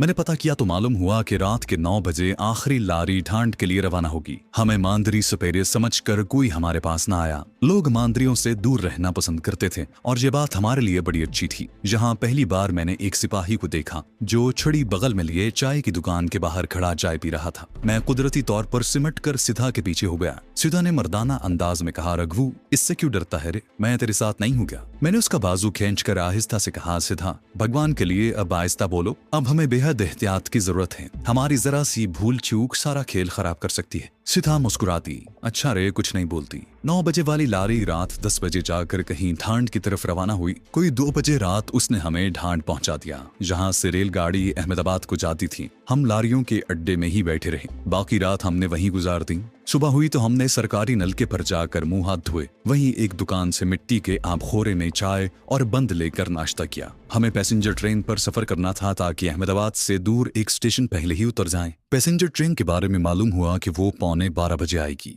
वहीं लारियों के अड्डे पर ही दिन के 11 बजे। फिर खाना बदोश सपेरों के हुलिये में रेलवे स्टेशन पर आ गए। सिधा खुद जाकर टिकट बाबू से अहमदाबाद के 3 टिकट लेकर आई, क्योंकि हमें उस स्टेशन का नाम मालूम नहीं था जहां हमें उतरना था। हम खाली खाली प्लेटफॉर्म पर आकर बैठ गए। मेरी आंखें चारों तरफ का बाकायदा जायजा ले रही थी। जहां कोई सिपाही नजर नहीं आ रहा था। कमबख्त गाड़ी लेट थी। तकरीबन 12:30 बजे मुसाफिरों से लदी फंदी आई। हम भी 3rd क्लास के एक डिब्बे में घुसकर फर्श पर बैठ गए। पहले तो हमें वहां कोई जगह न मिली। कोई भी परे नहीं खिसक रहा था। सिधा ने पटारी से फुनकारता हुआ एक सांप निकाला तो एकदम से लोग परे परे हट गए और हमें बैठने को जगह मिल गई। ट्रेन हर स्टेशन पर रुक रही थी। दिन ढल रहा था कि दूर से कारखानों की बड़ी बड़ी चिमनियां नजर आने लगी। मैंने सिधा को इशारा किया कि हमें अगले स्टेशन पर उतरना होगा। उसने आहिस्ता से अस्बात में सर हिलाया। गाड़ी जिस अगले स्टेशन पर जाकर ठहरी उसका नाम भरवाना रोड था। ये अहमदाबाद से अमरावती की तरफ जाते हुए दूसरा स्टेशन था। बोया हम उस वक्त अहमदाबाद शहर से कोई 10-15 मील के फासले पर थे। हम भरवाना रोड स्टेशन पर रेल से उतर पड़े। यहाँ एक करीबी बड़े शहर के असरात वाज़े तौर पर देखे जा सकते थे। 2-4 सजे सजाए तांगे खड़े थे। एक तरफ कुछ रक्शे भी मौजूद थे। दूर बस स्टॉप पर एक ओमनी किस्म की बस मुसाफिर उठा रही थी। चाय सिगरेट की दुकानों की जानिब 2 सिपाही भी नजर पड़े। मैं सिधा और नौरीन को लेकर पीपल के एक दरख्त के नीचे आ गया। जहाँ मिट्टी का एक शिकस्ता चबूतरा था जिसके पास पानी का दस्ती पंप लगा था। हम यहाँ बैठ गए। सिधा कहने लगी, रघु अब तुम ये बताओ कि तुम्हारा वो आदमी किस तरफ रहता है जिसके पास ये अमानत पहुंचानी है। मैंने इर्द गिर्द एक निगाह डाली और कहा, यहाँ से मैं कोई अंदाजा नहीं लगा सकता। जरा सा अंधेरा हो जाए तो हम यहाँ से शहर के जनूबी हिस्से की तरफ चलेंगे। वहाँ पहुंचकर मैं रास्ता पहचान लूंगा। फिर तुम्हें पहले जाकर मेरे खास आदमी का पता करना होगा, क्योंकि उसके क्वार्टर में मैं नहीं जा सकता। नौरीन ने गहरा सांस भरा और हमें उदास नजरों से तकने लगी। वो शुरू ही से खामोश थी। सिधा बोली, तुमको मैं जाने नहीं दूंगी। तुम 4 फौजियों का खून करके आए हो, पुलिस तो तुम्हारी तलाश में होगी। वैसे रघु, तुमने 4 आदमियों का खून करके मेरा दिल जीत लिया है। मैंने एक बार फिर सिद्धा को हिदायत की कि वो ऐसी बातें जबान से न निकाले। तुम क्यों नहीं समझती कि हम खतरनाक इलाके में दाखिल हो चुके हैं? सिद्धा हंसने लगी। उसने अपनी कमर के गिर्द लिपटा अपना बेटा सांप साहू निकाल लिया और नौरीन ने एक झुरझुरी सी ली। मैंने उसे आहिस्ता से अंग्रेजी में कहा, हमारा एजेंट अपना आदमी है, उसके पास तुम बिल्कुल महफूज होगी। घबराना बिल्कुल भी नहीं, वो तुम्हें इंतहाई हिफाजत से बॉर्डर क्रॉस करवा देगा। नौरीन ने भी अंग्रेजी में कहा, मेरे डैडी का क्या होगा? मैंने उसे तसल्ली देते हुए कहा, डैडी की तुम फिक्र मत करो नौरीन, हम इंशाल्लाह उन्हें भी बहुत जल्द तुम्हारे पास पहुंचा देंगे। जब सूरज शहर की तरफ नीचे चला गया तो मैंने सिद्धा और नौरीन को साथ लिया और शहर की तरफ चल पड़ा। मैंने अपनी भारी भरकम पगड़ी बल्कि पगड़ को अपने माथे पर काफी नीचे कर रखा था ताकि आसानी से पहचाना न जा सकूं। मैं सिद्धा और नौरीन के पीछे पीछे था और उन्हें अंदाजे से गाइड कर रहा था। हम सड़क छोड़कर चल रहे थे। एक जगह से मैंने रेलवे लाइन पार की और लोहे के स्क्रैप से भरे हुए मैदान में से गुजरकर शहर के मज़ाफ़ात के जुनूब की तरफ रुख कर लिया। मैं ठीक रास्ते पर जा रहा था क्योंकि मुझे दूर से उस कारखाने की चिमनी दिखाई देने लगी थी जो हमारे एजेंट के क्वार्टर से ज्यादा दूर नहीं थी। जहां तक पहुंचते पहुंचते शाम का अंधेरा चारों तरफ फैल गया। आसपास कारखानों के क्वार्टरों, दूर शहर की ऊंची इमारतों और सड़क पर बिजलियां रोशन हो गईं। हम चिमनी वाले कारखाने से हटकर गुजरते हुए पुराने तालाब के घाट पर पहुंच गए।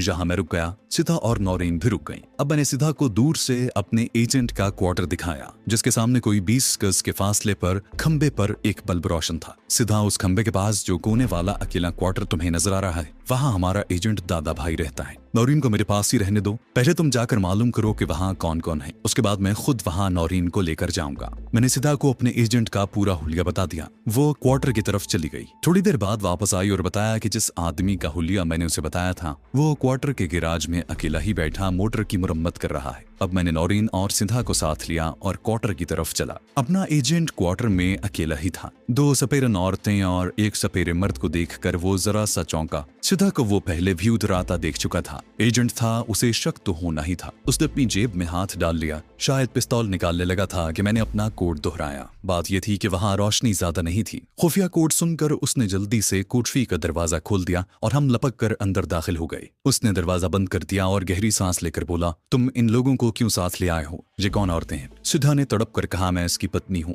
सिद्धा, तुम मुझे नहीं जानते। मैंने सिद्धा को खामोश रहने का इशारा किया, फिर नौरीन की तरफ इशारा करके बोला, दादा ये नौरीन है। एजेंट ने नौरीन पर एक गहरी निगाह डाली। कमरे में एक कमजोर सा बल्ब रोशन था। सलाखों वाली खिड़की बंद थी। वो अब सिद्धा को तक रहा था। फिर मुझे बाहर क्वार्टर की दीवार के पीछे अंधेरे में ले गया। दूसरी औरत को तुम यहाँ क्यों लाए हो? तुम्हें किसी ने देखा तो नहीं? मैंने उसे बताया कि दूसरी औरत के बगैर हम नौरीन को इंडियन फौज की कैद से निकाल नहीं सकते थे। मैंने मुख्तसरन उसे सारी बात बता दी। वो बोला, पुलिस ने लक्ष्मीबाई को भी पकड़ लिया था। मुझे खतरा था कि वो राज न उगल दे।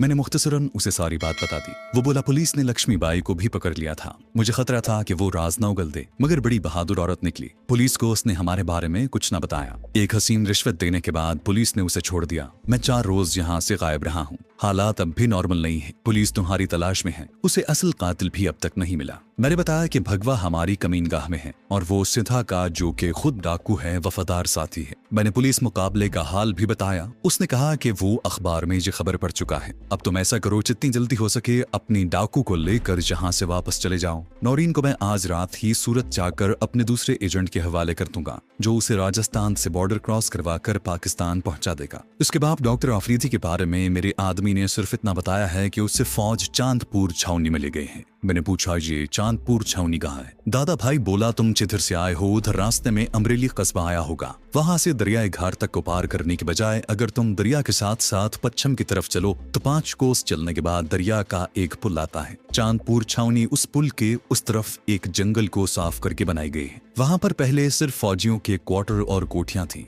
मगर अब कुछ सिविलियन दुकानदार किस्म के लोग भी आबाद हो गए हैं। ये छावनी नई नहीं है। मैंने पूछा, तुम्हें यकीन है कि डॉक्टर फरीदी को वहां रखा गया है? मेरे एजेंट ने अंधेरे में अपनी चमकीली आंखें मुझ पर जमा दी। हमारे आदमियों की रिपोर्ट कभी गलत नहीं होती। अब तुम फौरन यहाँ से चले जाओ। जहाँ तुम्हारा रहना हम सब के लिए मुश्किल पैदा कर सकता है। ये कहकर एजेंट गैराज की तरफ मुड़ गया। मैं क्वार्टर में आ गया। सिद्धा तड़प कर बोली, रघु तेरा दोस्त कैसा है रे? उसने अभी तक हमें खाने को कुछ भी नहीं पूछा। मैंने नौरीन को अंग्रेजी में सारी बात बता दी और सिद्धा को लेकर बाहर निकल आया। अपना एजेंट वहां नहीं था। वो सिद्धा यानी एक अजनबी औरत की वजह से इधर उधर हो गया था। सिद्धा तमिल जबान में एजेंट को कोस रही थी। मैं उसे तालाब की तरफ खींचे लिए जा रहा था। हमारे सामने अब वापसी का सफर था। रात हमने उसी स्टेशन पर बसर की जिस पर ट्रेन से उतरे थे। शिथा को मैंने सारे हालात बयान किए। वो बोली, रघु तुम अकेले उस बूढ़े आदमी को फौज की कैद से नहीं निकाल सकोगे, मैं तुम्हारी मदद करूंगी, तुम्हारी पत्नी हूँ, मेरा धर्म भी यही कहता है। मैं सोच में पड़ गया। बात उसने ठीक कही थी। मैं पहले ही पुलिस और फौज को जासूसी और कत्ल के इल्जाम में मतलूब था। सिधा सुपेरन के भेस में मेरे लिए रास्ता हमवार कर सकती थी। मैंने उसे साथ रखने का फैसला कर लिया। सिधा बड़ी खुश हुई। रात स्टेशन के बाहर पीपल के दरख्त तले गुजार दी। सुबह सुबह वहां से लारी पकड़कर बुराला कस्बे में आए, जहां से पैदल ही अमरेली की तरफ रवाना हो गए। रास्ते में रात हो गई। एक छोटा सा गांव नजर आया।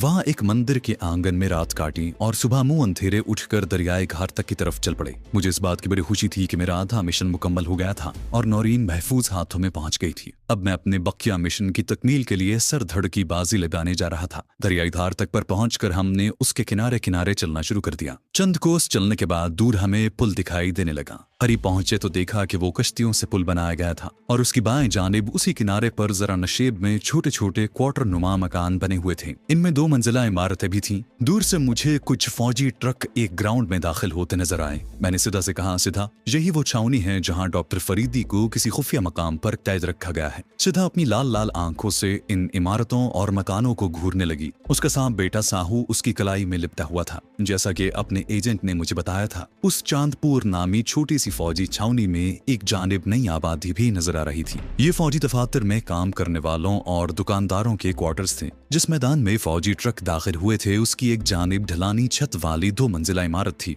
जिसकी दूसरी मंजिल के बरामदे में मुझे पहरे पर खड़े 2 फौजी दिखाई दिए। जरूर उसी इमारत में किसी जगह हमारा टारगेट था, जहां बड़ी धुरंदेशी और एक खास हिकमत अमली के तहत अपने मंसूबे पर काम करने की जरूरत थी। हमें सबसे पहले ये पता चलाना था कि उस छावनी में कोई खुफिया तहखाना या जेल की कोठरी कहाँ है। उसके बाद ये मालूम करना था कि क्या वहां पर डॉक्टर फरीदी मौजूद हैं। बाद अज़ार डॉक्टर फरीदी को वहां से निकालने का मरहला था, जो एक दुश्वार काम था। सिधा इस ज़िम्न में मेरी मदद कर सकती थी। हमारे रास्ते की सबसे बड़ी रुकावट ये थी कि सिधा भी एक मफरूर डाकू थी और मैं भी एक मफरूर कातिल और गैर मुल्की जासूस था। पुलिस दिन रात हम दोनों की खोज में रहती। सिधा को तो पुलिस ने अभी तक नहीं देखा था, मगर मेरी तस्वीर सिविलियन और मिलिट्री पुलिस के रिकॉर्ड में मौजूद थी। अगरचे मेरा हुलिया काफी बदला हुआ था, फिर भी करीब से मैं पहचाना जा सकता था। सिधा बोली, रघु अगर तुम्हें अपने आदमी को यहाँ से निकालना है तो फिर हमें इस बस्ती के बाहर किसी खुफिया जगह पर डेरा जमाना होगा। बात उसने मेरे दिल की कही थी। हमें चांदपुर छावनी से बाहर रहकर पहले अपनी जगह बनाई थी, फिर वहां से अपने मंसूबे का आगाज करना था। सूरज मशरकी पहाड़ियों से ऊपर आ गया था और उसकी सुनहरी किरणें छावनी के मकानों की छतों को रोशन कर रही थी। हमारे पास सांपों की एक पटारी, एक झूला और एक सपेरों वाली बीन थी। सिधा के पास एक भरा हुआ पिस्तौल भी था, जो उसने अपने गेरुए रंग की धोती नुमा साड़ी में छुपा रखा था। बस्ती के करीब ही बबूल के बहुत से दरख्त उगे हुए थे। ये वीरान इलाका था। मिट्टी का एक बहुत बड़ा तोदा था जिस पर झाड़ियां उगी थी। यहाँ एक तरफ से लोग मिट्टी खोद कर ले गए थे, जिसकी वजह से वहाँ एक छोटा सा खूनुमा गार सा बन गया था। हमने उसी खो में अपना ठिकाना बना लिया। इधर उधर से घास फूस इकट्ठा करके अंदर जमीन पर बिछा दिया। सीधा बस्ती के बाजार से एक एल्युमिनियम की देगची, मिट्टी के 2-4 प्याले, मिट्टी की गागर और एक लोटा खरीद लाए। उसने वापस आकर बताया कि बस्ती का सिर्फ एक ही छोटा सा बाजार है, जहाँ आटा, दाल, चावल, मिट्टी का तेल और बर्तनों की चंद एक दुकानें हैं। वो क्वार्टरों की तरफ नहीं गई थी, वो थोड़े से चावल भी लेती आई थी। बेरी के जंगली दरख्तों के दरमियान एक छोटी सी नदी बहती थी, जहाँ से वो पानी की गागर भर कर ले आई। उसने दाल चावल की खिचड़ी पका ली, जो हमने मिलकर खाई। फिर सीधा खो में एक तरफ आलती पालती मारकर बैठ गई। ये उसके सांप बेटे साहू के दूध का वक्त था। मैं अपने ख्यालों में गुम था। अभी तक मेरे जहन में कोई ऐसा मंसूबा नहीं आया था जिस पर मैं अमल शुरू करता। जहन बड़ी तेजी से सोच रहा था। सांप को दूध पिलाने के बाद सीधा मेरे पास आकर बैठ गई और मेरे कांधे पर हाथ रखकर बोली, स्वामी, तुम मेरे होते हुए क्यों परेशान हो रही हो? तुम अपनी परेशानी मुझे दे दो, मैं तुम्हारे आदमी का खोज लगाकर छोड़ूंगी। मैं फौजियों की बैरक के पास जाकर सांपों का तमाशा दिखाने के बहाने उनसे ताल्लुकात पैदा करूंगी। मैंने सीधा की तरफ देखा, वो चुप हो गई। फिर लाल लाल आंखों से घूरती हुई मुझे बोली, रघु, तुम मुझ पर शक करते हो? अरे इस संसार में तुम्हारे सिवा मुझे कोई हाथ तो लगा कर देखे, उसे कच्चा न चबा जाऊं। फिर जैसे उसे कुछ याद आ गया, उसकी आंखों से चिंगारियां सी फूटने लगी और आवाज सांप की फुंकार की तरह हो गई। हाँ, बड़ौदा के जेलर से अभी मुझे अपनी बेइज्जती का बदला लेना है। उसने मेरा चेहरा अपनी खुरदरी हथेलियों में ले लिया और मेरी आंखों में अपनी लाल लाल गर्म गर्म आंखें डालकर बोली, मुझे माफ कर देना रघु। उसने अपने आदमियों की मदद से मुझे रस्सियों से बांध दिया था। मैं बेबस हो गई थी। इस तरह तो तुम भी बेबस हो जाते, लेकिन मेरे सीने पर पर बड़ौदा के जेलर का एक गहरा दाग है। मैं एक बार अपने आदमियों के साथ उसके मकान पर बदला लेने गई थी,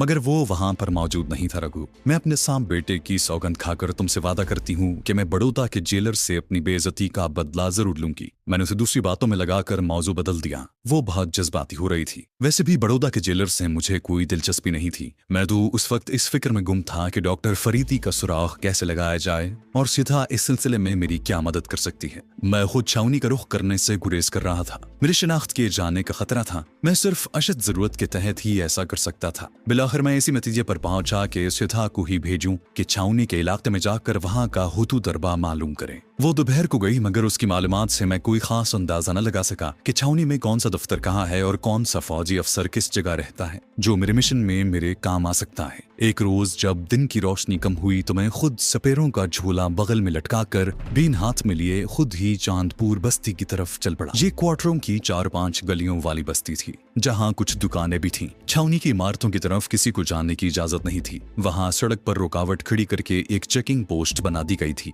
मैं उसे दूर ही से देखकर वापस आ गया। दूसरे दिन मैं और सिंधा इकट्ठे बस्ती में गए। 2-1 जगहों पर हमने सांप का तमाशा भी दिखाया। क्वार्टरों में से बच्चे निकल कर जमा हो जाते। मैंने देखा कि ये क्वार्टर नॉन कमीशन्ड ऑफिसर्स के थे। कमीशन्ड ऑफिसर शायद छावनी की हुदूद के अंदर रहते थे। हम तमाशा दिखाकर क्वार्टरों की कतार के करीब से गुजर रहे थे। मेरी नजर एक क्वार्टर के बाहर लगी नेम प्लेट पर पड़ी, जिस पर गुजराती जबान में लांस नायक विष्णु नंद्रीकर के आगे ब्रैकेट में इंटेलिजेंस का लफ्ज लिखा था। मेरे अंदर जैसे कोई चीज जाग पड़ी। मैंने सीधा को वो क्वार्टर दिखाते हुए आहिस्ता से तमिल जबान में कहा, इस क्वार्टर को याद रखना। उसने पलटकर क्वार्टर पर निगाह डाली और खामोश हो गई। जब हम बस्ती से निकलकर अपनी खो की तरफ जा रहे थे तो उसने मुझसे इस क्वार्टर के बारे में पूछा। मैंने उसे बताया कि वहाँ विष्णु नंद्रीकर नाम का एक ऐसा फौजी रहता है जिसका ताल्लुक मिलिट्री इंटेलिजेंस से है और इस आदमी से हमें डॉक्टर फरीदी के बारे में बड़ी अहम मालूमात मिल सकती हैं। सीता ने अपने बेटे सांप को अपनी गर्दन से उतारकर अपनी कलाई पर लपेटते हुए कहा, क्या हमें उसे अगवा करना होगा? मैंने उसे समझाया कि हमें उसके साथ ऐसे मरासिम मुस्तवार करने होंगे कि उसे हमारा एतमाद हासिल हो जाए,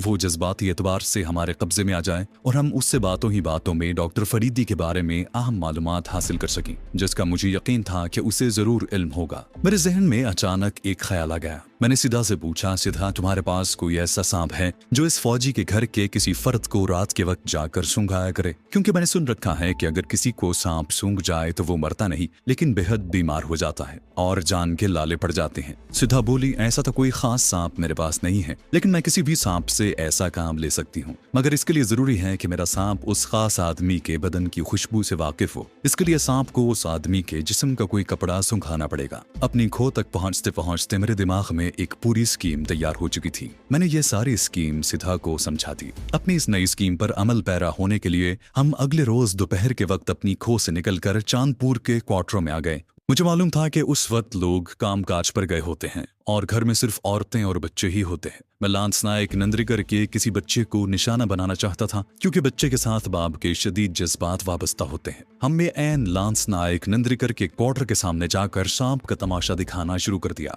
मैं झूला जमीन पर रखकर बैठ गया और बीन बजाने लगा। सिधा ने सांपों की पटारी सामने रख दी और गुजराती जबान में सांपों की तारीफ में उनका एक मखसूस गीत गाने लगी। वो खुद सौराष्ट्र की रहने वाली थी और बचपन में उसने मांड कबीले की सपेरन औरतों के ये गीत सुन रखे थे। इधर उधर से छोटे बड़े बच्चे क्वार्टरों से निकलकर जमा हो गए, मगर अभी तक लांस नायक के क्वार्टर से कोई बच्चा नहीं निकला था। मैंने सोचा कि अगर जहां कोई बच्चा न हुआ तो फिर ये काम इस घर की किसी औरत से लिया जाएगा। लेकिन मेरे देखते ही देखते नंद्रीकर के क्वार्टर से कोई 6-7 बरस की उम्र का एक काला कलोटा बच्चा भागता हुआ बाहर निकला। उसने निक्कर और पुराना कुर्ता पहन रखा था। मैंने सीधा को इशारे से वो बच्चा दिखाया। सीधा ने उसके करीब जाकर उसे प्यार किया और गुजराती जबान में बहुत जल्द मालूम कर लिया कि वो उसी घर में रहता है और उसका बाप छावनी काम पर गया हुआ है। सीधा सांपों का तमाशा दिखाने लगी। अब कुछ बड़ी बूढ़ियां भी क्वार्टरों से निकलकर अपने दरवाजों में खड़ी हो गईं। उस बच्चे का नाम सीधा ने मालूम किया नंदू था। नंदू के क्वार्टर से कोई औरत बाहर नहीं आई थी। सीधा ने एक खास सांप अपने हाथ में पकड़ा और एक चक्कर लगाकर क्वार्टर के बाहर खड़ी औरतों से खैरात की अपील करने लगी। इस दौरान में मेरी निगाहें सीधा पर जमी हुई थीं। वो बड़ी होशियारी से लांस नायक नंद्रीकर के बेटे नंदू के करीब से गुजरी और मैंने देखा कि उसने बड़ी तेजी से सांप का मुंह बच्चे की तमीज से छुआ था। बच्चा डर कर क्वार्टर की तरफ भाग गया, लेकिन सीधा अपना काम कर चुकी थी। औरतों ने हमें सूखे चावल और आटा दिया,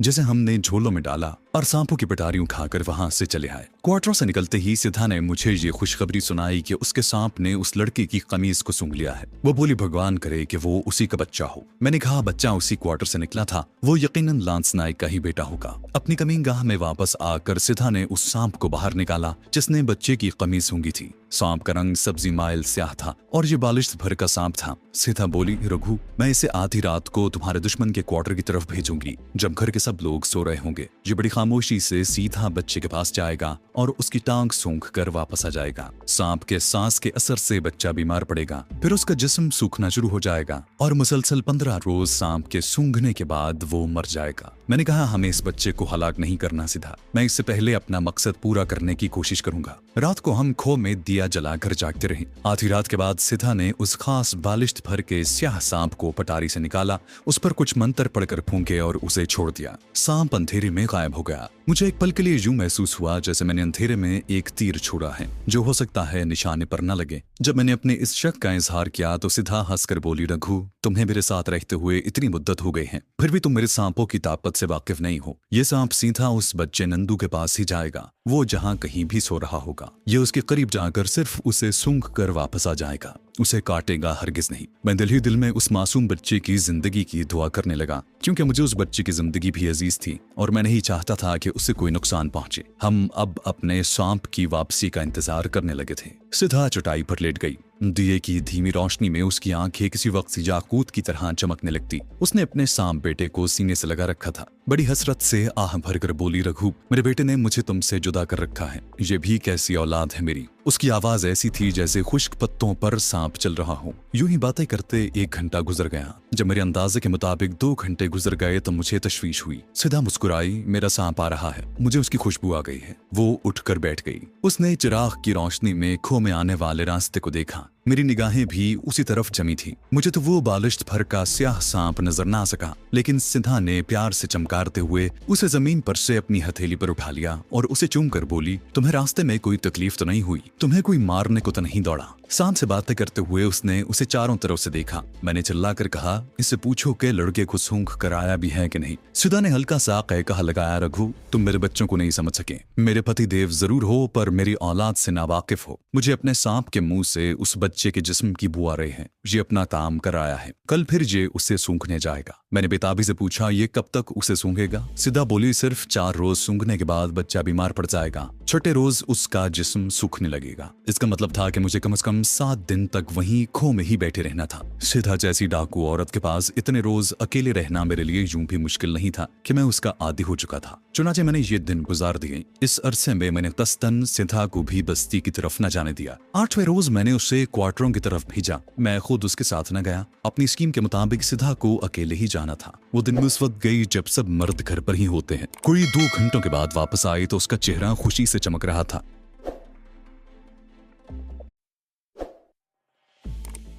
कोई 2 घंटों के बाद वापस आई तो उसका चेहरा खुशी से चमक रहा था। हमारा तीर ठीक निशाने पर लगा था। पहली कामयाबी ये हुई थी कि नंदू उसी लांस नायक नंद्रिकर का ही बेटा था और इकलौता बेटा था। दूसरी कामयाबी ये हुई थी कि सांप के सूंघने की वजह से बच्चा जरूरत से ज्यादा ही बीमार हो गया था। उनके घर में सोग पड़ा था। लांस नायक फौज के सबसे बड़े डॉक्टर के पास भी अपने बच्चे को लेकर गया था, मगर उसके इलाज से भी कोई अफाका न हुआ था। अब बस्ती के वेद का इलाज करवाया जा रहा था। सिद्धा भी दूसरी औरतों के साथ लांस नायक के घर में जा घुसी और बच्चे की माँ को एक तरफ बुलाकर कहा, इसे लगता है कि बच्चे को शंख सांप ने डस लिया है, जिसके डसने से आदमी मरता नहीं मगर 15-20 दिनों के अंदर अंदर सूख कर मर जाता है। बच्चे की माँ तो रोने लगी। उसके बाप को पता चला तो उसने सिद्धा को डांट कर घर से निकाल दिया। वो मुझसे कहने लगी, रघु, उस काले मराठे ने मुझे घर से निकल जाने को कहा तो मेरा खून खौल उठा। भगवान की कसम, अगर तुम्हारा ख्याल न होता तो मैं उसे वहीं ढेर कर देती। मैंने कहा, अब क्या होगा? कहीं ऐसा ना हो कि बच्चा मर जाए और हमें कुछ भी हासिल ना हो। वो बोली, अरे तुम घबराते क्यों हो? सिर्फ 4 रोज और ठहरो। अब मैं जाऊंगी तो वो मेरे चरण छुएंगे। मुसीबत के वो 4 दिन भी किसी न किसी तरह बसर किए। 5वें रोज सिद्धा बीन हाथ में लिए एक बार फिर अकेली ही बस्ती बस्ती की तरफ चल पड़ी। उस रोज वो दोपहर के बाद वापस आते ही बोली,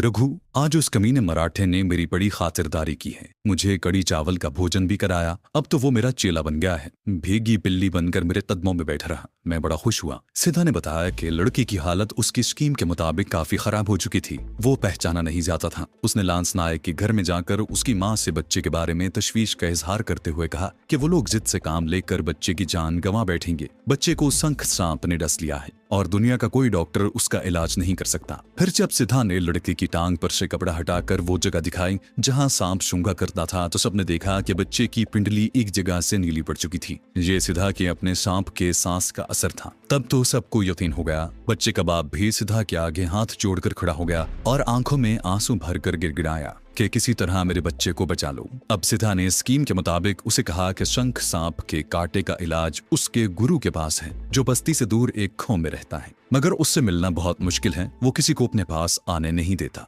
घर वाले परेशान होकर सिद्धा की मिन्नत समाजत करने लगे। माँ ने रो रो कर अपने बेटे की जिंदगी की भीख मांगी। लांस नायक ने सिद्धा के पांव पर सर रख दिया। सिद्धा ने कहा कि मैं गुरु को किसी तरह राजी करने की कोशिश करूंगी। सिद्धा ने मेरा बाजू पकड़कर दबाया और बोली, रघु, अब तुम मेरे गुरु भी हो, कल मैं उन्हें तुम्हारे पास लेकर आऊंगी, तुम जरा नखरे दिखाना। मुझे तो तुम बड़े नखरे दिखाया करते थे शुरू में। और वो कहकहा लगाकर हंस पड़ी। फिर उसने मुझे बताया कि जब बच्चे का बाप मेरे पास आए तो मैं सांप के मनके को पानी में डालकर वो पानी उसे दे दूं। बच्चा वो पानी 2 रोज पिएगा तो उसके जिस्म की ताकत वापस आ जाएगी। अब उसने सांप को भी रोक दिया था। दूसरे दिन वो मुझे पूरा गुरु बनाकर खो में बिठा गई। मैंने सर पर पगड़ बांधकर अपने जिस्म पर गेरुई चादर लपेट ली। माथे पर मिट्टी से 3 लकीरें भी बना ली। मिट्टी के कटोरे में थोड़ा सा कड़वा तेल डालकर उसमें एक काला पत्थर रख दिया था। मिट्टी का दिया मेरी दाएं जानिब ईंटों पर रोशन था। सिद्धा के सांप का मनका मेरी जेब में था। सिद्धा जाने से पहले खो में लोबान भी सुलगा गई थी, जिससे मेरे नाक में दम आ रहा था। उसके जाने के बाद मैं खो से निकलकर खुली हवा में आकर बैठ गया। उस वक्त दोपहर हो रही थी। सिद्धा कोई 1 घंटे बाद वापस आई।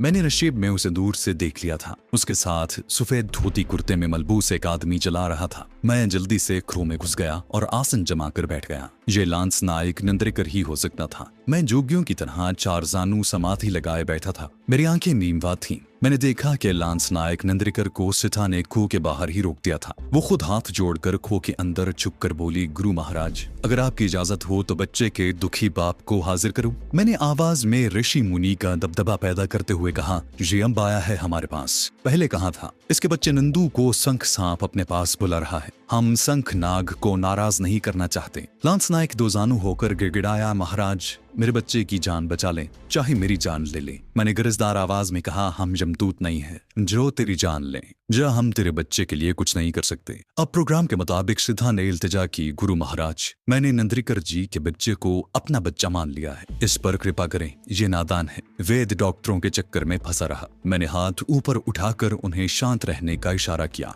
मैं कुछ देर खामोश रहा, फिर नंद्रिकर और सिद्धा को अंदर बुला लिया। लांस नायक नंद्रिकर मेरे सामने 2 जानू होकर अदब से बैठ गया। उसने हाथ बांध रखे थे, सर झुका हुआ था। मैंने कहा, हमारी चेली ने तुम्हारे बच्चे को अपना बच्चा कहा है, हम इसकी बात का पालन करेंगे। हम तुम्हें एक कटोरे में आकाश के देवता शंखनाग के मन के वाला पानी देंगे। ये पानी जाकर अपने बच्चे को पिला देना, तेरे बच्चे का मर्ज वापस चला जाएगा, मगर उसके बाद तुझे एक दूसरा इलाज करना होगा, नहीं तो शंखनाग का जहर दोबारा तेरे बच्चे के जिस्म में जाग पड़ेगा और उसे हलाक कर देगा। लांस नायक ने अपना माथा मेरे पांव के आगे रख दिया और रोते हुए बोला, गुरु महाराज, आप जैसा कहेंगे मैं वैसा ही करूंगा। आप मेरे लिए देवता सम्मान है, किसी तरह मेरे बच्चे की जान बचा लें, वो मेरा इकलौता बेटा है। मैंने स्कीम के तहत आप खोरे में सिद्धा के सांप का मनका डालकर बाहर निकाल लिया और कहा, ये पानी अभी जाकर अपने बच्चे को पिला दे, तेरा बच्चा भला चंगा हो जाएगा, परंतु तुझे परसों फिर मेरे पास आना होगा। लांस नायक ने मेरे पांव को चूम लिया। आप खोरा उठाया, सिद्धा उसे इशारा करके अपने साथ बाहर ले गई।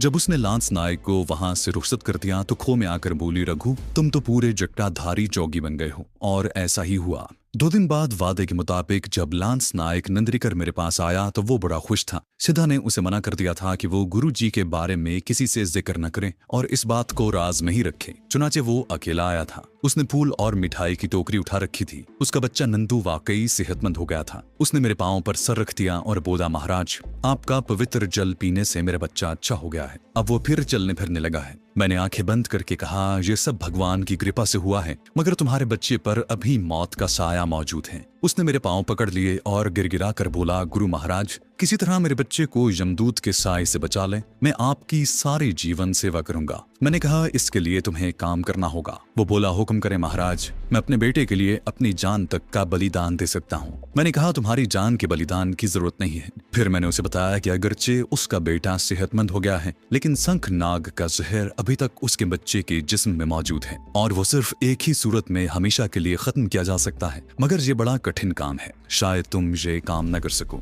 नंद्रिकर ने हाथ बांध रखे थे। बोला, गुरुजी आप हुक्म करें, मैं अपने बच्चे के लिए नर्क में भी चला जाऊंगा। सिद्धा दो जानू खामोश बैठी थी। मैंने जब नंद्रिकर को देखा कि पूरी तरह मेरी गिरफ्त में है तो कहा, मुझे एक ऐसे शख्स के सर के 7 बाल चाहिए जो भारतवर्ष के किसी दुश्मन मुल्क का बाशिंदा हो। यहाँ तुम्हें भारतवर्ष का गैर मुल्की बाशिंदा नहीं मिल सकेगा। तुम्हें इसके लिए भारतवर्ष के किसी दुश्मन मुल्क का सफर करना होगा। क्या तुम इसके लिए तैयार हो? लांस नायक बोला, मैं तैयार हूँ महाराज, परंतु हमारा दुश्मन नेपाल बर्मा नहीं है, एक ही हमारा हमसाया मुल्क पाकिस्तान है। मैं आज ही छुट्टी के लिए दरखास्त कर देता हूँ। मैंने कहा, इसमें 2 बातें बहुत जरूरी हैं। एक तो तुम्हें इस सारी कार्रवाई को राज में रखना होगा। तुम्हें ये बात अपनी पत्नी को भी नहीं बतानी होगी, वरना सारा अमल जाया हो जाएगा और तुम्हारे बच्चे को फिर कोई मौत के मुंह से न बचा सकेगा। दूसरी बात यह है कि यह काम जल्द हो जाना चाहिए। अगर देर हो गई तो शंख नाग का जहर दोबारा तुम्हारे बेटे के जिस्म में फैलना शुरू हो जाएगा और इस बार मेरा मन का भी उसको खत्म नहीं कर सकेगा। लांस नाइक फिक्रमंद हो गया। बोला, महाराज कितनी मोहलत मिल सकती है? क्योंकि मुझे नई दिल्ली जाकर पाकिस्तान का वीजा भी लेना होगा।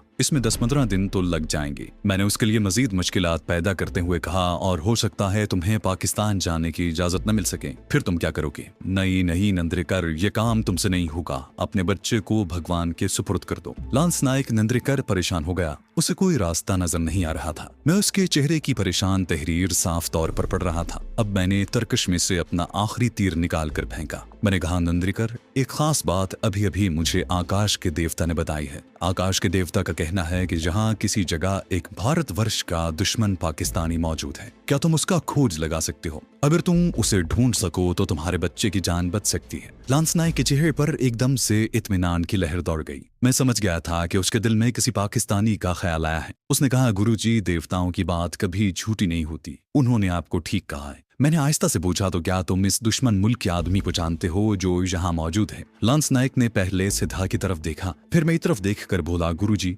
मैं अकेले में ही ये बात आपको बता सकता हूँ। मैंने सिद्धा को बाहर जाने का इशारा किया। जब वो चली गई तो लांस नाइक ने कहा, गुरुजी, इन दिनों हमारी छावनी में एक पाकिस्तानी बूढ़ा जासूस कैद है। अगर आप हुक्म करें तो मैं उसके सर के बाल तोड़ कर ला सकता हूँ। मैंने पूछा, क्या तुम ऐसा कर सकते हो? वो बोला, गुरुजी, आप मेरे लिए देवता सम्मान है, परंतु आप इसका जिक्र किसी से नहीं करेंगे। ये मेरी नौकरी का मामला है। बात यह है कि मेरा ताल्लुक इंडियन मिलिट्री इंटेलिजेंस से है और हमारे पास जो पाकिस्तानी जासूस कैद है उसकी निगरानी पर मेरा एक दोस्त मुकर्रर है। मैं उससे कहकर पाकिस्तानी दुश्मन के सर के 7 बाल बड़ी आसानी से ला सकता हूँ। अब मैं असल बात की तरफ आया। मैंने आंखें बंद कर ली। चंद लम्हों के बाद आंखें खोलकर कहा, लेकिन एक और उलझन बाकी है। नंद्रिकर के होंठों से जैसे अपने आप निकल गया, क्या महाराज? मैंने उसे बताया कि दुश्मन जासूस के बालों पर मंत्र पढ़ने से पहले मेरे लिए उसको एक नजर देखना बहुत जरूरी है, वरना मंत्रों का असर नहीं होगा। अब लांस नायक सोच में पड़ गया। बोला, महाराज, ये दुश्मन जासूस ऐसी जगह कैद रखा गया है कि जहाँ कोई बाहर का आदमी नहीं जा सकता। नंद्रिकर, ये सब कुछ मैं तुम्हारे बच्चे की जान बचाने के लिए कर रहा हूँ। मुझे कोई जरूरत नहीं उस दुश्मन जासूस को देखने की। अगर ऐसा नहीं हो सकता तो तुम जा सकते हो, मेरे पास इतना वक्त नहीं है, मुझे भगवान की पूजा करनी है। लांस नायक ने एक बार फिर मेरे पांव पकड़ लिए और आंखों में आंसू भरकर बोला, भगवान के लिए मेरे बच्चे पर रहम करो गुरुजी। मैं कोई तरीका निकालता हूँ, कोई ऐसी तरकीब सोचता हूँ कि आप उस पाकिस्तानी जासूस को एक नजर देख सकें। फिर उसने कहा, मैं कल पाकिस्तानी जासूस के सर के 7 बाल लेकर हाजिर हूँगा। उसके बाद कोई ऐसा तरीका भी सोचूंगा कि आप उसे देख सकें। वो माथा टेक कर कल आने का वादा करके चला गया। दूसरे दिन वो दोपहर के बाद आया तो एक कागज में उसने पाकिस्तानी साइंसदान डॉक्टर फरीदी के सर के 7 बाल लपेट रखे थे। ये सफेद बाल थे। मैंने जब बातों में उससे पाकिस्तानी जासूस का हुलिया पूछा तो वो डॉक्टर फरीदी का हुलिया ही था। बालों को लेकर मैंने मिट्टी की हंडिया में रख लिया और उससे कहा कि अब मेरा पाकिस्तानी जासूस को एक नजर देखना जरूरी है। क्या तुमने कोई ऐसा बंदोबस्त किया है? लांस नाइक ने आज भी सिद्धा को बाहर भिजवा दिया। बड़ी राजदारी से बोला, गुरुजी, मुझे मालूम है कि परसों शाम 6 बजे उस पाकिस्तानी जासूस को पूना ले जाया जा रहा है। वो एक फौजी बंद गाड़ी में होगा। लेकिन आप रास्ते में किसी ऊंची जगह पर बैठ जाएं तो उसे सामने की जानिब से एक नजर देखा जा सकता है। भगवान के लिए इनकार न करना, क्योंकि उसके बाद ये दुश्मन जासूस हमारे हाथ से निकल जाएगा। ये मेरे बच्चे की जिंदगी की आखिरी उम्मीद है गुरुदेव, मुझे निराश ना कीजिएगा। अगर ये उसके बच्चे की जिंदगी का आखिरी चांस था तो मेरे लिए भी ये आखिरी मौका ही था। उसके बाद शायद डॉक्टर फरीदी मेरे हाथ से भी निकल जाता। मेरे कान खड़े हो गए। मैंने नंद्रिकर के सर पर शफकत से हाथ रखा और कहा, मेरे बच्चे, अगरचे मेरे लिए ये बड़ा मुश्किल काम है कि मैं रास्ते में तुम्हारी फौजी गाड़ी के इंतजार में बैठा रहूं, क्योंकि मैं हर वक्त अपने भगवान की पूजा में मगन रहता हूं, लेकिन मैं तुम्हारे बेटे के लिए ये काम कर लूंगा। अब तुम मुझे बताओ कि उस पाकिस्तानी जासूस की गाड़ी कहां से गुजरेगी। लांस नायक ने मुझे जो रूट बताया वो चांदपुर छावनी के अकब में एक नशेबी मैदान से होकर गुजरता था। लांस नायक ने मुझसे आजिजी सी इल्तिजा की कि मैं उसके साथ चलकर वो रास्ता देख लूं। मैं खुद भी यही चाहता था, चुनाचे मैंने शाम को चलने की हामी भर ली। लांस नायक ने एक बार फिर हाथ जोड़कर कहा, महाराज, इसका जिक्र किसी से न करें, नहीं तो मेरा कोर्ट मार्शल हो जाएगा, क्योंकि इस पाकिस्तानी जासूस की बेहद निगरानी होती है। लगता है इससे कोई बड़ा अहम काम लिया जा रहा है। उसका इशारा सिधा की तरफ था। मैंने उसे तसल्ली दी कि उसका राज मेरे सीने में ही रहेगा। वो शाम को आने का वादा करके चला गया। मैंने सिधा को सारी बात बता दी। वो बोली, रघु, हम निहत्ते हैं, हमारे पास सिवाय एक पिस्तौल के और कोई असलहा नहीं है। हम फौज का मुकाबला कैसे करेंगे? यही बात मुझे भी परेशान कर रही थी। जाहिर है पाकिस्तानी साइंसदान डॉक्टर फरीदी जिस फौजी गाड़ी में ले जाया जा रहा होगा उसकी हिफाजत के लिए फौजी गार्ड का दस्ता भी होगा। हम बगैर असलहे के मुसल्लह फौजी गार्ड का मुकाबला नहीं कर सकते। वक्त भी बहुत थोड़ा था। हम सिधा के साथी डाकुओं को भी वहां अपनी मदद के लिए नहीं बुलवा सकते थे, और अगर बुलवा भी लेते तो आम बंदूक या राइफलों वाले डाकू बाकायदा फौज की स्टेन गन्नों और मशीन गन्नों के सामने कोई हैसियत नहीं रखते थे। यहाँ किसी जबरदस्त हिकमत अमली से काम लेने की जरूरत थी। डॉक्टर फरीदी के गुजरने में अभी 2 दिन बाकी थे। सिधा ने मशवरा दिया कि पहले चलकर इलाके का जायजा लिया जाना चाहिए। तय ये पाया कि शाम को जब मैं लांस नायक नंद्रिकर के साथ मौका महल देखने जाऊंगा तो वो भी मेरे जाने के कुछ देर बाद मेरे पीछे पीछे चल पड़े। शाम होने में थोड़ी देर बाकी थी कि लांस नायक नंद्रिकर पहुंच गया। मैं अपनी खो से निकलकर उसके साथ रवाना हुआ। वो मुझे एक वीरान रास्ते से छावनी के अकब में एक बुलंद जगह पर ले आया। यहाँ नीचे एक कच्ची सड़क गुजरती थी जिस पर कहीं कहीं नारियल के दरख्त उगे हुए थे। उसने कहा, महाराज, पाकिस्तानी दुश्मन की गाड़ी जहां से गुजरेगी, इस जगह बैठकर आप उसे गाड़ी के सामने के शीशों में से एक नजर देख सकेंगे, क्योंकि जिस जीप में उसे ले जाया जा रहा है वो मेरी इत्तला के मुताबिक ऊपर से तो बंद है, मगर सामने की जानिब से पर्दा हटा हुआ होगा और वहां स्टेन गन लगी होगी। मैंने बड़े इत्मीनान से जरा सा कुरेद कर पूछा तो मालूम हुआ कि एक जीप के पीछे एक दूसरी खुली जीप में गार्ड होंगे। मैंने इर्द गिर्द का जायजा लिया और बेजारी से कहा, नंद्रिकर, मेरा इस बकबक में पड़ने को दिल नहीं चाहता, परंतु तुम्हारे बेटे की जिंदगी के लिए ये सारा कष्ट भोगूंगा। लांस नायक हाथ बांध कर बोला, आपकी बड़ी कृपा है महाराज, मैं सारी जिंदगी आपके पांव धो धो कर पीऊंगा। अच्छा, अब मैं जाता हूँ क्योंकि मेरा यहाँ ज्यादा देर ठहरना मुनासिब नहीं।